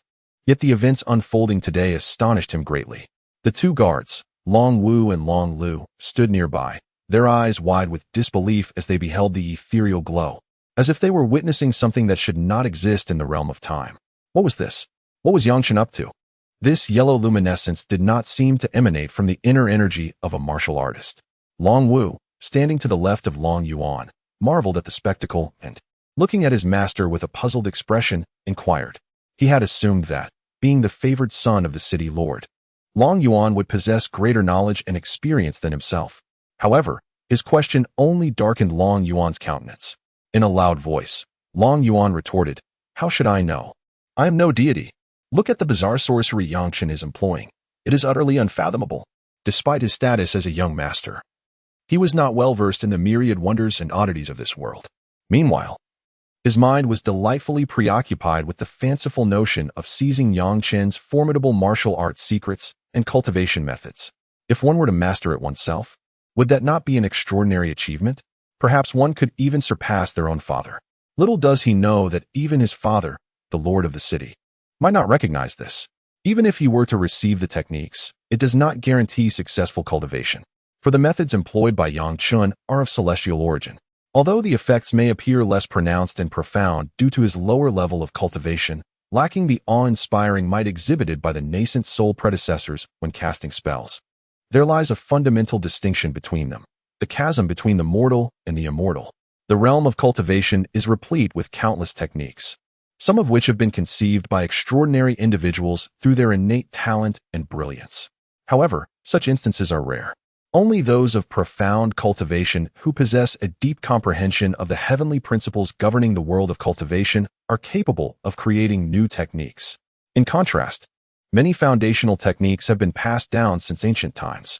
If one were to trace their origins, they might well be the masterpieces of great cultivators from the primordial era, or perhaps some were even bestowed upon the mortal realm by celestial beings.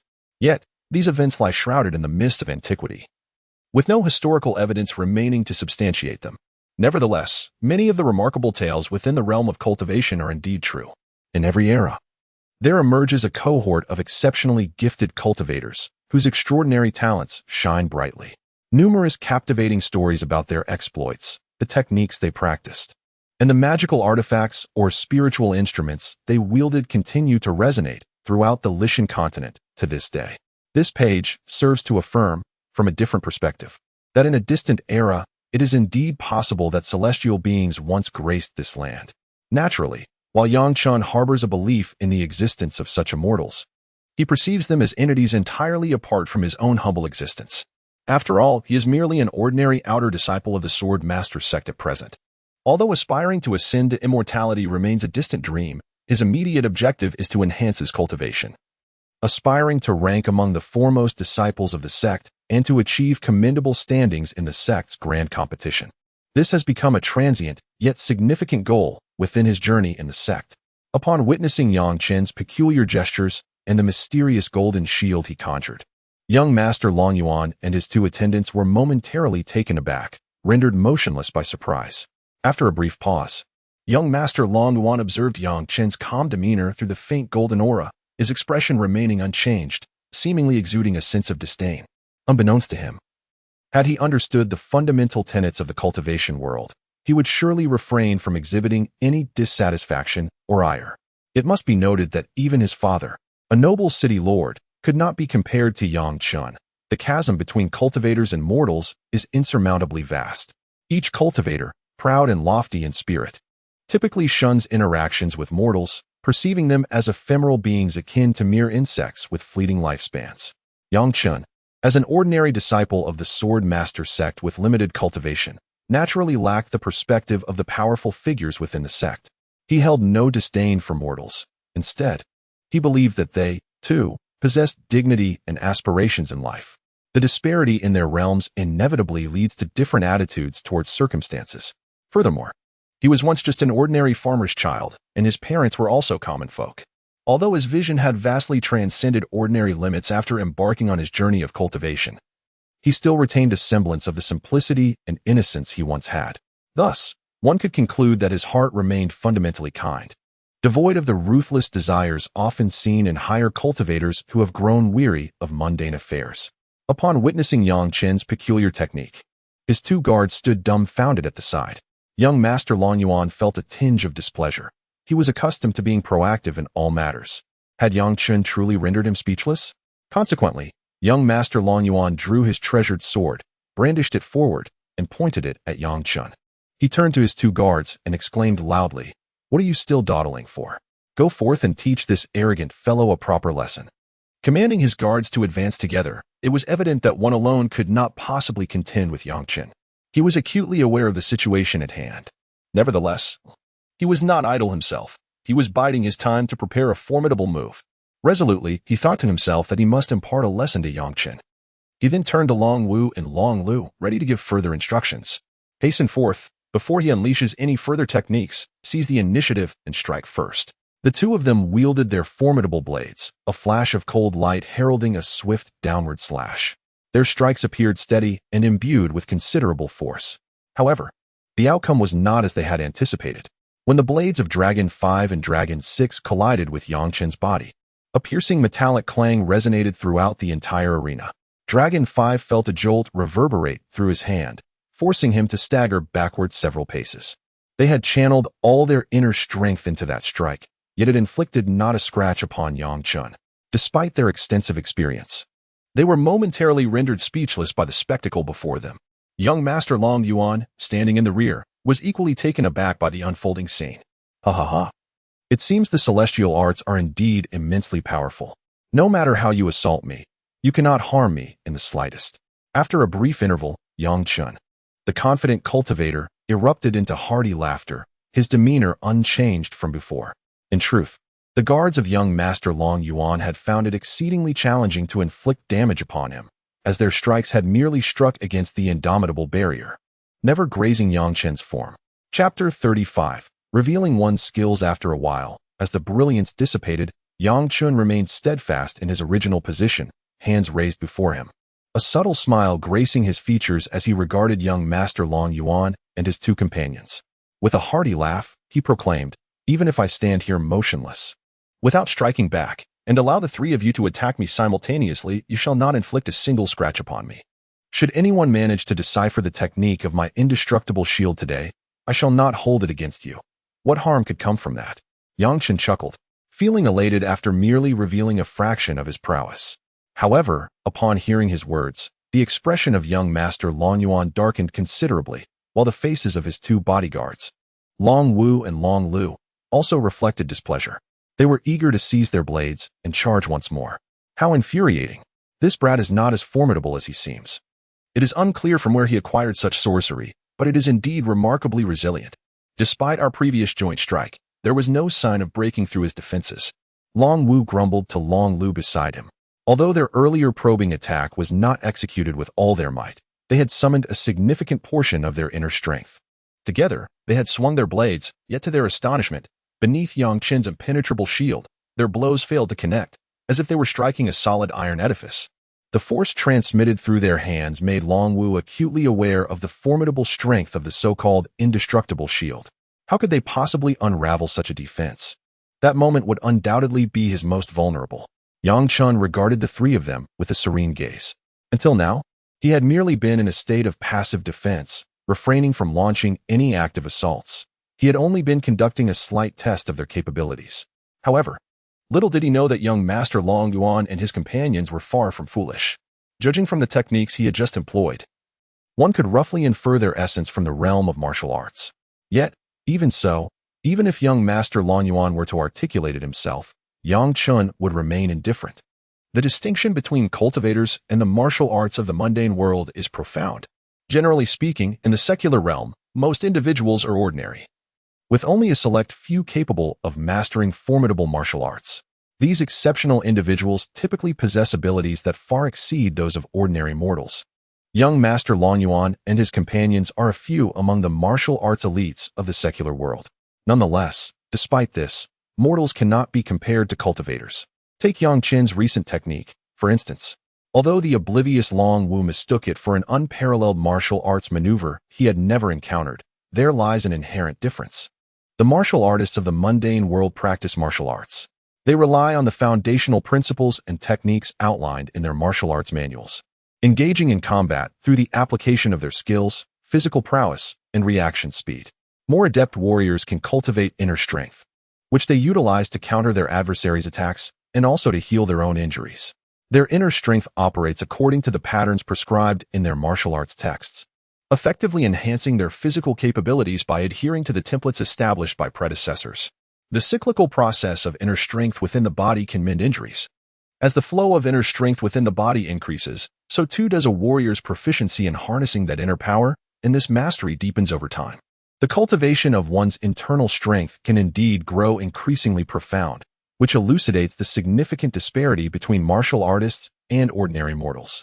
However, in comparison, the practice of immortal cultivators shares certain similarities, yet fundamentally, they are entirely distinct. Cultivators engage in the arts of immortality, drawing upon the natural spiritual energy from the environment, according to the innate attributes of their spiritual roots.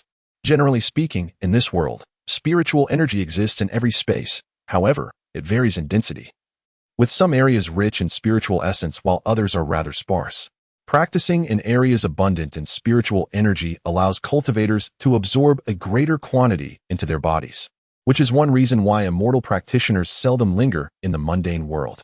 The spiritual energy in the realm of mortals is exceedingly thin, rendering cultivation exceptionally challenging.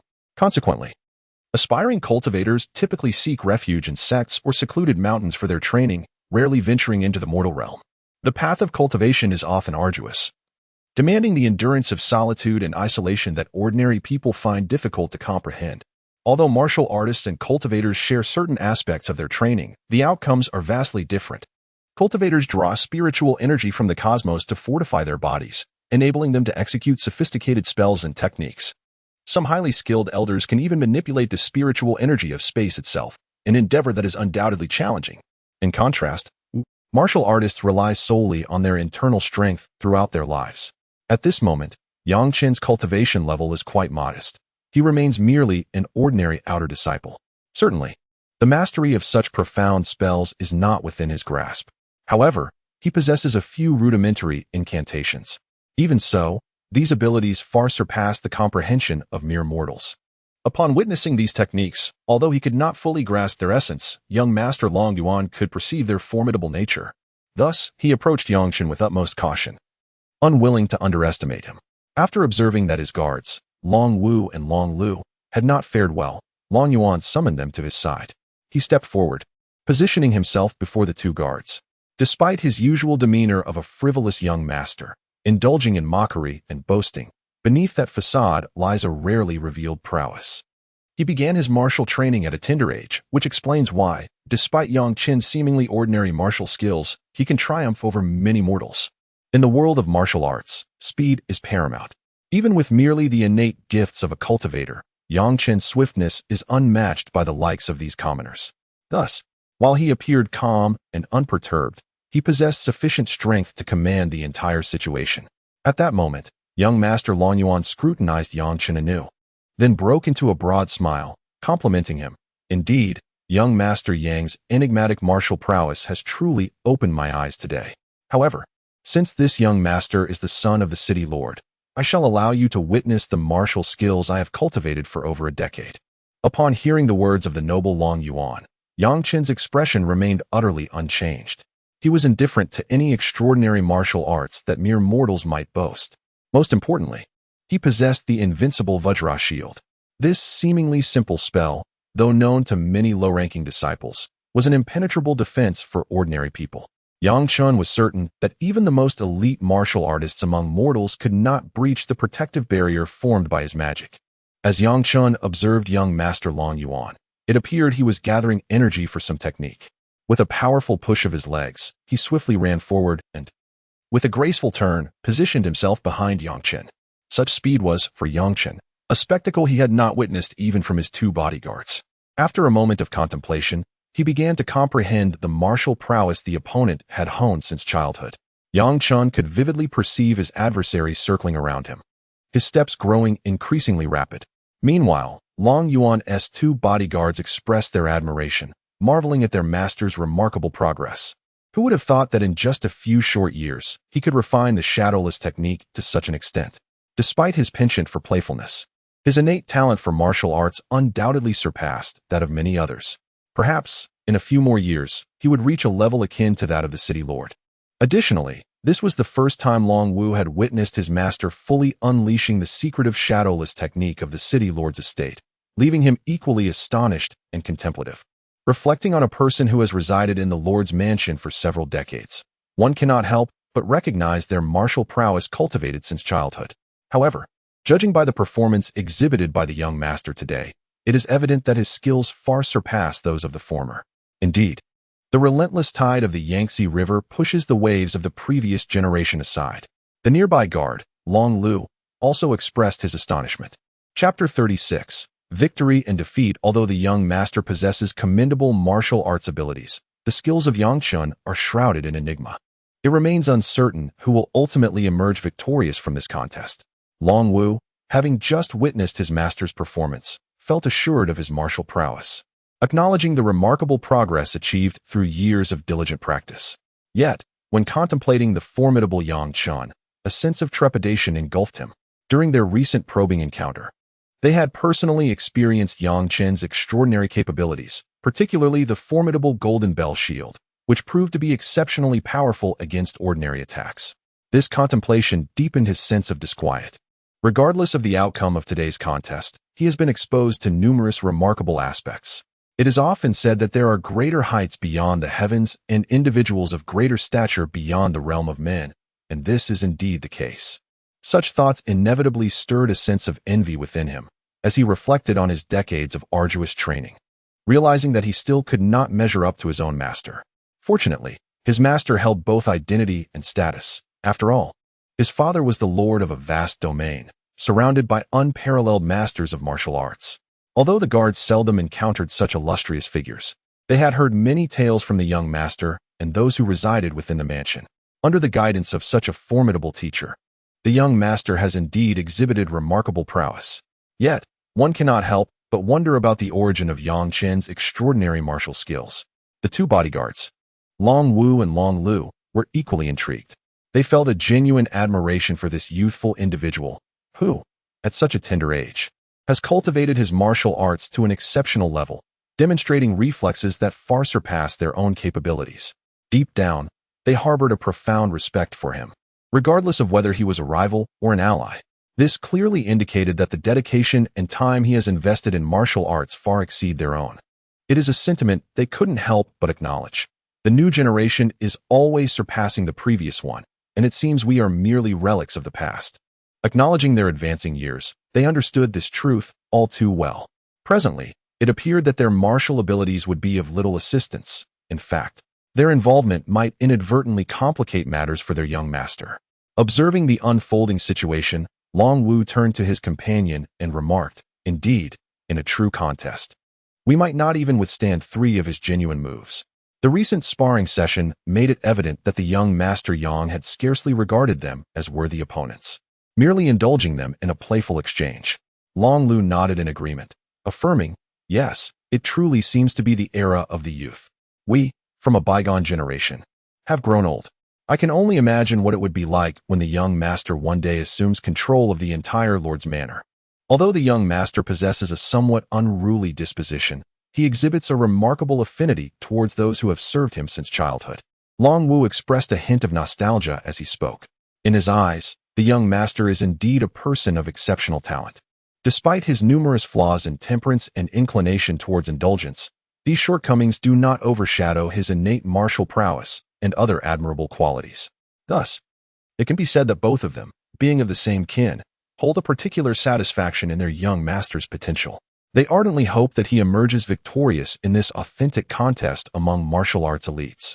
"Let us retreat to a distance," Long Wu suggested, "to avoid encroaching upon our young master's performance." Noticing their inability to assist, he spoke softly to his companions. At this moment, they could only find a remote spot to observe the duel between the two masters. Long Lu wholeheartedly concurred with his sentiment and nodded in agreement. After a short while, they settled beside a table in a corner of the inn, quietly watching the contest unfold. Apart from them, the only others present were the innkeeper and a young attendant. They were astute enough to recognize that, although a duel was taking place, it could potentially damage the furnishings. However, they understood that neither party involved was one they could afford to offend. Thus, they could only endure the situation and observe from afar, silently wishing for the competitors to minimize the disturbance and preserve the integrity of the tables and chairs, thus mitigating their losses. Only the heavens know whether the truth of the matter aligns with their fervent hopes. Meanwhile, Yang Chun continues his duel with young Master Long Yuan. His demeanor towards the martial prowess of mere mortals remains remarkably composed, devoid of any traces of fear or confusion. Such poise, in the eyes of the guard Long Wu, appears profoundly enigmatic, deepening their admiration for Yang Chun. After all, at such a tender age, to have mastered martial arts to such an extraordinary degree requires not only immense fortune and innate talent, but also an indomitable will and the endurance to endure considerable hardships to attain such accomplishments. As those who have traversed similar paths, they are acutely aware of the toil and sweat involved. On the other hand, young Master Long Yuan moves with remarkable agility, circling around Yang Chun with increasing speed. In the blink of an eye, his entire figure becomes a blur. To the untrained eye, he becomes nearly invisible amid his rapid motion. Yang Chen's gaze sharpens. Witnessing such a display, he channels the energy within himself. As he activates his technique, he unleashes a thunderous roar, akin to that of a divine dragon or a roaring tiger, powerful and resonant. The force of this sound causes Long Wu and several others to stagger back a few steps. The tables and chairs surrounding Yang Chun in the inn shatter under the pressure, while the innkeeper in the distance pales in shock. Young Master Long Yuan, amidst his swift movements around Yang Chun, feels a tremor coursing through his body, his mind momentarily clouded by the sheer magnitude of the roar. However, he quickly shakes his head, redirecting his internal energy, and soon feels significantly better. However, Yang Chun was taken aback by a sudden roar. At that moment, he observed his adversary, young Master Long Yuan, rousing from his stupor. The latter's countenance was now exceedingly grave. In an instant, he pressed several acupoints on his body. The sound of cracking, reminiscent of brittle bones, echoed from within him. Soon, young Master Long Yuan's arms and chest swelled dramatically, transforming him from a mere frail figure into a towering, rigid giant. With remarkable swiftness, he drew a resplendent sword from his side. Yang Chun noted that the blade emitted a luminous white glow, undoubtedly a rare and extraordinary weapon in the mortal realm. It became apparent to Yang Chun that young Master Long Yuan's strength had significantly amplified, far surpassing his earlier state, with a remarkable increase in power, seemingly several-fold. This unexpected prowess left Yang Chun slightly astonished at the young man's peculiar martial abilities. Opposite him, young Master Long Yuan, wielding the sword, exhibited a stance with bulging, taut muscles. His face flushed with effort. Clearly, he was exerting tremendous effort to contend with Yang Chun, and this formidable display had taken a toll on his own body, suggesting he could not sustain it for long. Yang Chun observed as young Master Long Yuan seemed to have resolved himself. With his left hand, he executed a peculiar gesture. His fingers pinched as if summoning energy, causing his muscles to undulate like writhing worms. Gradually, all of his internal energy converged towards his sword-wielding right hand. After a brief moment, it appeared that his internal force had coalesced to a formidable degree. In his right hand, he wielded a sword that emanated a mesmerizing azure glow. As Long Yuan exerted more of his inner strength, the azure radiance intensified. With a fierce shout, Yang Chen heard his adversary bellow. The sword, glowing with a cerulean light, swiftly scraped against the ground with tremendous force. His body ascended rapidly to a height of nearly a foot. From this elevated vantage point, all his might was concentrated solely upon the blade. Long Yuan, suspended in the air, gazed down at Yang Chen with wild intensity, evidently exerting his full power, demonstrating his fierce determination. With the sword gripped tightly, Long Yuan aimed with precision at Yang Chen, channeling all his strength into his right hand, as if it were a colossal hand poised to deliver a devastating strike. Yang Chen, perceiving the imminent danger, did not yield in the slightest. He swiftly formed a hand seal and murmured an incantation under his breath. In an instant, the familiar golden halo reappeared around him. The moment Long Yuan's sword struck Yang Chen's protective barrier, a resounding crash echoed through the air. The force unleashed shattered the surrounding structures within several meters, sending debris and dust soaring into the atmosphere, enveloping the area in a swirling cloud of smoke. At this moment, Yang Chen felt a surge of astonishment.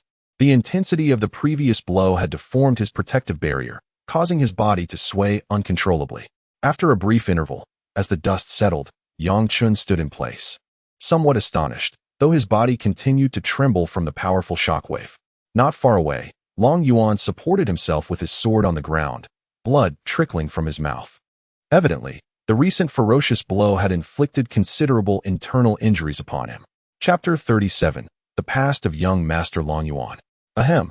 Following an intense confrontation, young Master Long Yuan had indeed sustained significant injuries. In contrast, although Yang Chen staggered back a few steps, he appeared to be relatively unscathed under the protection of his celestial arts. At this moment, the situation was exceedingly clear. In terms of martial prowess, young Master Long Yuan was undeniably formidable.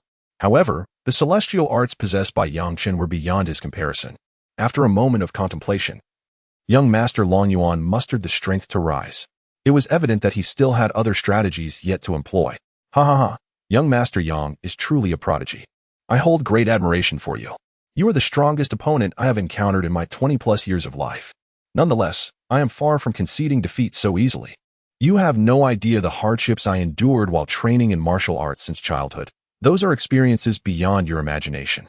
With a determined thought, young Master Long Yuan chuckled heartily. Recognizing that a battle was inevitable, and perhaps there were still variables to consider, he was aware that he wielded an exceptionally powerful sword. Fear was not in his nature. Consequently, he felt an undeniable exhilaration. Since Yang Chen sought a contest that would demand their utmost efforts, he was eager to showcase his abilities, as this would allow a talent like Yang Chen to truly appreciate his prowess. In this world, regardless of the endeavor, strength is fundamental. It compels obedience, grants one the right to speak, and earns the qualification for others to be convinced. Although Yang Chen had superficially agreed to young Master Long Yuan's proposition with apparent joy, on the surface, all matters seemed to be settled. This contest vividly illustrates Yang Chen's desire to delve deeper into the extraordinary nature of the worldly scion, seeking to ascertain whether, beyond his wealth, he possesses other virtues that could motivate him to serve and assist. Lord Long Yuan, being a discerning individual, contemplates this notion. His boundless wealth enables him to accomplish numerous endeavors and to influence many through financial means. Additionally, his father's connections are noteworthy, extending from provincial governors to officials within the imperial court, as well as various local figures, all of whom are well acquainted with his family's stature. Furthermore, he wields authority and influence that surpasses that of a mere city lord, which may also serve as a compelling reason. Yang Chen perceives that Lord Long Yuan's father is indeed a formidable figure. Furthermore, Lord Long Yuan himself, while occasionally exhibiting arrogance, possesses a commendable sense of principles in his undertakings. He does not engage in indiscriminate cruelty or reckless behavior. Collectively, these factors contribute significantly to Yang Chen's decision to remain in his company. From another perspective, the compensation offered by Lord Long Yuan is quite substantial, not only providing ample financial remuneration but also granting regional dominion, merely in exchange for Yang Chen's assistance in his endeavors. Moreover, An agreement has been reached between Lord Longyuan and Yang Chen. The latter will aid in his pursuits, albeit with certain principles in place.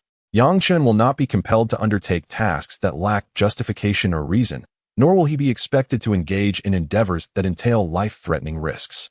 The distinction between offering assistance and serving as a mere bodyguard is substantial. Typical bodyguards often resemble subservient attendants.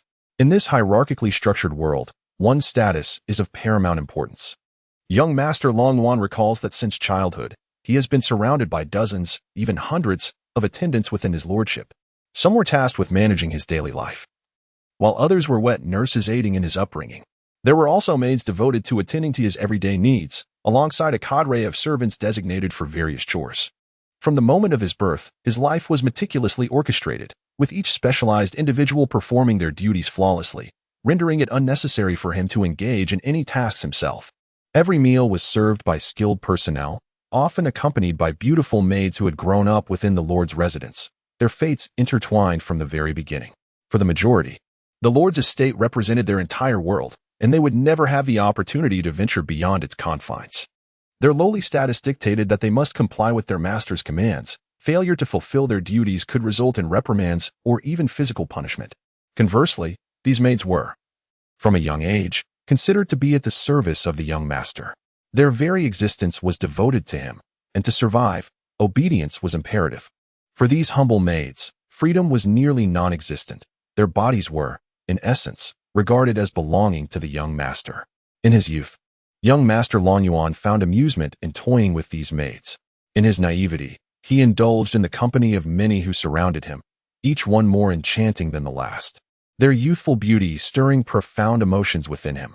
However, as time progressed, he too began to mature. He began to exhibit a greater sense of maturity, which brought a measure of joy to his father, the lord of the city. Young Longyuan found the frivolous amusement with these girls to be rather uninteresting. Spending days indulging in the excesses of feasting and revelry felt futile, leading to a life devoid of achievement. Furthermore, despite his current lack of want due to his status as the Lord's son, he was acutely aware of his father's advancing age. There would come a time when his father would step down and pass the mantle to him and his brothers. Although he enjoyed his father's favoritism, he recognized the formidable competition posed by his capable siblings, making the struggle for position quite fierce. At the age of 16, Longyuan gradually became cognizant of various pressing issues and felt a sense of personal growth. He realized that he could no longer squander his days in frivolous antics with maidens and other women. A compelling urge to take action arose within him, driven by the desire to earn greater favor in his father's eyes. Within the intricate web of allegiances and rivalries that characterized the Lord's household, a complex situation emerged. Only those with exceptional ability and notable achievements stood a chance of being designated as heirs. Though his father was still in the prime of life, the customs of the great Zhou dynasty dictated that such transitions occurred in every generation. It was from this point onward that he began to grasp the gravity of his circumstances. After turning 16, having recognized the weight of these issues, his habits underwent a significant transformation. He devoted himself to refining his martial skills, engaging in rigorous and diligent practice each day. For a young gentleman of his stature, this was no small feat. Moreover, he managed other matters with commendable proficiency. He had developed a deeper understanding and discernment, enabling him to address issues with a rational approach. Although his father, the lord of the city, had doted on him during his childhood, such affection could be seen as a form of paternal indulgence. However, since he had matured and taken on responsibilities, diligently honing his martial skills, he had witnessed a genuine smile of approval on his father's face, a true expression of satisfaction and praise. Young Master Longyuan was acutely aware that to achieve greater heights, he must exert himself further in martial training and assist his father in his duties. At this moment, he pondered far more than he had in his youth. Despite always being surrounded by attendants, they were merely lowly servants. Beyond these servants, the Lord's residence was home to individuals of higher status. For instance, the two guards flanking young Master Longyuan held significantly greater standing than the other attendants. Having grown up in the manor, their lineage was respectable, and their martial prowess had earned them the Lord's admiration, leading to their assignment as protectors. Their dual purpose was to safeguard the young master and to instruct him in martial arts daily. Additionally, the lord of the city annually recruited various talents, ranging from chivalrous figures of the martial world to learned scholars from distant lands. Anyone possessing notable abilities would surely command respect and not dwell in lowly positions. Long Yuan's father, as the lord of a grand city, wielded supreme decision-making authority and commanded immense respect. However, he was acutely aware that to achieve greatness, the assistance of talented individuals was indispensable. Thus, each year, he sought to recruit a diverse array of skilled individuals, regardless of their noble or humble origins. As long as they could demonstrate their utility, they were welcomed. Whether possessing exceptional talents, remarkable martial prowess, or astute governance strategies, all were likely to gain favor and recognition from the lord's estate. Consequently, many impoverished yet gifted individuals from distant lands aspired to pledge their loyalty to the lord's domain. This practice, on one hand, gathered a wealth of truly capable individuals, while on the other, it fostered goodwill among the populace. As a result, Long Yuan's father held a position of significant stature and esteem, revered by many.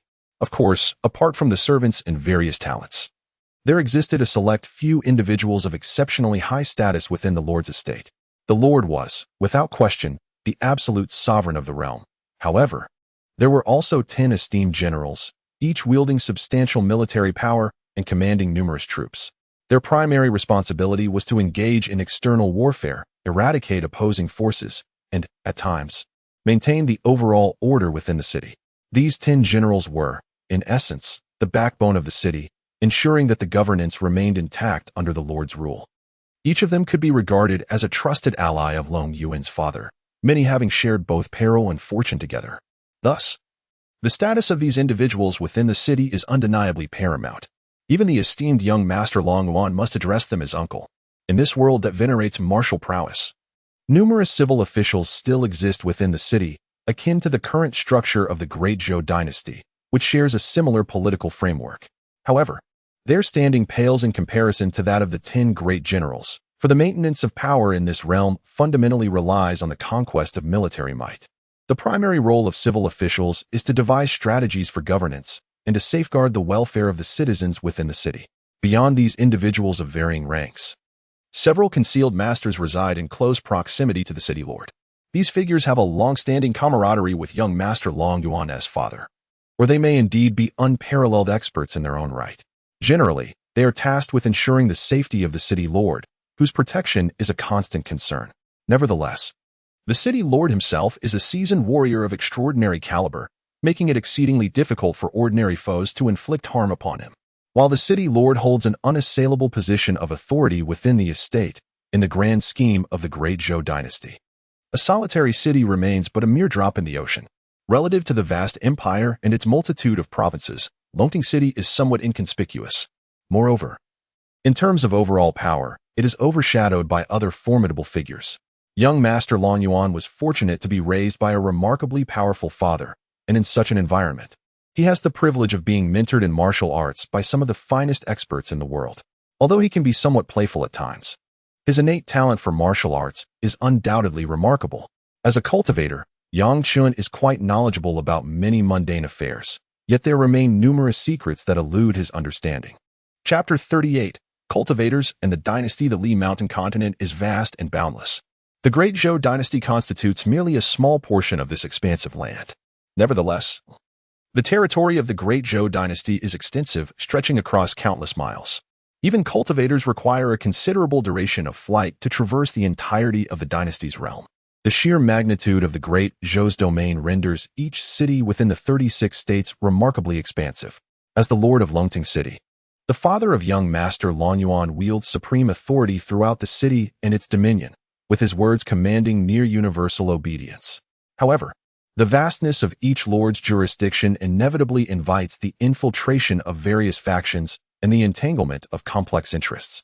In the case of Longting City, the lord's military forces primarily dominate the majority of the territory. Yet, the intricacies of the martial world, under the shadow of such a colossal entity as the Great Zhou dynasty, give rise to numerous martial sects and local ruffians who claim dominion over their respective territories. Among these sects, some hold significant prestige and power, possessing formidable strength. Thus, even the rulers of governmental institutions, such as city lords, tread carefully to avoid inciting their ire. There exist numerous small factions of bandits and rogues, yet they pose little threat to the authority of the Lord's manor. However, driven by self-interest, some do stir up trouble. Whenever these individuals become unruly, the Lord's manor, as the supreme ruler of the territory, dispatches personnel to quell them. Nevertheless, these are merely minor skirmishes. In such an expansive continent, conflicts and bloodshed transpire every moment of every day. The highest authority is well aware of these struggles and fierce resistances. Generally speaking, as long as there are no significant riots or destabilizing factors, the rulers tend to turn a blind eye to other matters, given the vastness of the land. Disputes and grievances are ever present. Young Master Long Yuan has witnessed many such instances since childhood.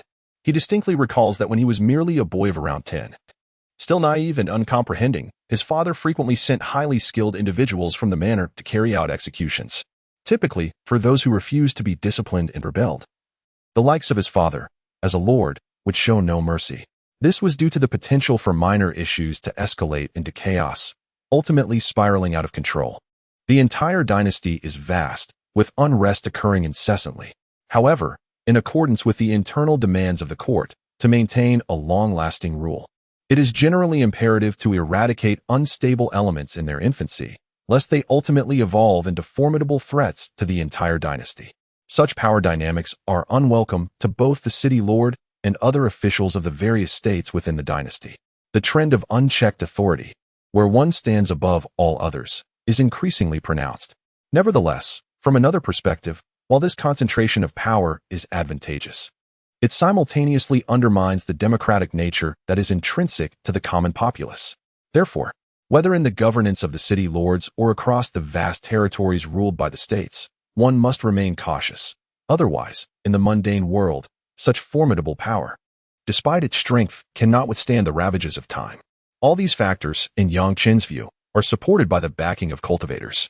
Although the riches of the mundane world hold little value in the eyes of practitioners, a minority of them, feeling stagnant in their chi refining progress and lacking motivation for cultivation, are acutely aware of their situation. Though they possess some level of cultivation, they generally refrain from overt actions, fearing retribution from formidable figures within their sections. In the presence of true masters, their meager abilities could easily lead to their obliteration. For centuries, a myriad of intricate and unpredictable situations have unfolded. The great Zhou dynasty has endured countless trials and tribulations. During particularly perilous times, it can be said that most of the states were opposed to the court's rule, each harboring ulterior motives as they pursued their own agendas. The ultimate consequence resulted in a century-long turmoil across such vast territories. During that time, the chaos of war and the billowing smoke enveloped the populace, plunging them into the depths of suffering.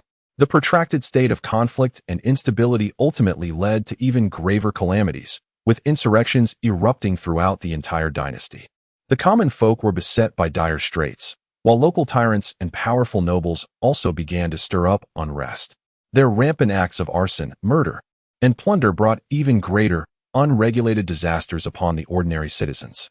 However, as the supreme ruler of the dynasty, the emperor and the prominent lords naturally wished to quell the insubordination of those who dared to rebel against their authority. Consequently, within the confines of the dynasty, the emperor and other noble figures expended considerable resources to summon several enigmatic masters of unparalleled prowess. Their martial skills surpassed those of ordinary martial artists, and they were scarcely known even within the realm of the martial world. Before their emergence, few had even heard their names. Nevertheless, their formidable strength was indisputable. Even within the imperial court, the emperor treated these individuals with utmost courtesy and evident respect, wary of any potential offense. Otherwise, it was clear that should these masters wish to eliminate the emperor, it would be as effortless as a mere flick of the wrist. Throughout the ages, as the world transformed, it was precisely the formidable power of cultivators backing the great Zhou dynasty that sustained its rule. Without the involvement of these practitioners, the very fabric of the dynasty would have unraveled. One fears that the great Zhou dynasty may have long since succumbed amidst such turmoil. Moreover, behind the ever-shifting tides of the world often lies a connection to the practitioners of immortality. These cultivators, as formidable forces, are nearly impervious to the mundane realm. Their mastery of celestial arts allows one to contend against thousands. However, as the vicissitudes of life unfold, these immortals have gradually distanced themselves from the ordinary populace. For their daily pursuit is the cultivation of eternal life, something that mere mortals cannot provide. Although Yang does not possess a profound understanding of the historical shifts within these dynasties, he can surmise the underlying actions of the immortals with a fair degree of accuracy. It can be said that it is precisely due to the support and assistance of these cultivators in combating their foes that the great Zhou dynasty has endured for so long, maintaining its presence on the Li Mountain continent. Chapter 39. Apology. Yet, ultimately, they found themselves capitulating. Young Master Long Yuan held a deep admiration for Yang, who appeared youthful yet possessed unfathomable martial prowess. He was equally impressed by Yang's innate talent and perseverance in martial arts. As the heir of Lonting City, he was well versed in the affairs of the martial world. It was precisely this knowledge that led him to regard Yang as an extraordinary figure. Yang cast a sweeping glance over the entire scene. The inn was in disarray, with tables and chairs scattered about, a testament to the fierce contest of inner strength that had transpired. Clearly, this unprovoked examination among their group had resulted in significant losses for the innkeeper. Observing the chaos, Yang felt it inappropriate to simply depart. With a glance, he noticed the innkeeper and his assistant standing vacantly on the left side at the top of the stairs. Upon seeing Yang gaze directed towards them, the young assistant trembled as he spoke. "Esteemed sirs, our humble establishment merely engages in modest commerce. Your actions have already caused us considerable loss in such a short span. How are we to conduct business henceforth?" Witnessing the scene before him, the assistant's thoughts were consumed by despair. He nearly knelt in supplication before Yang, his voice a mournful lament akin to that of a destitute beggar. Indeed, the old man had endured much to escape to this place, hoping to engage in small trade and enjoy his twilight years. Little did he know that such a calamity would befall him. The older innkeeper echoed the assistant's plea. "I implore you, esteemed sirs, to show mercy." Yang, upon hearing the innkeeper's woeful entreaty, surveyed the situation and recognized the grim reality before him. Although he had not anticipated such an outcome at the onset, he quickly devised a strategy. It is indeed a stroke of fortune for you both that my young master has graced your establishment with his presence. Are you aware of his exalted status?" Before Yang could articulate further, Long Wu, the fierce guardian to the left of young Master Long Yuan, interjected vehemently. It was evident that during their travels, young Master Long Yuan had encountered numerous instances of bullying and destruction of property, a frequent occurrence amidst the common folk. Based on Yang's own observations and experiences, as the heir of the city lord's mansion, Long Yuanzi exhibits an air of arrogance and self-importance in his daily affairs. In the presence of ordinary individuals, or those of little standing, he often acts capriciously. Due to his formidable strength, few dare to chastise him, which has cultivated his haughty demeanor over time. It is evident that his entourage, having accompanied him for many years, mirrors his disposition. Although Yang expressed disdain for such bullying of the powerless common folk, he refrained from voicing further objections. After all, there are numerous qualities in Long Yuanzi that merit admiration, not to mention his undeniable martial prowess. Indeed, our young master, a figure of considerable stature, is accustomed to being treated with utmost deference, with lavish banquets laid out in his honor. The notion of carrying money seems utterly absurd to him. Such occurrences have become routine for them. In the past, he would often take several beautiful women out for leisure. Should any daughter catch his eye, it would be considered a stroke of fortune for her family, leaving no room for complaints. One could assert that if Long Yuanzi were to seek a bride, countless families would eagerly offer their cherished daughters to the city lord's mansion. Indeed, some women might even race to him in enthusiasm. This phenomenon underscores the competitive nature of the world, where Long Yuanzi symbolizes status and privilege. Within the realm governed by the city lord's mansion, the number of common folk is immeasurable, amounting to billions. However, individuals possessing wealth and power, like Long Yuanzi, are a rare breed. In this mundane world, Long Yuan Gongzi stands as one of the absolute sovereigns of this region. This description elucidates that wealth and power are universally cherished, whether by cultivators or mortals alike. Upon witnessing the brazen demeanor of his two guards, Yang felt a flicker of disdain arise within him, though he refrained from voicing his discontent. He surmised that Long Yuan Gongzi's overbearing nature had been cultivated over the years, nurtured by the indulgence of his father and subordinates. However, at his core, Long Yuan Gongzi was not entirely malevolent. He possessed a clear understanding of many matters. As a formidable expert himself, He held genuine admiration and respect for extraordinary individuals like Yang Chen. This respect was evident in their martial encounter, where Longyuan Gongzi, after recognizing Yang Chen's exceptional prowess, tempered his previously haughty demeanor. The realization that he could not fathom Yang Chen's capabilities led him to suppress his arrogance. Moreover, the thought lingered in Longyuan Gongzi's mind that Yang Chen possessed the strength to potentially vanquish him and his two guards, perhaps perceiving himself as nothing more than a mere insect in the grand scheme of things. In a world where realms exist beyond realms and individuals surpass one another, admiration for the powerful is ingrained from birth, be it cultivators or common folk. Yang Chen epitomized such an enigmatic figure, which was why Longyuan Gongzi sought his respect and companionship. Yang Chen, too, understood this truth, maintaining a demeanor of composure in the face of it all. Upon hearing the words of young Master Longyuan and his two guards, the inn's staff, both the young attendant and the proprietor, were visibly shaken, their expressions turning pale. They feared that young Master Longyuan might unleash a violent wrath, for they had just witnessed the formidable prowess and strength of this youth. They recognized their utter helplessness in the face of such power. "Please, we beg for mercy," the young proprietor implored, kneeling in desperation. "It was my folly to act so rashly. You are a person of great esteem, a treasure beyond measure, deserving of the finest service wherever you go." Trembling, he dared not lift his gaze, deeply regretting his earlier insolence. Casting a glance at the young attendant, he harbored a desire to teach him a lesson, unaware of whom he was addressing. Such individuals were not the sort to be trifled with. It was fortunate indeed that they had not resorted to murder. The attendant, realizing the gravity of his misstep, quickly knelt and began to plead, "It is entirely my fault. I am the one to blame." He struck his own face several times in a display of fear and remorse, acutely aware of the danger posed by these seemingly youthful, yet genuinely fearsome figures. Should they choose to unleash their fury, the consequences would be dire. The attendant, an ordinary individual with no significant standing, merely sought to scrape by in life. Yet, he understood that the lives of common folk like himself held little value in this world, where those of lofty status could commit acts of violence without consequence. Such is the nature of existence in this realm. At the very bottom of society, they possess no power and endure the most wretched existence. Sometimes, even the slightest misstep could lead to a perilous fate.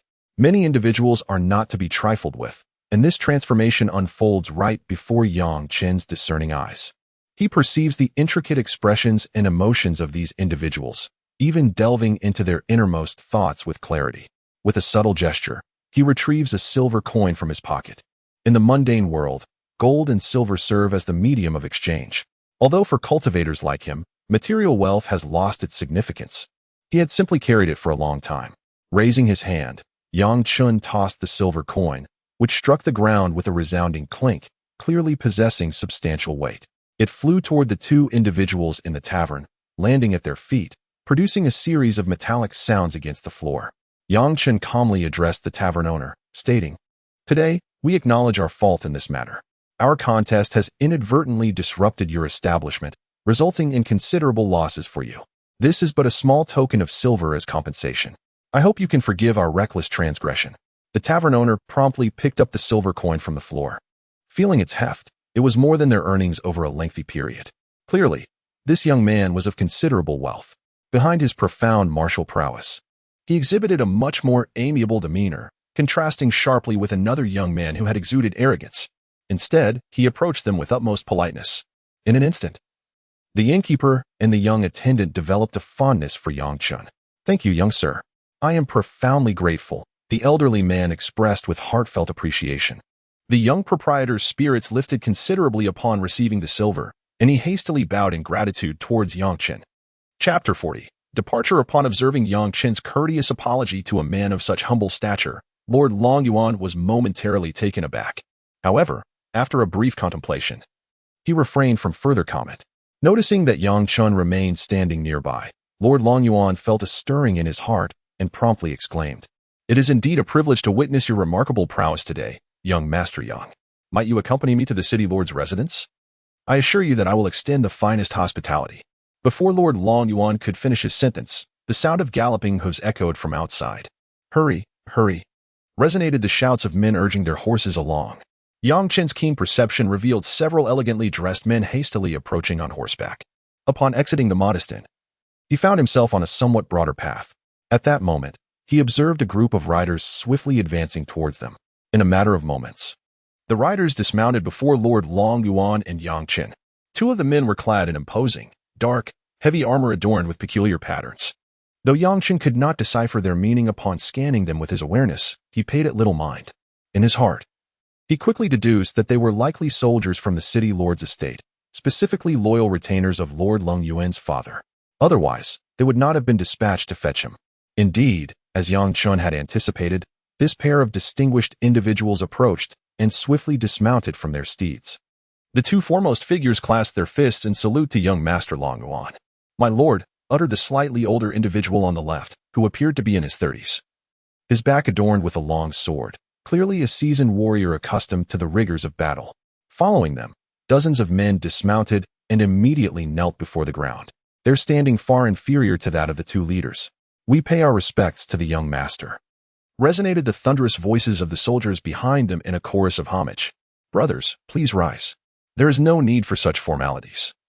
The young master replied with an amiable smile. These men were all loyal subordinates of his father, having fought valiantly for many years, devoted to both him and his father. Some had even watched him grow from childhood. They were unaware of the countless sacrifices made for his father's cause. Their prolonged campaigns had instilled in these soldiers a discipline as unyielding as iron. As they stood upright, forming a straight line, they heeded their leader's command. "Brother Jiang, may I inquire what brings you such a distance from the manor to seek me today? It must have been a taxing journey for all of you." Young Master Long Yuan expressed, his curiosity piqued by the presence of Jiang Hong, a trusted general of his father. Jiang Hong had always displayed exceptional martial prowess since childhood. His uncle was one of the 10 esteemed generals under his father's command, and Jiang himself possessed formidable talent in martial arts from a young age. In his teenage years, he was assigned by his uncle to train within the military of the estate. Gradually, Jiang Hong rose from the ranks of a mere soldier. Throughout a series of battles, he exhibited meticulous thought and a valorous fighting style, earning numerous accolades in various external conflicts. This commendable young man garnered the affection of his father, and with the protection of his uncle, the general, Jiang Hong, though only 33, held an extraordinary status within the city. His unwavering loyalty and dedication to the entire estate were among the reasons his father cherished him dearly. He was profoundly devoted to the city lord and possessed a natural talent for combat, having achieved many victories. Long Yuan's father frequently praised such an exceptional young man, and it was only natural that Long Yuan himself held him in high regard. However, Jiang Hong was over a decade older than Long Yuan, who often referred to him as big brother. With an air of ease, Long Yuan approached Jiang Hong, his face alight with joy, exclaiming, "Brother Jiang, it has indeed been a long time since we last met. Today is a rare occasion. How about we share a few drinks before anything else?" The thought of Jiang Hong, his elder brother, being frequently away at war filled Long Yuan with nostalgia, prompting him to suggest a convivial gathering. This desire to unwind was a frequent reason for Long Yuan's outings. "Dear sir, this time I have pressing matters at hand, and I fear I cannot indulge in revelry," Jiang Hong replied, fully aware of the young man's disposition. "Is it truly impossible?" Lord Long Yuan furrowed his brow, stroking his chin as he inquired.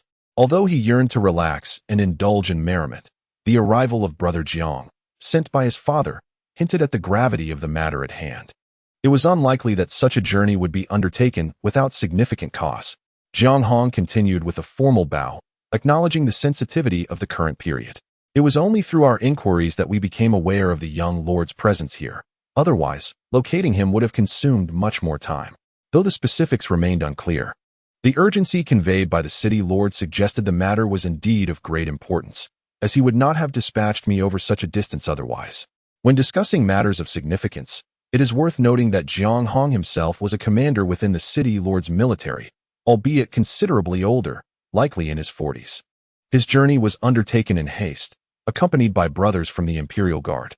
Indeed, given the circumstances, it is evident that the city lord had pressing matters necessitating our urgent arrival. "I hope, dear lord, that you may temper your inclination for revelry."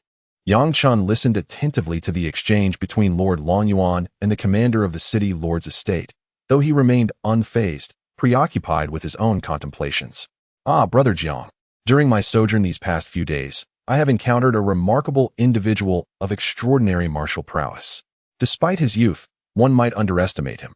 However, those around him were initially focused solely on their own master, failing to scrutinize the young man beside him. This youth, being of similar age to Lord Longyuan, bore no semblance to that of an elusive, unparalleled master. Jiang Hong narrowed his eyes, scrutinizing Yang Chen. Upon meeting their gaze, Yang Chen felt a twinge of discomfort. Ha ha ha, I am no master at all. I am merely a naive lad from the countryside. Today marks my first encounter with a prodigy like young Master Longyuan. It is truly a stroke of fortune. It is only right that young Master Long graciously imparts his wisdom. Yang Chen quickly chuckled, humbling his own status. Seeing Yang Chen's modesty, Jiang Hong and the leader of the Lin clan had nothing further to say. Chapter 41. On the road upon exiting the small town, Yang Chen followed young Master Longyuan and his entourage along the path. After approximately a quarter of an hour, they arrived at a simple pavilion situated just outside the town. This pavilion had been established years ago through the contributions of several affluent families in the town, serving as a resting place for travelers. Yang Chen cast his gaze around and observed that although the pavilion was constructed from ordinary stone, it was encircled by a quaint trellis resembling a rural farm fence. The roof was adorned with thick layers of green tiles. In such a setting, it could be considered a picturesque retreat. Surrounding them, a dense expanse of lush trees thrived in the environment. In this splendid atmosphere, young Master Longyuan's spirits lifted, prompting him to express to Yang Chen, "What a magnificent landscape we have here. Every year, I make it a point to explore and witness the breathtaking scenery that this vast territory has to offer." As he brushed his long hair back, he continued to speak with enthusiasm. If one were to practice martial arts daily within that oppressive manner, grappling with a multitude of intricate official affairs, one would surely succumb to madness over time. It is precisely because this young master has spent years traversing the world that his insights and experiences are incomparable. His martial prowess has also seen remarkable advancement.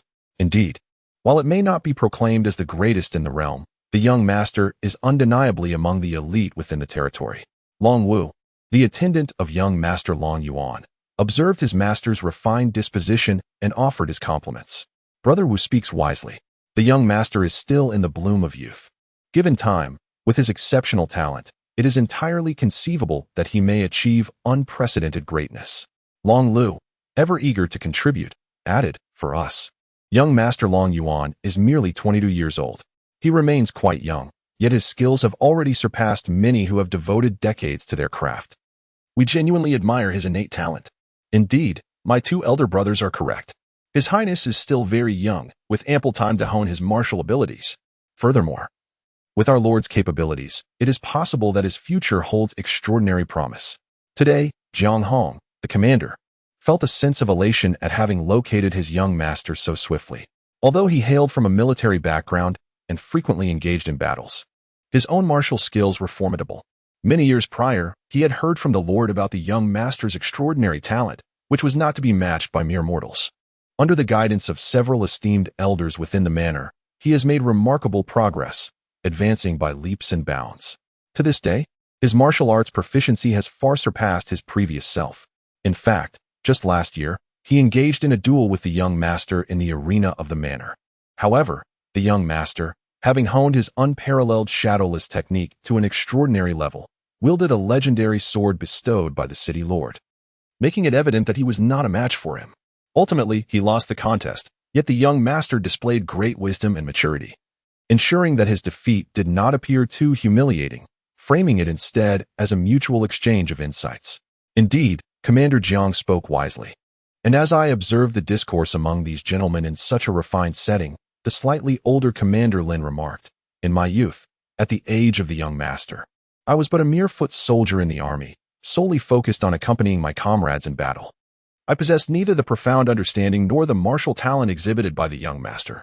He paused briefly before continuing, "Now, with the young master still so young, it is conceivable that, given time, he may one day surpass even the current emperor." Upon hearing the mention of the emperor, the young master paused. The reigning emperor is indeed the sovereign of the great Zhou dynasty, the ultimate authority over the entire realm. It can be said that a single word from His Majesty can determine the lives and fates of countless individuals. While the young master enjoys a position of great esteem, it is nonetheless confined within the borders of Longting City. He is acutely aware that beyond these confines lie many other formidable cities. Each city-state governs an extensive territory, complemented by various military factions and numerous other sects, forming a labyrinthine network of influence. Above them, the provincial governors exist, wielding even greater power. In terms of military prowess, their strength vastly surpasses that of the city lords, commanding armies numbering in the millions, many of whom are extraordinary masters serving the highest leaders of the provinces. This world is vast, and the dominion of the great Zhou dynasty can be described as boundless. Even the current emperor may not possess a comprehensive understanding of the intricacies of each province. The realm is divided into 36 provinces, each encompassing an endless array of cities and their respective powers. Within this hierarchical structure, each level possesses its formidable strength and areas of constraint. Lord Lanyuan, as the ruler of Longting City, oversees an already considerable territory, yet beyond this land lie even more expansive domains. The world is immense, and only a force as monumental as that of the founder of the great Zhou dynasty could establish such a vast empire and govern it according to established principles. This exemplifies a remarkable feat of creative genius and profound wisdom. Although countless years have passed, the first emperor of the dynasty remains a figure of reverence and admiration among the people of the great Zhou. Reflecting on such a magnificent individual and the intricate empire he established is truly awe-inspiring. The esteemed young master Longyuan no longer harbored the self-satisfied demeanor that had been praised by his guardians mere moments ago. Although he was indeed commendable, possessing remarkable martial prowess at such a tender age, he remained acutely aware of his youth in the grand tapestry woven by the founders of dynasties. His innate talent, while impressive, fell short of commanding reverence across the ages. Contemplating this, young master Longyuan felt the weight of his journey ahead. The path of martial arts was an unending pursuit, demanding relentless dedication and effort. Ah, dear brother Jiang and Uncle Lin, there is no need for excessive flattery, he remarked with a faint smile. While my talent is indeed noteworthy, any achievements I have attained in martial arts are but a reflection of modest proficiency. Pausing, his expression turned serious as he continued. However, the world is replete with prodigies. Even those with exceptional gifts are few who can attain the monumental achievements of the founders of our great Zhou dynasty. There are always greater talents beyond the horizon, and countless individuals surpassing me in skill and ability. Turning his gaze thoughtfully towards Yang Chen, young master Longyuan noted that Yang Chen had absorbed their conversation with keen interest. Yet, despite this, Yang Chen harbored his own ambitions. Who, after all, would squander time accompanying a mere scion of a mundane world on a journey? Allow me to introduce the esteemed young master Yang Chen, Longyuan continued. Though he may appear unassuming, his mastery in martial arts is truly formidable and worthy of admiration. He is, in fact, an enigmatic expert of profound depth. Brother Jiang and Uncle Lin, do not underestimate him. Upon hearing his young master's words, both Commander Jiang and Commander Lin were taken aback for the first time. It is fair to say that they were acutely aware of their young master's inherently proud nature, which seldom allowed him to commend others. To express admiration for someone was an even rarer occurrence. Today, however, he unexpectedly praised Yang Chen. And judging by his tone and expression, it did not appear to be a jest. Typically, he conducted himself with a preference for discretion, striving to avoid any semblance of ostentation. Yang Chen understood this sentiment well. In the eyes of these mortals, he was an unfathomable master. Yet, to the cultivators, he was merely a novice who had just entered the realm of immortality, dwarfed by countless powerful beings who were 100 times stronger than he. Before such titans, Yang Chen remained but an insignificant insect, unworthy of harboring even a trace of arrogance. The path of cultivation is fraught with twists and turns. A moment's inattention could lead to one's demise. Thus, on this journey, he could not afford the slightest hint of complacency or self-satisfaction. A long road lay ahead of him, markedly different from that of mere mortals like young Master Long. How could these ephemeral beings comprehend the lofty aspirations residing within Yang Chen's heart? Furthermore, even among cultivators, they might be unaware of what lay beyond. Although the great Zhou dynasty is vast and boundless, the overwhelming majority of its inhabitants are mortals. The number of cultivators, when compared to the myriad of living beings, is exceedingly rare, akin to 1 in 10,000. Consequently, upon realizing this, Yang Chen promptly waved his hand, humbly responding, "Oh, no, young Master Long, You truly overestimate me. I am but a simple lad from the mountains, lacking in experience, having merely acquired a few rudimentary skills. Chapter 42, Ando Castle. Observe the multitude of gazes fixated upon the young man, Yang Chen, who felt a slight sense of being in the spotlight. During his time in the sect, he was consumed by the rigors of cultivation, rarely engaging in profound interactions with his fellow disciples. However, his recent travels had exposed him to a myriad of customs and cultures, experiences that were unattainable in his humble childhood village. In those bygone days, he resided in a small, unrefined place where the dwellings were constructed from simple thatch and mud, representing a life of stark poverty and hardship. Even the most basic necessity of a meal often posed a challenge. In such underprivileged regions, it was common for ordinary families to subsist on merely one meal a day, a plight shared by many, including Yang Chen. During his youth, hunger was a frequent companion, an indelible memory that lingered even through his subsequent years of cultivation. Though more than a decade has elapsed, those memories remain vivid. He considers himself fortunate to have embarked upon the path of immortality. Without such an extraordinary opportunity, his life would have unfolded in a far more tragic manner. With a dismissive gesture, Yang Chen continued, "If we are to speak of genius, then the young Master Long is truly exceptional. As the young heir, he has mastered his family's profound techniques at such a tender age and possesses other fortuitous encounters that have bestowed upon him remarkable weapons. Truly, he is extraordinary. Who am I to compare myself to someone of his caliber? Young Master, your status is exalted, akin to the resplendent moon in the heavens. In contrast, Yang Chen is but a humble individual of modest origins, akin to a twinkling star in the vast sky. Such praise from young Master Long is indeed overwhelming. I am unworthy of such commendation." Although Yang Chen is a cultivator, he adopts a humble demeanor in the company of these mortals. On one hand, he has no desire to engage in petty disputes with them. On the other, this disposition is a reflection of his inherently low-profile nature. Yang Chen is acutely aware that whether in the mundane world or the realm of cultivation, there exists a plethora of hidden talents and formidable individuals. Many prefer to maintain a reclusive stance. The world is never devoid of powerful beings, and it is precisely this understanding that informs Yang Chen's character.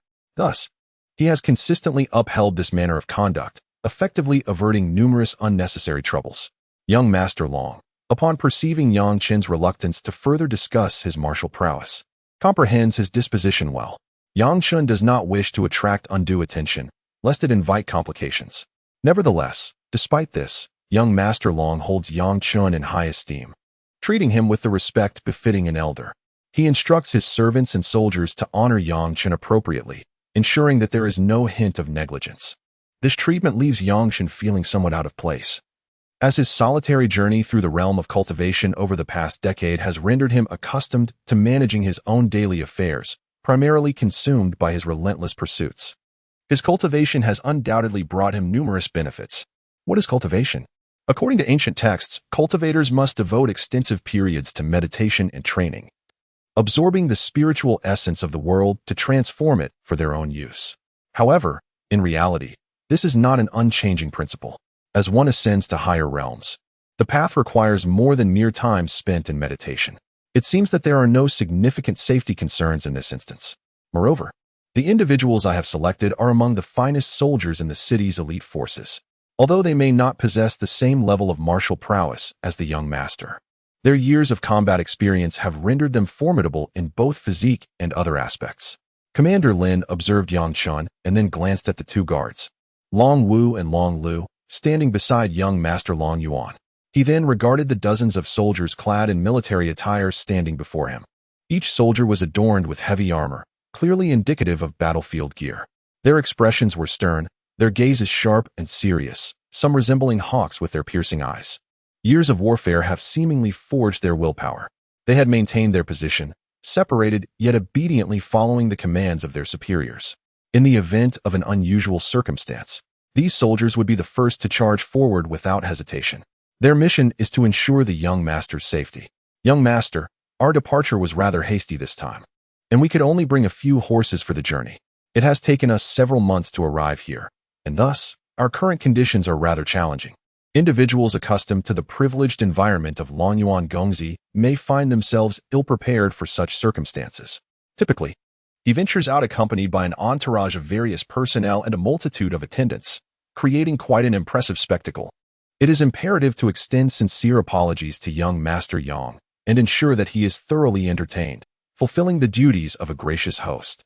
Upon realizing the thoughtful arrangements made by Longyuan Gongzi and the significance placed upon him, Yang Chun felt a warmth in his heart. He gently shook his head, modestly asserting that he was merely an unrefined countryman, lacking the sophistication to warrant such lavish service. Such extravagance would only serve to heighten my discomfort. Simplicity suffices. The mere opportunity to accompany Long Gongzi on this journey has greatly enriched my experience, which I consider a considerable fortune. Indeed, that is splendid. Should young Master Yang have any further requests, please do not hesitate to mention them, and I shall arrange for my servants to attend to your needs, he replied. At that moment, they lingered by the pavilions on the outskirts of the small town. Ahead, Commander Zhang Hong pointed towards the lush forest and directed Longyuan Gongzi, saying, "Young master, our horses await us just ahead. Our recent expedition was somewhat urgent, and we have provisions in abundance, sufficient for our needs." The older Lin commander nearby quickly concurred. Indeed, our departure was rather hurried. Here, within his territory, we can take a brief respite to exchange for fresh horses and carriages, which will facilitate young master's journey. Upon hearing this, Longyuan Gongzi appeared as if he had encountered delightful news, promptly inquiring, "Is it Uncle Lin, who once served under my father? It has been many years since I last saw him. He was dispatched by his father to serve as the Lord of Ando Castle, situated 1,000 miles to the south at the Lord's estate. He has indeed become a formidable figure, commanding respect in his domain. Furthermore, I have heard that his strength has only grown over the years, and he has managed to maintain order throughout the entire territory. This time, I am determined to embark on a journey to explore." Upon reflecting on these thoughts, young Master Long Yuan began to speak of the prospects of travel, which left the Lin clan leader feeling somewhat awkward. Chapter 43. The reason Yang Chen stroked his chin, contemplating deeply. It had been a long while since he had ventured outside. As a cultivator, he often spent years in seclusion within the sect, rarely finding time for leisure. Even when he occasionally stepped beyond the sect's confines, it was typically in pursuit of tasks. On some occasions, he would visit the marketplace of the cultivation sect to procure materials he required. In the more than 10 years since he joined the Sword Sovereign sect, he had scarcely ventured out. One could say that apart from the indelible memories of his childhood in that small mountain village, he had little to no impression of the mundane world. Yang Chun had never visited other cities, nor had he mingled with the offspring of prestigious families like young Master Long Yuan. It was inconceivable for him to have any opportunity to interact with the noble princes and grandsons of the entire Great Zhou dynasty. Nevertheless, Yang Chen remained indifferent to such matters. After all, he was already considered a cultivator. The pursuits of ordinary people held no allure for him. He anticipated the day when his cultivation would reach a remarkable level. Do not underestimate the son of the city lord, Long Yuan.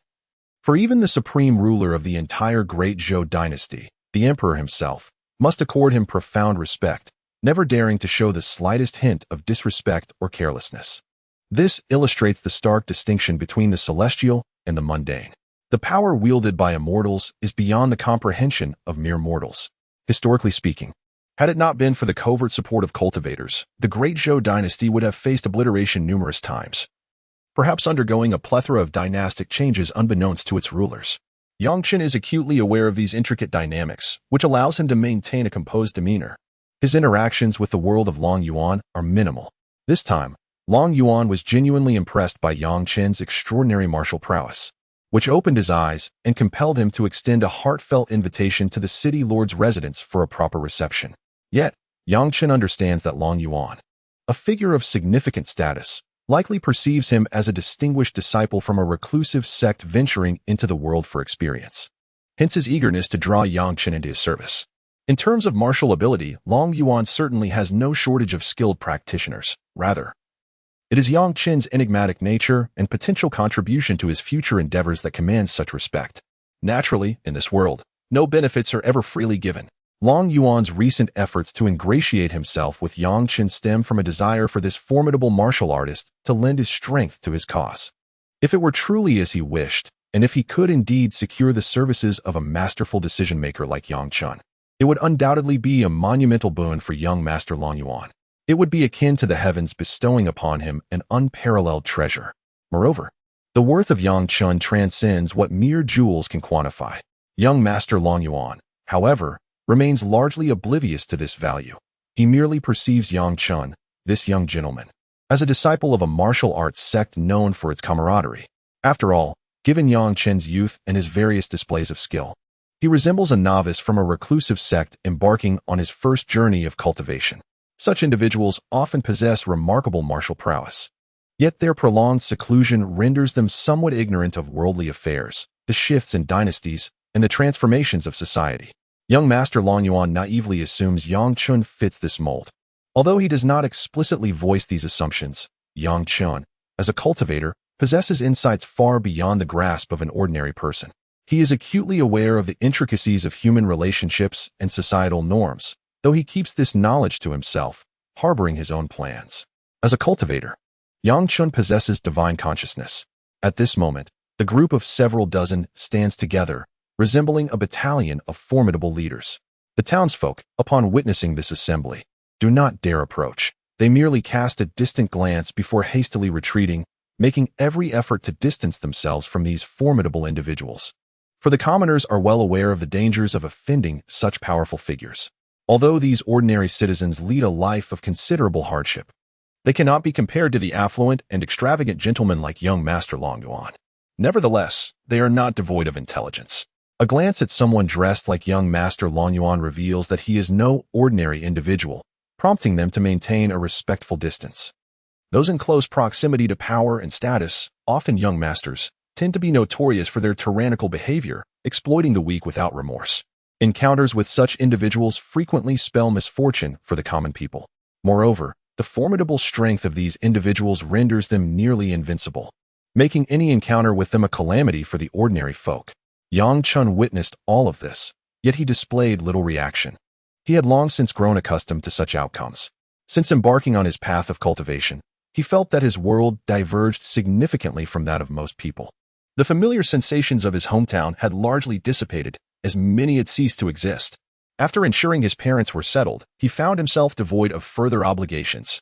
Though his parents loved him dearly, they were merely ordinary rural folk who could not comprehend Yang Chen's aspirations, let alone the arduous journey of seeking immortality through cultivation. In terms of other interactions, Yang Chun had encountered even fewer individuals. This outing from the sect presented an opportunity for his own growth. He not only observed the myriad complexities of human emotions in the mundane world, but also gained insights into the depths of human nature. In comparison to the path of cultivation, the secular world is equally rife with deception and treachery.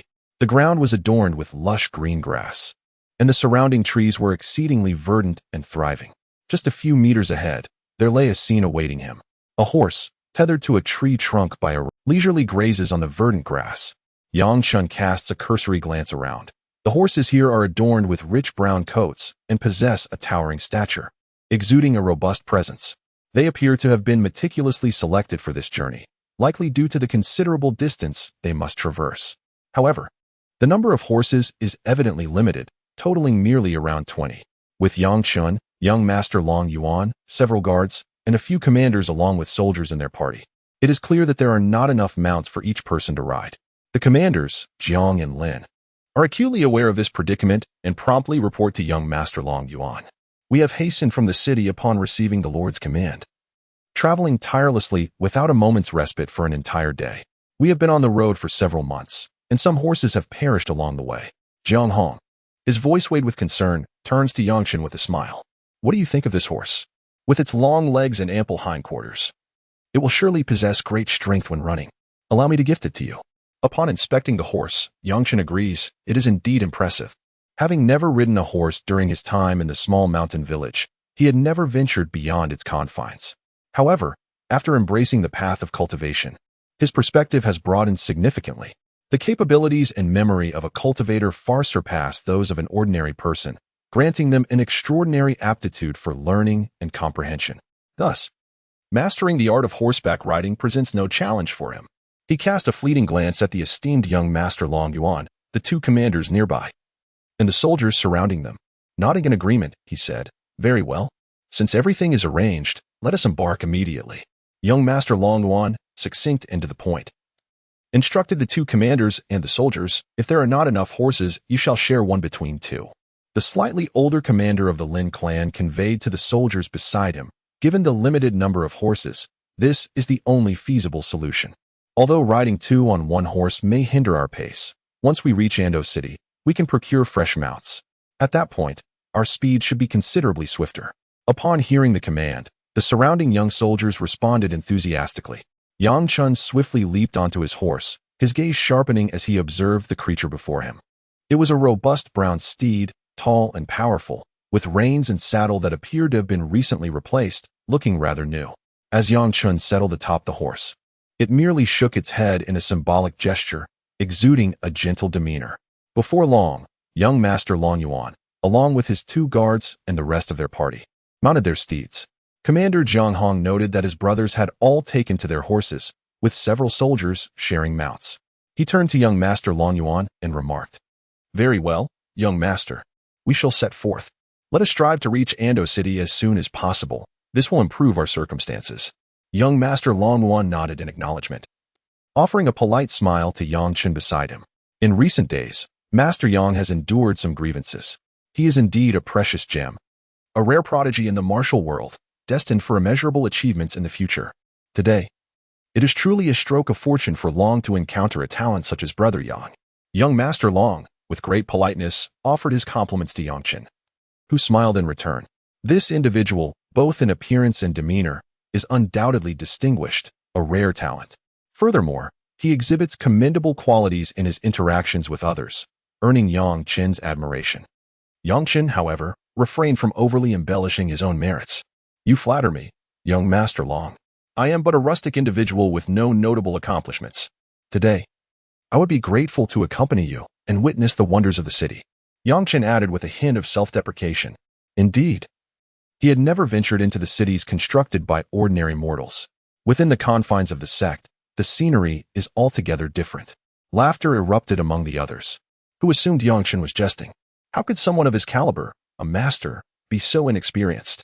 Despite Yang Chen's words, young Master Long remained unfazed. He gestured to the two commanders, saying, "Let us not delay. We shall set off at once."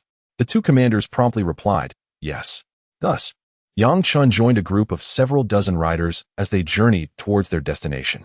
Chapter 44. The departure. The autumn breeze was desolate, and the weather, while not particularly cold, carried a sense of bleakness. As a cultivator, Yang Chen, in essence, one is not daunted by the frigid cold or the sweltering heat of climatic changes, since cultivating their vital energy to nourish their entire being. Practitioners of the mystical arts have undergone profound transformations. Their physical prowess has long surpassed that of mere mortals. For these cultivators, the specter of illness and the harshness of extreme temperatures hold no terror. They dwell in a state of existence that is 100-fold more admirable than that of ordinary beings. At this moment, Yang Chen shares in the sentiment. Yet, having once been an ordinary child from a rural background, the memories of his childhood linger vividly in his mind. As he gazes upon the serene autumn sunlight and feels the gentle, slightly cool breeze, his eyes grow contemplative, fixed upon the distant crimson sky and the layers of clouds above. Yang Chen experiences a sense of serene comfort. Within the confines of the Swordmaster sect, each day is a strenuous and oppressive grind of cultivation. The atmosphere is often subdued and melancholic, with fellow disciples sharing a similar plight. Even interactions among them are predominantly centered on the pursuit of cultivation, each striving earnestly for the path to immortality. Yang Chen considers himself a person of resolute mind. However, the prolonged solitude and tedium of this cultivation journey have become exceedingly wearisome. This expedition, a rare opportunity to step beyond the sect's confines, reveals a winding mountain path, with the entire forest cloaked in lush greenery. Although it is autumn, only a handful of leaves have begun to fall, evoking a sensation akin to an idyllic paradise. In this world, the mountain continent is teeming with connections, with a population so vast it is beyond reckoning. The father of the esteemed young master of the Light Dragon, hailing from the vast domain of Longting City, presides over a population that numbers in the billions. Throughout the entire Great Zhou dynasty, one cannot fathom the multitude of such cities. Nevertheless, when viewed from the perspective of the expansive Lishan continent, the populace of the Great Zhou remains but a mere grain in the ocean, insignificant in the grand scheme of things. The Lishan continent is indeed immense. with the Great Zhou dynasty merely constituting one of its sprawling imperial territories. Numerous unfathomable and formidable forces exist beyond its borders. Situated in the eastern region of the Lishan continent, the Great Zhou dynasty has occupied a strategically advantageous position since its inception. Its territory is predominantly cloaked in mountains and forests, interspersed with a scattering of cities, villages, and quaint hamlets. Within this intricate web, the realm in which the inhabitants operate is truly limited. Within the boundaries of the dynasty, the deeper mountain ranges often conceal a variety of ferocious beasts and mythical creatures. There are even rumors of fearsome man-eating monsters that dwell in these regions. When ordinary mortals encounter them, the chances of survival are virtually non-existent. The Lishan continent is a tapestry of complexity, boasting a diverse population and a myriad of local customs, forming a vibrant and colorful world of human experience. As Yang Chen rode his horse, he attentively listened to the soldiers' detailed conversations along the way. The sounds of galloping hooves and cracking whips resonated throughout the forest, startling the birds, which took flight in alarm. Although Yang Chen was also mounted, his heart remained calm and composed amidst the commotion. Riding through the mountainous forests is indeed a delightful and relaxing endeavor. Soon, Yang Chen overheard a conversation among the soldiers. "Young master, we have been on the road for several hours now. The brothers are quite fatigued, both thirsty and weary. Perhaps we should rest here for a while." Another soldier echoed this sentiment. "Indeed, we have traveled over 100 miles. Although our steeds are commendable, they have grown weary from the journey." As a cultivator, Yang Chen possessed physical prowess far beyond that of ordinary mortals. Observing that his comrades were eager for a respite, hungry for provisions, and parched for water, he contemplated and then spoke up. "Young Master Long, the dense trees in this forest provide ample shade, perfect for our horses to rest. The brothers are indeed exhausted. I shall dismount and take a break." "Ah, splendid. I share the same thought," young Master Long replied with a hearty laugh, promptly bringing his horse to a halt. A cacophony of voices broke the serenity of the forest as Yang Chen dismounted and settled onto the grass. He noticed his warhorse immediately began to graze on the lush grass, evidently hungry after such a lengthy ride. Before long, he saw Commander Zhang approaching with a piece of dried meat in hand. "Brother Yang, you have endured much on this journey. Please, have some of this preserved food. After finishing our meal, we must continue our journey. The provisions we brought are rather limited, and we hope to reach the nearest Ando castle soon to replenish our supplies of food and water." Yang Chen took the food, holding it before him and scrutinizing it closely. To Yang Chen's perception, it resembled the flesh of wild beasts, preserved by drying and rubbing with salt, allowing it to last for an extended period. This is a staple carried by many who venture into distant lands within the Great Zhou dynasty. Although Yang Chen had not partaken of worldly food for quite some time, he found it somewhat acceptable. During his time in the sect, he had been nourished by spirit rice cultivated with spiritual energy, and as an outer disciple, he often enjoyed the meat of small wild beasts from the sect's forests. If fortune favored him, he might even feast upon the flesh of demonic beasts. Thus, Yang Chen felt rather indifferent toward the food of the mundane world. As a cultivator, he could withstand several days without sustenance, without succumbing to hunger. He quickly began to consume the food. Chapter 45, The Grassland. The highest point was merely a few inches above, and as he gazed out, the vast expanse of the plains stretched infinitely before him. Yang Chen felt a sense of relief. For several days, they had traversed through dense forests, where branches and various vegetation obstructed their path. The speed of their group of riders was significantly hindered in such an environment. In the mountains, the terrain was uneven, with winding paths that twisted left and right, presenting considerable challenges for the brothers. Had they not been pressed for time this time, their journey would have been far more arduous. One could leisurely ride a magnificent steed through the serene mountains and forests, drifting along at a languid pace. However, time is relentless. My thoughts linger on frolicking and reveling within the vast dominion ruled by my father. My greatest delight lies in indulging in the playful embrace of nature, flirting amidst the flowers and grasses with enchanting maidens, which offers a unique charm. Yang Chen's gaze wandered lazily over the surrounding scenery, where undulating mountain ranges unfolded in the distance. After days of travel, the sun had continuously bathed the land in its warm embrace, creating a temperate climate that felt anything but cold. Bathed in the resplendent light, he galloped across the expansive grasslands, accompanied by a throng of riders swiftly navigating the terrain. A gentle breeze caressed Yang Chen's cheeks, imparting a sensation akin to the touch of polished jade. The rhythmic sound of hooves pounding against the earth resonated in his ears. In the distance, numerous birds flitted about, foraging, playing, and reveling in the lush greenery. Yang Chen, however, did not race ahead too swiftly. He maintained a central position amidst the group of riders. Accompanying him were young Master Long Yuan, 2 guards, and the commanders of the Jiang and Lin clans, all galloping alongside him while engaging in light-hearted conversation. Upon emerging from the dense, shadowy depths of the forest, the shift to the open wilderness felt strikingly different. The soldier's spirits were notably elevated. With a subtle sweep of his consciousness, Yang Chen observed his companions, noting that in front of young Master Long Yuan, 2 guards were engaged in conversation. One of them donned a substantial black armor that appeared quite formidable. Evidently, this is the combat attire frequently donned by soldiers engaged in warfare. It appears to be dark and cumbersome when worn. For an ordinary person, even the act of walking would likely be a strenuous endeavor. However, for these soldiers, such equipment is undoubtedly manageable, as soldiers capable of operating within the Lord's estate. Each of them possesses an extraordinary identity and status. Otherwise, they would not have the privilege to enter the manor, nor could they serve as bodyguards for the illustrious young Master Long Yuan. The families of these soldiers, to varying degrees, hold a significant position within the city. Many of their forebears once fought alongside the Lord to establish their dominion. Consequently, their descendants have been granted vast lands to govern throughout the territory, and they maintain residences within the city as well. Although Yang Chen may not grasp all the intricacies of this social hierarchy, he can readily discern the nuances of human relationships. In the secular realm, everything hinges upon connections. Young Master Long Yuan, due to his formidable father, was born into a life of opulence and privilege, destined for a life of grandeur and wealth. This is the principle governing the secular world.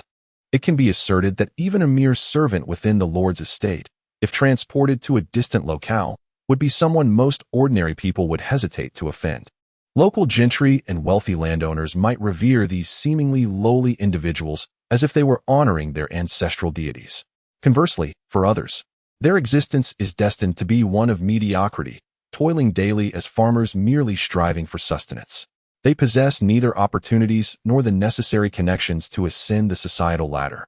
Fated to endure a life of persistent hardship, they will not have the opportunity to enjoy other experiences, much like the extravagant and opulent lifestyle of the young Master Long Yuan. The culinary delights of rare delicacies are abundant enough for him to indulge in daily, and he is surrounded by countless beautiful women for his amusement, an existence unimaginable for the children of ordinary families. This stark contrast is a reflection of the differences in birth. Moreover, to attain a higher social standing, one must secure a certain position within the ruling class. Yang Chen previously did not comprehend these nuances, but since embarking on his journey of cultivation, he has gained a broader perspective. He now perceives the intricate web of relationships within the secular world with remarkable clarity. To ascend to a loftier status, if one is not born into a noble family, one must rely on personal effort. For someone like Yang Chen, who fortuitously entered a sect of cultivation, this opportunity is nothing short of a tremendous stroke of luck. Having transcended the influences of the mundane world, he now exists beyond the reach of the myriad affairs of the great Zhou dynasty, which have little bearing on the sect of cultivators. As the true sovereigns of this realm, cultivators are the linchpin supporting many aspects of the mundane emperor's reign, wielding mystical powers that enable them to employ spells and unparalleled martial arts. From the moment of their birth, all beings, including cultivators, are imbued with an innate reverence for the strong. The principle of survival of the fittest remains one of the enduring rules of the Lishan continent and the wider world. Seated upon his steed, Yang Chen quietly listens to the exchanges among the soldiers. As the horse emerges from the thicket and enters the open plains, a striking scar adorns his face, capturing the attention of those around him. It is evident that he was struck by local personnel during the fierce combat on the battlefield. Fortunately, the wound is not too deep, otherwise, it could have resulted in a fatality. Although the scar on his face is rather conspicuous and somewhat terrifying, the camaraderie among the soldiers is palpable. Engaging in warfare is perpetually accompanied by peril, and at times, entire battalions may face annihilation. Despite the commendable conditions afforded to these soldiers, with their families and offspring assured of provisions and arrangements by the Lord's estate, they incessantly confront the specter of death. Each journey to the battlefield dances perilously close to the clutches of mortality. Nonetheless, luck has favored us this time, as we encountered no obstructions. The young soldier nodded in agreement. The route we traverse is one we have never taken before, and in pursuit of our grand objective, we remain vigilant, adhering to Commander Jiang's directives as we accompany His Highness. Perhaps Commander Jiang possesses a general understanding of this path, judging by the mountainous terrain we navigate. It appears to be an ancient thoroughfare for the transportation of provisions. The establishment of this route likely dates back only a few years. The scarred soldier continued. I suspect as much. I have heard that our Commander Jiang, despite his youthful appearance, is highly regarded and esteemed by the Lord. He is frequently dispatched on missions to distant lands, suggesting he has traversed this route before. The young soldier sighed. It is quite probable. Although the commander is only a few years our senior, his experience is considerable. However, the disparity in status is beyond our comparison. Although Commander Jiang is merely in his 30s, he has exhibited extraordinary wisdom since childhood. Coupled with the influence of his uncle and his numerous accomplishments on the battlefield, he has indeed earned the admiration of the city lord. The fact that Jiang Hong has ascended to such a significant position at such a young age suggests that his future achievements and status may be remarkable. Naturally, the ordinary soldiers who frequently engage in combat are filled with admiration and envy for Jiang Hong. Their conversations, however, are conducted in hushed tones, ensuring that Jiang Hong remains unaware of their sentiments. Yet, Yang Chen, as a cultivator, possesses keen perception. He can discern everything from the smallest creatures beneath him to the distant murmurs of the soldiers with crystal clarity. Initially, he found this extraordinary ability somewhat astonishing, but gradually, it became commonplace. Cultivators possess even more inscrutable and formidable powers. He mused that only when he attains a higher level of cultivation will he be capable of achieving even greater feats. As he pondered this, he rode forward at a leisurely pace. Chapter 46. Qi Refinement. Across the vast, boundless grasslands, a cohort of several dozen riders gallops forth on magnificent steeds. Yang Chen finds himself positioned centrally within the group, attired in plain clothing that pales in comparison to the resplendent garments of the likes of young Master Long Yuan. Nevertheless, within this assembly, none would dare to underestimate Yang Chen, especially after young Master Long Yuan expressed his profound respect for him. Jiang Hong and the leader with the surname Lin were subconsciously aware that Yang Chen must possess extraordinary martial skills. After all, their young master, Long Yuan, was no foolish beauty. It could be said that he only holds respect for the strong. Moreover, his own martial prowess is commendable, surpassing many figures of the older generation. This only adds to the enigmatic aura surrounding the young Yang Chen. Although the soldiers had not witnessed Yang Chen in action, they remained oblivious to the fact that his unparalleled martial skills were entirely distinct from the conventional martial arts of the secular world. For what he wielded transcended mere martial prowess, embodying the spells that only cultivators could possess. This truly belonged to a realm of profound depth. However, witnessing their young master in such regard, the soldiers were no fools. They expressed considerable respect for Yang Chen. Yet, their curiosity was piqued, and they yearned for Yang Chen to perform personally, hoping to dispel their inner doubts. Throughout the entirety of the journey, Yang Chen maintained a low profile, merely riding on horseback and seldom engaging in conversation. He typically focused on the road ahead, closely following young Master Long Yuan. Throughout the journey, he had not exchanged a single word with anyone else. This was a reflection of his character. During his time at the sect, Yang Chen dedicated himself to closed-door cultivation, rarely troubling his fellow disciples with other matters. Unless something of significance arose, he seldom left his dwelling, except for meals. Thus, he spent over a decade in such rigorous training. Yang Chen exhibited a remarkable composure towards many things, which contributed to his seemingly aloof demeanor in public. The soldiers and several commanders seemed to be well aware of Yang Chen's disposition. They displayed profound respect in their daily interactions, ensuring that his meals and water were meticulously prepared. However, whenever they observed Yang Chen seated in solitude, engrossed in meditation and cultivation, they refrained from disturbing him. During these days, he had grown accustomed to the silence of self-cultivation. Apart from the urgent journeys on horseback, he devoted his resting moments to rigorous practice alone. Particularly at night, when the group would settle on the grass to consume provisions to quell their hunger, the darkness enveloped them. The horses, having traversed the day, required rest and nourishment, rendering further travel impractical. Thus, the esteemed companions dismounted and ignited a fire on the grassland. In the profound stillness, a radiant bonfire flickered, casting its glow across the vast prairie, visible from afar. It was a fortuitous gathering for the group amidst the night chill, as the firewood collected provided warmth for the soldiers. Naturally, provisions were readily available on horseback. The starry sky twinkled with distant constellations, akin to messages transmitted across the vastness of time and space. Yang Fengxian cast a piercing gaze toward the horizon. In his meditative state, he found himself worlds apart from the mundane realm. The spiritual essence in this earthly domain was exceedingly sparse. However, for a low-ranking disciple like Yang Fengxian, it held a modicum of significance. Reluctant to relinquish this precious moment of tranquility, he continued his meditation while attentively observing his surroundings. Shrouded in the inky darkness of the night, only the campfire, surrounded by a few individuals ahead, illuminated the darkness. Yang Fengxian sat quietly on the grass, while his steed rested beside him, still chewing on the wild grass it had recently consumed.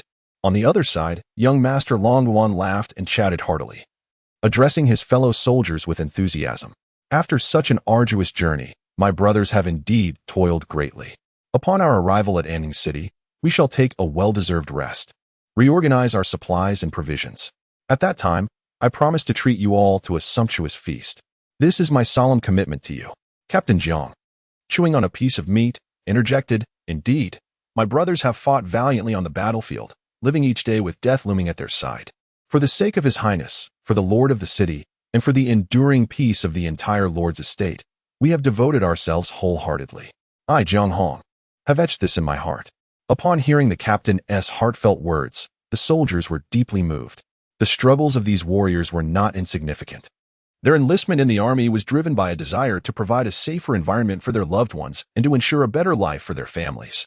They aspired to gain merit and achieve distinction, to bring honor to their ancestors in the capital. Each had their own purpose and aspirations, yet they willingly endured great hardships, even risking their lives in the line of duty. Although the great Zhou dynasty appeared prosperous on the surface, a myriad of crises lurked beneath. As a warrior, their deeds are of such nature. Long Yuan Gongzi is acutely aware of this. It is precisely due to these valiant soldiers that his father's dominion remains so steadfast, allowing him, as the heir, to hold such a prestigious position. Otherwise, even with exceptional martial prowess, he could not possibly contend with other formidable armies. Yang Fengxian observed all of this keenly. Although he merely encountered these individuals briefly, there was indeed much to admire about them. Different identities, varying abilities, and distinct statuses all harbor unique aspirations. Yang Fengxian gently closed his eyes, attuning himself to the ethereal energy that permeated the surroundings. He seized the moment to engage in his cultivation. The path of cultivation resembles rowing against the current. One must strive diligently every day to advance in the art of immortality. Otherwise, the protracted journey of cultivation may lead only to stagnation. A subtle flow of spiritual energy coursed through the air, gradually merging with Yang Fengxian's body through his limbs and meridians. He felt a refreshing chill, and though it was night, he had grown accustomed to it. The spiritual energy meandered like fine threads throughout Yang Fengxian's entire being. Following the prescribed methods of cultivation, he guided the energy along the meridian paths, ultimately converging all the spiritual essence into the reservoir of his qi. For cultivators, the most crucial step lies in absorbing the spiritual energy from the air into the body, gathering it within the qi reservoir. Different cultivation techniques possess various paths for this convergence, yet the ultimate outcomes can differ significantly. The assimilation of spiritual energy not only hones one's physical constitution but also accumulates spiritual power within the qi reservoir. In this manner, cultivators can wield spells according to the quantity of spiritual energy stored within their bodies, utilizing various techniques. Individuals like Yang Fengxian, who are merely at the qi refinement stage, can be considered as novices in the realm of cultivation. Their capacity to store spiritual energy in the sea of qi is exceedingly limited. Thus, the spells they perform are correspondingly constrained. The process of cultivation does not merely entail absorbing the ambient spiritual energy into one's body along the prescribed pathways of cultivation methods for prolonged retention. In reality, each time Yang Fengxian executes a technique, the spiritual energy must traverse his body and converge in the sea of qi, which requires a considerable amount of time. Once the energy gathers in the sea of qi, it gradually dissipates after a short while, leaving behind only a faint remnant of spiritual power. This is precisely why cultivators must engage in prolonged meditation and repetitive practice. During the night, Yang Fengxian diligently continued his training. Although he possessed ample time, he understood that the path of cultivation is fraught with challenges. Seizing every moment is essential to harbor hopes of advancing to higher realms. After a while, He heard footsteps approaching. Upon opening his eyes, he saw young Master Long Yuan approaching with meat and water in hand. He remained seated on the grass, not rising. Young Master Long Yuan smiled at him and said, "Senior Yang, your dedication is commendable. Even at this late hour, you are tirelessly honing your skills through meditation. There is indeed a reason for your remarkable martial prowess at such a young age. I have brought you food and water to enjoy." With that, young Master Long Yuan offered the meat and water to Yang Chen. As a cultivator, Yang Chen had grown less dependent on food and water. However, upon witnessing the arrival of the items personally delivered by young Master Long Yuan, he merely nodded and accepted them with his hand. "It should be arriving at Ando Castle in a few days, right?" Yang Chen speculated casually. "Indeed, it has already been over 10 days. It is not far now," was the reply, confirming Yang Chen's thoughts. He gazed ahead, lost in contemplation. In Chapter 47, titled The Precious Sword, a group of riders galloped swiftly across the vast, wild grasslands towards their destination. The horses, unencumbered by rugged terrain, kicked up the wind that swept across the endless expanse, tousling the long hair of the soldiers, flowing gracefully as though it were the elegant tresses of a beautiful maiden. The group consisted of approximately 20 to 30 individuals, at the forefront of which were several figures clad in heavy black armor. They gripped the reins tightly, charging forward with determination. Positioned further back were soldiers of similar stature and armor, all tall and robust, their skin a shade darker, evidently a testament to their prolonged campaigns and battles. In addition to their swift pace, these warriors bore long, sharp swords, exuding an air of formidable martial prowess. Among them stood a young gentleman adorned in resplendent attire, appearing to be no more than in his early 20s. His garments were vibrant and lavish, with long hair cascading over his shoulders. His eyes sparkled with a brilliance akin to the stars, radiating a unique luminescence. Behind this young master hung a precious sword, completing the image of a distinguished figure amidst the ranks of seasoned warriors. However, this sword appears to possess a certain uniqueness. Its elongated blade is not as broad and robust as those typically wielded by ordinary soldiers. On the contrary, it exudes an aura of sharpness and delicacy. The long sword rests within its scabbard, and although it is yet to be drawn, it emanates an extraordinary presence. The scabbard is adorned with intricate carvings resembling flower stamens, presenting a seamless and natural form. It radiates a silvery luminescence, suggesting it is no mere trinket. This exquisite blade is the treasured sword of young Master Long Yuan, a gift from his father, who exerted considerable effort to procure it. In his childhood, it was bestowed upon him as a means of protection. Young Master Long Yuan harbors a profound affection for this sword, which he has named Long Yuan's sword. This name not only reflects a phonetic connection to his own name, but also signifies his deep admiration for the blade. Since his youth, he has kept it by his side for over a decade. Furthermore, the sword boasts a storied lineage. According to his father, acquiring this treasured blade came at a significant cost. Legend has it that the Long Yuan sword was crafted by a master swordsmith in the imperial capital of the Great Zhou dynasty hundreds of years ago. Upon its creation, it was fiercely contested by martial artists from various prominent families within the capital. Numerous auctions were held, but the demand was overwhelming, as many coveted the sword. The master craftsman found it challenging to decide to whom he should sell it, as those in the capital were predominantly affluent and influential, intricately linked to the imperial court, possessing both status and wealth. Additionally, the master was renowned for his skill in the imperial capital. He was acutely aware of the precious sword he had painstakingly forged. To carelessly bestow it upon an unworthy recipient would be to squander its inherent potential. Ultimately, it would merely end up at an auction. After all, within the royal capital, the affluent families possessed ample wealth and treasures.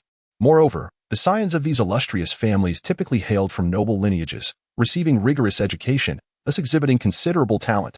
It was his earnest desire to find a capable and gifted master for his sword. In the end, the sword was acquired at the auction by a young gentleman from the esteemed Li family of the royal capital. Initially, the sword bore a different name, long forgotten with the passage of time. In the hands of this young Li, the Long Yuan sword truly demonstrated its remarkable prowess, earning renown during that era. However, as time progressed, the sword passed through various hands after the young gentleman, some of whom were ordinary individuals who cherished it as a family heirloom for decades. Gradually, the sword was taken beyond the royal capital, spreading across numerous regions of the vast Zhou dynasty. Centuries drifted by, and 20 years ago, the father of Long Yuan, during an auction, laid eyes upon this extraordinary sword and was immediately captivated. He invested a significant sum to procure it. When Long Yuan was still quite young, his father gifted him this magnificent sword, not only to encourage him to hone his martial skills and uphold the sword's former glory, but also to ensure that Long Yuan possessed a formidable weapon for self-defense.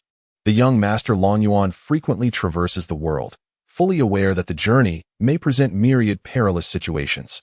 Despite the presence of guards dispatched by the city lord and the young master's own formidable martial prowess, he understands that there are always greater forces at play.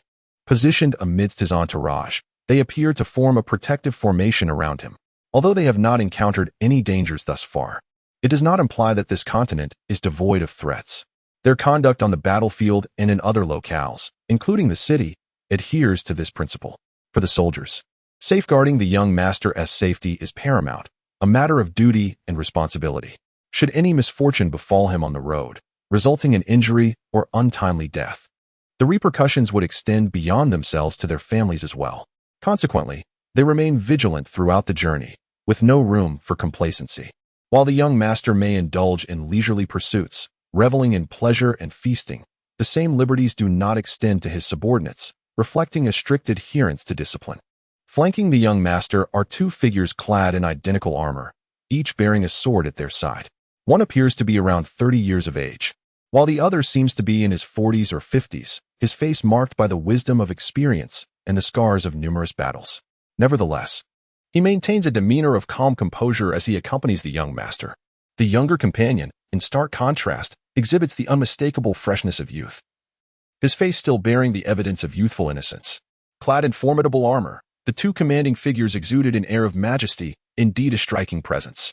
These were, of course, the esteemed leaders Jiang Hong and Lin, whose rank far surpassed that of the ordinary soldiers. Throughout their journey, they remained steadfastly by the side of young Master Long Yuan, their demeanor noticeably less austere. Accompanying them was another individual, appearing similarly youthful, likely just past his 20s.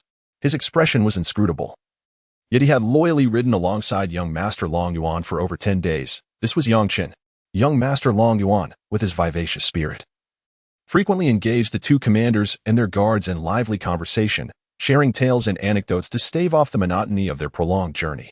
The commanders, well acquainted with his various whims, indulged him, for such an extensive trek could otherwise prove exceedingly tedious. However, for Chen, merely having traveled for a little over 10 days was insignificant. For cultivators, such a span barely registers.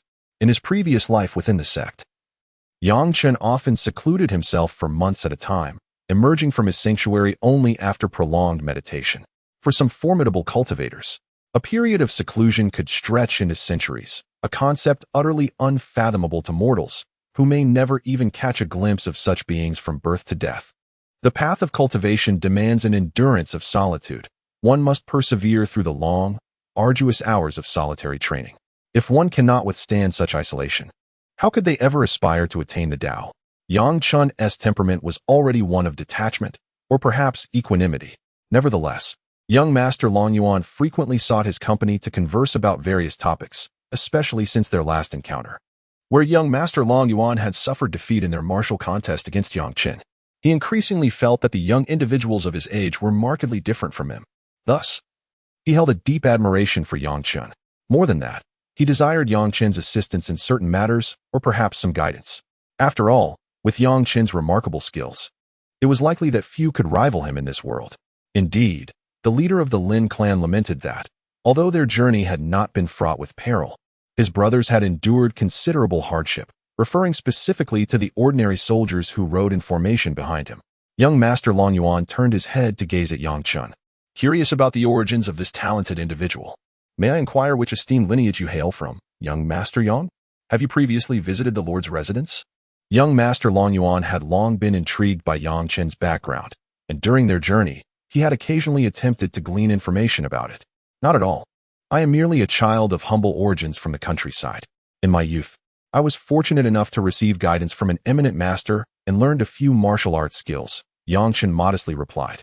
If we speak of lineage, it is you, young Master Long, who is truly extraordinary and of noble birth. Your father will undoubtedly elevate your status, granting you boundless wealth and honor, all while preserving your freedom, young Master Long Yuan asserted, eager to have someone of Yang Chen's caliber by his side, even if it meant merely serving as an introduction to his father. Such an act would be a significant accomplishment, and his father would certainly reward him handsomely for it. The sword at young Master Long Yuan's side gleamed brilliantly, reflecting his desire for someone as skilled as Yang Chen. Even the slightest guidance from such a master would be an immense fortune. Chapter 48. The Story at Long Last. Master Long Yuan elucidated his intentions. It was abundantly clear that he sought to recruit formidable talents like Yang Chen. Upon realizing this, Yang Chen felt a stir within him. In truth, he comprehended the mindset of a scion hailing from such a prestigious lineage. As a sovereign of a region, Master Long Yuan's father commanded considerable authority as the lord of the city, overseeing an expansive territory. Yet, it was precisely for this reason that he required numerous capable aides to navigate the intricate complexities of governance. Thus, Master Long Yuan became increasingly aware of the significance of someone like Yang Chen. After all, his father had grand aspirations. Should he one day acquire the assistance of a skilled individual such as Yang Chen, it could potentially alter the course of events and lead to monumental achievements. Upon hearing Master Long Yuan's overt inquiry, Yang Chen tilted his head slightly, lost in contemplation. As a cultivator, he was reluctant to engage excessively with mortals. His presence among them in the city was driven by personal motives. He neither outright declined nor offered a definitive response, instead speaking in a manner that left much open to interpretation. Master Long Yuan experienced a pang of indecision. He sensed a glimmer of hope, yet received no explicit affirmation. It felt akin to chasing the sun from a distance, visible yet unattainable. In that moment, an idea sparked in Master Long Yuan's mind, and he fixed his gaze upon Yang Chen, softly proposing, "Allow me to share a tale with you. It is said that in a time long past on this continent, the era of our great Zhou dynasty has yet to arrive. Indeed, it was a time of utter chaos." Young Master Long Yuan paused for a moment and continued. "The establishment of our great Zhou dynasty is nothing short of extraordinary." Thus, a series of tales unfolded from his lips, as Yang Chen listened intently. The founder of the great Zhou dynasty bore the surname Jiang, his given name being Jiang Lin. He hailed from the eastern region of the Lishan continent, the son of a high priest from the Ling mountain tribe. From the moment of his birth, he exhibited remarkable traits. By the age of 3, he had already begun hunting in the mountains, showcasing physical prowess and strength far beyond the ordinary. In his youth, he revealed an extraordinary talent for martial arts. At the age of 15, upon reaching adulthood, he ventured beyond the tribe to explore the mainland, seeking to refine his skills in combat. From a tender age, he demonstrated an exceptional aptitude for martial disciplines, displaying a rare genius not only in martial arts, but also in other fields of study. It could be said that he was an unparalleled prodigy, a talent seldom seen in a millennium. During Jiang Lin's travels, he encountered a mysterious elder in a secluded mountain. This elder, recognizing the young Jiang Lin's wisdom and strategic mind despite his youth, admired his aspirations and ideals. Consequently, he took him on as a disciple. Under the guidance of this enigmatic elder, Jiang Lin not only mastered unparalleled martial skills, but also delved into literature, history, and military strategy. It could be said that this mysterious elder was akin to an omniscient deity, possessing knowledge of nearly everything in the world. Time flowed like water, and Jiang Lin spent 5 transformative years in the depths of the elder's secluded mountain retreat. At this moment, he had reached the age of 20. His physique had gradually become more robust and his gaze sharper. Over the 5 years spent training under his master, he had witnessed the marvels of martial arts and gradually comprehended the profound truth that there are realms beyond realms. He understood that, although his martial prowess surpassed that of anyone in the entire tribe, and even in the tribes within 1,000 miles, sheer strength alone was not sufficient. His master had taught him that many things remain unattainable, for he too was but a mortal. In his youth, he possessed formidable skills, capable of engaging in combat without fear of defeat.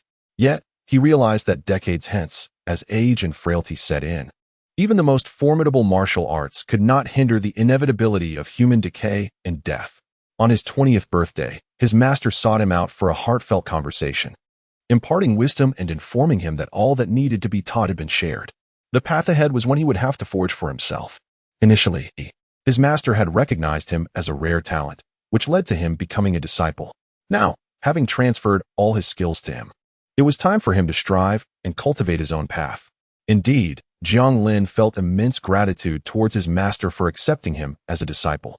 Throughout their years together, he had come to realize that his master was perhaps one of the few enigmatic sages in the world, leading a life of seclusion in the mountains, free and untroubled by worldly affairs.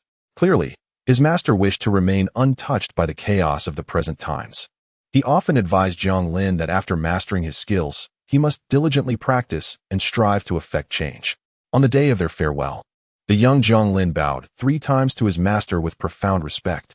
On one hand, he profoundly appreciates the care and guidance bestowed upon him by his mentor over the years. On the other hand, he hopes that his mentor can take good care of himself. Countless relatives, who have played with him since childhood and nurtured him with affection, have witnessed his gradual growth. It is the first time he has encountered such an event, a profound sorrow that he finds difficult to relinquish. Ultimately, it will become an indelible memory in his life. He recalls the tender love his father, as the chief of the tribe, bestowed upon him in his early years. He remembers the nurturing and adoration from his mother, both parents bearing the immense burden of leadership within their modest tribe, confronting daily pressures. They toiled tirelessly for survival and sustenance, fighting valiantly for the propagation of their kin. Scenes from those days replay vividly in his mind, laden with memories that are too numerous to forget. The weight of the tribe's responsibilities now rests solely upon his shoulders, and a visage of profound sorrow adorns his face as he gazes upon the dilapidated remnants of his tribe. For the first time, tears welled in his eyes. The memories of yesteryears surged forth once more, yet in stark contrast to the current desolation, they seem tragically overwhelming. Lives have been lost, and many have been injured. The once formidable tribe is now vulnerable in the perilous expanse of the mountain continent, where the threat of annihilation looms daily. He clenches his fists, his gaze ablaze with a fierce intensity. In the wake of such a monumental blow, he finds himself compelled to forsake the sense of superiority he once held. Though he was clever from a young age, the thought of his parents' protection weighs heavily upon him. In the past, he envisioned a world where formidable kin stood before him, shielding him from the storms of life. As a child, he basked in the affection and care of his family. However, in the face of this calamity, all that beauty shattered like a fleeting dream. Reality bestowed upon him only cruelty and sorrow. Reflecting upon the myriad moments of yore, his heart was besieged by pain and an indelible attachment to those memories. Chapter 49. A grim reality at this moment. The remnants of his hometown tribe were comprised solely of the frail, the elderly, and the ailing, clinging to existence. Although Zhang Lin was a martial arts adept, he was but 20 years of age. In the prime of his life, he had devoted himself to mastering the arts under the guidance of his mentor. Through this journey, he gleaned profound truths and broadened his perspective. Yet, he also learned the challenge of understanding genuine human emotions. He felt a profound obligation to care for the more vulnerable members of his tribe, especially the children who were in dire need of affection. In this turmoil, his tribe suffered significant losses, leaving many young ones orphaned, bereft of their parents.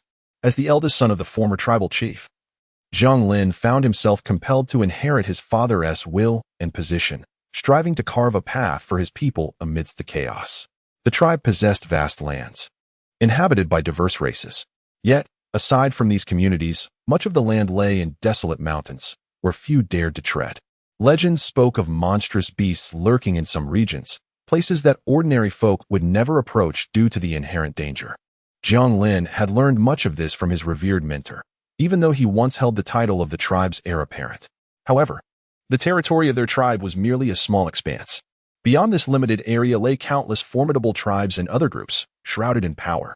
Tragically, their parents had fallen victim to the relentless conquests of a fierce tribe to the east. The entire community was enveloped in sorrow and mourning. While the recent calamity had plunged many of their kin into profound grief, amidst the chaos of war, danger loomed daily, and the threat of annihilation hovered over numerous tribes. He keenly understood the terrifying implications of his tribe's frailty. Lacking strength and the means to resist their adversaries, they were left vulnerable, subject to the whims of others. Simultaneously, he harbored a deep-seated animosity toward the powerful tribe responsible for his parents' demise. Anyone in his position would be consumed by indignation and discontent, as a once harmonious family was shattered in an instant. After organizing the meager provisions and possessions of the tribe, he complied with the wishes of several elders and relocated the remaining members to a different locale. Though their original dwelling was relatively decent, boasting ample resources and neighboring tribes thriving in close proximity, His tribe had held a somewhat stronger position within this context. Yet, it was precisely this advantageous geographic location, rich with precious timber and wildlife, that attracted formidable external foes. Those fierce tribes dispatched thousands of warriors to invade this region and claim its territory. These small tribes possess almost no capacity for resistance against the formidable armies. Therefore, considering the current circumstances, he reflected carefully on the devastation of his homeland, houses destroyed or burned, and others left in a pitiful state of disrepair. Now, the remaining tribespeople could only relocate to safer areas. Jiang Lin pondered these issues thoroughly. Clearly, with such feeble strength, it would be prudent to first ensure the safety of his kin. After meticulously organizing their belongings, he issued a command, and the entire tribe began to mobilize.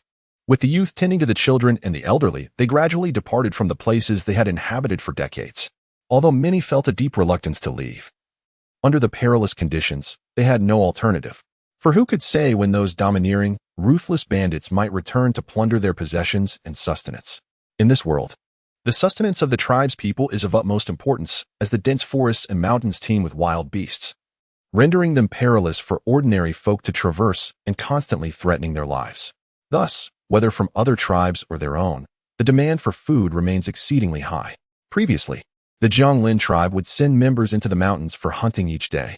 Jianglin faintly recalls the days when, at the tender age of 4 or 5, his parents led the tribe in the ancestral practice of preserving game, ensuring that the carefully cured meats would sustain them throughout the winter. Although much time has elapsed since then, Jianglin retains vivid memories of those carefree, joyous days. In this manner, he felt comparatively more at ease.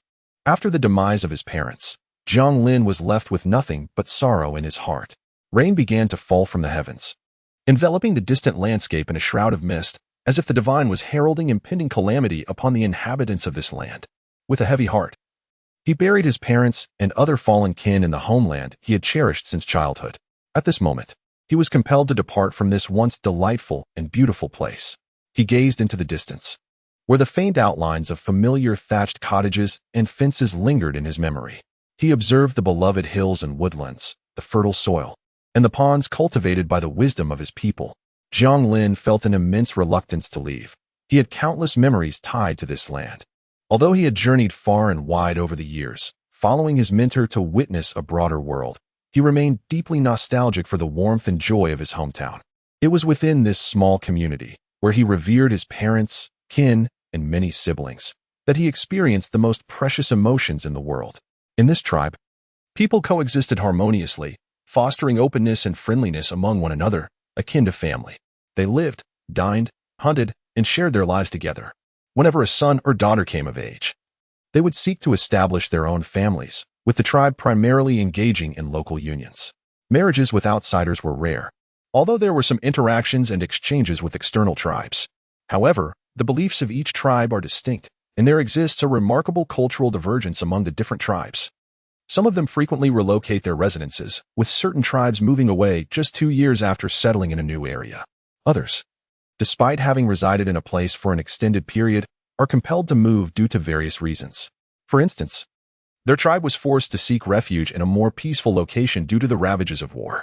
After enduring numerous familial transformations and hardships, Jianglin felt an immense maturation within his heart.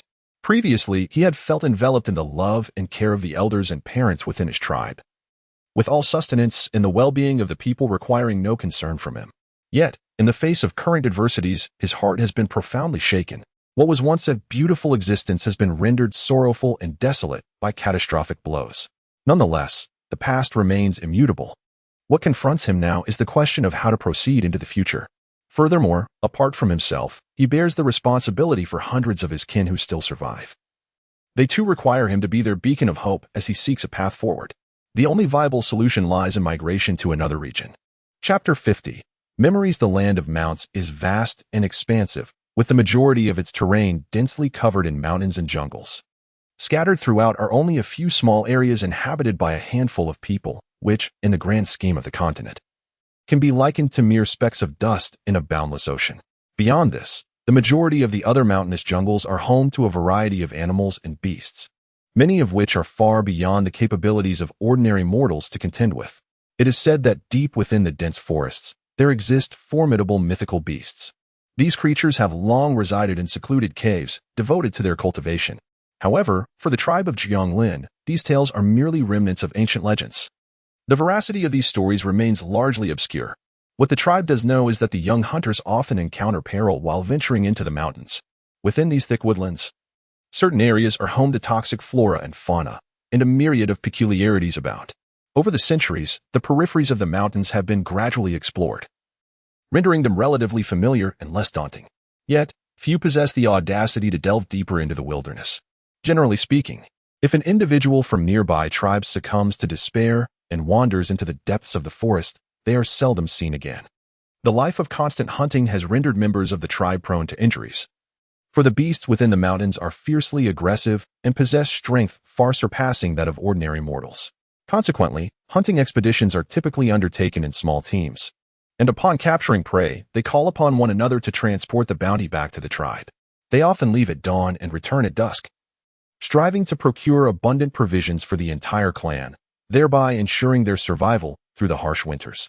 In such an environment, the struggle for existence is even more arduous for weaker tribes. Thus, the overall strength of a community is indeed intertwined with its population size. They fashioned ropes from vines and enclosed various yards with fences specifically to rear these animals, intending to slaughter them for meat once they matured. After all, this method proved to be significantly safer than the practice of hunting in groups within the forests. From a young age, Jiang Lin witnessed the tribe's hunters frequently returning injured, and at times there were tragic incidents resulting in loss of life. Entering that realm was fraught with unknown risks, which deterred many from venturing forth. As the number of domesticated animals grew, the necessity to hunt in the mountains diminished. Typically, the animals suitable for domestication were of smaller stature, possessing little aggression or a docile nature. Conversely, large carnivorous creatures posed a challenge, one that the elders and women of the tribe could hardly confront. On another note, as the tribal society evolved, it became evident that a few individuals began cultivating grain crops. This provided sustenance once the seeds ripened, despite the laborious and arduous nature of the process. Nevertheless, it was preferable to the perilous endeavor of hunting in the mountains. Furthermore, with the increasing frequency of hunting expeditions, the wildlife in the nearby mountains became scarce. The animals grew wise. Through prolonged struggles with the tribe, they altered many of their habits. Jiang Lin primarily subsisted on the meat of wild beasts hunted in the mountains from a young age. His physique was robust, complemented by the affection his parents bestowed upon him during his childhood, resulting in his comparatively tall stature. Throughout the years spent venturing into the world, he has encountered a myriad of experiences. From his master, he acquired an array of exquisite martial arts techniques. Although he spent 5 years in the remote mountains training alongside his master, sustenance was a daily necessity. Initially, his master often accompanied him to hunt small creatures in the vicinity to quell their hunger. However, as time passed, his martial prowess advanced significantly. He also learned various swordsmanship styles from his master, some of which proved to be quite effective against wild beasts. Eventually, his master entrusted him to hunt alone. Generally, as long as he did not encounter excessively perilous situations, he managed to accomplish his tasks successfully. Even during moments of ill fortune, when faced with fearsome and tenacious beasts, he could swiftly extricate himself from danger. Thus, several years slipped by as he continuously grew through his struggles against the wild.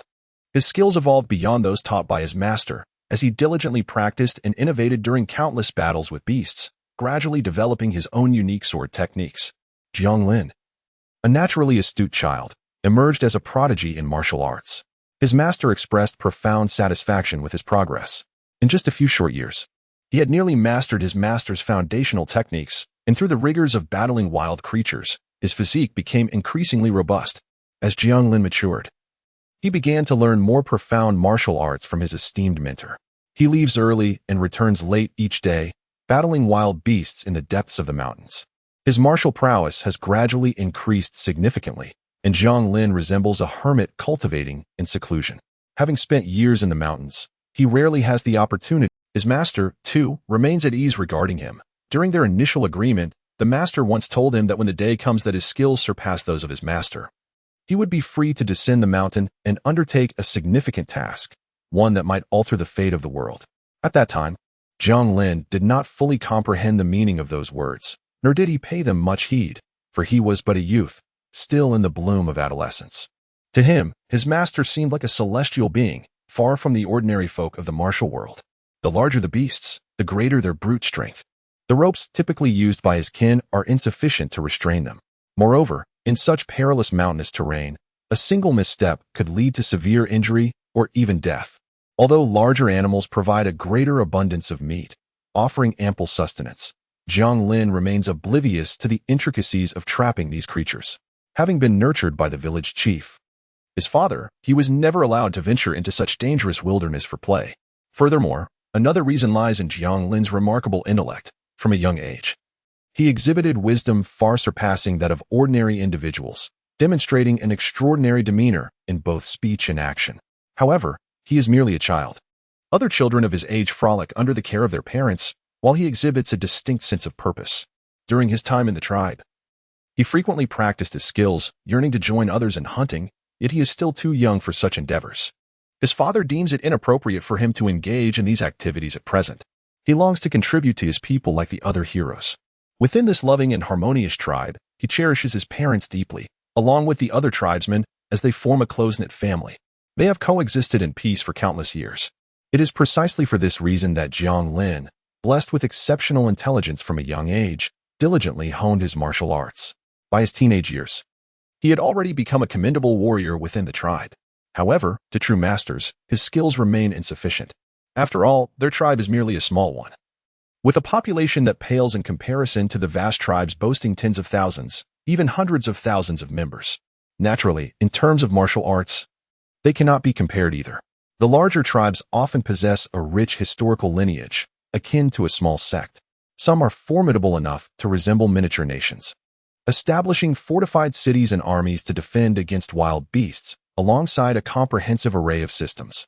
Jiang Lin's modest tribe, due to its limited numbers and developmental capacity, lacks sufficient heritage and innovation, thereby stifling its potential for growth.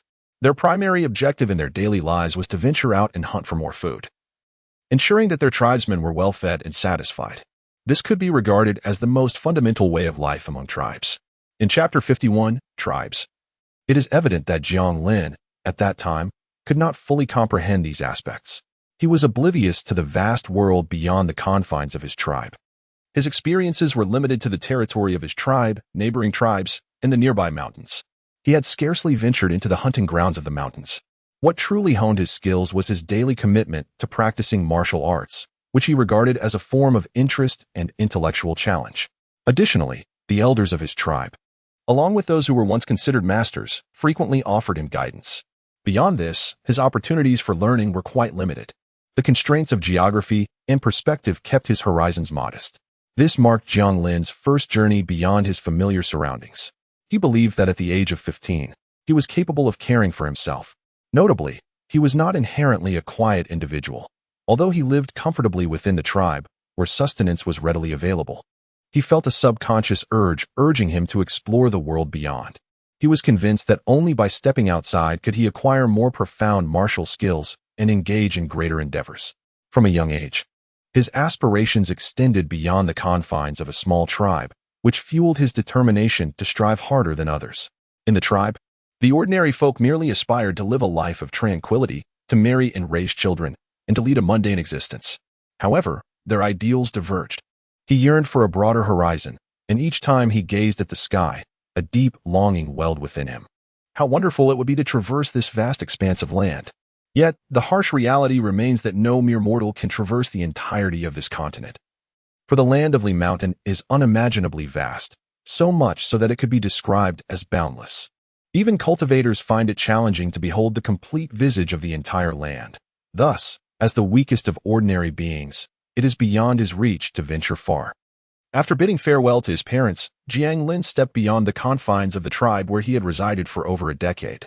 He journeyed for an extended period, gradually distancing himself from the dominions of nearby tribes.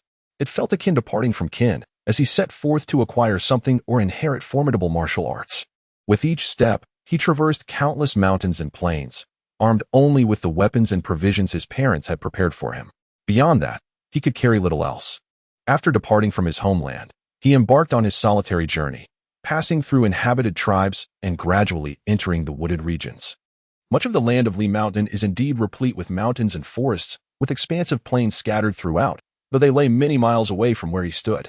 Each day, when hunger struck, he would consume some of the meat he had brought along, though it was evident that his provisions were limited. After traversing for over 10 days, he had exhausted his supply. The constraints of human capacity meant he could not carry much. However, he harbored no concerns regarding sustenance. As a martial arts expert from his tribe, he had never ventured into the depths of the mountains to hunt larger game. Yet, catching smaller creatures to quell his hunger was a trivial matter for him. For someone of his caliber, living outdoors was a common occurrence. He did not impose stringent demands upon himself. He perceived his current journey as a form of cultivation, an opportunity to appreciate the myriad landscapes and the distinctions among various individuals. Encountering formidable wild beasts in the mountains also served as a means of honing his skills. Armed with weapons, another objective of his expedition beyond the tribe was to thoroughly develop his abilities. In the stability of his tribe, further advancement in his martial prowess had proven elusive. For these reasons, his thoughts transcended those of his peers, and his vision far surpassed that of others in the tribe, including his parents, who perhaps lacked his profound insight. After a continuous trek of over 10 days, he noted that the majority of his meat provisions had been consumed. Now, he possessed only a few blades and a limited supply of water. Nevertheless, he remained unperturbed whenever hunger arose. He would venture into the nearby woods to hunt for hares or other small game to roast. Such trivial matters posed no challenge for him. He walked slowly and steadily forward, oblivious to the passage of several months. He was unaware of the distance he had traversed. As a martial artist, his speed far exceeded that of an ordinary person. He felt as though he had crossed numerous mountains. After a few more days in this desolate forest, while making his way uphill, he suddenly spotted a creature ahead, roughly the size of a bull. This beast was unlike anything he had ever seen before, sending a shiver of apprehension through him. During his journey, he had rarely encountered formidable beasts, and this encounter felt like an unfortunate stroke of luck. The creature exhibited an oddly shaped physique, crowned with a pair of long, gleaming, sharply pointed horns, reminiscent of scissors. At the sight of these menacing features, Jiang Lin instinctively felt a surge of danger. The beast was as large as an ordinary bull, robust and powerful, with sturdy limbs that suggested tremendous speed. A long tail, measuring about a meter, trailed behind it, while its entire body was cloaked in thick, black fur. Its deep, dark eyes sparkled with an intelligence akin to that of a human. Clearly, this creature was far superior to ordinary animals in strength and capability. Upon his first glimpse of the beast, Jiang Lin sensed that the situation was dire. Although he had embarked on this journey for training, the presence of such a perilous creature could prove fatal. He quickly realized that even if he attempted to escape, lingering in this vicinity was unwise. If such a beast were to discover him, the likelihood of an attack would be formidable. With a swift turn of his body, he grasped the sword he wore and darted outward. However, in that fleeting moment of pivoting, he unexpectedly brushed against a nearby branch, producing a sharp crack. A wave of dread washed over Jiang Lin as he realized the wild beast, alerted by the noise, immediately turned its gaze towards him.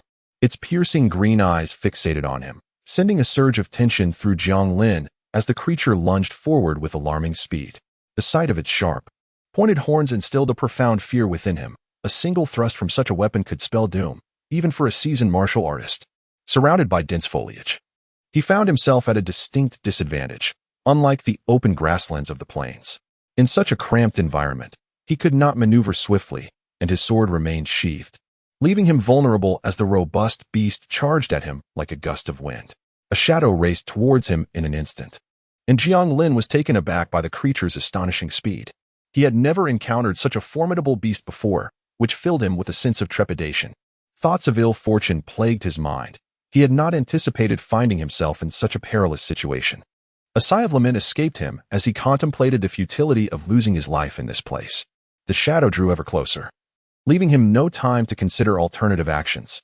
In a moment of instinctual reflex, he swiftly pivoted towards a nearby mound of grass. The beast, propelled by its formidable speed, failed to halt in time and collided violently with a tree behind Jiang Lin. A resounding crash echoed as the tree succumbed to the impact, splintering effortlessly, while the creature itself appeared utterly unscathed. Jiang Lin felt a surge of anxiety. This was the most perilous moment he had ever faced since birth. Though he had encountered danger before, none had been as life-threatening as this. He hastily drew his sword, and the beast, realizing it had missed its intended target, seemed to be consumed by rage. It swiftly turned around, its fierce green eyes glaring at Jiang Lin, as though anticipating a long-awaited meal that had evaded its grasp. Clearly, there was no time for Jiang Lin to consider flight. Being the focus of such a ferocious predator was an exceedingly distressing predicament. Given the choice, he would have preferred to avoid this path entirely, regretting the encounter with such a fearsome creature. However, the past was immutable, and in this perilous situation, his foremost concern must be to devise a means of escape. Chapter 52. The ferocious beast. Jiang Lin clutched his sword tightly, standing resolutely before the menacing beast, which had now turned its attention towards him. The initial failed assault had evidently fueled its fury, yet now it seemed to have regained a semblance of calm, no longer exhibiting the reckless aggression it had shown moments before. It was clear that the creature was contemplating its next move, strategizing on how to eliminate this diminutive adversary. The recent impact had struck the beast's head with considerable force. However, due to the thick hide and robust flesh of the creature, it was evident that such a common collision had inflicted no harm upon its body. The beast's dense, dark fur appeared somewhat less disheveled than before. To Jiang Lin's observation, there seemed to be no significant change otherwise. On the contrary, the creature now exhibited a considerably more stable demeanor, which instilled a sense of dread within Jiang Lin. He felt an unsettling notion that this beast, previously unseen, transcended the realm of ordinary creatures, as if it possessed an intelligence surpassing that of typical animals. Though it could not articulate speech, it evidently exhibited the capacity for analytical thought and strategizing against adversaries. At this moment, the beast had calmed considerably, and Jiang Lin, wielding his sword, remained vigilant, observing the creature's every movement. He dared not flee. To do so would undoubtedly provoke the beast further, potentially escalating the danger. Jiang Lin understood the importance of evaluating the situation. Maintaining his composure in the face of peril was crucial, for succumbing to panic would only lead to certain demise. Gripping his sword tightly, he felt the cold sweat soaking through his garments. His anxiety stemmed from the precariousness of his situation, where his life was precariously at stake. Additionally, a flicker of fear arose within him. He was acutely aware that his martial prowess was woefully inadequate in the presence of such a formidable beast. Despite his innate talent and commendable skills honed within his tribe, they were limited to a relatively small domain. As he stepped out and broadened his horizons, the martial skills he had previously acquired seemed trivial, utterly insufficient for confronting such formidable beasts. In that moment, it felt as though he had momentarily rested, recovering his strength and gaining clarity about his surroundings. The creature discerned its next move, swiftly charging towards him once more. Although Jiang Lin was prepared with his sword in hand, the speed of the beast filled him with trepidation. The ferocious animal lunged forward, and he instinctively thrust his long sword towards its head, fully aware that the beast recognized the peril posed by the blade. As it approached, the creature violently swung its head, using the sharp angle of its jaws to deflect the sword. With a resounding clang, the weapon shattered against the beast's formidable horn, leaving Jiang Lin astonished. Before he could gather his wits, the creature pivoted fiercely, harnessing the power of its robust abdomen to slam into him. He felt as though a mountain had descended upon him, the impact echoing like thunder, sending him crashing to the ground. Injured and reeling from the blow, his insides churned violently, clearly unable to withstand such severe trauma. Confronting this savage beast, Jiang Lin felt a wave of anxiety wash over him. After all, he had never encountered such perilous situations in his past. In that fleeting moment, the beast charged again, sending him sprawling onto the adjacent grass. The sudden impact felt as though an immense mountain had forcefully descended upon him. A searing pain erupted in his chest, and blood gushed from his mouth. Furthermore, his right arm seemed to have endured a severe blow, resulting in multiple fractures. The sword he had been wielding clattered to the ground beside him, while blood continued to flow profusely from his hand. At that moment, Jiang Lin was engulfed in excruciating pain throughout his entire body. He lay on the ground, gasping for breath, yearning to retrieve the weapon that had fallen. However, as he attempted to move, the agony became almost unbearable. He gritted his teeth and persevered through the intense suffering, gradually shifting his body to the left. With his right hand, he grasped the treasured sword. Despite the grievous injuries to his arm and the tumultuous energy swirling within his chest, he resolved not to surrender. He understood the dire circumstances he faced. Yet he was acutely aware that relinquishing this opportunity was not an option. For if he did, the fate that awaited him was all too clear, certain death. Even though he was gravely wounded from the ferocious assault of the beast, he refused to succumb to despair. He recognized the harshness of his destiny at this moment. Yet his character forbade him from yielding. Since childhood, despite being the son of the tribe's chief, he had lived the life of an ordinary child. He could never allow himself to become arrogant or feel superior because of his lineage. Possessing an innate intelligence and astuteness, he had always been perceptive, fully aware of the immense burden his parents, as leaders of their community, bore. Simultaneously, he vividly perceived the arduous and challenging conditions of his tribe's existence, often besieged by external forces and sudden assaults. The myriad of conflicts and pressures compelled him to contemplate deeply from a young age, imbuing his actions with a remarkable maturity. Despite his tender years, many among the elder generation held great hopes for this child, believing he was destined to achieve remarkable feats in the future. From an early age, he diligently practiced martial arts. However, due to geographical limitations, the presence of merely a handful of skilled fighters within the tribe seemed insufficient. He understood the profound truth that beyond the confines of his world, there existed realms filled with greater talents and capabilities. Thus, he resolved to venture forth. Believing that only by traversing a broader expanse could he cultivate a more profound perspective and enhance his skills. He yearned to acquire more advanced martial arts and esoteric knowledge. The elders of the tribe had often spoken of distant lands, inhabited by people of remarkable wisdom, abundant population, and rapidly advancing productivity. These civilizations had constructed magnificent cities for their citizens, fortifying them against the incursions of wild beasts. They had also devised various formidable weapons to combat these creatures. Over the course of millennia, their strength had grown immensely, rendering ordinary beasts no match for them. Through wisdom, they continuously transformed their living standards. Whenever Zhang Lin heard such tales, his heart surged with excitement. Was this not the very life he yearned for? He eagerly anticipated the grand epic of existence and environment that awaited him, fueling his determination to step into the world beyond. However, it has only been a little over a month since he ventured out, and he has not strayed too far. What caught him off guard was the tragic encounter that unfolded. Faced with such a ferocious beast, he felt a twinge of fear within. This could indeed be considered a stroke of ill fortune for him. After all, a martial arts master of his caliber could typically handle ordinary beasts with ease. Even if he were to encounter a more formidable creature, escaping would generally be a straightforward affair. Yet, this time proved to be markedly different. Zhang Lin was uncertain about the nature of the beast he confronted today. It was unlike any he had ever seen, so fierce and powerful. A wave of despair washed over him as he lamented his misfortune. The dire situation could very well cost him his life, an outcome that would be utterly unworthy. As he gazed at the beast's menacing countenance, he steeled himself, uncertain if he possessed the strength to confront such a creature. The circumstances left him feeling utterly helpless. Having sustained severe injuries, his body was racked with immense pain, and the torment of mental anguish compounded his suffering. He focused intently on the beast before him, contemplating his next course of action. Slowly, he managed to rise, though his sword lay abandoned on the ground beside him. Nevertheless, he still had several knives strapped to his body, tools he had used in the tribe for hunting. In his previous life among the tribe, he often observed his kin adorned with various blades and weapons while hunting, always prepared for the unpredictable dangers that lurked in the wilderness. After all, one must be ready for any eventuality in such perilous surroundings.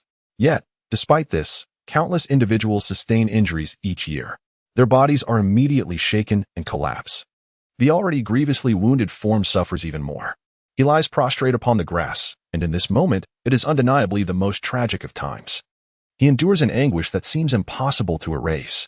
His countenance is etched with profound suffering as he gazes at his arm, streaming with blood akin to a sacrificial offering. For the first time, he feels the imminent threat of death. This marks his initial encounter with such grave injury, imbuing his life with a sense of tragic significance. Though he is still quite young and has yet to experience many things, he perceives the world with clarity. However, confronted with the specter of death, both his mind and body are engulfed in fear. In this moment of excruciating pain, his vision begins to blur, as if a colossal black shadow looms before him. Memories of his childhood flood back, playing joyously with his parents and frolicking with siblings and friends from his clan. His heart stirs with nostalgia, as those days feel as if they occurred just yesterday, yet also seem eternally distant. They are simultaneously familiar and foreign. The trees in the distance stand tall and robust, resembling ancient sages quietly observing the unfolding of life upon this earth. Indifferent to joy or sorrow, they gaze upon the myriad emotions and the duality of violence and peace among living beings. Throughout the passage of countless years, innumerable tales of joy and heartache have unfolded. Yet the trees remain impassive, as if the culmination of time holds no significance for them. Once again, it seems as though an endless cycle of anguish and joy merely passes through his existence. Ultimately, time will carry them away, leaving no trace behind. A breeze rustles through, causing the leaves and the wild grass to sway gently. Beyond this, silence reigns supreme. The roar of the beasts has ceased, resembling the final tableau of a tragic performance, akin to the poignant farewell of ancient tribesmen bidding adieu to their elders at death's door. Jiang Lin bows his head deeply, devoid of any cries or utterances. In this poignant setting, amidst the looming peril, he strives to evade the current crisis. However, the sheer brute force and ferocious speed of the beast leave him utterly astounded. In the face of such devastating injury, he finds himself powerless. At this very moment, his insides can hardly withstand the violent impact, and he endures excruciating pain. Groans escape his lips, while his legs bleed profusely from the collision with the tree trunk, his skin marred and torn. He has become a mosaic of superficial wounds, with internal injuries causing his vital energies to churn violently. Waves of agony crash upon him in relentless succession. In this desolate wilderness, a vast expanse of trees envelopes the horizon, and beyond them, a layer of mist drifts ethereally through the air. The world around him seems to have quieted significantly. He can no longer hear any other sounds. At this moment, he resembles a frail creature, utterly vulnerable before the ferocity of the beast, his own strength appearing feeble and unable to withstand the onslaught. In the stillness, it felt as though a colossal hand, emerging from the depths of darkness, had suddenly seized him. The presence, elusive and ethereal, approached and receded like a haunting melody. A faint voice, seemingly emanating from an unknown source, whispered beautifully, reminiscent of a delicate flower unfurling. The gentle sound of trickling water echoed incessantly, weaving through the air like a soft lullaby. The visions within his dreams grew increasingly vivid, and the sounds became clearer, enveloping him in an almost hallucinatory state. He felt utterly devoid of the strength to move. As if enchanted by the beast or the enchanting sounds, he could not discern whether he was ensnared in a dream or confronting reality. Yet, one truth remained painfully evident. Waves of excruciating pain radiated from within, as if his very organs had been shattered. He surmised that a significant accumulation of bruises must have formed within him. Despite this grim realization, he desperately yearned to shift his body, even the slightest movement, to evade the ferocious beast hurtling toward him. However, the disparity between his desires and reality was stark. He exerted every ounce of will, yet felt as powerless as a child attempting to lift a boulder. No matter how he strained, he remained rooted in place. In that moment, Jiang Lin's plight mirrored profound helplessness. Whether it was the beast's malevolent magic or his own incapacitation from grievous wounds, he could not ascertain. Perhaps he would be left to await his demise. He sighed in disappointment, ensnared in a crisis, at a moment when he felt utterly powerless, having exerted all his strength to fight against the odds. On this day of particularly tragic misfortune, a day that would linger in the memory of a genius like him, time seemed to stretch infinitely, intertwining with his very being. Deep within his soul, something radiated a brilliant light, illuminating everything around him, the lush trees and tangled weeds nearby, as well as the azure sky above. It even cast a glow upon the distant black beast, its body cloaked in thick, dark fur, appearing almost impenetrable. Yet, at that moment, he found himself devoid of any thoughts or emotions beyond sheer instinct and the primal will to survive. Although his body lay immobile, his heart yearned to venture forth, to explore the wonders that lay beyond. Regardless of the formidable guardians surrounding him, he understood that neither their prowess nor his own innate strength could ultimately ensure his safety. Thus, he experienced a profound epiphany. Should he emerge from this perilous ordeal, his life would undoubtedly transform into a landscape entirely different from the one he had known. The deadlock of today was merely a significant tribulation in the tapestry of his destiny. Though he had never placed faith in fate, he recognized that as one's experiences accumulate, the course of life unfolds in myriad ways. As his experiences expanded and he encountered increasingly enlightened individuals, he gradually began to comprehend many profound truths. The world is replete with circumstances that cannot be forcibly altered by human will. At times, entirely different situations and perspectives may arise. Nonetheless, within the realm of mortals, fate does hold sway. Certain matters are far beyond the capacity of someone as feeble as he to change by sheer force. In fact, the vast majority of the continent's populace adheres to these established rules. Perhaps only a minuscule fraction of individuals can perceive and grasp the myriad truths and realities within. Therefore, those who possess the power to alter the state of the world are indeed rare. After enduring considerable hardship and suffering, Jiang Lin began to discern these profound and intricate issues, which can be deemed true philosophical inquiries into fate. It was only when he faced the brink of death that he became acutely aware of countless matters. Consequently, he recognized many of his own shortcomings and flaws. To achieve great endeavors, one must continually understand the principles and rules governing this world to ultimately succeed. In the land of Lishan, without rules, it becomes exceedingly challenging to accomplish anything, let alone grand ambitions. This was a realization he had never contemplated or understood before. Over the past decade, his days within the tribe had merely facilitated his joyful and blissful growth. However, this was evidently insufficient for the comprehension of profound pathways and the mastery of advanced martial arts. In his tribe, even the elders have only acquired a modicum of the martial arts passed down through generations. Moreover, there are no individuals of profound cultivation in the neighboring tribes. The existence of these tribes is relatively recent, certainly not comparable to the formidable clans that have thrived for millennia. These ancient clans not only boast a rich historical and cultural heritage, but also possess profound martial arts legacies. Generally, such prominent families possess a limited understanding of the rules and the changes of the world at large. Throughout the passage of time, one can often uncover fragments or more substantial information from ancient texts. Often, even the slightest insight can be a monumental opportunity. And such discussions concerning the essence of the Great Path are rarely articulated clearly to others. At times, even when expressed directly, many remain utterly incredulous. Furthermore, we often find ourselves unable to grasp these profound inquiries.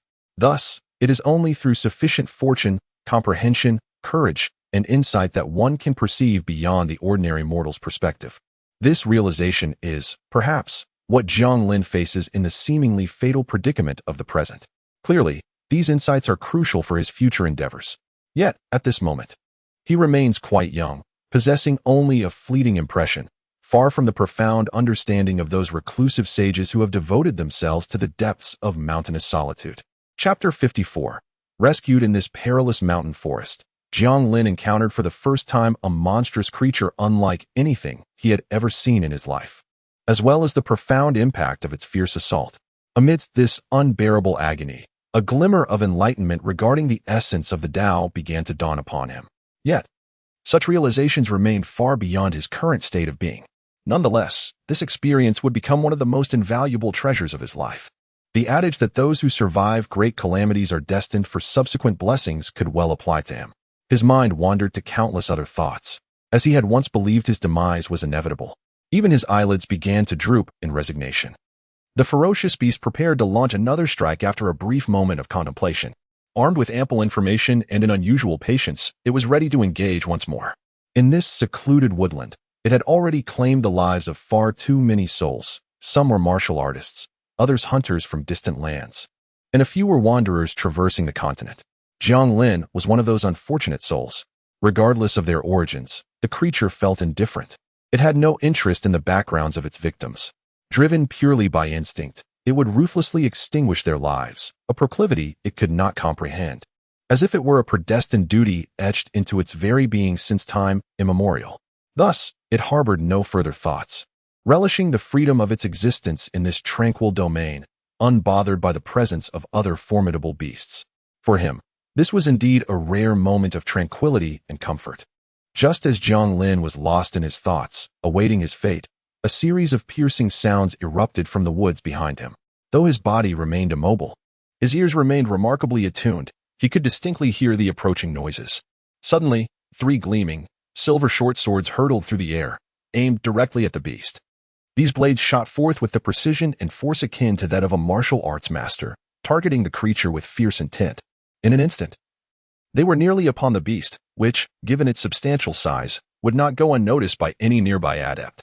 Jiang Lin pondered whether the skilled individual had long been concealed nearby, biding their time until the beast lowered its guard, focusing solely on its prey himself.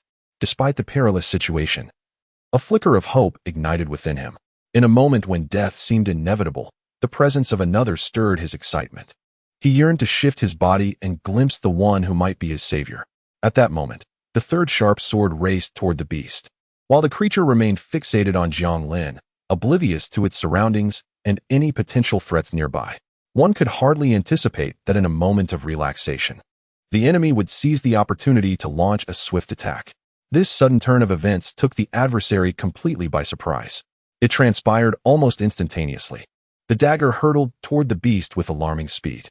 Faced with such a perilous weapon, the creature felt a surge of trepidation and swiftly twisted its body to leap aside, exerting every ounce of strength to evade the onslaught. With a resounding thud, the dagger embedded itself deep into the solid wood behind the beast, leaving a gaping wound in the tree trunk. Such formidable force, having narrowly escaped the dagger's treacherous strike, the beast could scarcely collect itself from the shock of the sudden and ferocious attack. Before it could regain its composure, a powerful cracking sound erupted from above. A white figure was seen descending from the treetops, brandishing a long sword with great vigor. In that heart-stopping moment of disarray, the beast found itself utterly defenseless against the imminent threat.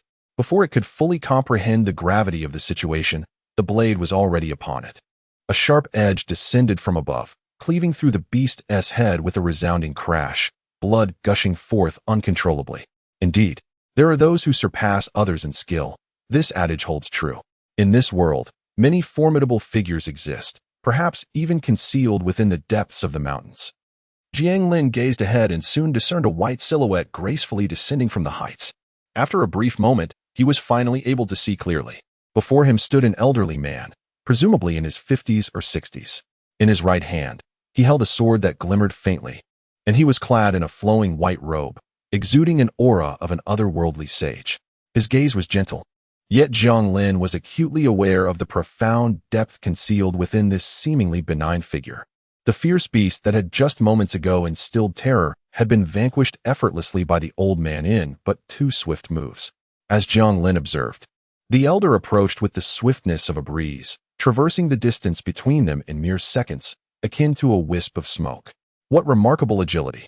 Jiang Lin marveled at the astonishing speed, realizing that this individual possessed martial prowess far exceeding his own. The white-clad figure, like a fleeting shadow, reached Jiang Lin in an instant, seemingly indifferent to the lifeless beast behind him, treating the encounter as a trivial affair of no consequence. Upon reaching Jiang Lin, the elder extended his hand and placed it gently upon Jiang Lin's right arm. In that moment, a surge of rich vital energy coursed through Jiang Lin's entire being, imparting a refreshing chill. After a brief interval, the elder withdrew his hand, and Jiang Lin unexpectedly discovered that his pain had diminished significantly, as though the elder had mended his grievous wounds. "Can you rise? Follow me," the elder instructed. "This place is not safe for you. Return when you have garnered sufficient strength to train here. You possess the potential of a martial genius, despite your youth." The elderly gentleman spoke at length before Jiang Lin could even respond. Before he fully grasped the situation, the man had already risen and departed. Although Jiang Lin was bewildered by many aspects, he felt compelled to follow. It was indeed a remarkable turn of events. In the ensuing years, Jiang Lin resided in that place, where the elder took him as his disciple. Having witnessed the profound martial prowess of his master, Jiang Lin was more than willing to accept this opportunity. Thus began his gradual journey into the realm of martial arts, under the patient tutelage of his master, who imparted various techniques with great care. Jiang Lin held deep admiration for his mentor, and as time progressed, he learned that his master had been in seclusion in the mountains for several decades. Nevertheless, during their time together, there was little danger, for the elder's martial skills were indeed unfathomable. One day, upon hearing the cries of wild beasts, he realized that other individuals had inadvertently wandered into his vicinity. Being a recluse, he found Jiang Lin, a rare talent, to be an exceptional discovery and chose to rescue him, taking him on as a disciple to pass on his esteemed knowledge. As they spent more time together, the elder's fondness for Jiang Lin grew. Time flew by, and after 5 years, Jiang Lin had acquired advanced martial techniques. His understanding vastly expanded beyond previous limits. He perceived his master not only as a martial expert, but also as a person of profound wisdom and insight. Grateful for his mentor's guidance, Jiang Lin was eventually instructed to descend the mountain after 5 years of training, to accompany his parents and remind him that there are far more significant endeavors awaiting him in life he acknowledged the many unfinished tasks ahead. That evening, after ensuring the well-being of the other members of the tribe, he ventured out. After an indeterminate period, the formidable leaders from the rival tribes that had waged war and slain his parents met with unexpected demise one fateful night. This, of course, was the result of Jiang Lin's quest for vengeance. With his current martial prowess, few in the world could rival him. Chapter 55. The establishment of the dynasty. After departing from his homeland, Jiang Lin gradually entered a more formidable tribe, confronting even stronger adversaries. Regardless of the challenges he faced, he remained steadfast in his goals and maintained his daily training regimen. He understood well that no martial artist could claim absolute supremacy in this world. 40 years later, as the tides of fate shifted, a remarkably powerful and unified dynasty emerged on the Lishan continent, named the Zhou. It is said that the founder was a martial genius known as Jiang Lin, reputed to possess unparalleled martial skills. After decades of relentless effort, he established his own imperial dynasty and became its inaugural ruler. In the years that followed, the highest throne was successively claimed by his descendants, leading to the rise of the prosperous Zhou dynasty. The ensuing legendary tales of trials and triumphs continued to circulate. In its nascent stages, the Zhou dynasty did not boast an extensive territorial expanse. However, as successive emperors continued to develop and grow stronger over the years, Jiang Lin, during his several decades of wandering beyond his tribe, endured countless hardships and challenges. After traversing numerous formidable tribes and prosperous cities, he ultimately sought refuge within a remarkably powerful clan. This clan was vastly different from the smaller tribes he had previously inhabited. Their dominion was extensive, encompassing not only several cities but also an abundance of gold, silver, and resources. Through his exceptional martial prowess, Jiang Lin garnered the admiration and respect of the clan's leader. At a remarkably young age, he ascended to the position of elder within the clan, where he was entrusted with numerous management projects and domains. Within this clan, he found himself unmatched. His noble status and astute capabilities allowed him to offer valuable insights and strategies for the overall management and development of the family, earning him the admiration of the elders and others alike. Gradually, his influence expanded, and his ambitions far surpassed his current status and territorial control. From that day forth, he resolved to be a person of great significance, refusing to be content with minor achievements. In the ensuing years, he led the entire clan in the relentless conquest of even broader territories, vanquishing countless adversaries and dissenters along the way. Armed with a formidable military force and unparalleled strength, he found resolution to challenges came easily. Furthermore, his extraordinary martial skills and strategic acumen were legendary. After enduring numerous battles, although many of his own men perished, the gains he acquired were indeed far greater. Yet, he remained unsatisfied with these achievements and relentlessly sought further conquests. Decades slipped by, and he found himself in his 50s or 60s, resembling the elder that once was his master. His family, over the years, had shed its former frailty and had flourished into a formidable clan. He had diligently safeguarded his tribe, allowing them to live in comfort and security, enjoying a status far nobler than before, a stark contrast to their humble beginnings. This transformation was undoubtedly a testament to the emergence of such a prodigious individual as himself. Ultimately, as he expanded his dominion, his words became law, unopposed by any dissent.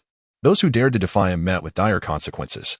Thus, when he ascended to the throne, although some remained discontent, no credible force could challenge his authority. As time passed, spanning several millennia, these tales faded into the annals of history. Nevertheless, Yang Chen harbored a deep admiration for the founding emperor of the great Zhou dynasty. A lengthy narrative unfolded from the lips of young Longyuan, recounting the establishment of the dynasty, a tale ancient enough to trace back tens of thousands of years. This narrative not only extolled the remarkable achievements of the former emperor, but also wove in elements of legend and intrigue. Young Longyuan narrated the tale with a captivating cadence, imparting a wealth of knowledge to Yang Chen. He even sensed that the former emperor of the great Zhou dynasty might have been a cultivator. Considering the remarkable brilliance that could emerge in such a brief span of time, the process of establishing such a magnificent dynasty is indeed astonishing. The Zhou dynasty has endured for centuries, and although Yang Chen has not delved deeply into its intricacies, it is evident that cultivators have played a significant role in this saga. What are your thoughts upon hearing this tale, Elder Yang? The esteemed young master Longyuan has dedicated a considerable amount of time to recounting these stories, undoubtedly for a purpose. Even I must express my admiration for this formidable late emperor. After listening, Yang Chen could not help but marvel.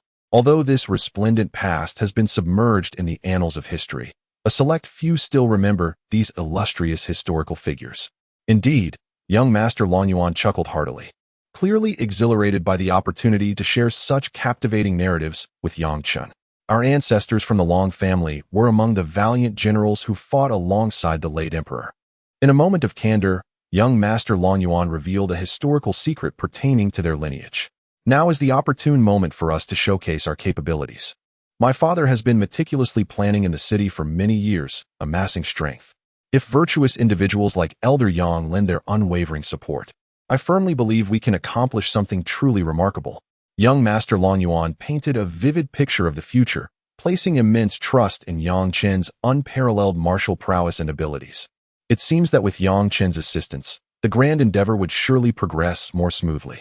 However, the sentiment within Yang Chen's heart was quite different. While young Master Long Yuan and his father possessed considerable ambition and a fierce desire for dominion, such mundane aspirations of kingship and supremacy are of little consequence. For Yang Chen, he had long seen through the intricacies of the world. His ultimate aspiration was to cultivate immortality, rendering the affairs of the mundane realm largely irrelevant to him.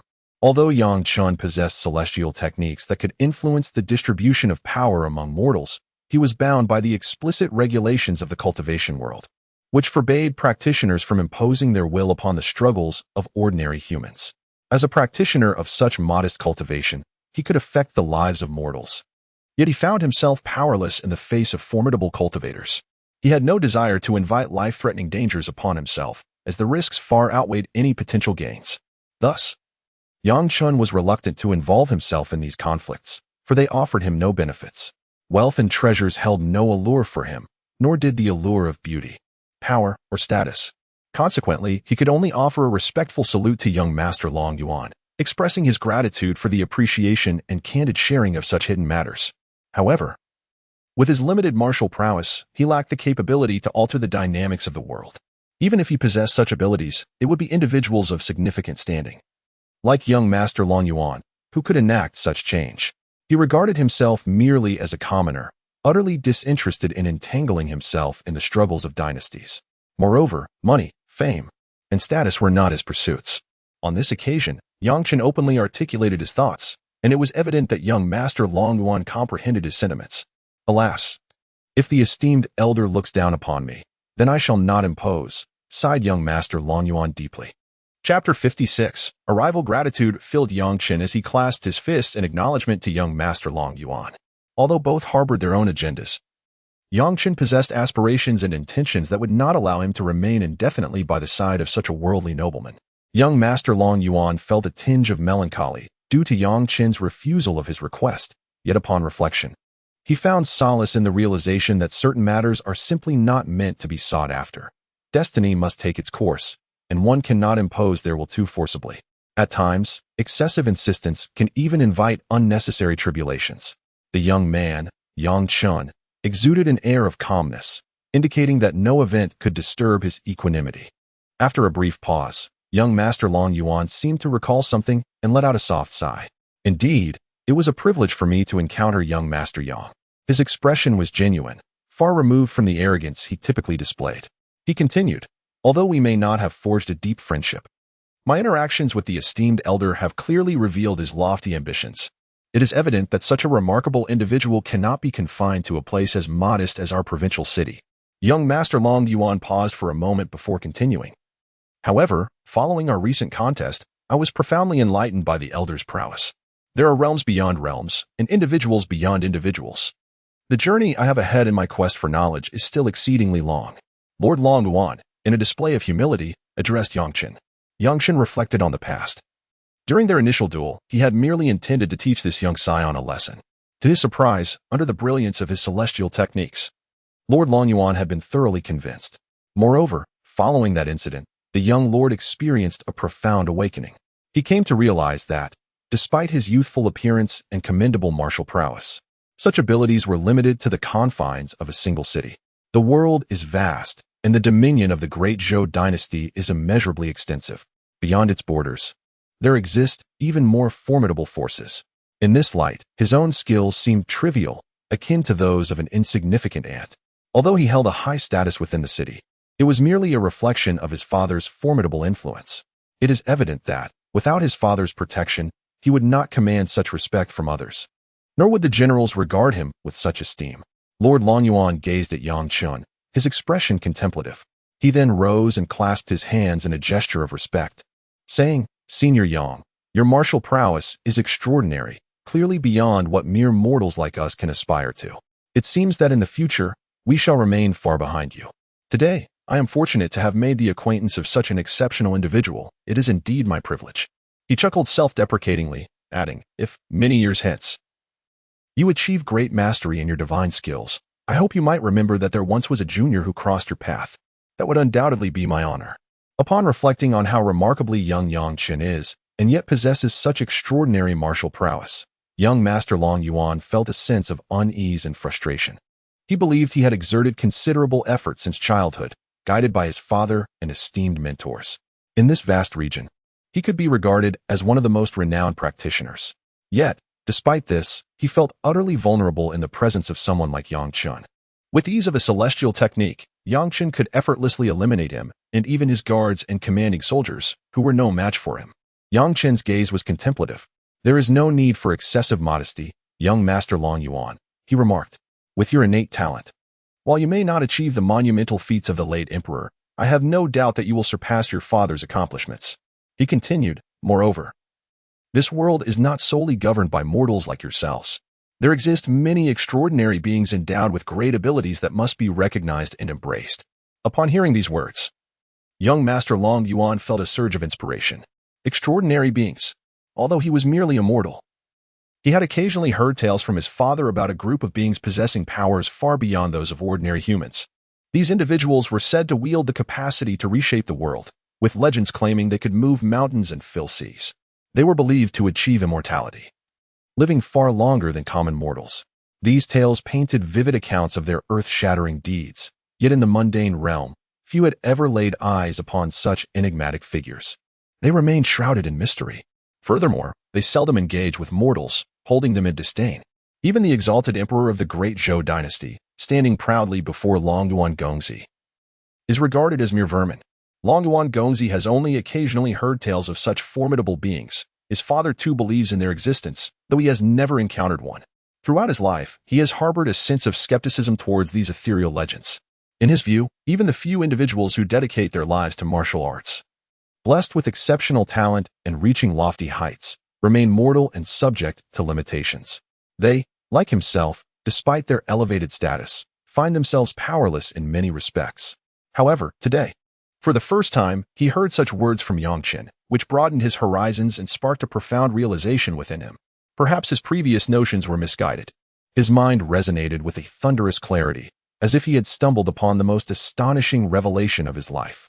He fixed his gaze upon Yang Chen, his eyes deep with inquiry. "Senior Yang, is this truly the case? Are you genuinely?" His breath quickened as he posed the question with urgency. He understood that if Yang Chen's claims were indeed accurate, it would be the greatest honor of his life to know such a cultivator. After all, many mortals may never encounter someone like Yang Chen in their entire existence. Have you not already comprehended this in your heart? Yang Chen glanced at Longyuan Gongzi, his words laced with profound significance. The Dragon Prince's heart tightened. From the outset, Yang Chen had displayed unparalleled martial prowess, sparking a sense of doubt within him.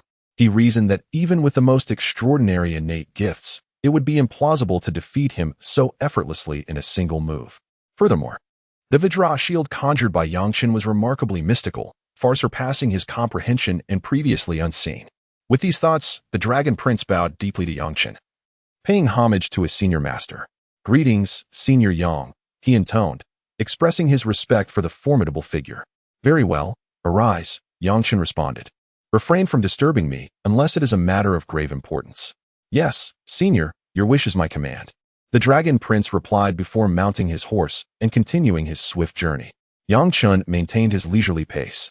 Though the exchange seemed protracted, it transpired in a fleet. Having discerned the truth, the Dragon Prince held Yang Chen in even greater esteem, coupled with a profound sense of awe. He recognized that such exalted individuals could obliterate ordinary mortals like themselves without resistance.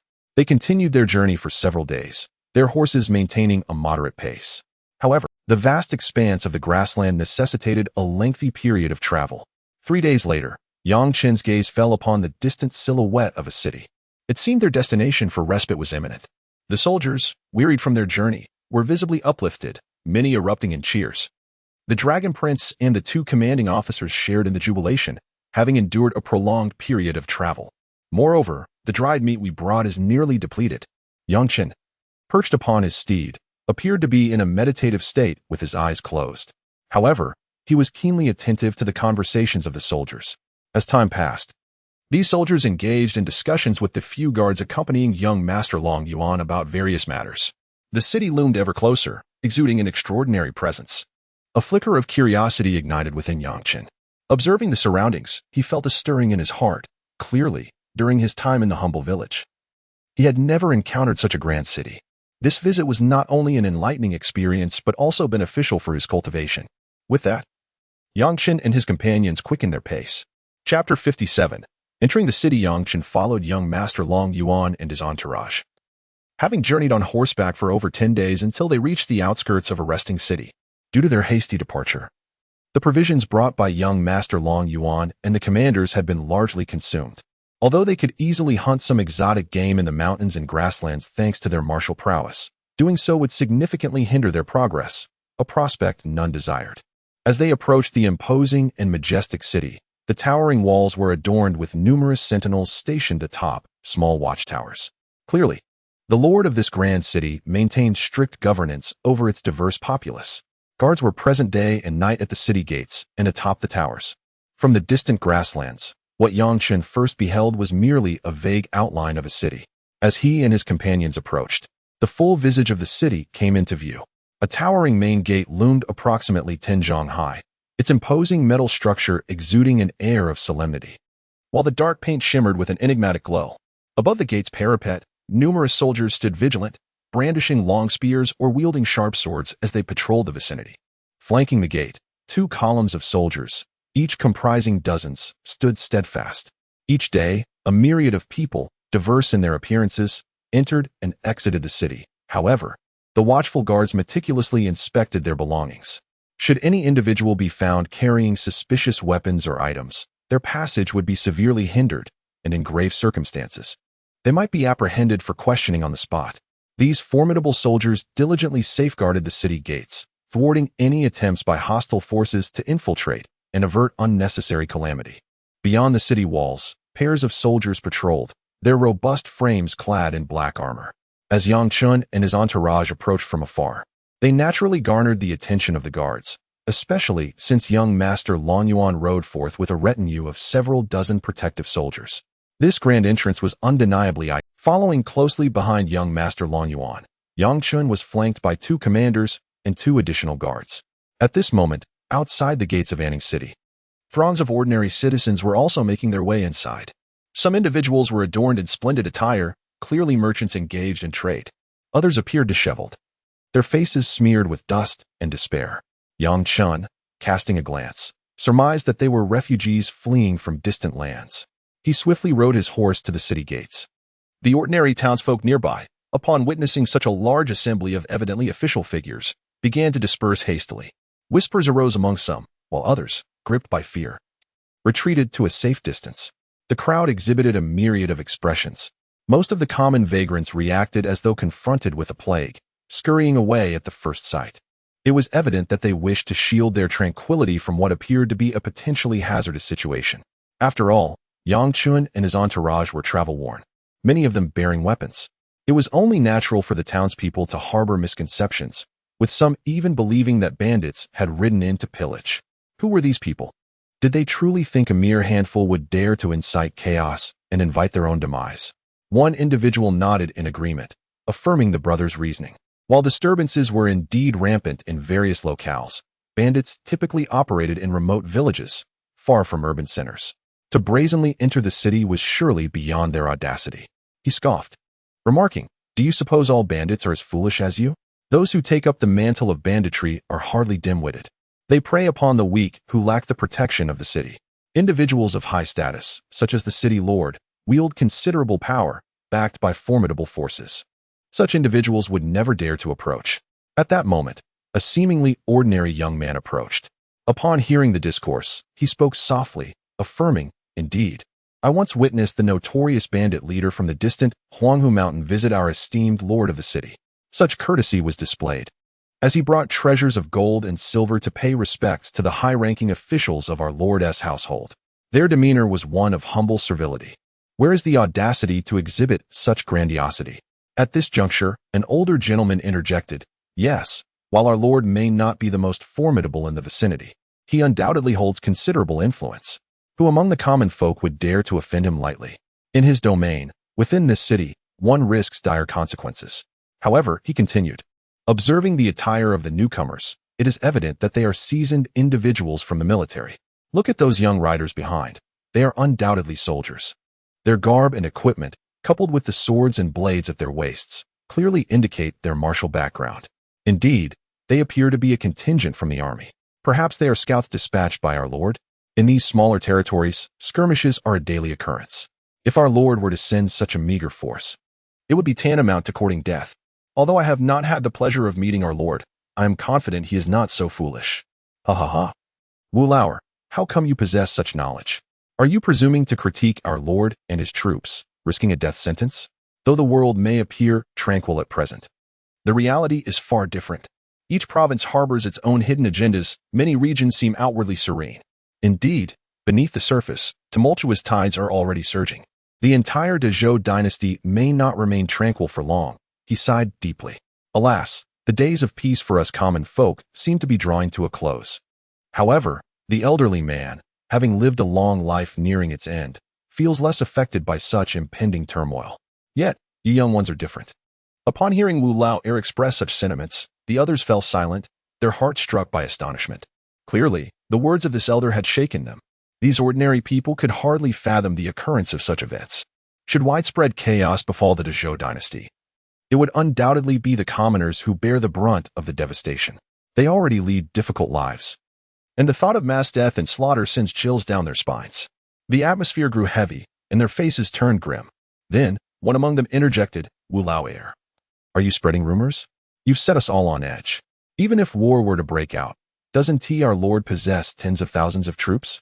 Moreover, if need be, we could always borrow more from Longtung City, our capital. We've also heard that the lord of Longtung City is no ordinary individual, possessing remarkable martial prowess, one of the finest in the entire dynasty. Surely, such formidable figures could alter the course of events. Yet, those powerful elites hardly concern themselves with the lives of ordinary citizens. Even if they command armies numbering in the millions when chaos descends, he merely seeks to protect those under his command and the inhabitants of the city. Given the considerable distance between Ando Castle and the Grand Fortress, it is improbable that we could effectuate much. Moreover, with the myriad forces intertwined across the realm, we ought not to envision our circumstances in overly idyllic terms. One individual, with a hint of disdain, imagines events in such a flawless manner. Even so, we remain but common folk. Those influential figures are unlikely to concern themselves with our plight. In the end, we ordinary citizens can only strive to escape. Indeed, in these tumultuous times, survival brings forth myriad frustrations. After all, we are not individuals like the lord of the castle, who wield significant military power.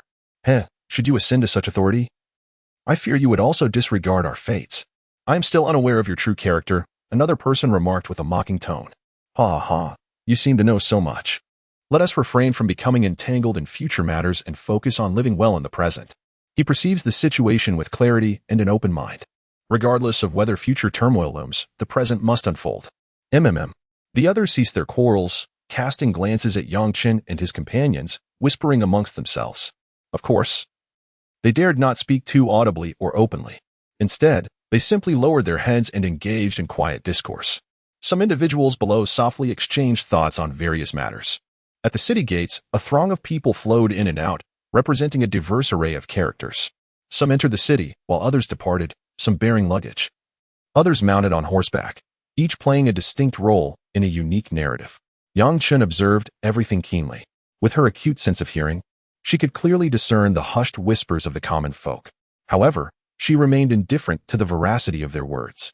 Chapter 58. Strolling at that moment, all passers-by in the vicinity, including even the merchants of modest standing, were taken aback.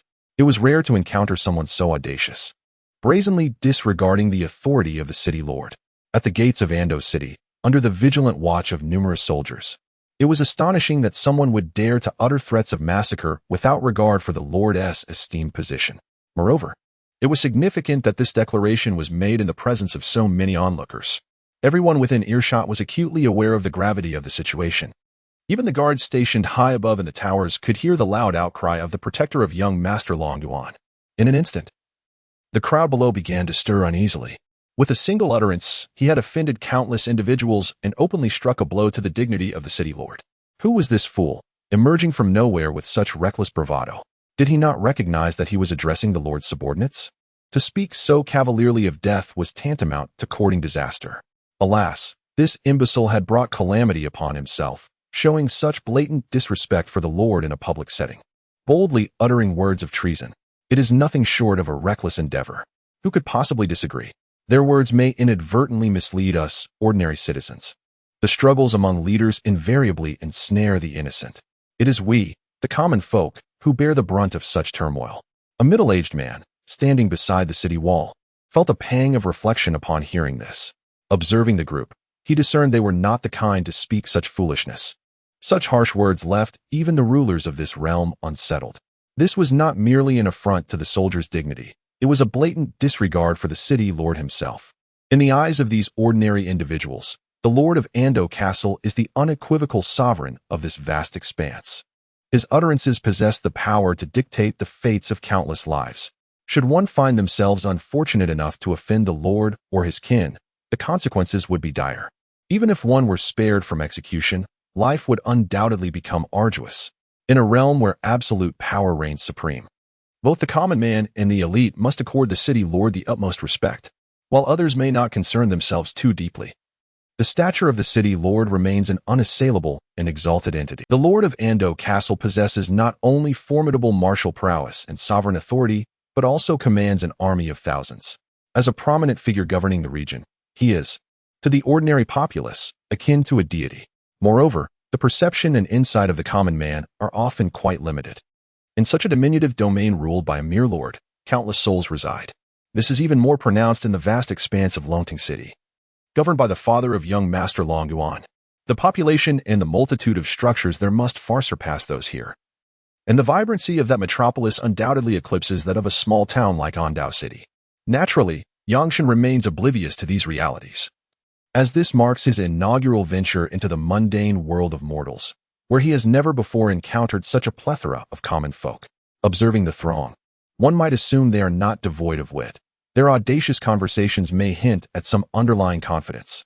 Meanwhile, another individual harbors a distinct perspective.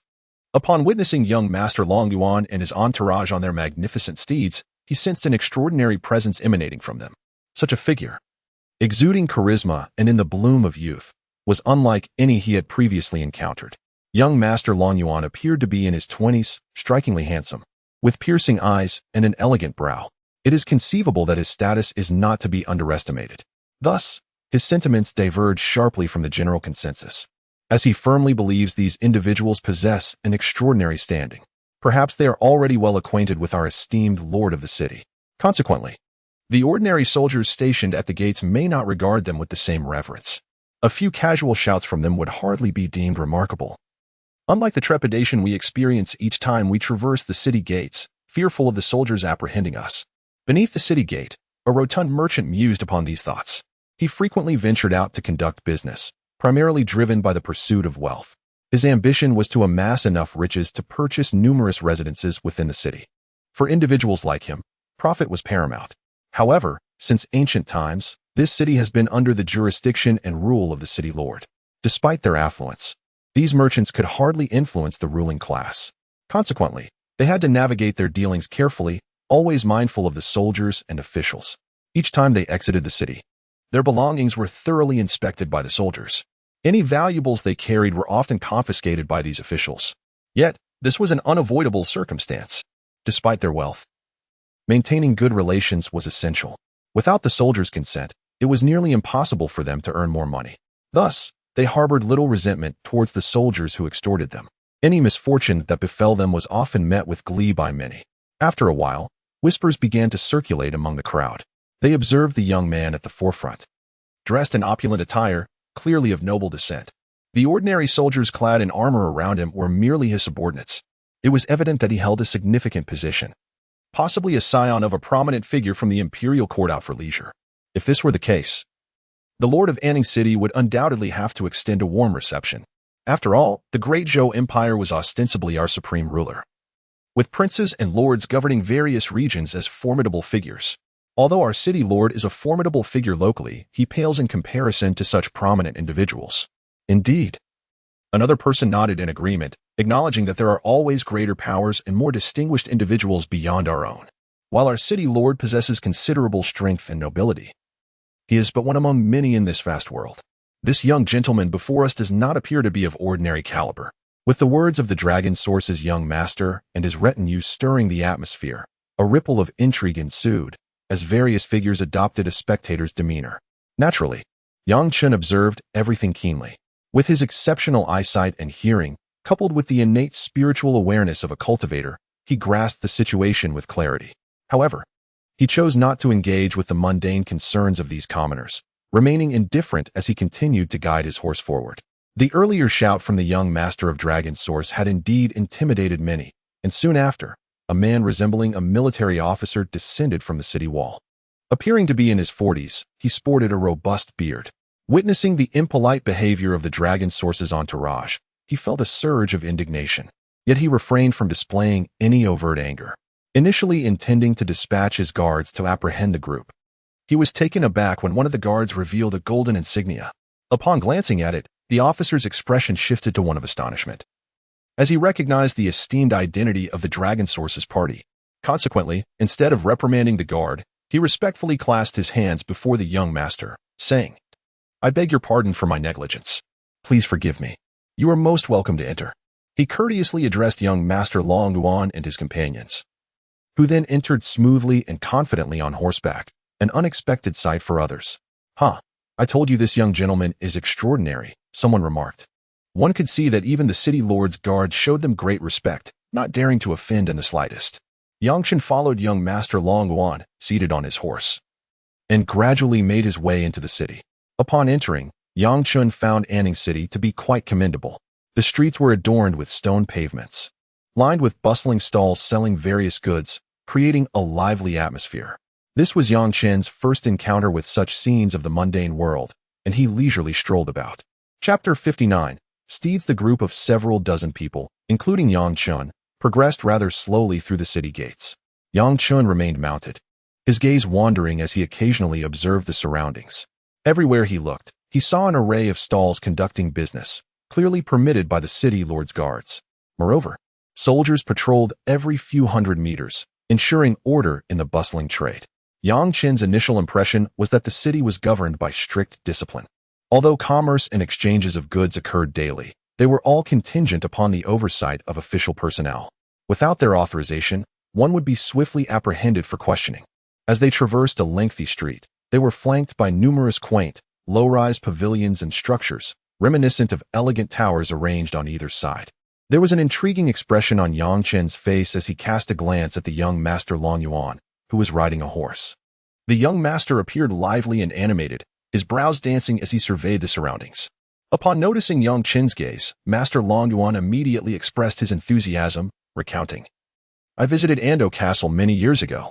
At that time, it was not as well established or developed as it is now. I vividly recall wandering through the Ando Castle with my father during my teenage years, where I encountered many splendid sights. I must invite you, Senior Yang, to savor the delights of this place. It would make our arduous journey worthwhile." As Master Long Yuan reminisced about events from years past, a glimmer of nostalgia shone in his eyes, leaving one to ponder the significance of those memories. Yang Chen was keenly aware of this sentiment. Their journey had already taken them through dense jungles, a formidable test amidst the serene yet imposing mountains. Following that, they had galloped across vast grasslands for several days. Altogether, their travels spanned more than 10 days, coupled with nearly a month of arduous trekking. It was evident that both their bodies and minds were profoundly fatigued, a fact Yang Chen could clearly perceive. Through his perceptive gaze, He noted that the horse beneath Master Longyuan appeared exceedingly weary. The young master rode a magnificent white steed, renowned for its stature and bred from a celebrated lineage within his father's domain, Longting City. Within the confines of the estate, some horse trainers, through years of experience and accumulated expertise, have diligently honed their craft. Moreover, under the tutelage of these skilled trainers, the inhabitants of the Lord's manor, including servants and other attendants, have gradually come to comprehend the lineage and hereditary traits of these warhorses. Generally speaking, when both parents exhibit exceptional qualities, there is a significantly greater likelihood that their offspring will inherit superior traits during the breeding process. As these discoveries became increasingly recognized, it became evident that, within the esteemed residence of young Master Longyuan, the most remarkable steeds are indeed the descendants of illustrious bloodlines, passed down through the age. Their exceptional attributes are, without a doubt, a testament to their inheritance. Consequently, in their spirited gallops, both endurance and performance far surpass those of ordinary breeds, especially when compared to unrefined stock. They possess an abundance of classic qualities and capabilities worthy of admiration. In light of the current circumstances, young Master Longyuan is acutely aware that his steed is the product of generations of exceptional bloodlines, undoubtedly a creature of remarkable prowess. This magnificent horse boasts a coat of purest white and long, elegant legs, which undoubtedly offer significant advantages for the long journeys and travels undertaken by young Master Longyuan. Certainly, Yang Chen is also keenly aware of this fact. The horse beneath young Master Longyuan, in addition to its outstanding combat capabilities on the battlefield, is truly exceptional. Moreover, there exists an exceptional exterior and an alluring charm. Through prolonged periods of nurturing and instruction, one could assert that the advantages they possess are unparalleled by many others. In the entirety of Longting City, only the subordinates of the noble Master Longyuan possess such remarkable resources and conditions. It is quite challenging to find such quality elsewhere. After all, the depth of heritage is comparatively lacking in other cities. Within the realm of Master Longyuan, there are countless advantages that others cannot hope to attain. Whether viewed from this perspective or numerous others, Yang Chen has clearly observed ample examples of this. Nevertheless, for someone like him, a cultivator who has acquired exceptional legacies, many aspects of the mundane world, although seemingly astonishing in the eyes of Master Longyuan and his ilk, appear rather ordinary and devoid of any bewilderment in Yang Chen's gaze. He scrutinized the majestic horses and glanced indifferently at the dozens of soldiers trailing behind him. Their steeds were equally commendable, embodying excellence. However, after enduring such a lengthy journey, the soldiers' eyes reflected a certain dullness. Even those soldiers accompanying Master Longyuan exhibited signs of exhaustion after such an arduous trek. What more could be said of the beasts that tirelessly trod beneath them? Aside from the weariness of constant travel, these noble steeds, which were originally of superior quality, now bore the marks of fatigue. During these days, they have not truly relished the pleasures of gourmet food. Throughout their time on the grasslands, they could only afford the most basic of grasses. While these natural surroundings may appear pleasant, they certainly do not compare to the comfort and ease they experienced under the skilled hands of the horse trainers at the manor. In the Lord's estate of young Master Longyuan, they were attended to by professionals daily, with a plethora of delectable dishes delivered directly to their mouths. Moreover, there were various other delightful indulgences available to them. These astute individuals devised numerous ingenious methods to guide these creatures, which originally possessed limited intelligence. In such a nurturing environment, their latent potentials were significantly cultivated, surpassing others in both endurance and speed. Young Master Longyuan gazed at the remarkable warhorse beneath him, now appearing rather dejected and weary. He could not help but sigh, reflecting on the hardships they had endured. He turned to the commander behind him and remarked, "Once we reach the Lord's resting quarters, let us allow these exceptional warhorses to fully enjoy their well-deserved respite. Although it may not replicate the splendid conditions of our estate, under my father's leadership, our Longting City has indeed grown ever more formidable. However, throughout these years of external conflict, these magnificent warhorses have proven to be indispensable. Our soldiers find it challenging to reach their designated locations promptly to assist our commanders in managing affairs effectively. Were it not for their astute and obedient demeanor, perhaps our endeavors would not have attained such success.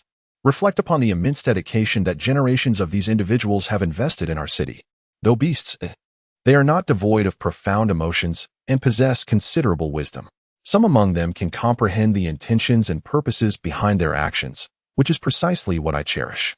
Young Master Longyuan gently caressed the white steed beneath him. Despite its snowy coat, the horse had endured relentless travel, whether beset by wind or rain, with scarcely any respite. Apart from the necessary nighttime rest for mortals and the occasional meals during the day, they had little time to rest. This relentless toil is indeed the most arduous aspect of their existence. Anyone would find such conditions intolerable. However, for them, obedience to command is their only recourse, devoid of any capacity for resistance. This reflects both their loyalty and trust in their masters. Yet it simultaneously reveals the spirit of oppression that renders these beings powerless against their plight. Chapter 60, and lie. It is for this reason that, decades or even centuries hence, their fates remain unchanged. Their lifespans may not extend for long, yet their descendants shall continue to endure such tragic destinies. In these recent days, it is evident that the young Master Longyuan can easily comprehend these simple truths. For cultivators like Yang Chen, such matters are even more transparent and clear. However, these insights hold little significance for Yang Chen. Throughout history, in the entire Lishan continent, where has there ever been true fairness? Whether for other beings or for humanity, oppression and injustice occur incessantly. The multitude of such occurrences is staggering, far surpassing the capacity for enumeration. Take on Dao City, a mere small town, which houses a population of several 100,000. In contrast, the vast Konting City, belonging to the father of young Master Longyuan, boasts a densely packed populace of millions. The sheer number of inhabitants leads to countless instances of unfairness and troubling incidents each day, a phenomenon far too numerous to catalog. As Yang Chen surveyed his surroundings, he was met with an overwhelming array of people and events. It is understood that all things possess a certain spirit. As a cultivator, Yang Chen perceives these matters with far greater clarity than young Master Longyuan. In his previous life within the sect, he often immersed himself in the various texts and tomes housed in the library. As a disciple of the esteemed Yujian sect, he had access to an ocean of literature, filled with tales of extraordinary individuals and remarkable events, far too vast to quantify. These texts were stored in a dedicated grand hall, safeguarded by intricate formations designed to protect their contents. In addition to the formidable outer arrays, should anyone attempt to forcibly intrude to steal the sect's secret manuals, they would face severe repercussions. Trespassers risk entrapment by the formations, or worse, demise at the hands of the lethal arrays.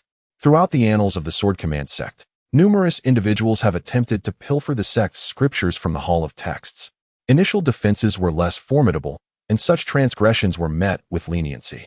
Consequently, in this day and age, few are foolish enough to attempt such a feat. Sect regulations stipulate that certain materials necessitate corresponding contribution points for acquisition.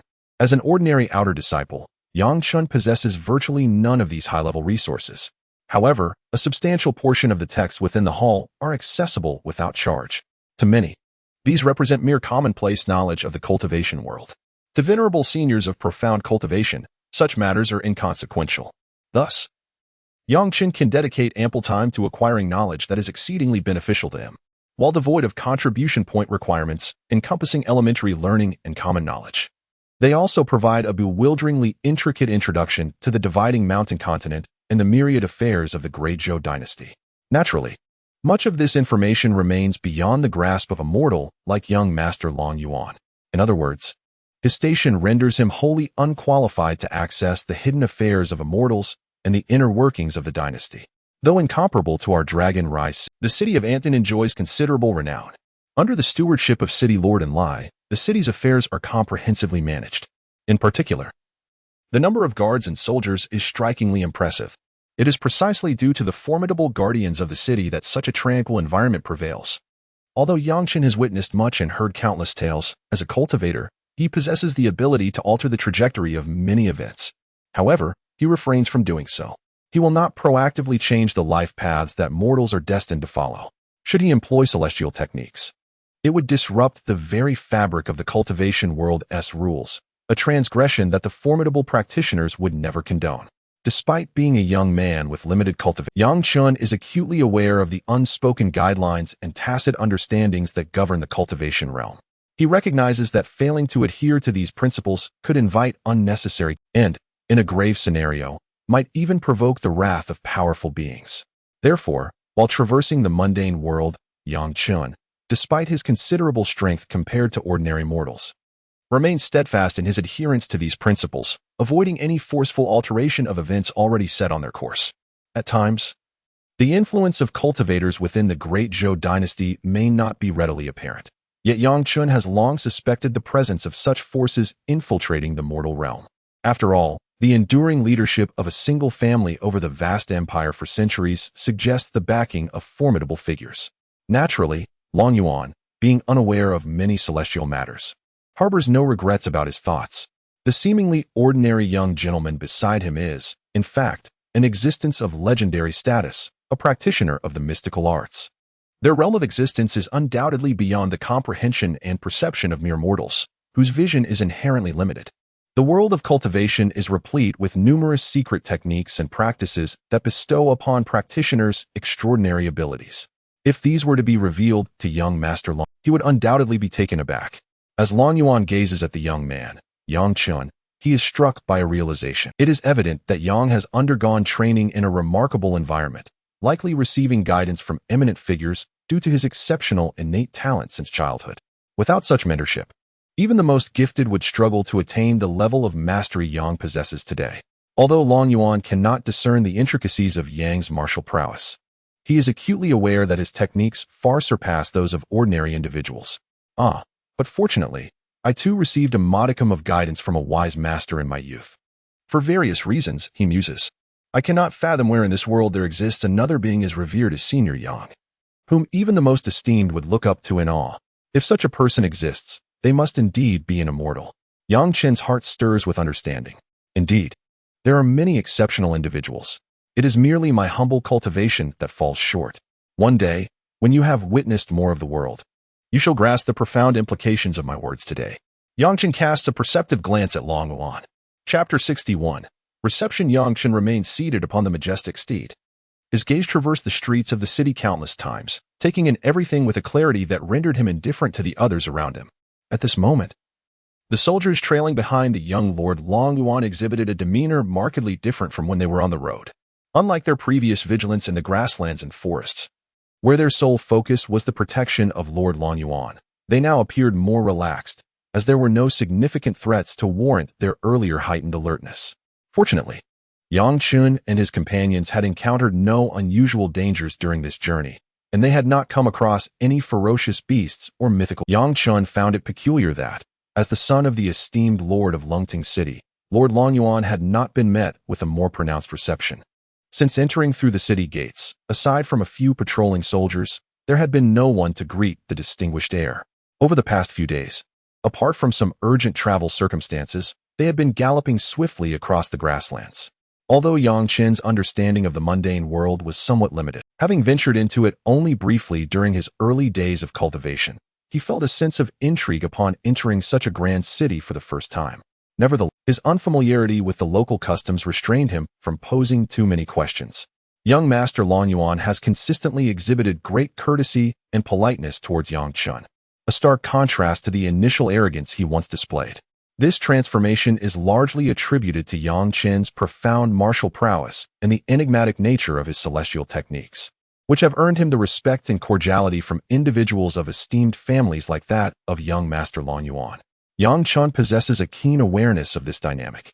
He perceives the intricate social nuances that govern human interactions.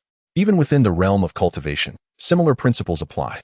To lead a more dignified life, one must garner respect and admiration, particularly in the mortal world. In the secular domain, those who wield wealth and power often occupy positions of dominance within societal hierarchies, much like the emperors of the Great Zhou dynasty, who, throughout history, have enjoyed boundless riches and status from birth until death.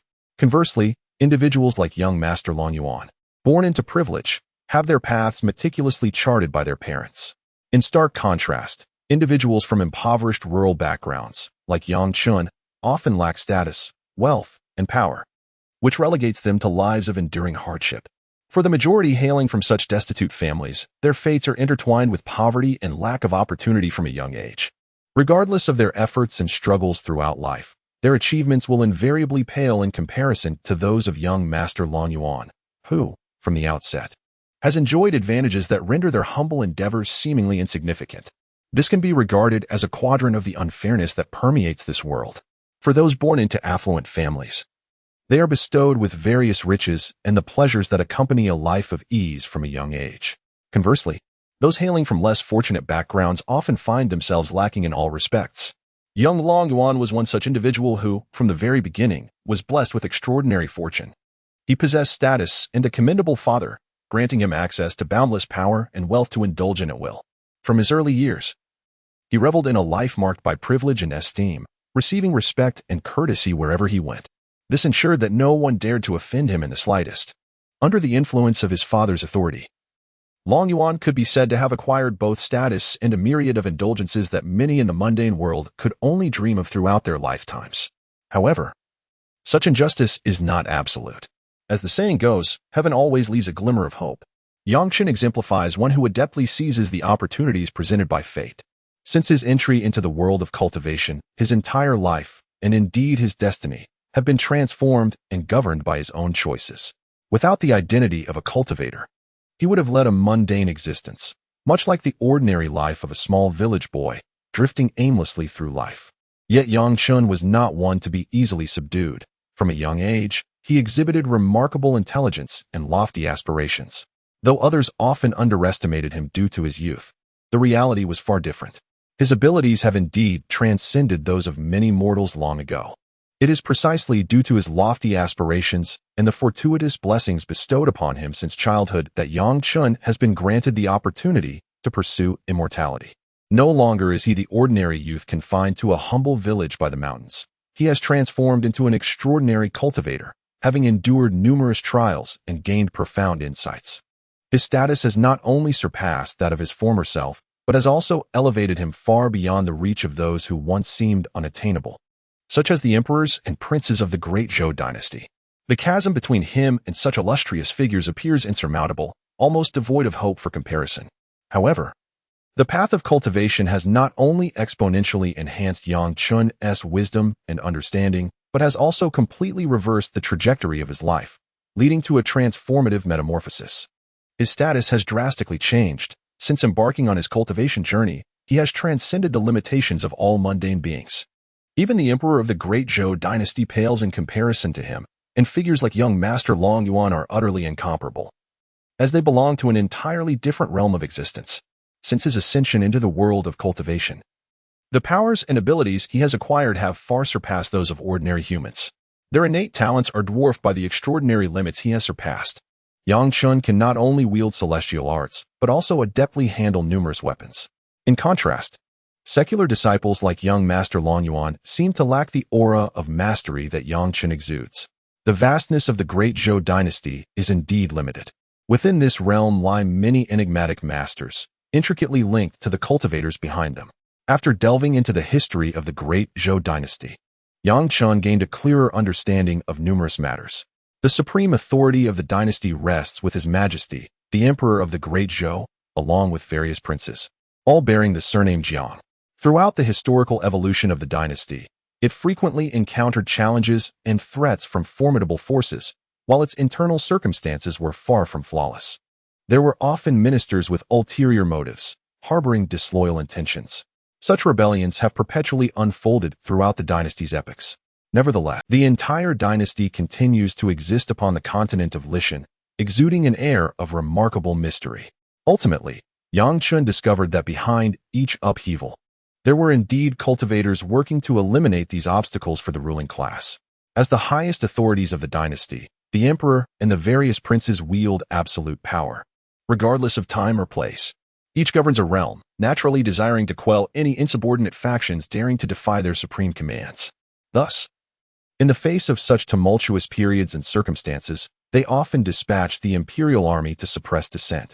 However, many regions harbored rebellious sentiments, each with their own aspirations, with some seeking to usurp the position and authority of the great Zhou dynasty. They conspired with one another, united in their struggle. Thus, a protracted state of turmoil engulfed the lands of the great Zhou dynasty. In this inherently chaotic environment, it can be said that the entire dynasty was mired in suffering, creating an exceedingly unfavorable situation for the supreme ruler, the emperor. After enduring an extensive period of unrest, the rebellion had not yet been entirely quelled.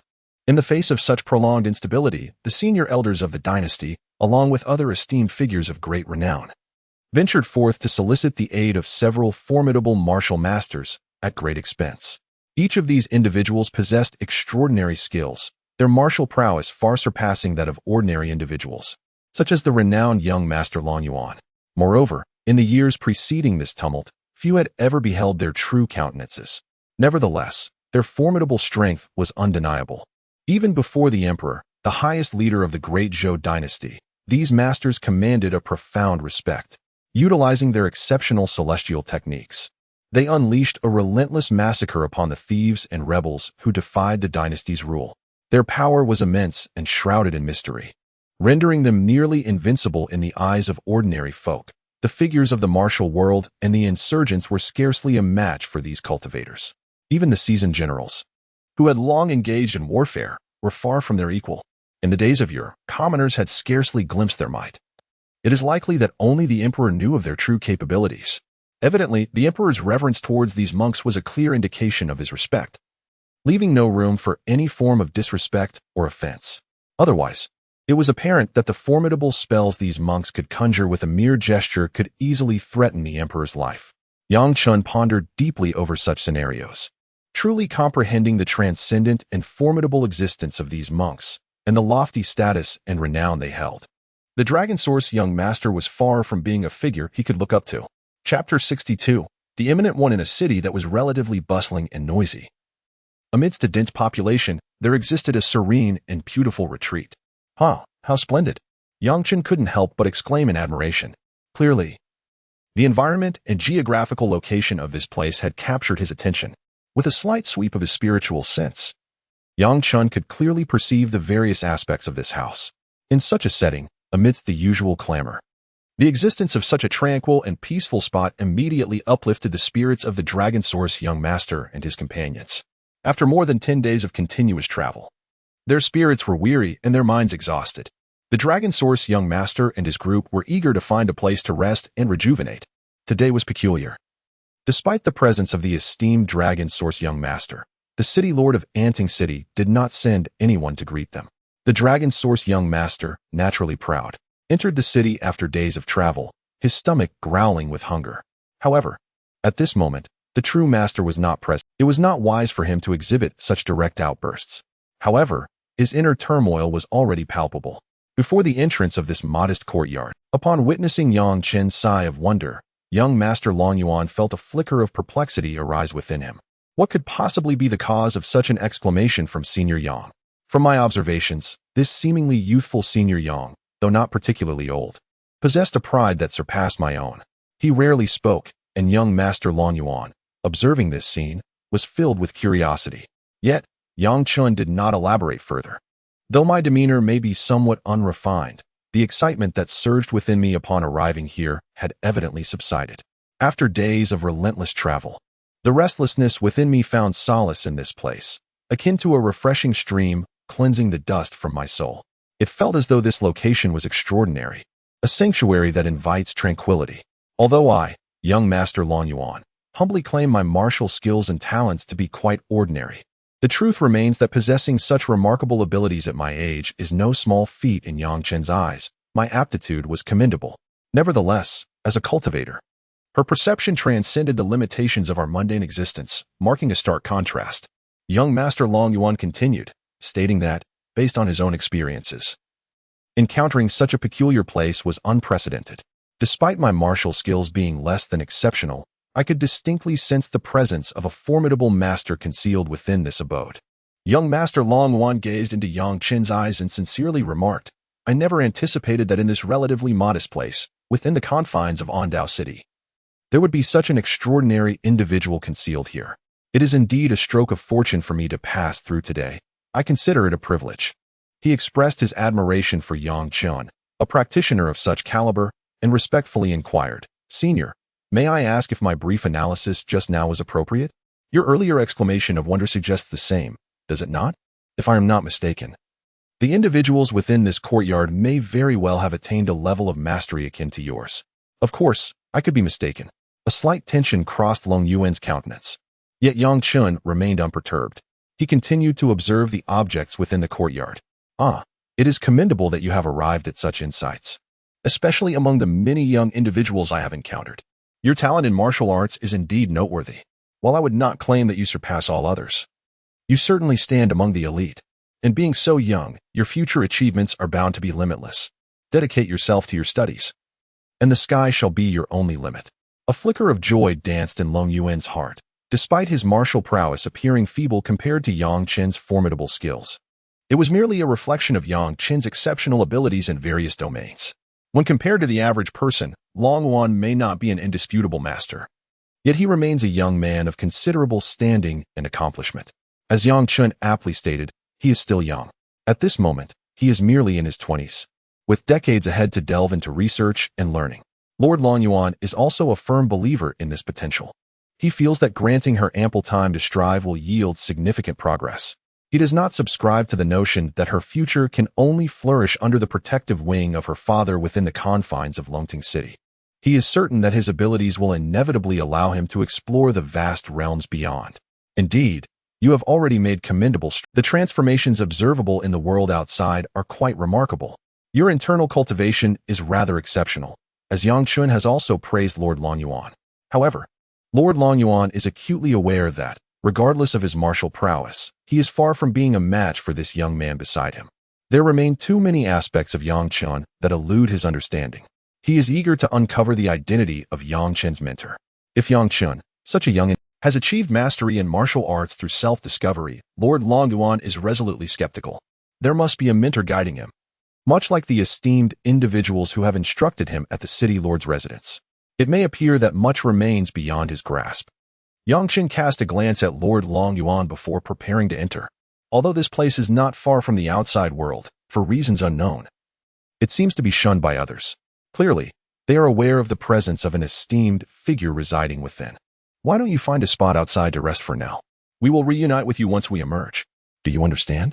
Lord Long Yuan intends for Yang Chen to accompany him inside this dwelling. Yang Chen was keenly aware of the peculiar circumstances surrounding them. Nevertheless, he felt compelled to accompany young Master Long Yuan into the depths of the situation. Young Master Long Yuan, in turn, instructed the others to rest, knowing that their horses might be waiting for quite some time, which would be rather inconvenient. My lord, this seems rather unwise, one of his guards hesitantly remarked.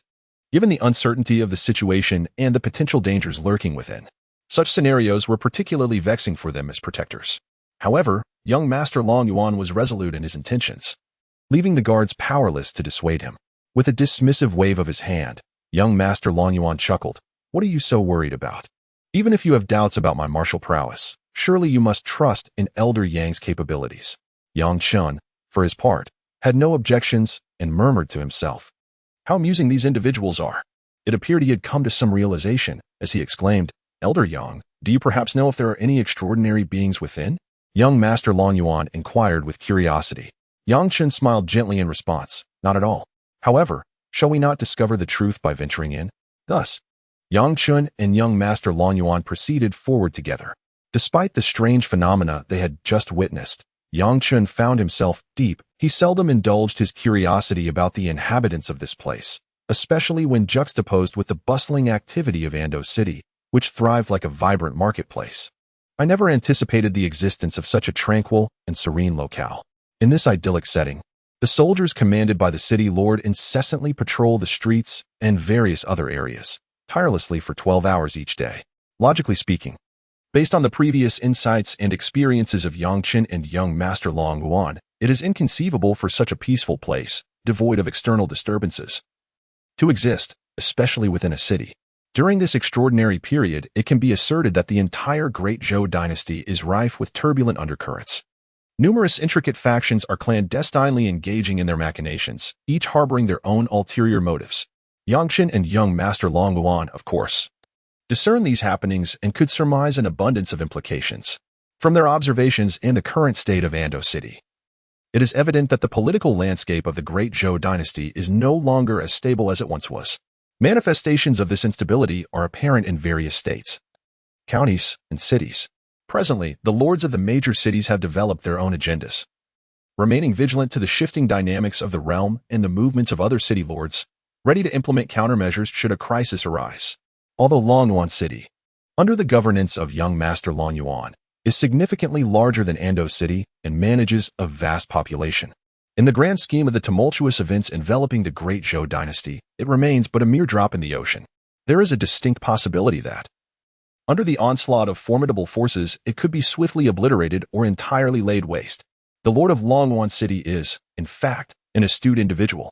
He had long recognized the prevailing uncertainty surrounding the entire Great Zhou dynasty. Thus, he sought to recruit talented individuals from all corners, employing them solely for his own purposes. Exceptional masters like Yang Chen were particularly coveted by him. This also elucidated the reasons behind young Master Longyuan's extensive travels across the world. When Yang Chen effortlessly defeated young Master Longyuan using his remarkable celestial techniques, it became evident to the latter that such extraordinary beings were indeed rare. Consequently, as he displayed remarkable martial prowess, young Master Longyuan discreetly grasped certain truths.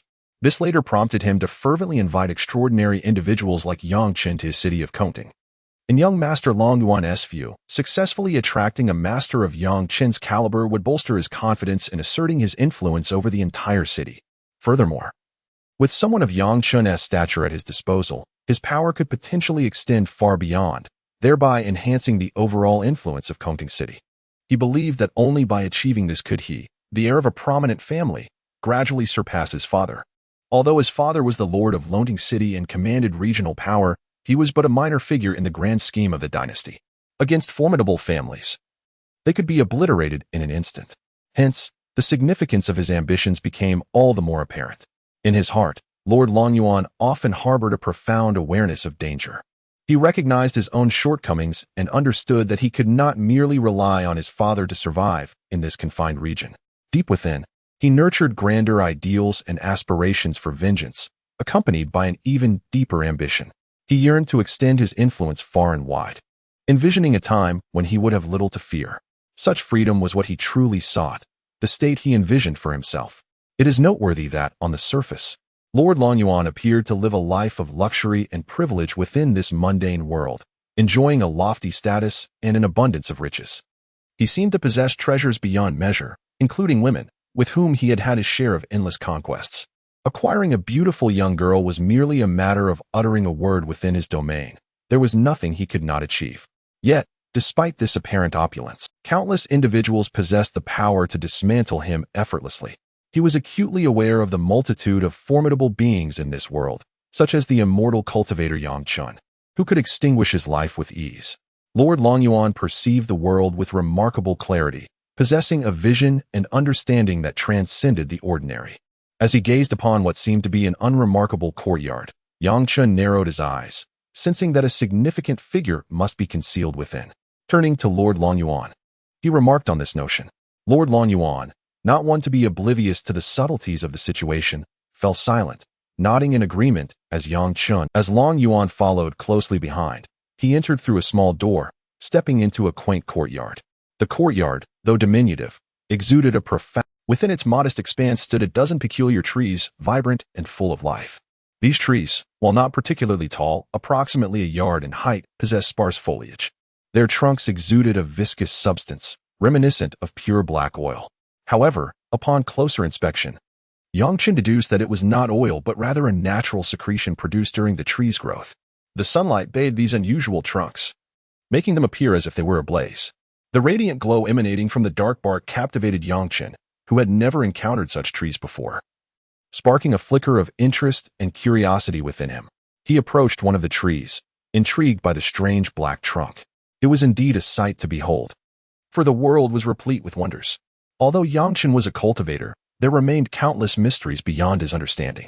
Gently, he reached out to touch the peculiar trunk. Despite its oily appearance, he was surprised to find that it felt utterly dry to the touch, defying his expectations. At that moment, the leaves of the trees shimmered in golden hues, and as the autumn breeze swept through, a rich fragrance wafted into the air, instantly reaching the nostrils of both Yang Chen and Longyuan. What an enchanting aroma it was! The esteemed young Master Longyuan was soon to grasp the essence of enlightenment. However, this experience was markedly distinct from the ordinary fragrances he was accustomed to, leaving him in a state of astonishment. Yang Chen expressed his agreement with a nod. suggesting they proceed forward. Let us move ahead, he urged young Master Long Yuan. The trees surrounding them appeared to be merely cultivated for ornamental or other trivial purposes. Before Yang Chen could articulate further, a melodious tune reminiscent of a graceful dance wafted towards them from the direction ahead. At that moment, two exquisitely beautiful maidens emerged from the central entrance. Yang Chen beheld their elegance. They were adorned in delicate, pale green traditional attire, their long, ebony tresses cascading down to their waists. Their eyes sparkled with a mesmerizing brilliance as they gazed towards Yang Chen. Without uttering a word, they held in their hands intricately crafted bamboo flutes, producing enchanting melodies that filled the air. Both Yang Chen and young Master Long Yuan paused to listen in serene silence. Soon, a resonant chant of Amitabha echoed from within the dwelling. Yang Chen then observed an elderly monk stepping forth from behind the door. This monk bore clad in a golden robe reminiscent of a monk's garb. He cast a subtle glance at Yang Chen, his eyes reflecting a depth of contemplation. Yang Chen, employing his spiritual perception, experienced a jolt of surprise. How could a cultivator of the immortal arts exist in this place? To his astonishment, he discerned that this venerable monk was, in fact, a practitioner of rather modest cultivation, embodying a peculiar blend of monkish demeanor, yet seemingly lacking in profound attainment. The pretentious monk had taken two such enchanting maidens under his wing. Young Master Long Yuan perceived this monk as a remarkably hypocritical individual, which was why he did not deign to bestow a pleasant expression upon him. Indeed, upon hearing young Master Long Yuan mention the two ladies at his side, the monk's countenance turned icy, clearly displaying a semblance of furious wrath. What I do is none of your concern. Be it beautiful women or treasures of gold and silver, they are all pursuits of mine. Witnessing the monk's shamelessness, young Master Long Yuan felt a surge of disdain within him. What an utterly brazen monk. I have never encountered such unmitigated audacity. With a mocking laugh, the monk responded with a cold snort and immediately charged towards young Master Long Yuan, evidently intent on delivering a lesson. Yang Chen, observing this, also grew serious, swiftly brandishing his sword and leaping into action. Chapter 64, Fragrance. I, the true immortal of the treasure, have been cultivating in seclusion for many years. I never expected to be offended today by you two wretched fools. As an immortal cultivator, I would ordinarily disdain engaging in conflict with you. However, you have dared to insult me so brazenly. The monk's agitation was palpable. An immortal cultivator? Young Master Long Yuan was taken aback. Though merely immortal, he had long been aware of the existence of such beings. He sensed that this monk, who appeared to be much older than himself, was not to be trifled with. Yet, he also realized that he had a true immortal cultivator by his side, Yang Chen. Young Master Long Yuan subtly turned his gaze towards Yang Chen's expression had taken on a hint of gravity, yet there was no trace of fear. From what Long Yuan knew of Yang Chen, if he truly faced an opponent he deemed insurmountable or overwhelmingly powerful, Long Yuan would have expected him to flee. After all, with his cultivator's instincts, Yang Chen was far from foolish. However, Yang Chen's current demeanor showed no fear, only a readiness for battle. This bolstered Long Yuan's confidence. In his view, with a cultivator like Yang Chen present, someone whose martial prowess far surpassed that of the mundane world, they might not necessarily lose. He believed that Yang Chen's presence would ensure his own safety. Of course, the other guards outside were far inferior. Their martial skills were even weaker than Long Yuan's own, and summoning them in the face of such a formidable monk would likely be futile. Long Yuan understood this well and saw no need to call them. Moreover, the space was already quite cramped. With powerful figures like Yang Chen and himself present, even in a martial contest, there would be little room for maneuvering. He gripped his sword tighter, feeling a surge of eagerness. Having previously sparred with Yang Chen, he had deeply felt the chasm between cultivators and ordinary mortals. Long Yuan prided himself on having surpassed the martial skills of countless mortals. Yet under Yang Chen's celestial techniques, he was rendered almost entirely defenseless. Indeed, cultivators possess extraordinary abilities that far surpass those of mere mortals. Long Yuan Gongzi perceived this truth with clarity. Thus, he was acutely aware of his own insignificance and feeble capabilities. However, the presence of a transcendent like Yang Chen instilled in him a newfound confidence. Otherwise, had he faced a practitioner like the monk alone, even with 1,000-fold courage, armed with 100 swords, he would still be woefully outmatched. After all, cultivators wield mystical powers, while an ordinary person can at best cultivate martial prowess. Tapping into internal energy, this is a stark contrast, existing on entirely different planes. If only I could possess the monk's celestial tech, then I would be endowed with capabilities akin to those of Senior Yang. Should I master such skills, I might summon the diamond shield that Senior Yang once demonstrated. In that case, not only would Longting City be beneath my feet, but all other factions within the vast Zhou dynasty would be rendered as insignificant. Perhaps I could even unify the entire realm. The mere thought of this ignited a fervent excitement within Long Yuan Gongzi, dispelling all other distractions as he fixated solely on the alluring prospect of acquiring a cultivator's abilities. His eyes sparkled with anticipation, clearly entranced by the tantalizing possibilities. Indeed, if any mortal were to inadvertently gain the powers of a cultivator, their destiny might be rewritten into an entirely different epic. Ha ha ha, O venerable monk. In the depths of the mountains, one ought to immerse oneself in the solemn recitation of scriptures. Yet, how brazenly shameless it is to seek pleasure within the confines of this city. If you were merely to reside here, it would be one matter. But the fact that a monk is tending to two exquisitely delicate young maidens in the courtyard renders the situation utterly disgraceful. Though I often indulge in the company of maidens, you, a monk, ought to embody restraint and propriety. Lord Long Yuan cast a glance at the two youthful girls beside the old monk, his curiosity piqued by the incongruity of an elderly monk harboring such preferences. Alas, such beautiful girls, wasted upon this ancient wretch. How regrettable it is. Might it not be better for you to end your own life? Present them to me, and I shall ensure their well-being and shower them with affection, thus securing a life of comfort for them. Surely, this would be a far more favorable outcome. Moreover, given your advanced age, do you truly possess the vigor to engage in other pursuits?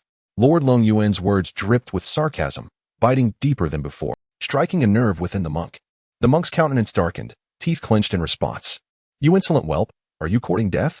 Though the old monk spoke thus, he refrained from immediate action, seemingly weighing the presence of a cultivator like Yang Chen and gauging the implications of the situation.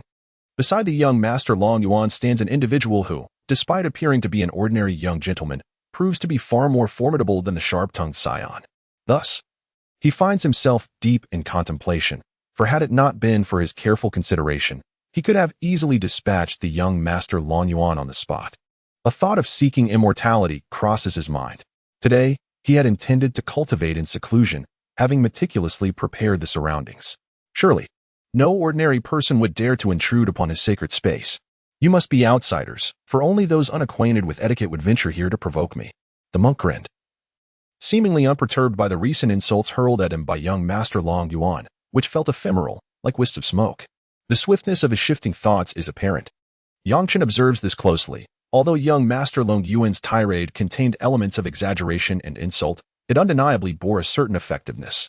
Yang Chen comprehends that the monk before him is a practitioner of the Tao, an existence of an entirely different caliber.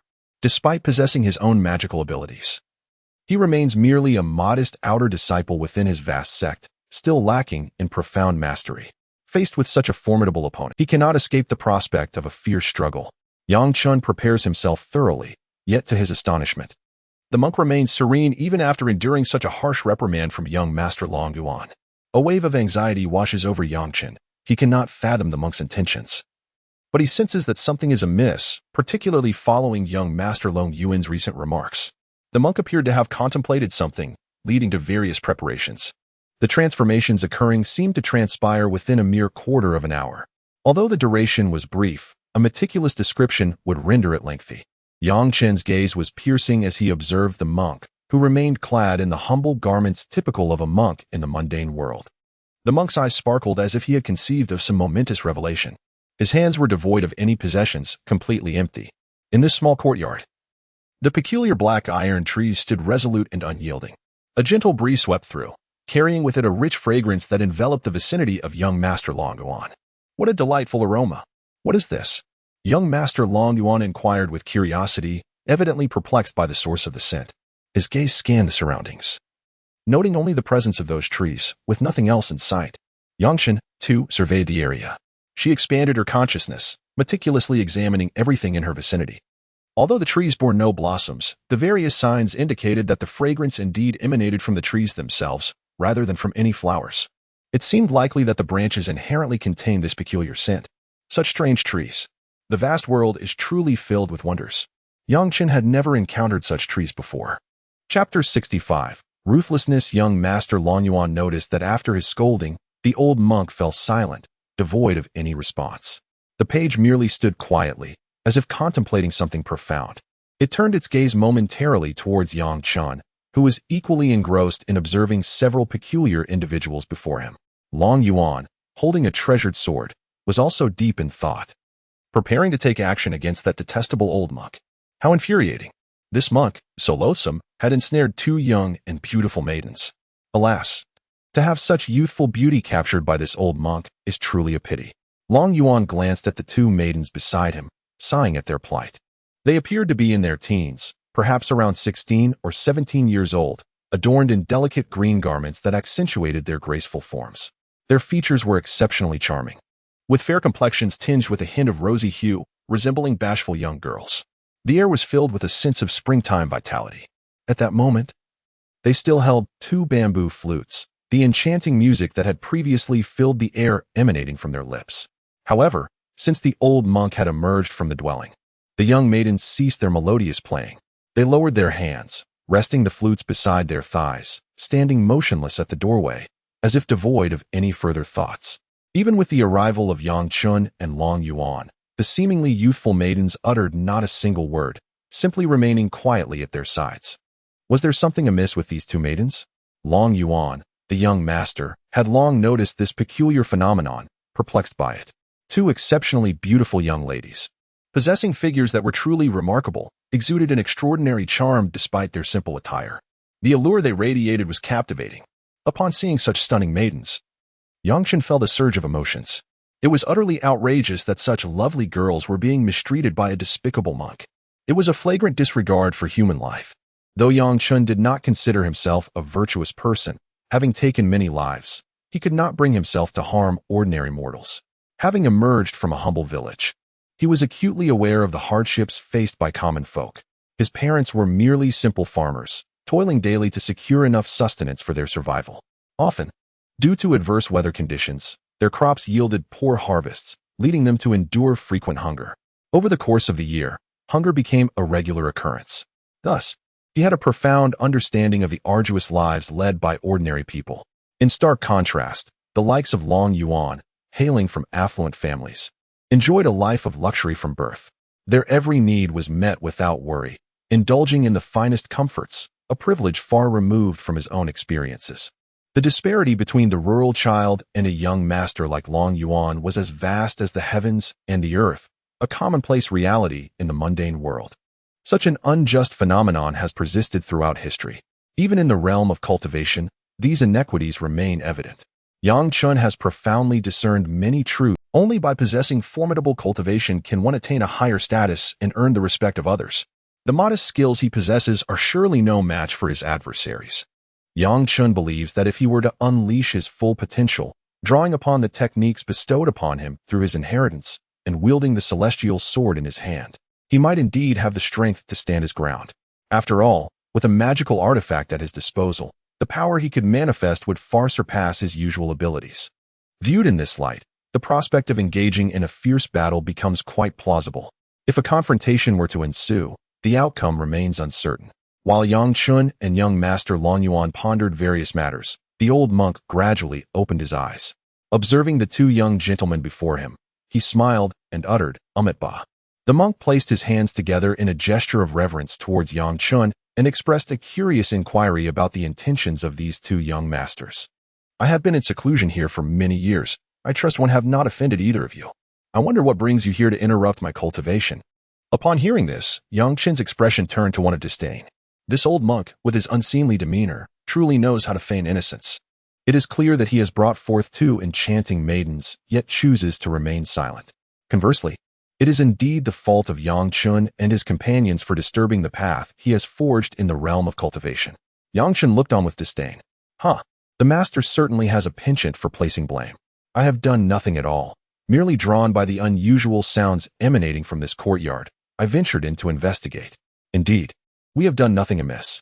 Yet upon entry, you, old monk, greeted us with the demeanor of one prepared for battle. Are you intent on harming us? Young Master Long Yuan interjected, adding his own commentary while chuckling, reveling in the misfortune. You, old monk, seem to harbor ill intentions towards me. We have merely come to observe the peculiarities within your courtyard. What is your true aim? Young Master Long Yuan continued. Ha! An old monk ought to embody the essence of a monk, devoted to his temple and oblivious to worldly affairs. How can you stoop to capture such beautiful maidens? What difference is there between you and a debauched lecher? Truly, you are shameless.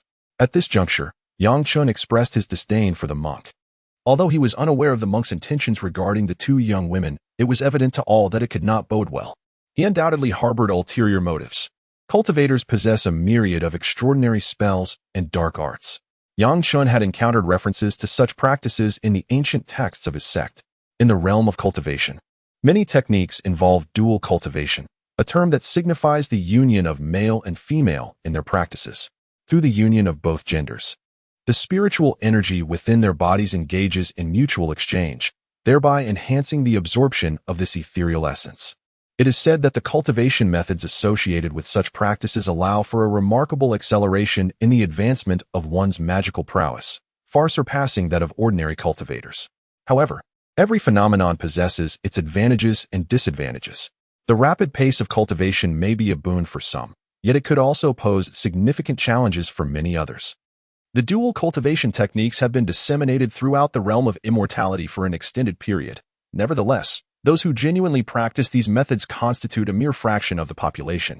In the grand scheme of the cultivation world, the majority still adhere to Taoist practices.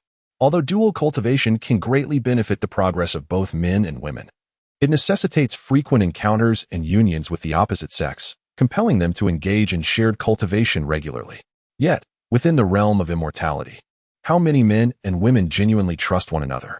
Cultivators often harbor a sense of vigilance towards their peers, whether they are fellow disciples or unfamiliar allies. Many practitioners disguise their appearance whenever they venture outside, wishing to conceal their true identity from others. Yang Chun, having gleaned insights from the myriad of texts, gradually came to understand the unwritten rules of this cultivation world, rules that few would take the time to impart. However, as he delved deeper into the ancient tomes, he became increasingly attuned to the intricacies of the realm. During these moments, the old monk appeared less benevolent, embodying the essence of a capricious spirit. He came to a realization. After all, within the realm of cultivation, there existed complexities far beyond his comprehension. The world of cultivation is a realm of extraordinary phenomena, where the most bizarre occurrences are commonplace. It is a place rife with a myriad of arcane sorceries and celestial arts that he had yet to witness. Contemplating this, Yang Chen found himself no longer astonished. Ah, you shameless old wretch, speak quickly. What is your intent with these two young maidens? The two young women remained standing beside the monk, yet Yang Chen noticed that although their eyes were open, there seemed to be a lack of the luminescence of humanity within them. No matter what Lord Long Yuan said, these two enchanting young ladies remained utterly motionless. As if devoid of any emotion or thought, they stood like puppets, capable of action only under the commands of their master. Whether walking or performing other tasks, they could only do so under the old monk's direction. Beyond that, they appeared completely unresponsive. Speak up, Lord Long Yuan urged, displaying a hint of impatience. He called out several times, yet there was no response. Stop shouting, Long Yuan. It's futile. They must be under the influence of a puppet technique. Even if you were to scream until your throat was raw, they would not heed you in the slightest, nor would they exhibit any expression or movement. Yang Chen deduced from their behavior, surmising that they had indeed fallen victim to a puppet spell. This was also something Yang Chun had encountered in the sect's ancient texts, puppet mastery. As the name suggests, it is a technique that allows the transformation of living beings into mere puppets. Achieving such a feat is no simple task, as it requires an abundance of materials. Once perfected, a living being becomes an entirely obedient machine, devoid of any autonomous thought or action. It appears that these two young women have indeed been subjected to such malevolent sorcery. Yang Chen deduced as much. Furthermore, it is evident that this peculiar and rare form of magic is only accessible through this monk, the sole individual in the entire city endowed with supernatural powers. Naturally, only someone of such caliber could wield such dark arts. To Yang Chen's knowledge, enacting such spells necessitates certain conditions. After careful contemplation, he surmised that these two young women likely possess many unusual attributes. Ha ha ha, young ones, today you shall meet your demise. Before Long Yuan could fully contemplate the situation, the old monk erupted in a furious roar. With a sweeping gesture, a series of yellow luminous rings swiftly ascended from his being, enveloping both himself and the two seemingly servant-like young women beside him. "Be cautious," Yang Chen shouted, alarmed. He feared for Long Yuan, a mere mortal. Should he become ensnared within the rings? If he were to truly become trapped in that luminous circle, it would undoubtedly spell grave danger for a mortal like him. After a loud shout from Yang Chen, young Master Long Yuan also sensed the impending danger. He swiftly propelled himself off the ground, leaping towards Yang Chen's side. Yang Chen retreated slightly as young Master Long Yuan landed to his left, stabilizing himself before casting a glance at the old monk within the courtyard. Within the yellow halo, the old monk appeared to be chanting some incantation, his fingers deftly weaving intricate gestures. Suddenly, a burst of white smoke ignited from his fingertips, and his expression grew solemn, as if he were preparing for something monumental. "Monster, what sinister sorcery are you conjuring?" Young Master Long Yuan exclaimed, alarmed by the bizarre phenomenon. He felt compelled to disrupt the strange old monk's spellcasting. However, no matter how loudly he shouted, the old monk remained unfazed, indifferent to the commotion around him. Enveloped by a yellow shield of magical energy, he was impervious to any disturbances. "Humph, old man, witness the might of my precious sword." Young Master Long Yuan, filled with trepidation, realized that the monk was at a critical juncture in his spell. His thoughts were solely focused on his own actions, oblivious to the presence of others. Today was meant to be a day of solitary cultivation for the monk, and typically, he would not expect any interruptions in this secluded place. Since arriving here a decade ago, he had claimed this prime location, rich in spiritual energy, which was undoubtedly advantageous for his practice as a cultivator. He immediately sought out the lord of this city, and with his capabilities, he swiftly secured control over the territory. Furthermore, the esteemed lord decreed that no one may enter this place without his express permission. It is precisely for this reason that the monk's cultivation sanctuary has remained undisturbed for such an extended period, allowing him to practice in peace for over a decade. Previously, he had been a disciple within a sect, having cultivated various celestial arts. However, due to his somewhat meager magical prowess, he had not excelled significantly, remaining at the chi refinement stage even after decades of practice.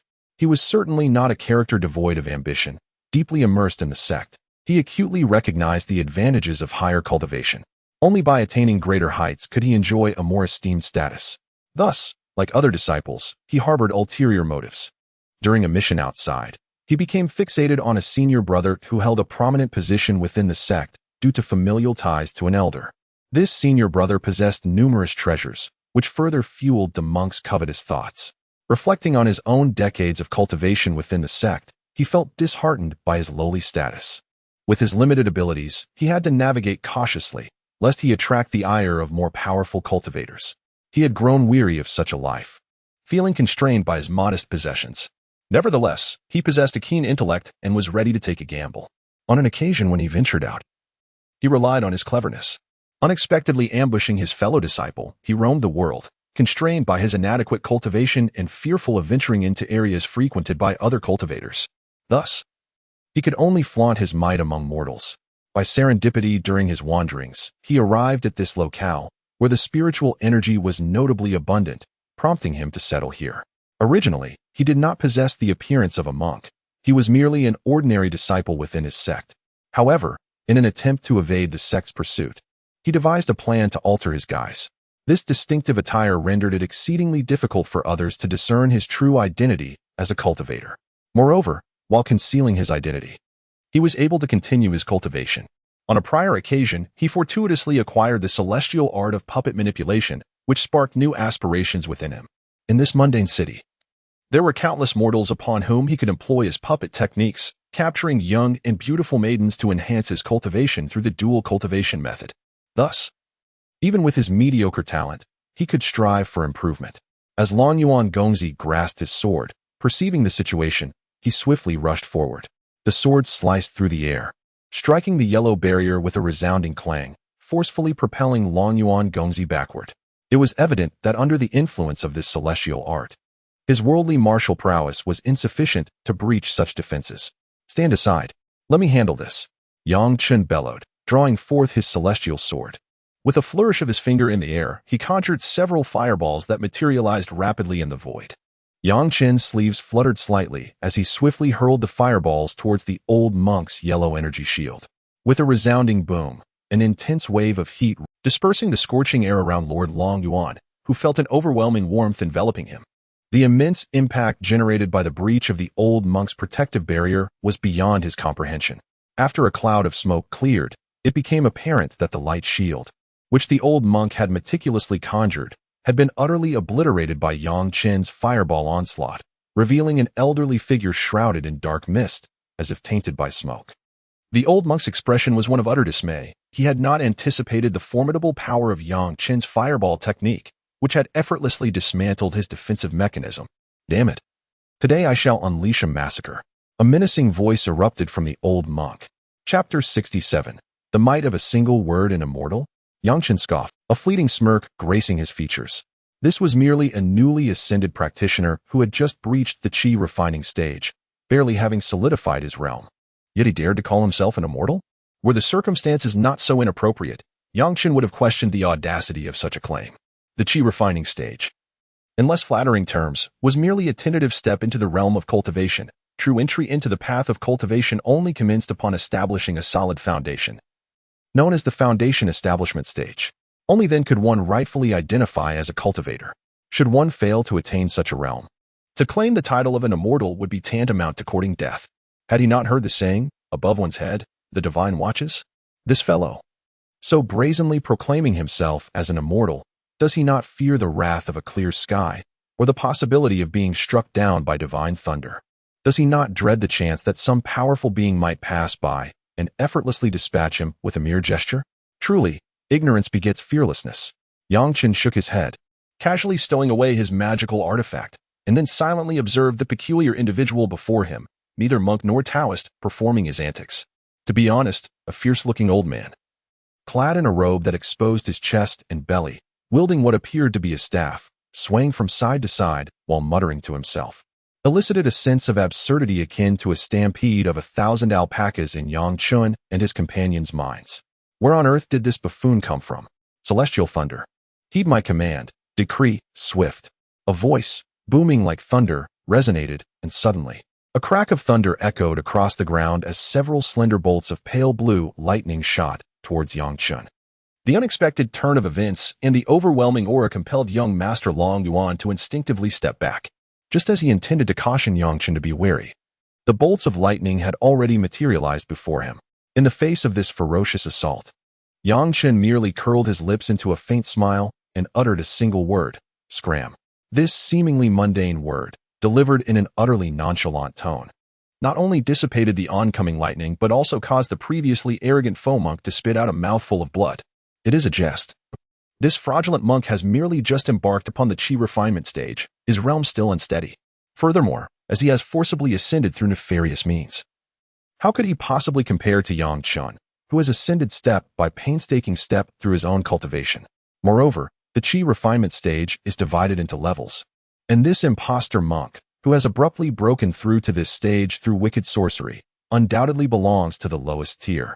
In contrast, Yang Chen, protected by the supreme technique of the celestial law, even if he cannot rival those who are on the verge of the foundation establishment stage, would still find it effortless to dominate a mere novice of the chi refinement stage like this charlatan. Could this fellow be a master of the foundation establishment stage? Otherwise, how could he be so formidable? Merely a rebuke from him was enough to vanquish me. No, it cannot be the foundation establishment stage. Were that the case, I would not merely be injured, but rather would have met my demise. The false monk gazed at Yang Chen in astonishment, first affirming, then self-doubting, ultimately arriving at a conclusion. He must be a true disciple from one of the esteemed cultivation sects, or perhaps a scion from one of the prominent cultivation families. Yes, it must be so. Otherwise, how could he possess such extraordinary prowess while sharing the same realm as I? Blood flowed from the corner of his mouth as if it were of no consequence, his countenance gaunt, resembling a flickering candle in the wind. At first glance, the false monk appeared to be in a dire state. However, in truth, while he had sustained some injuries, they were not severe, and he was far from being in a condition that necessitated lying on the ground awaiting death. Had he exerted himself fully, he believed Yang Chen would surely not have spared him, yet he refrained from doing so. He merely feigned a state of impending demise, quietly awaiting Yang Chen's approach. His intention was not to ambush Yang Chen upon his arrival, but rather to seize this opportunity to keenly observe and ascertain Yang Chen's true identity, thereafter deciding whether to flee or to submit. Indeed, to submit. Should Yang Chen genuinely be a disciple of a prestigious sect or a scion of a renowned family of cultivators, what harm could there be in yielding to him? Becoming his subordinate would not be a matter of disgrace in his eyes. Presently, despite occupying a significant territory and garnering a modicum of deference from the city lord, the truth remains that without formidable strength or formidable cultivation, he could easily be annihilated by any passing cultivator. Perhaps one day, a powerful practitioner mere sneeze could send his soul into disarray. This is no jest, but a stark reality. Countless cultivators perish each year, each day. And the number of mortals lost is beyond counting. He understands his own circumstances. Barring unforeseen events, he is destined to remain at his current level of cultivation indefinitely. Not only is the foundation building stage beyond his reach, but even stabilizing his chi training realm proves to be a formidable challenge. However, if he were to catch the eye of certain influential figures and acquire ample cultivation resources, the scenario would be entirely transformed. He firmly believes that his slow progress is not due to a lack of talent or effort, but rather the absence of sufficient resources and potent cultivation techniques. Otherwise, he would have long since entered the chi training stage, if not the foundation building stage. It must be said that this fraudulent monk possesses an extraordinary and unfounded confidence. As Yang Chen approached step by step, the impostor finally completed his observations and made a resolute decision. He intended to take a gamble, a significant one that could alter the course of his future. He contemplated submission, envisioning himself as a subordinate to Yang Chen, regardless of whether the latter was indeed a genuine disciple of a prestigious sect or a scion of a family steeped in the art of cultivation. For, without a doubt, Yang Chen's prowess was beyond question. Such strength, even devoid of illustrious titles, was a testament to his potential for growth. This was an investment, a grand wager, risking everything on a single throw of the dice. Should he win, he would rise alongside Yang Chen's increasing might. Should he lose, the weight of a squandered life would be a mere trifle, and being extinguished in the bud would not be a matter of great consequence. This was his line of thought, and he acted accordingly. However, others, such as Yang Chen, held a different perspective. The counterfeit monk intended to surrender, to offer himself as a subordinate to Yang Chen, but his words would never find their way to fruition. At that moment, without waiting for him to finish, Yang Chen delivered a decisive kick to his crown, and thereafter, there was no further narrative to unfold. The previously arrogant impostor, who had boasted of his celestial nature, met an instantaneous demise. Such an individual, who had relied upon the vile practice of siphoning the essence of young maidens for his cultivation, was not worth Yang Chen's consideration, not even at the initial stages of chi refinement. This was not a matter of righteousness or malevolence. It was simply that those who advanced through such base and nefarious methods would, by all likelihood, achieve nothing beyond this point in their lives. Who is Yang Chen? One might wonder. A man destined to tread upon the vast expanse of the world. How could he possibly condescend to associate with such a lowly individual? Thus, even though he discerned the intentions of the other through subtle movements and the aura emanating from him, Yang Chen still delivered a fatal kick. What reason is there to take in such a foolish and insipid character, devoid of kindness, loyalty, strength, talent, or potential? With that thought, he resolved to search for this individual's hidden treasures. As he spoke, Yang Chen advanced forward. Although this fellow was merely a loose cultivator, and not particularly impressive even among his peers, he was still, after all, a practitioner of the art. Surely, he must possess at least a few artifacts or some materials and cultivation texts. While these items may hold little value to Yang Chen at present, he was nonetheless inclined to gather everything this individual owned, justifying his actions as the collection of spoils. Brother Yang, is this entirely appropriate? Young Master Long Yuan hesitated before speaking. Killing him may be warranted, given his actions, but stripping him of all his possessions, including the garments on his corpse, seems rather inconsistent with the principles I have been taught. What do you know? The robe this fellow wore is indeed an artifact. Though it holds no use for me, it could be sold or gifted to someone else. One must understand that in the realm of cultivation, offensive artifacts abound, yet defensive ones are a rare find. I wonder where he procured such a treasure. Defensive magical artifacts have always been scarce resources in the realm of cultivation due to the difficulty of their refinement. Although this tattered robe may appear worn and the energy fluctuations of its inscribed defensive runes are not particularly potent, Its rarity guarantees that it could fetch a handsome price at auction. The adage wealth, companions, law, and land prioritizes wealth above all. It is through riches that one can acquire ample resources for cultivation. Currently, Yang finds himself in dire need of financial resources. However, this wealth does not pertain to mundane currency, which holds little value for cultivators like him and is hardly even aesthetically pleasing. Instead, it refers to spirit stones, elixirs, and other forms of hard currency circulating within the cultivation community. Regrettably, Yang possesses not a single piece of such treasure, indeed, not even a trace. Chapter 68. The Passage of Time. Aside from the robe, the faux monk clutched an object resembling a firewood stick, which surprisingly turned out to be another magical artifact. Remarkably, this mere loose cultivator, who had only just entered the chi refinement stage, already possessed two magical artifacts, one of which was of the defensive variety. This revelation piqued Yang interest in the potential hidden treasures of this impostor monk. Just as he began to examine the firewood-like object in his hand, a guard of young Master Long Yuan hurried over, reporting the discovery of a peculiar room.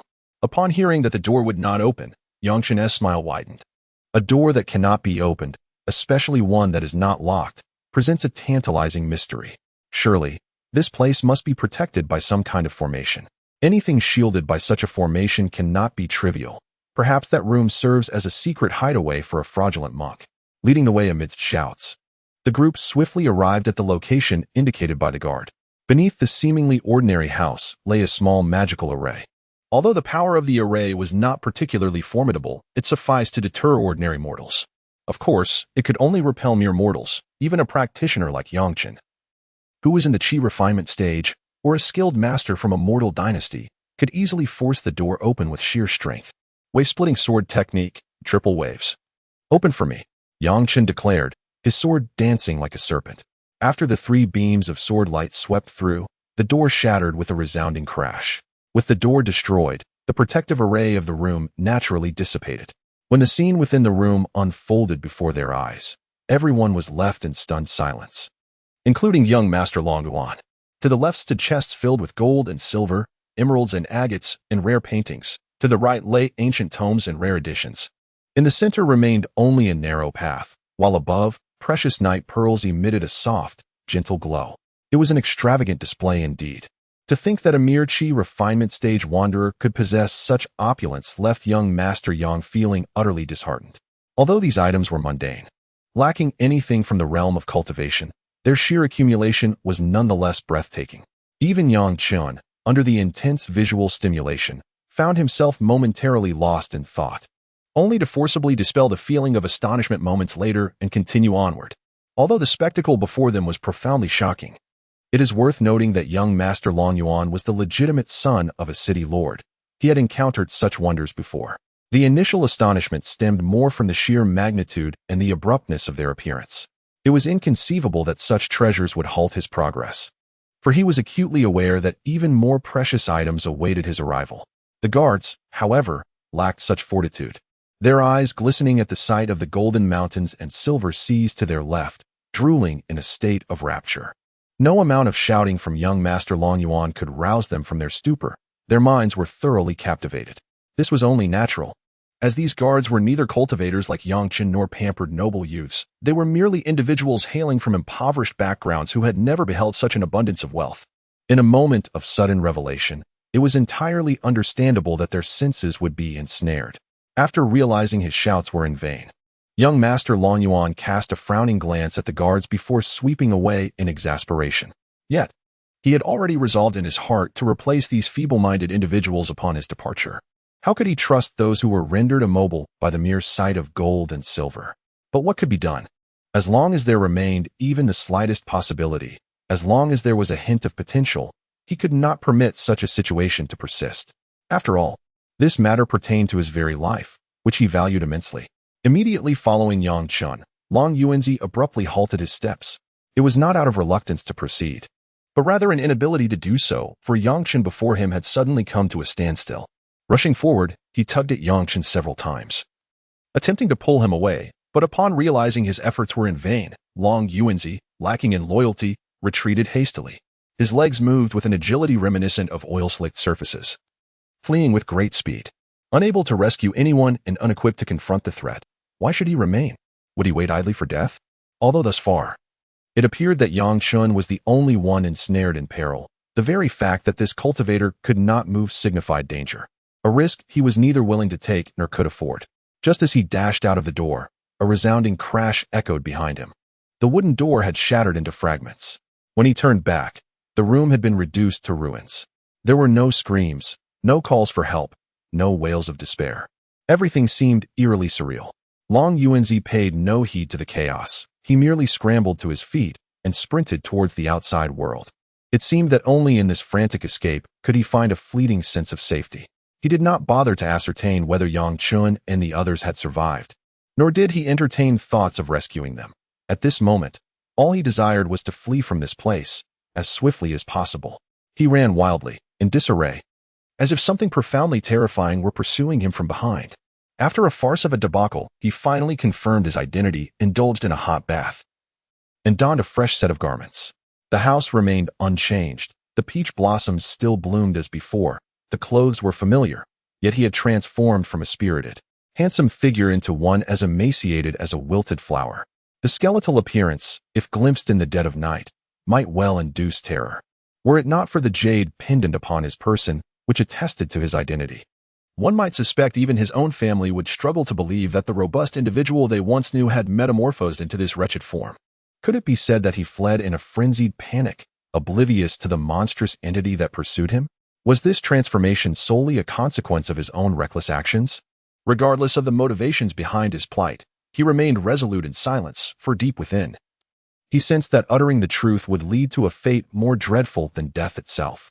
As time meandered by, 1 year, 3 years, 5 years, his visage gradually restored to its former glory. He remained strikingly handsome, yet the vibrant spirit that once radiated from him had vanished. By the pond, he observed the fish swimming freely below, a trickle of blood escaping the corner of his mouth. For years, he had dwelled in self-reproach, lamenting his past choices. This turmoil had festered within him, manifesting as a malady. The most esteemed physician in Longting City had examined him, proclaiming he would not survive beyond 3 years. This year marked the final chapter of that fateful prediction. As the blood flowed increasingly, when the maidens shrieked and rushed to summon, he had already succumbed to the void. Chapter 69. The steel Yang Fengxian, striding forward, abruptly halted, furrowing his brow as he glanced back. Behind him lay an empty expanse, devoid of any presence. The figures of young Master Long Yuan and his companions, who had been so close moments ago, had inexplicably vanished. Perhaps this room exists in its own realm, invisible to those outside, while those within are equally blind to the world beyond. Such a notion seems the only plausible explanation. Yet, if this were indeed the case, how could a mere monk possess such a fortuitous sanctuary? Suddenly, the resounding clang of unsheathing swords pierced the air, capturing Yang Chen's attention and dispelling his lingering doubts. He hurriedly made his way toward the source of the sound. From the exterior, the room appeared modest, but upon entering, Yang Fengxian discovered it was a veritable treasure trove, its dimensions seemingly threefold of his initial estimation. The walls were adorned with a profusion of gold, silver, and ancient tomes, which spared him the need for extensive searching. Following the sound of the metallic clang, he ventured deeper, eventually halting beside a wall at the far end. The sound emanated from this very spot. He knocked upon it and found it to be hollow. Gathering his strength, he struck it with a forceful palm.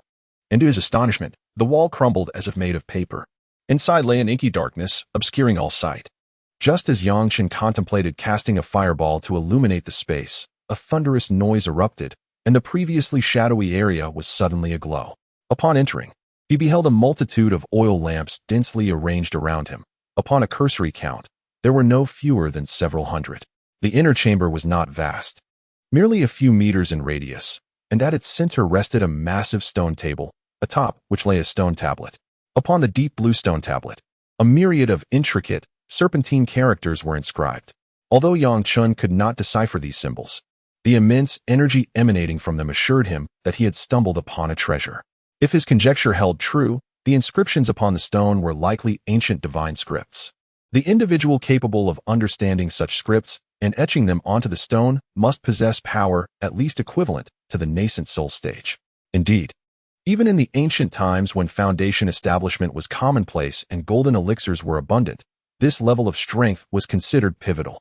Moreover, in an era where even those at the foundation stage could become sect leaders, the significance of this stone tablet was not to be underestimated. What purpose this stone served, or whether it was a magical artifact, remained a mystery to him, as did the nature of the techniques inscribed upon it. However, one thing was abundantly clear. He was fortunate. Yang was destined for a transformation, and the dawn of his rise was imminent. At that moment, he had no time to ponder how a mere monk of the chi refining stage could possibly possess such a treasure. His sole desire was to remove this artifact and delve into its mysteries, just as he envisioned a future filled with promise. A soft lavender light suddenly emanated from the stone tablet, expanding rapidly and enveloping Yang completely. Upon being engulfed by this luminescence, a deafening roar filled his mind, and he promptly lost consciousness. Young master, wake up, young master, wake. What do you mean wake? And who is this young master? Who was calling him that? In a daze, Yang opened his eyes to find himself staring at an enormous head, so large that every detail was vividly clear, and it was truly terrifying. Hey, what kind of demon dares to cause trouble in broad daylight? Yang suddenly jumped up and, before the creature could react, kicked it with a swift motion. Take this. My flying kick. Wait, why did I refer to myself as young master? And what exactly is a flying kick? Never mind, let's deal with this demon first. Just as he was about to deliver another kick to the creature that had disturbed his sleep, Yang was startled to realize that the figure writhing on the ground in pain might not actually be a demon. Dressed in coarse linen, with 2 small bumps on its head, the figure was quite petite and adorable. If not for the male attire, Yang might have mistaken it for a girl. The reason the head had seemed so large and menacing earlier was likely because it had been too close. Hey kid, who are you? Yang walked over, lifting the figure as easily as one might lift a chick, and with a stern expression, demanded, What have you done to me? Speak the truth, or you'll regret it. Now, with his confidence and inner strength suddenly gone, how could he not panic? How could he not be afraid? What have you done to me? What have you done? Why has my power vanished? Why has my cultivation disappeared? Where is my jade pendant? Where have you hidden it? Give it back to me, now. Incensed, Yang roared and raged, a display uncharacteristic of his usual temperament, yet presently and undeniably his reality. The cause?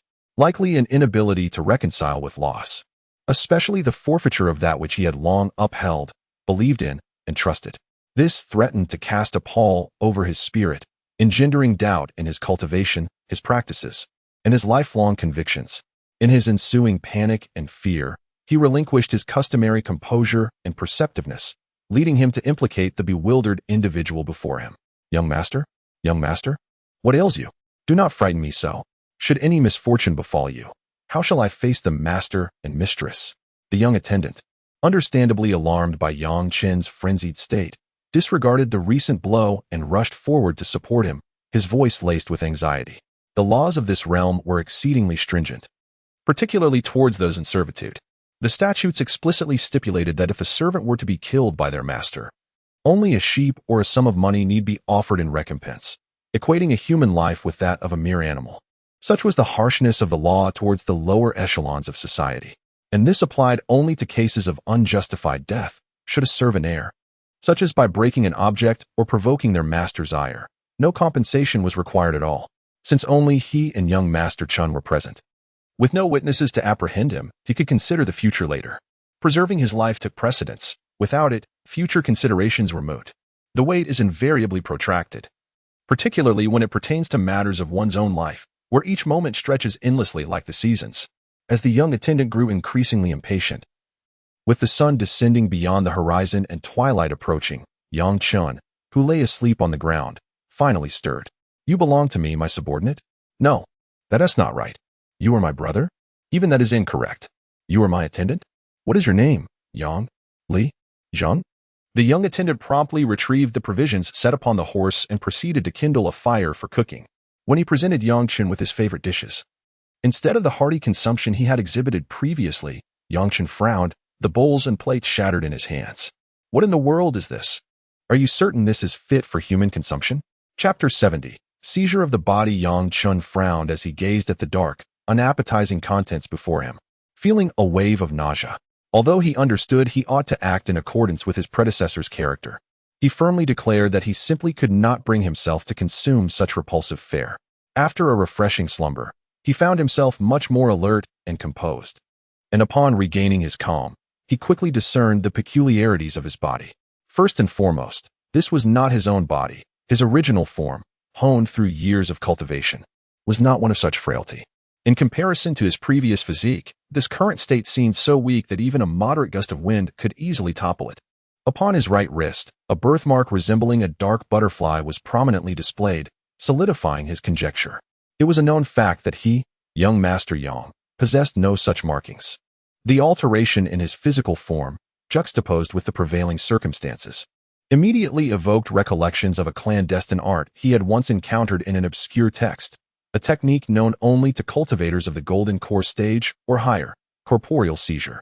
Nevertheless, while the art of corporeal seizure aligned with his present situation, it failed to provide a complete explanation. After all, such an act was typically initiated deliberately and was subject to definitive cultivation constraints. Even a golden core stage adept could barely execute it. Who was he? Yang Chen's cultivation was merely at the Qi training stage, capable at best of contending with someone at the foundation establishment stage. Yet, the disparity between the foundation establishment and golden core stages remained as vast as the ocean. Given such a significant chasm, how could he possibly have performed corporeal? Judging from his countenance and complexion, the body's age appeared to be relatively young. According to the young attendant, he had not yet reached the age of majority, not yet 16. In this locale, the legal age of adulthood was 16 for males and 15 for females. This differed somewhat from Yang Chen's previous abode, but he paid it no mind. After all, customs varied from place to place, and having spent years in the mountains, he was unfamiliar with such matters and, therefore, did not dwell on them. 15 or 16 years of age was somewhat late to begin cultivation, but it mattered not. With his experience in the Qi training stage, he was confident in his ability to elevate his cultivation to that level within 2 years. An 18-year-old at the Qi training stage would be considered a prodigy even among the great sections. Moreover, he would have only cultivated for 2 years. He surmised that once word of this achievement spread, he would undoubtedly be welcomed by various prominent sections. Subsequently, I shall opt for a formidable sect, diligently cultivate, and then dominate all adversaries. The mere thought of such a promising future caused saliva to nearly trickle from Yang Chen's lips. Of course, all of this hinges on his ability to evade suspicion and secure the family's resources. According to the young page, his family in this kingdom is a preeminent and influential force. The current patriarch, who is also Yang Chen's grandfather, holds the esteemed position of General of Divine Might, serving as the kingdom's High Minister of Justice. Yang Chen's father is a distinguished general guarding the frontier, known as the Great General who pacifies the South. Yang Chen's second uncle, while not a general or a high-ranking official, is a leading merchant in the kingdom, controlling a third of the kingdom's financial flow. It is safe to say that Yang Chen's family is a formidable presence in this kingdom, capable of causing tremors with their influence. Even the king must show deference to the Yang family, for provoking them would undoubtedly lead to the frustration of royal decrees. Such immense power naturally implies abundant resources. If the Yang family were to concentrate all their resources on him, Yang Chen is confident that even without the celestial dharma, he could still conquer the world. With over a dozen children, including his close relatives, and adding the offspring of his uncles, they practically form an augmented company. This is merely their main branch. When considering the numerous offshoots, the number of individuals multiplies significantly. Competing for resources among such a multitude is undoubtedly a formidable challenge, akin to snatching food from the jaws of a tiger. Yet, these challenges are not the most perilous.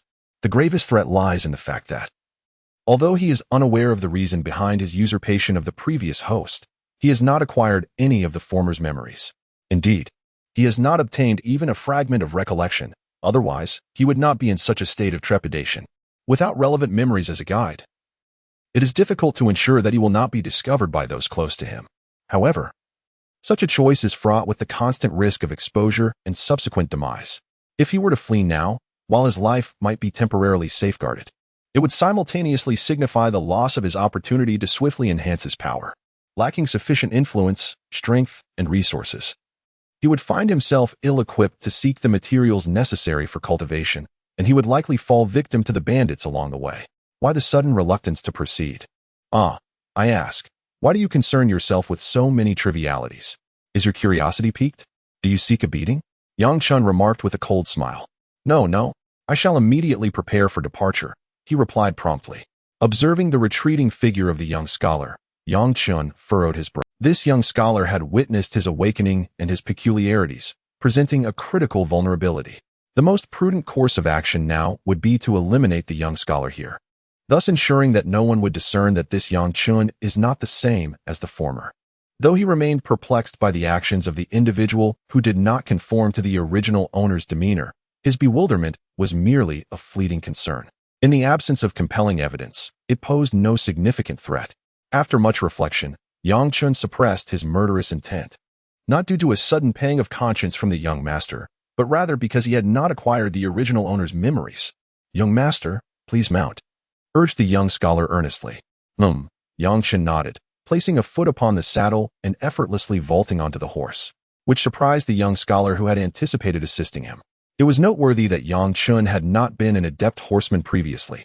Had it not been for his desire to visit the Ice Blue tribe and behold its enchanting maidens, he might never have ventured beyond the confines of the courtyard.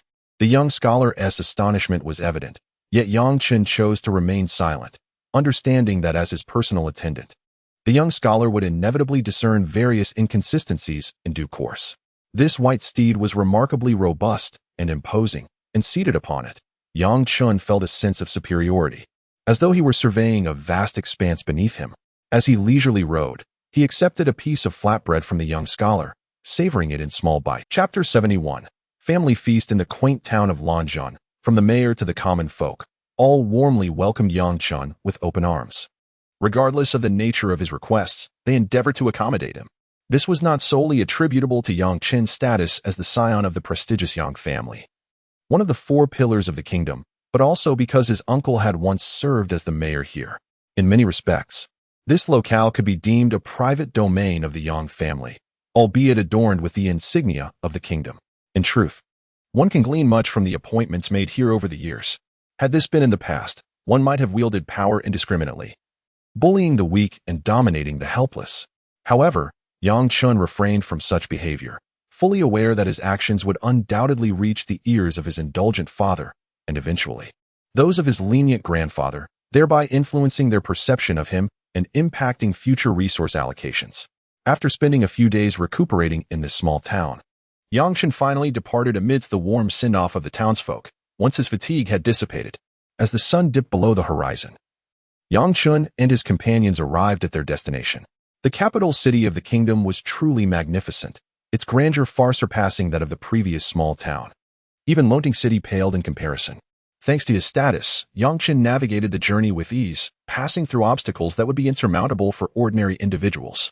Under the guidance of a young scribe, he soon found himself before the expansive grounds of the Yang residence, which was adorned with festive decorations and a cacophony of celebration, seemingly commemorating some occasion. After the young scribe inquired within, Yang Chun learned the cause of this unusual festivity. His indulgent uncle, in a fit of madness, had divorced his previous wife and brought home a young maiden. It was said that this girl was the daughter of the Western Expedition General of the kingdom. Yang Chun surmised that this might be yet another instance of a political marriage. Hadn't he noticed that even his typically conservative grandfather had remained silent on this matter? Harboring these thoughts, Yang Chun felt utterly lost, desperately needing someone loquacious to elucidate the intricacies of his situation. After all, to maintain, he couldn't constantly pepper others with questions. "Ah, very well, esteemed matriarch, do observe." "Huh, brother Zhu, you jest. Who isn't aware?" Amidst the rising and falling clamor, several lion dance troupes pranced and leaped, their movements a majestic display of draconic strides and tiger-like paces, captivating to behold. As the lion dancers exited, a group of heavily made-up women took to the stage, engaging in a dance. Following their departure, a robust middle-aged man with a powerful build stepped forward, commencing a heartfelt address. Through his words, Yang Chun discerned that this man was his second uncle, the renowned merchant. Gazing upon his stern-faced, muscular uncle, Yang Chun's mind reeled in disbelief. Could this be true? Where was the portly figure he had envisioned? How had he transformed into a man of such physique? The discrepancy between reality and expectation was simply staggering. As the gathering dispersed, Yang Chun remained incredulous that a man of this appearance, born into a family of generals like the Yangs, had not pursued a military career but had instead become a prominent merchant. Under the guidance of his young page, Yang Chun arrived at his chambers and promptly succumbed to sleep. After a rejuvenating slumber, He recalled his obligation to pay respects to his father, mother, and grandfather. That notion was promptly dismissed. He lacked the memories and understanding of his predecessor, making a visit to his predecessor's close relatives too risky. It would be more prudent to contemplate how to navigate the situation while undisturbed. A month elapsed swiftly.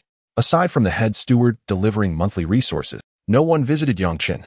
This brought him both secret elation and a touch of dejection.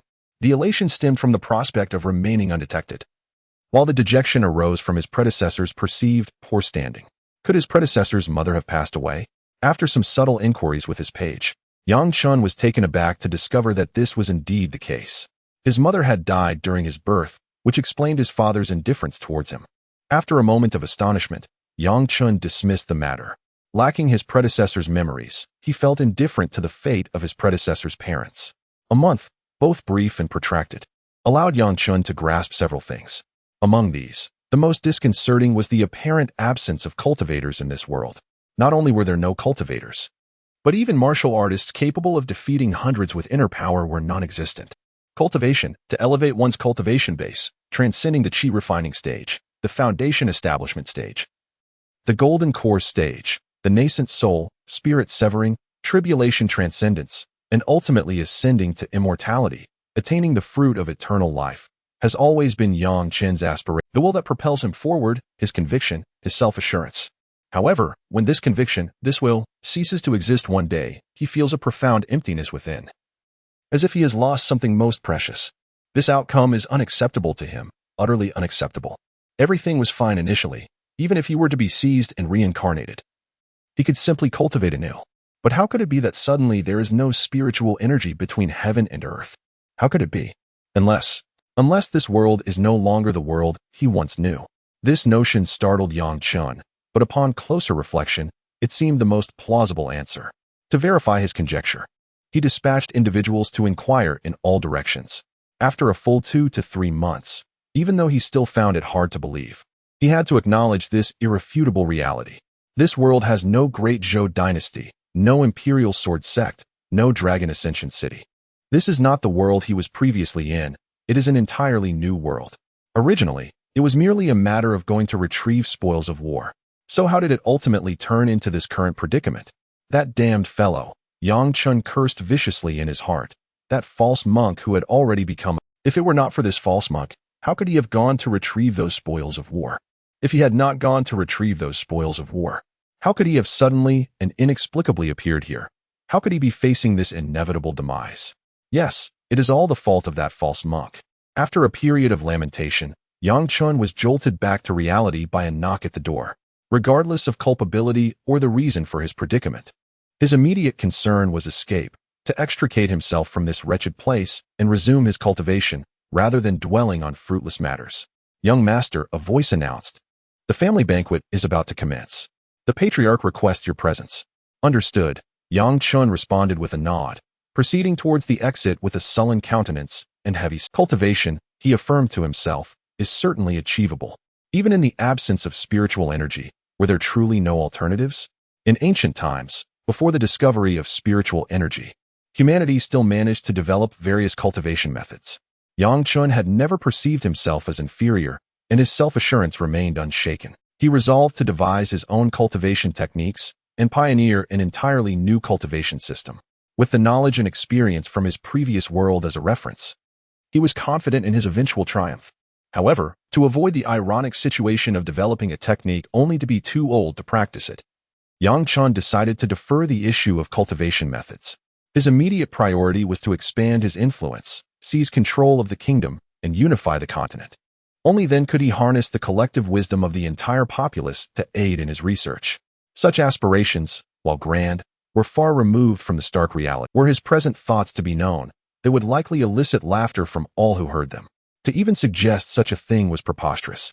The kingdoms and empires of this continent were countless.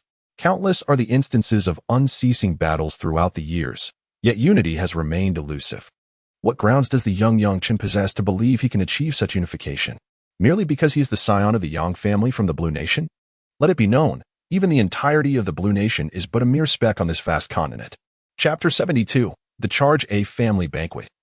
As the name suggests, is a gathering of kin, a customary affair among noble families in the Blue Nation. The timing of these banquets varies. Some occur every 3 to 5 years, others annually, and some even monthly. The origins of such gatherings are shrouded in mystery, though the prevailing belief is that they were instituted by ancestors to strengthen familial bonds. As one of the 4 prominent families of the Blue Nation, the Yang family's banquets are nothing short of opulent. The Yang family holds its banquet once a year, with the timing being unpredictable, sometimes at year's end, at the dawn of a new year, or on the eve of the family head's birthday, or during significant events within the family. Beyond fostering connections among family members, these banquets serve as a platform for the announcement of rewards and punishments. At this juncture each year, the family head, alongside several elders, reveals the family's fortunes and misfortunes, offering commendations for commendable deeds and penalties for failings. By the time Yang Chen leisurely arrived, the venue was already brimming with guests. Familiar faces engaged in lively conversation. Adversaries exchanged barbs, while solitary figures drowned their sorrows in silence at the corners. Yang Chen was one of the lone wolves within the Yang family. Judging from his experiences over the past month, he had little to no presence in the family. Otherwise, why would no one have come to visit him? He found a secluded corner, sat down gracefully, and gestured for the young attendant to pour him a drink while he gazed towards the stage. At the front row of round tables, aside from a few elderly family members with silver hair and some of Yang Chen's senior relatives, there were also several young men and women, 3 of each, to be precise. The men were handsome, and the women were beautiful, truly exemplifying the Yang family's superior genes. Through the envious and resentful murmurs around him, Yang Chen understood the identities of these individuals. They were, in essence, the C-Army de la C-Army of the Yang family's younger generation. The reason they were now seated on stage for the meal was likely because the family elders intended to groom them. Yang Chen harbored no envy or resentment over this, as the original host of his body had performed rather poorly. Even after he took over, he had kept a low profile, staying in his room day and night, avoiding attention. It was only natural that there was no place for him on the stage. Sipping his wine, nibbling on small dishes, and humming a tune, he ignored the surrounding noise, the speeches on stage, and the dancing girls swaying before him. Yang Chen furrowed his brow, pondering how he could seize control of the Yang family. To create a cultivable technique from scratch was impossible for him alone. To gain assistance without being dismissed as a madman, he would need absolute authority and power. To attain such power and influence, one must unify the lands of this world. To unify this world, the Blue Kingdom must first be vanquished. To conquer the Blue Kingdom and supplant it, the initial step is to gain control over the Yang family. The question, however, lies in how to achieve this control. Strategy and political maneuvering are not Yang Chen's forte. He has always adhered to the principle that might makes right, believing in overcoming complexity with sheer force. Yet now, stripped of the means to overturn the table and forced to navigate within the established rules, Yang Chen finds himself at a loss, unsure of where to begin. This, however, is not a significant obstacle. His ignorance does not imply universal ignorance. His lack of skill does not mean no one possesses it. If he lacks the ability, he can simply find someone who has it. As for why someone would follow him, Yang Chen believes that his status as a direct descendant of the Yang family holds considerable sway. Status, particularly a noble one, can be remarkably persuasive and authoritative, especially in the Blue Kingdom, where aristocratic lineage is highly esteemed. One by one, family members began to approach the stage to toast the few individuals seated there. Through their conversations, Yang Chen realized that today was not merely a family gathering, but also the birthday celebration of the Yang family patriarch, his nominal grandfather. Although the Yang family is large, only a select few direct descendants, including Yang Chen, numbering no more than 40 or 50, had the privilege to step forward and offer their respects and congratulations. Several individuals, in groups of 3 or 4, or perhaps 4 or 5, ascended the platform. After a dozen or so processions, it was swiftly Yang Chen's turn to present himself. As he had been previously unaware that it was his adoptive grandfather's birthday, Yang Chen had not prepared a gift, which presented a rather awkward situation. Everyone else had come prepared, and he, the esteemed young Master Yang, had nothing to offer. This would undoubtedly cause a loss of face for his benefactor. Fortunately, Yang Chen possessed a certain quick-wittedness. As he knelt in obeisance, he feigned a sudden realization and gestured to the page standing nearby. "Hurry now. Fetch the gift I prepared for my grandfather's birthday." The page, utterly bewildered by this sudden turn of events, stood dumbfounded. Inwardly, he was aghast. "My young master, a gift? When did you ever entrust me with a gift?" Yang Chen rebuked him, feigning anger. Don't tell me you, in your imbecility, forgot to bring it again? Yang Chen then bowed respectfully to his adoptive grandfather on the stage, beckoned the page closer, whispered instructions in his ear, and stepped aside. Presently, the page returned, bearing the alleged gift, an utterly unremarkable box. Upon opening it, the contents elicited suppressed laughter from all present. Did my eyes deceive me? Are those mere sprigs of grass? Has the boy lost his senses? To offer such a gift at such an occasion is utter folly. Ha ha, typical of the 10th brother. His mind is rather unrefined. Amidst the derisive laughter surrounding him, Yang Chen chose to remain unfazed. He approached and took the gift box from the hands of the young scholar, bowing respectfully as he held it. He then proclaimed, "This is an offering of fresh grass and spring rice. May my grandfather's youth endure eternally, securing the tranquility of the Blue Nation's mountains and rivers." The position of county magistrate of Nanling County? What a perplexing turn of events. Yang Chen felt somewhat at a loss. He had been contemplating how to seize the position of the Yang family head, only to find himself unexpectedly dispatched to Nanling County to serve as a magistrate. The sensation was quite bittersweet, indeed. However, there was a silver lining. Although the magistrate's position was modest, it still conferred a degree of authority over an entire county. He could use this opportunity to cultivate his ambitions, and when the time was ripe, he could emerge to vie for the headship of the Yang family. Thus, Yang Chen resolved to make the most of his circumstances, yet he found himself remaining in Nanling County for 3 long years. 3 years. How many such spans does one experience in life? During this time, apart from transforming the entire Nanling County into his own dominion and gathering a few towns, he felt he had achieved little else. This was, truthfully, nearly impossible. Yes, it was nearly inconceivable. Yet, what other recourse did he have? Could he simply subsist in this world, waiting for the inevitable end? For him, it was far preferable to take the initiative, to strive and fight. For even if he ultimately faced defeat, he would at least have made an earnest effort. Wuntihi? Time, indeed, is insufficient. He cannot afford to wait. Thus, on this day, 3 years later, when his strength has reached a bottleneck, he resolutely raises the banner of rebellion and launches a death charge against the Blue Nation. To assault a country, particularly one that has not descended into chaos, with merely the might of a single county, can only be deemed an act of self-destruction, at least in the eyes of the majority. Even the Yang family contemplated severing ties with Yang Chen following his audacious decision, seeking to avoid any repercussions stemming from his actions. This reflects the prevailing external perception of Yang Chen's conduct, a futile endeavor akin to striking a rock, an attempt to halt a chariot with a mere insect's limb, a reckless pursuit of demise. Yet, amidst this cacophony of derision, Yang Chen, with the strength of a single county and an army of approximately 1,000, astonishingly seized control of the surrounding towns within a mere fortnight, leaving his detractors dumbfounded. In just half a month, he occupied the entirety of his county, and subsequently, within the span of another month, he claimed a significant portion of the Blue Nation. This remarkable feat can be attributed not only to the martial arts techniques he had developed, which dramatically enhanced the combat prowess of his 1,000 soldiers, but also to his lineage.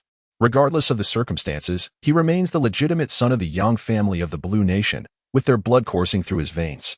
In desperate times, the Yang family of the Blue Nation would undoubtedly cast him aside to safeguard their clan. However, should there be a glimmer of hope for success, how could the Yang family refrain from offering their support? It must be acknowledged that once Yang Chen overthrew the Blue Kingdom and ascended to the throne, the Yang family of the Blue Kingdom would be able to advance their position, overpowering the other 3 prominent families and establishing themselves as the unequivocal first family of the realm. Under such tempting prospects, the Yang family of the Blue Kingdom swiftly cast aside their previous hesitations regarding financial expenditures, rallying wholeheartedly around Yang Chen. With the formidable support of the esteemed Yang family, Yang Chen's subsequent military campaigns progressed with remarkable ease, encountering little to no resistance, ultimately conquering all territories except for the royal capital of the Blue Kingdom. When Yang Chen, amidst the throngs of his army, made his entrance into the royal capital, barely 3 months had elapsed since he initiated his rebellion. In less than 3 months, who could have imagined that the Blue Kingdom, with its numerous counties and a standing army of 200,000, could undergo such a dramatic change in leadership? No one anticipated this outcome, not even Yang Chen himself, who found the swiftness of his success almost surreal, as though invisible hands were orchestrating the events. The principle that legitimacy begets authority held true. Upon capturing the royal capital, Yang Chen showed no signs of hesitation or retreat. and proceeded to conduct his coronation ceremony without delay. He proclaimed the kingdom's new name as Chen and, without missing a beat, launched an offensive against the neighboring Ling kingdom. Logically, such a course of action seemed tantamount to courting disaster, especially given that the nation had just endured a fierce conflict. To forsake recuperation and instead engage in further warfare would surely lead to ruin. Yet, astonishingly, an unexpected turn of events unfolded. Yang Chen's army, seemingly aided by divine forces, occupied the kingdom of Ling, which was no less expansive than the kingdom of Lan, in merely a month's time. This left all observers of the grand conflict exclaiming the impossibility of it all. Nevertheless, despite the disbelief and incredulity, the reality remained unchanged. In the first month of the first year of the Deqian era, the emperor personally led an expedition against the kingdom of Ling, capturing its capital within a month. In the second month, he directed his forces against the kingdom of Heshi, reaching its capital in 2 months. By the fourth month, he invaded the kingdom of Mai, seizing its capital in just 1 month. In May, a coalition of dozens of nations, including Mary, Dongluo, Shida, Nanmo, Beijia, Siwa, and Kenny, attempted to invade, but after 5 months of relentless combat, they were systematically defeated. By October of the second year of the Deqian era, after a year of warfare, the Deqian kingdom had obliterated all the aforementioned nations. In November of that same year, King Yangchen of the Deqian kingdom officially declared himself emperor in the city of Xinjing, naming his realm the Deqian Empire. Over the subsequent years, Yangchen, alongside his formidable army, waged campaigns across the land, assimilating every reachable territory and every bastion of civilization into the vast expanse of the Deqian Empire. Once the Deqian Empire emerged as the sole dominion upon this land, Yangchen finally allowed himself a moment's respite, despite his hands being stained with the blood of conquest. At that time, Yangchen was a mere 21 years old. In his youthful prime, he unified the continent with unparalleled vigor and erected an empire of unprecedented magnitude. Within the Grand Palace of Xinjing, upon an expansive training ground, Yangchen gazed down at the throng of people below with an expression of serene indifference. His voice bore no trace of emotion, and his demeanor was so composed that it seemed as if nothing could perturb his tranquil mind. "How goes the research?" "Your Majesty," came the reply. "The methodology for transitioning from qi cultivation to foundational establishment has been revised. However, due to the haste of our timeline and the absence of practical experimentation, there may be unforeseen issues, and the subsequent techniques remain uncharted." "Very well, continue then. Should you require anything, do not hesitate to inform Gao Lan. He will endeavor to accommodate your needs. However, should you ultimately yield no results, you are aware of the consequences." With that, Yangchen, maintaining his detached demeanor, turned and walked away, leaving a group of individuals drenched in cold sweat in his wake. Everything had proceeded with such remarkable ease that even Yangchen found it hard to believe. The establishment of the Deqian Empire appeared almost farcical, and yet, despite its seemingly ludicrous nature, it had come to fruition. As for the cultivation techniques, apart from sharing some of his insights and casting aside the methodologies from his previous world for these individuals to explore, he had truly done nothing. Remarkably, within less than a year, significant breakthroughs had emerged from this apparent inaction.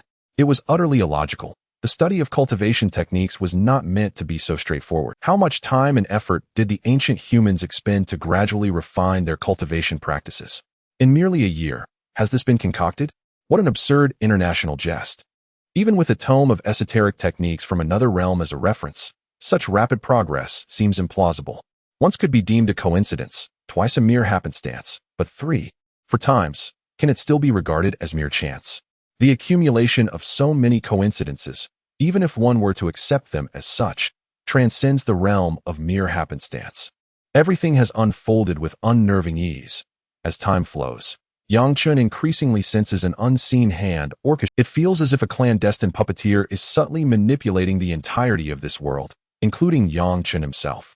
This sensation of being surveilled, of being controlled, intensifies with the passage of time, ultimately reaching an unbearable crescendo. The unexpected smoothness of it all, which he initially believed would require at least a decade of research, experimentation, and contemplation, has yielded results in less than 2 years. After several confirmations of safety and absence of side effects, Yangchen resolutely embarked upon another round of cultivation. The outcome, however, was disheartening, even maddening. He found himself unable to cultivate. In that moment, It felt as though all fortune had abandoned him, a reality he found intolerable. His aptitude for cultivation was unquestionable and had been established long ago, so why? Why was he unable to cultivate? In a fit of rage, he summoned all those who had studied this technique, barking his fury at them, threatening annihilation if they could not unearth the answer. Under the shadow, they swiftly discerned the crux of the issue. The Emperor of Humanity cannot cultivate. The Emperor could not cultivate.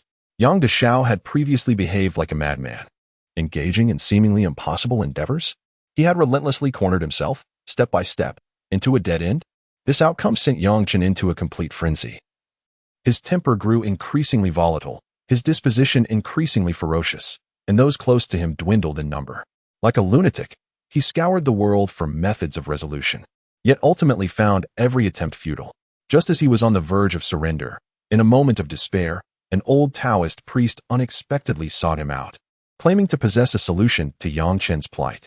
Upon receiving the old priest in the palace, the familiar aura emanating from him instinctively led Yang Chen to believe in the veracity of his words. Thus, it appeared that Yang Chen began to wholeheartedly support the old priest's research, allowing him to concoct the elixir of immortality he spoke of. Yang Chen readily granted nearly all the resources he could offer. However, the final outcome from this old priest was nothing short of betrayal. He absconded. This treachery ignited Yang Chen's fury, leaving him feeling deceived and exploited. The increasing ferocity of his heart compelled him to seek out the old priest, intent on vengeance. After years of evasion, the old priest was ultimately captured and slain by the imperial guards in Yang Chen's service. Following the old priest's demise, the guards discovered a luminous jade pendant upon his person and presented it to Yang Chen. Upon beholding the pendant, Yang Chen was momentarily stunned. It was no wonder he had sensed a familiar aura from the old priest. Earlier, he had mistakenly believed that the old priest could genuinely assist him. It now appears that this familiarity is not directed at the old Taoist priest, but rather at the jade pendant he possesses, a fragment of the celestial Dao Stone. I am surprised that this stone has accompanied him here.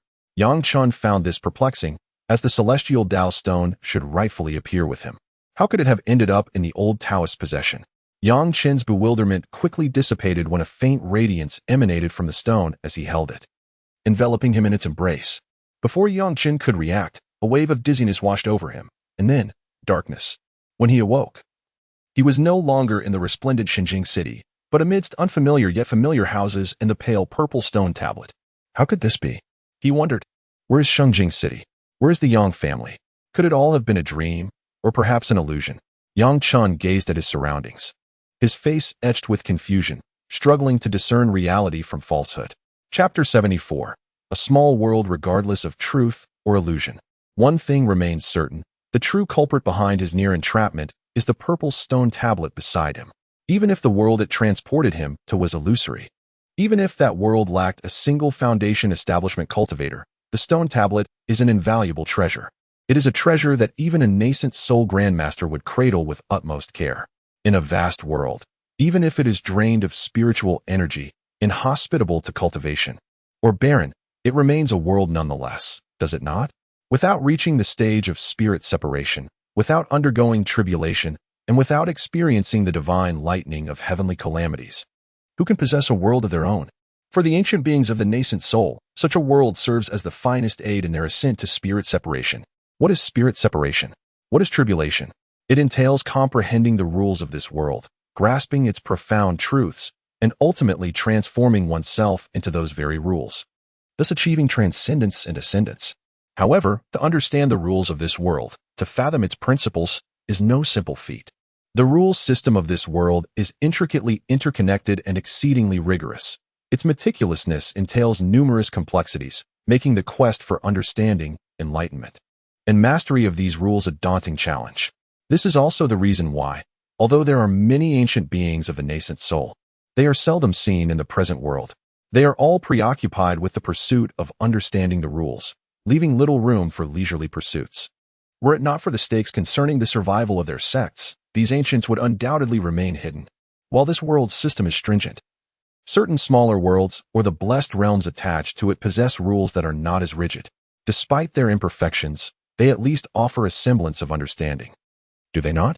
Hence, whenever a blessed realm emerges, the entire realm of cultivation inevitably experiences a tempest of bloodshed.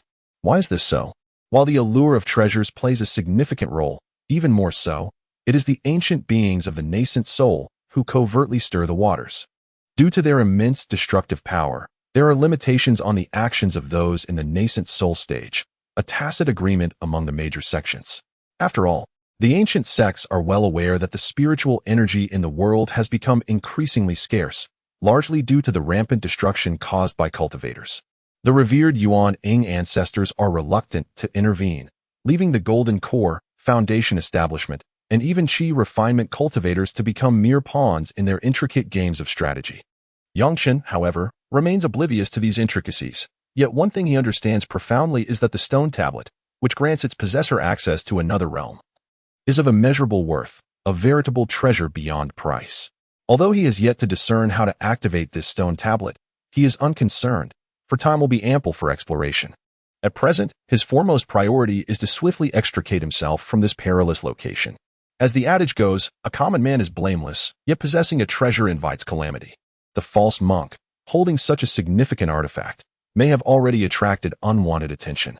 To avoid being entangled in the monk's demise, Yang Chen refrains from further inquiry. Hastily placing the stone tablet into a bag, hoisting it upon his shoulders, and dashing towards the exit.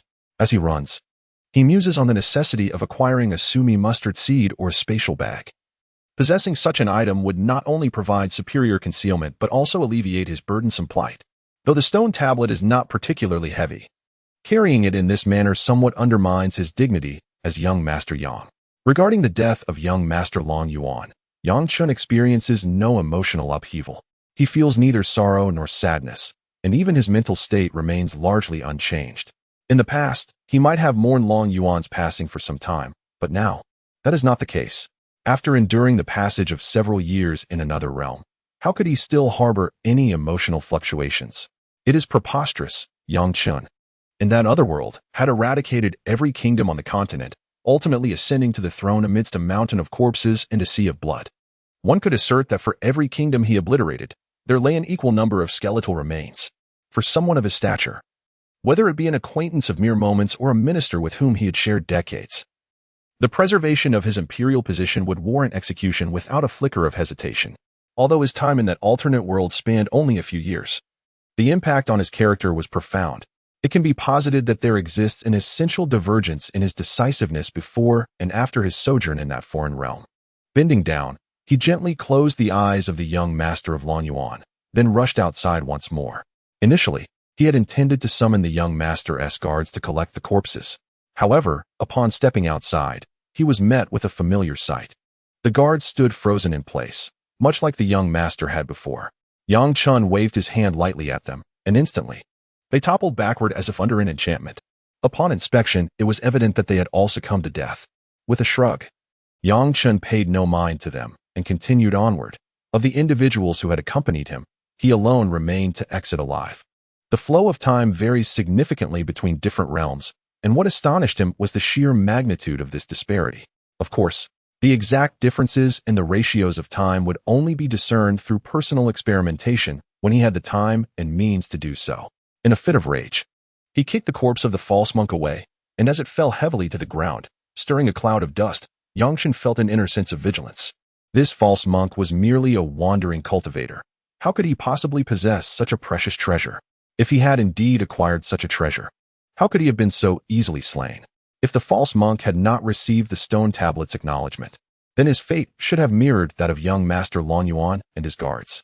How could he still be alive and well? This made no sense and was beyond explanation. Unless the stone tablet did not belong to the false monk but had been placed here by someone else.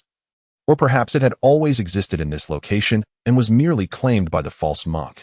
Alternatively, the stone tablet might require specific conditions to be activated, and the arrival of Yang Chen and his companions fulfilled these conditions. If this were true, what, then, did they possess that met such criteria? As Yang Chen ran frantically, his thoughts raced, ultimately fixing upon the Dao Talisman Stone he carried. Indeed, the Dao Talisman Stone, this most enigmatic object he possessed.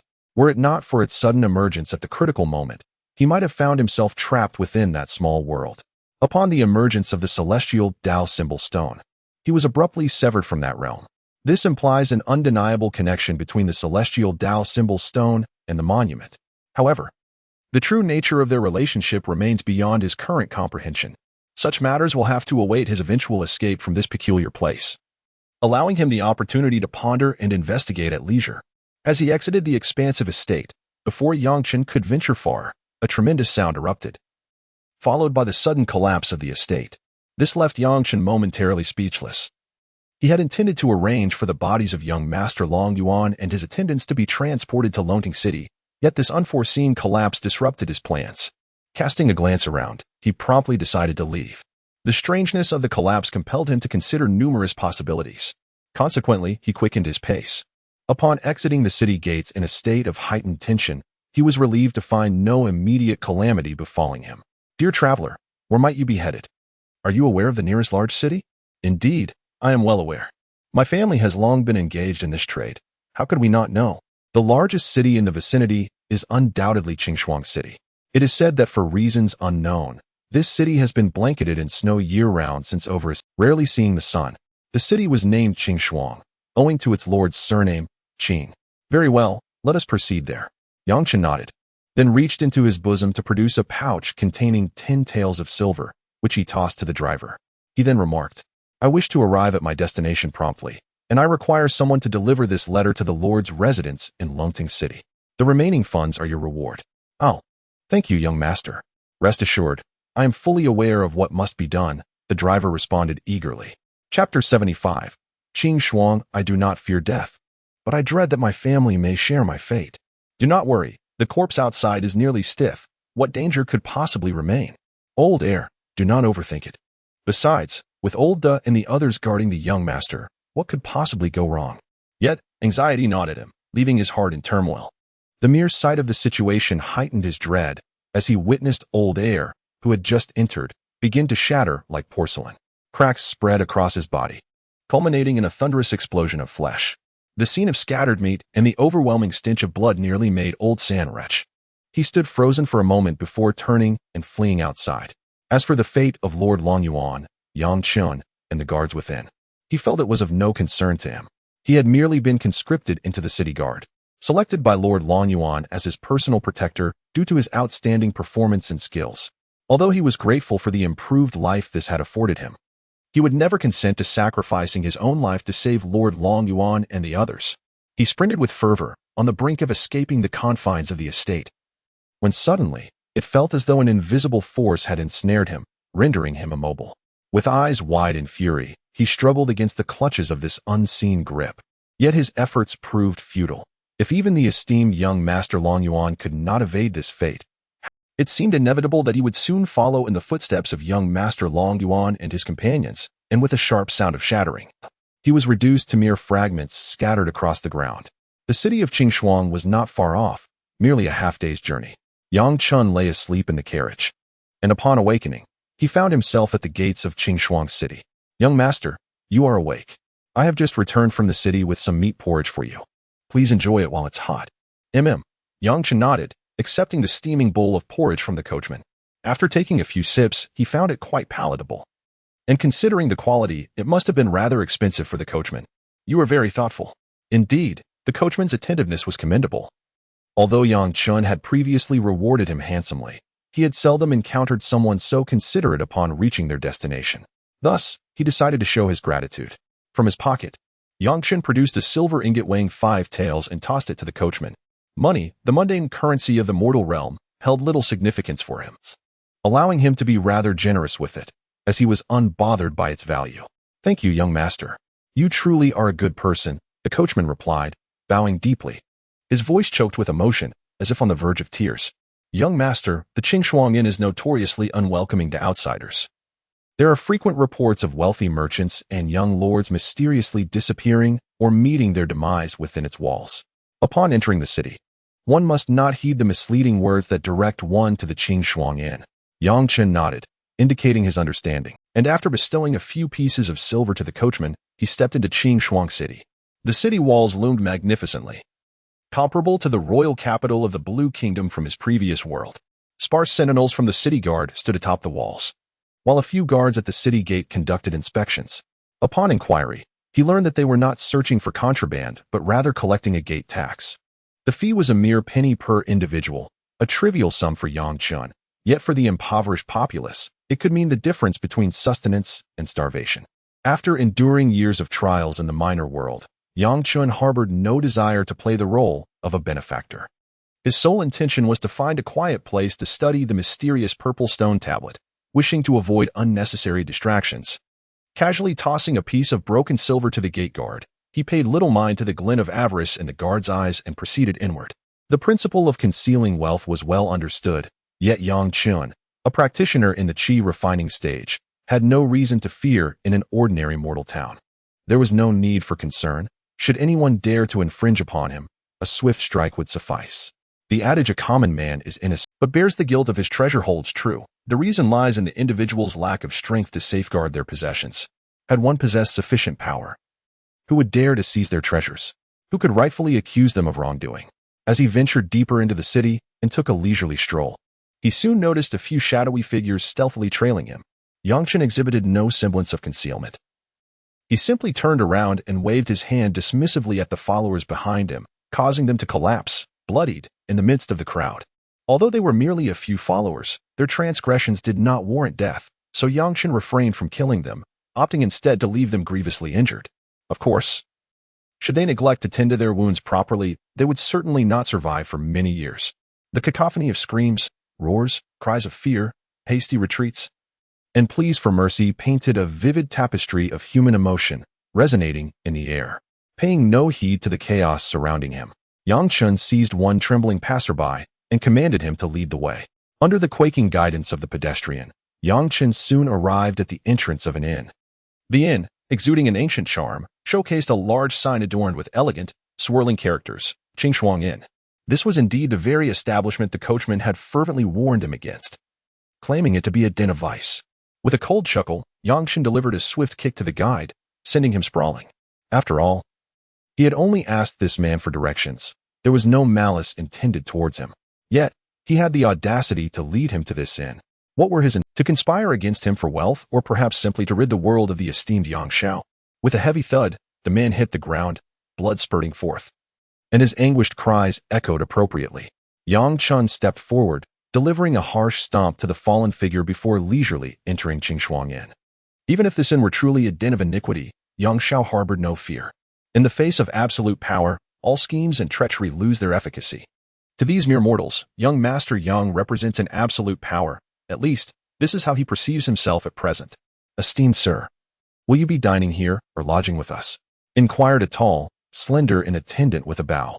"Lodging," Yang Chen replied, gesturing towards the grand counter, which instantly shattered into countless fragments. This unexpected spectacle startled not only the attendant, but even the innkeeper, who had just descended from the upper floor, causing him to inwardly exclaim that he had encountered a deity. "Esteemed sir, if there is any inadequacy in our hospitality, I implore your forgiveness," the innkeeper, shoving the attendant aside with a swift motion, his demeanor now one of obsequiousness. "Prepare me a private room and have food and drink ready to be served shortly." Yes. Young master, what are you still dawdling for? Take this esteemed guest to room 1. "At once, sir." "This way, esteemed guest," replied the attendant named Xiao Wu. One hand pressed against his bruised cheek while the other gestured for Yang Chen to follow. Yang Chen strode forward without hesitation, but upon reaching the midway point, he abruptly halted and turned to address the innkeeper. "Do ensure that the food and drink are prepared with utmost care. I am impervious to all toxins." With that, he pivoted and continued on his way. He was confident that, under the weight of his intimidation, no one would dare disturb him again, should such audacity persist. It would not be long before the blade of Yang's sword tasted blood. Room 1, true to its name, boasted a commendable ambience, both in lighting and layout.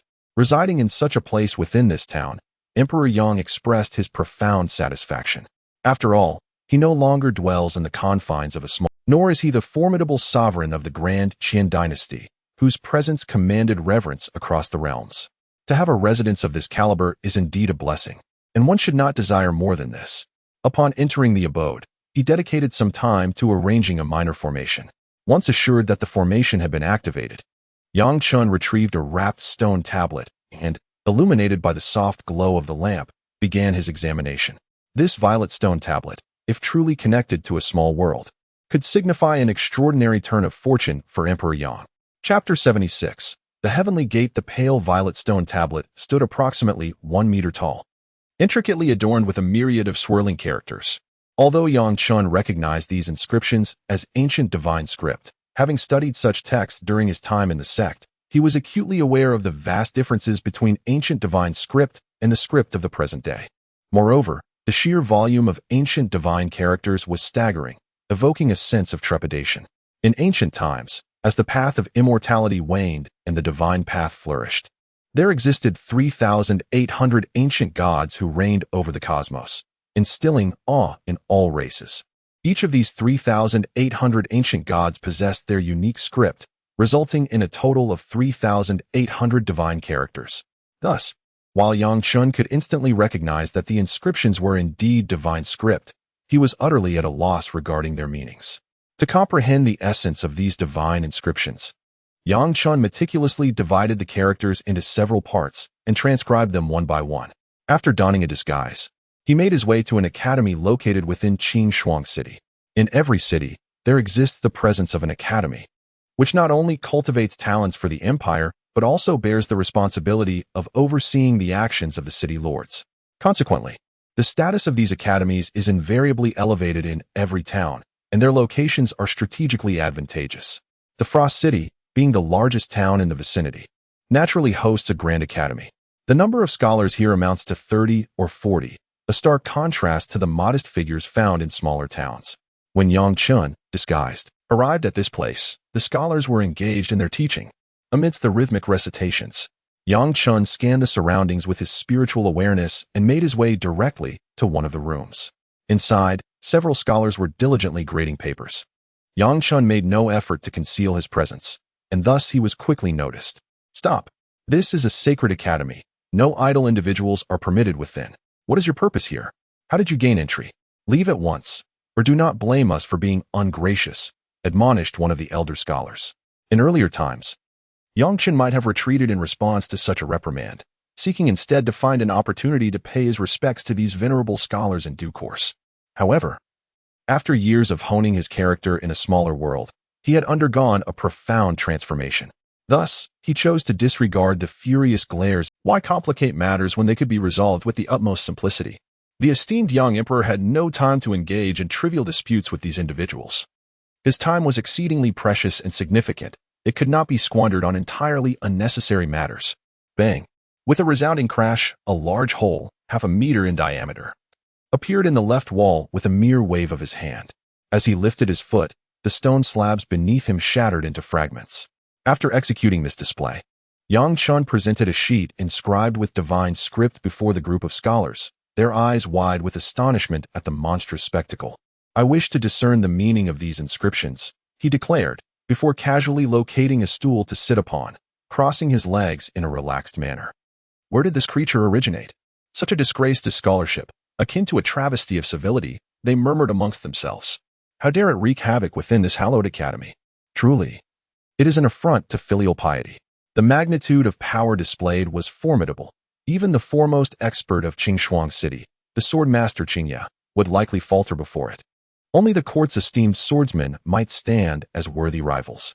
Amidst the hushed whispers, none seemed inclined to heed the command to study the divine script, which caused Yang Chen's demeanor to darken considerably. It appeared he had been excessively lenient. The previous aura of intimidation had deliberately spared these scholars from his direct wrath, as he, the great Emperor Yang, harbored a modicum of respect for them. However, their blatant disregard for his inquiries was insufferable. What folly! In the days of his lesser dominion, even ministers of 2,000 stone would bow and inquire with utmost reverence, answering his questions with care, fearful of incurring his displeasure. Yet now, mere scholars from small towns dared to defy the commands of the great Emperor Yang. How could Yang Chen possibly tolerate such insolence? The sound was akin to a thunderclap, leaving the esteemed scholars momentarily stunned. After a few seconds of bewilderment, they quickly gathered themselves and rushed to examine the papers that Yang Chen had cast aside. It was no jest. This individual surpassed even the renowned Qin Yi, the foremost master of Qinhuang City. Should they disregard his counsel, who knew what might transpire if he chose to unleash a punch upon them? Their frail limbs could hardly withstand such force. Initially, they had whispered among themselves, but upon realizing the gravity of the situation, who would remain. That would be tantamount to courting disaster. My apologies, esteemed sir, one scholar stammered. I am but a humble learner, aware only that the script inscribed here is of ancient divine characters, yet I am at a loss regarding its interpretation. Indeed, I share your ignorance. Another scholar, if you seek to uncover the meaning behind these writings, I would advise you to visit the royal court, where learned scholars should be able to provide you with the answers you seek. At that moment, Yang Chen felt as though a stampede of 1,000 alpacas surged through his mind. Why had he not sought out the cultivators instead of these mundane scholars? Was it not to avoid unnecessary complications? A visit to the royal court seemed less advantageous than heading to the nearby cultivator market. Although the market was a veritable mix of both chaos and order, it boasted factions that maintained a precarious balance of power. In contrast, the royal court also housed cultivators, including no fewer than a dozen in the chi refinement and foundation establishment stages. Although these cultivators may have lost hope for further advancement, seeking refuge in the mortal kingdoms for their twilight years, they remain, nonetheless, at the chi refining and foundation establishment stages. While the Emperor Yang is untroubled by one or two of them, should their numbers swell, coupled with the support of an army, even he might be compelled to retreat. The adage a common man is innocent, but possessing a treasure brings calamity rings true. Within this realm, Yangchen possesses unwavering confidence to suppress all. Yet in the realms of the cultivator-s marketplace or the royal court, the situation becomes far less certain. The emergence of such divine inscriptions would undoubtedly pique the interest of the cultivators, and should they conspire against him, what recourse would remain for the Emperor Yang? It appears that a perilous venture to the nearby cultivators' marketplace is inevitable, Yang Chen pondered, furrowing his brow. Just as he intended to take the paper inscribed with the divine script, a middle-aged scholar abruptly exclaimed and dashed outside. Yang Chen refrained from intervening, opting instead to extend a thread of his consciousness to follow the scholar. Although he had ascertained upon entering the city that no threats loomed within Qingshuang City, exercising caution is never unwarranted. Moreover, what if this scholar were to relay information to other cultivators through secretive means? The implications of the two characters inscribed on the stele suggest that the myriad divine scripts may, in fact, all denote Heaven's Gate. If the stele is indeed inscribed with various ancient divine scripts that translate to Heaven's Gate, could it be that a significant portion, if not all, of the 3,800 ancient scripts is represented upon this stele? What is the significance of inscribing these two characters using 3,800 ancient divine scripts? When contemplating the Heavenly Gate and the earlier manifestation of the Heavenly Dao Talisman, does it not suggest that the Heavenly Dao Talisman serves as the key to the monument of the Heavenly Gate? It appears that the reason Yang Chen was able to emerge unscathed from within, while others perished, is indeed due to the Heavenly Dao Talisman being the key to the Heavenly Gate monument. If this is the case, what then does the closely related celestial law represent? As Yang Chen gently caressed the stone tablet he named the Heavenly Gate, he pondered the supreme technique, the celestial law, which he had acquired from the Heavenly Dao Talisman. From the moment he obtained this technique, he sensed its extraordinary nature, a notion further validated by his ancestor's words. Speaking of this ancestor, Yang Chen suddenly realized that it had been quite some time since he last appeared, having stated that he would manifest once Yang Chen's strength was sufficient. Is it possible that his current pinnacle of chi refinement still falls short? How much longer must he wait? Until he reaches foundation establishment? Golden core?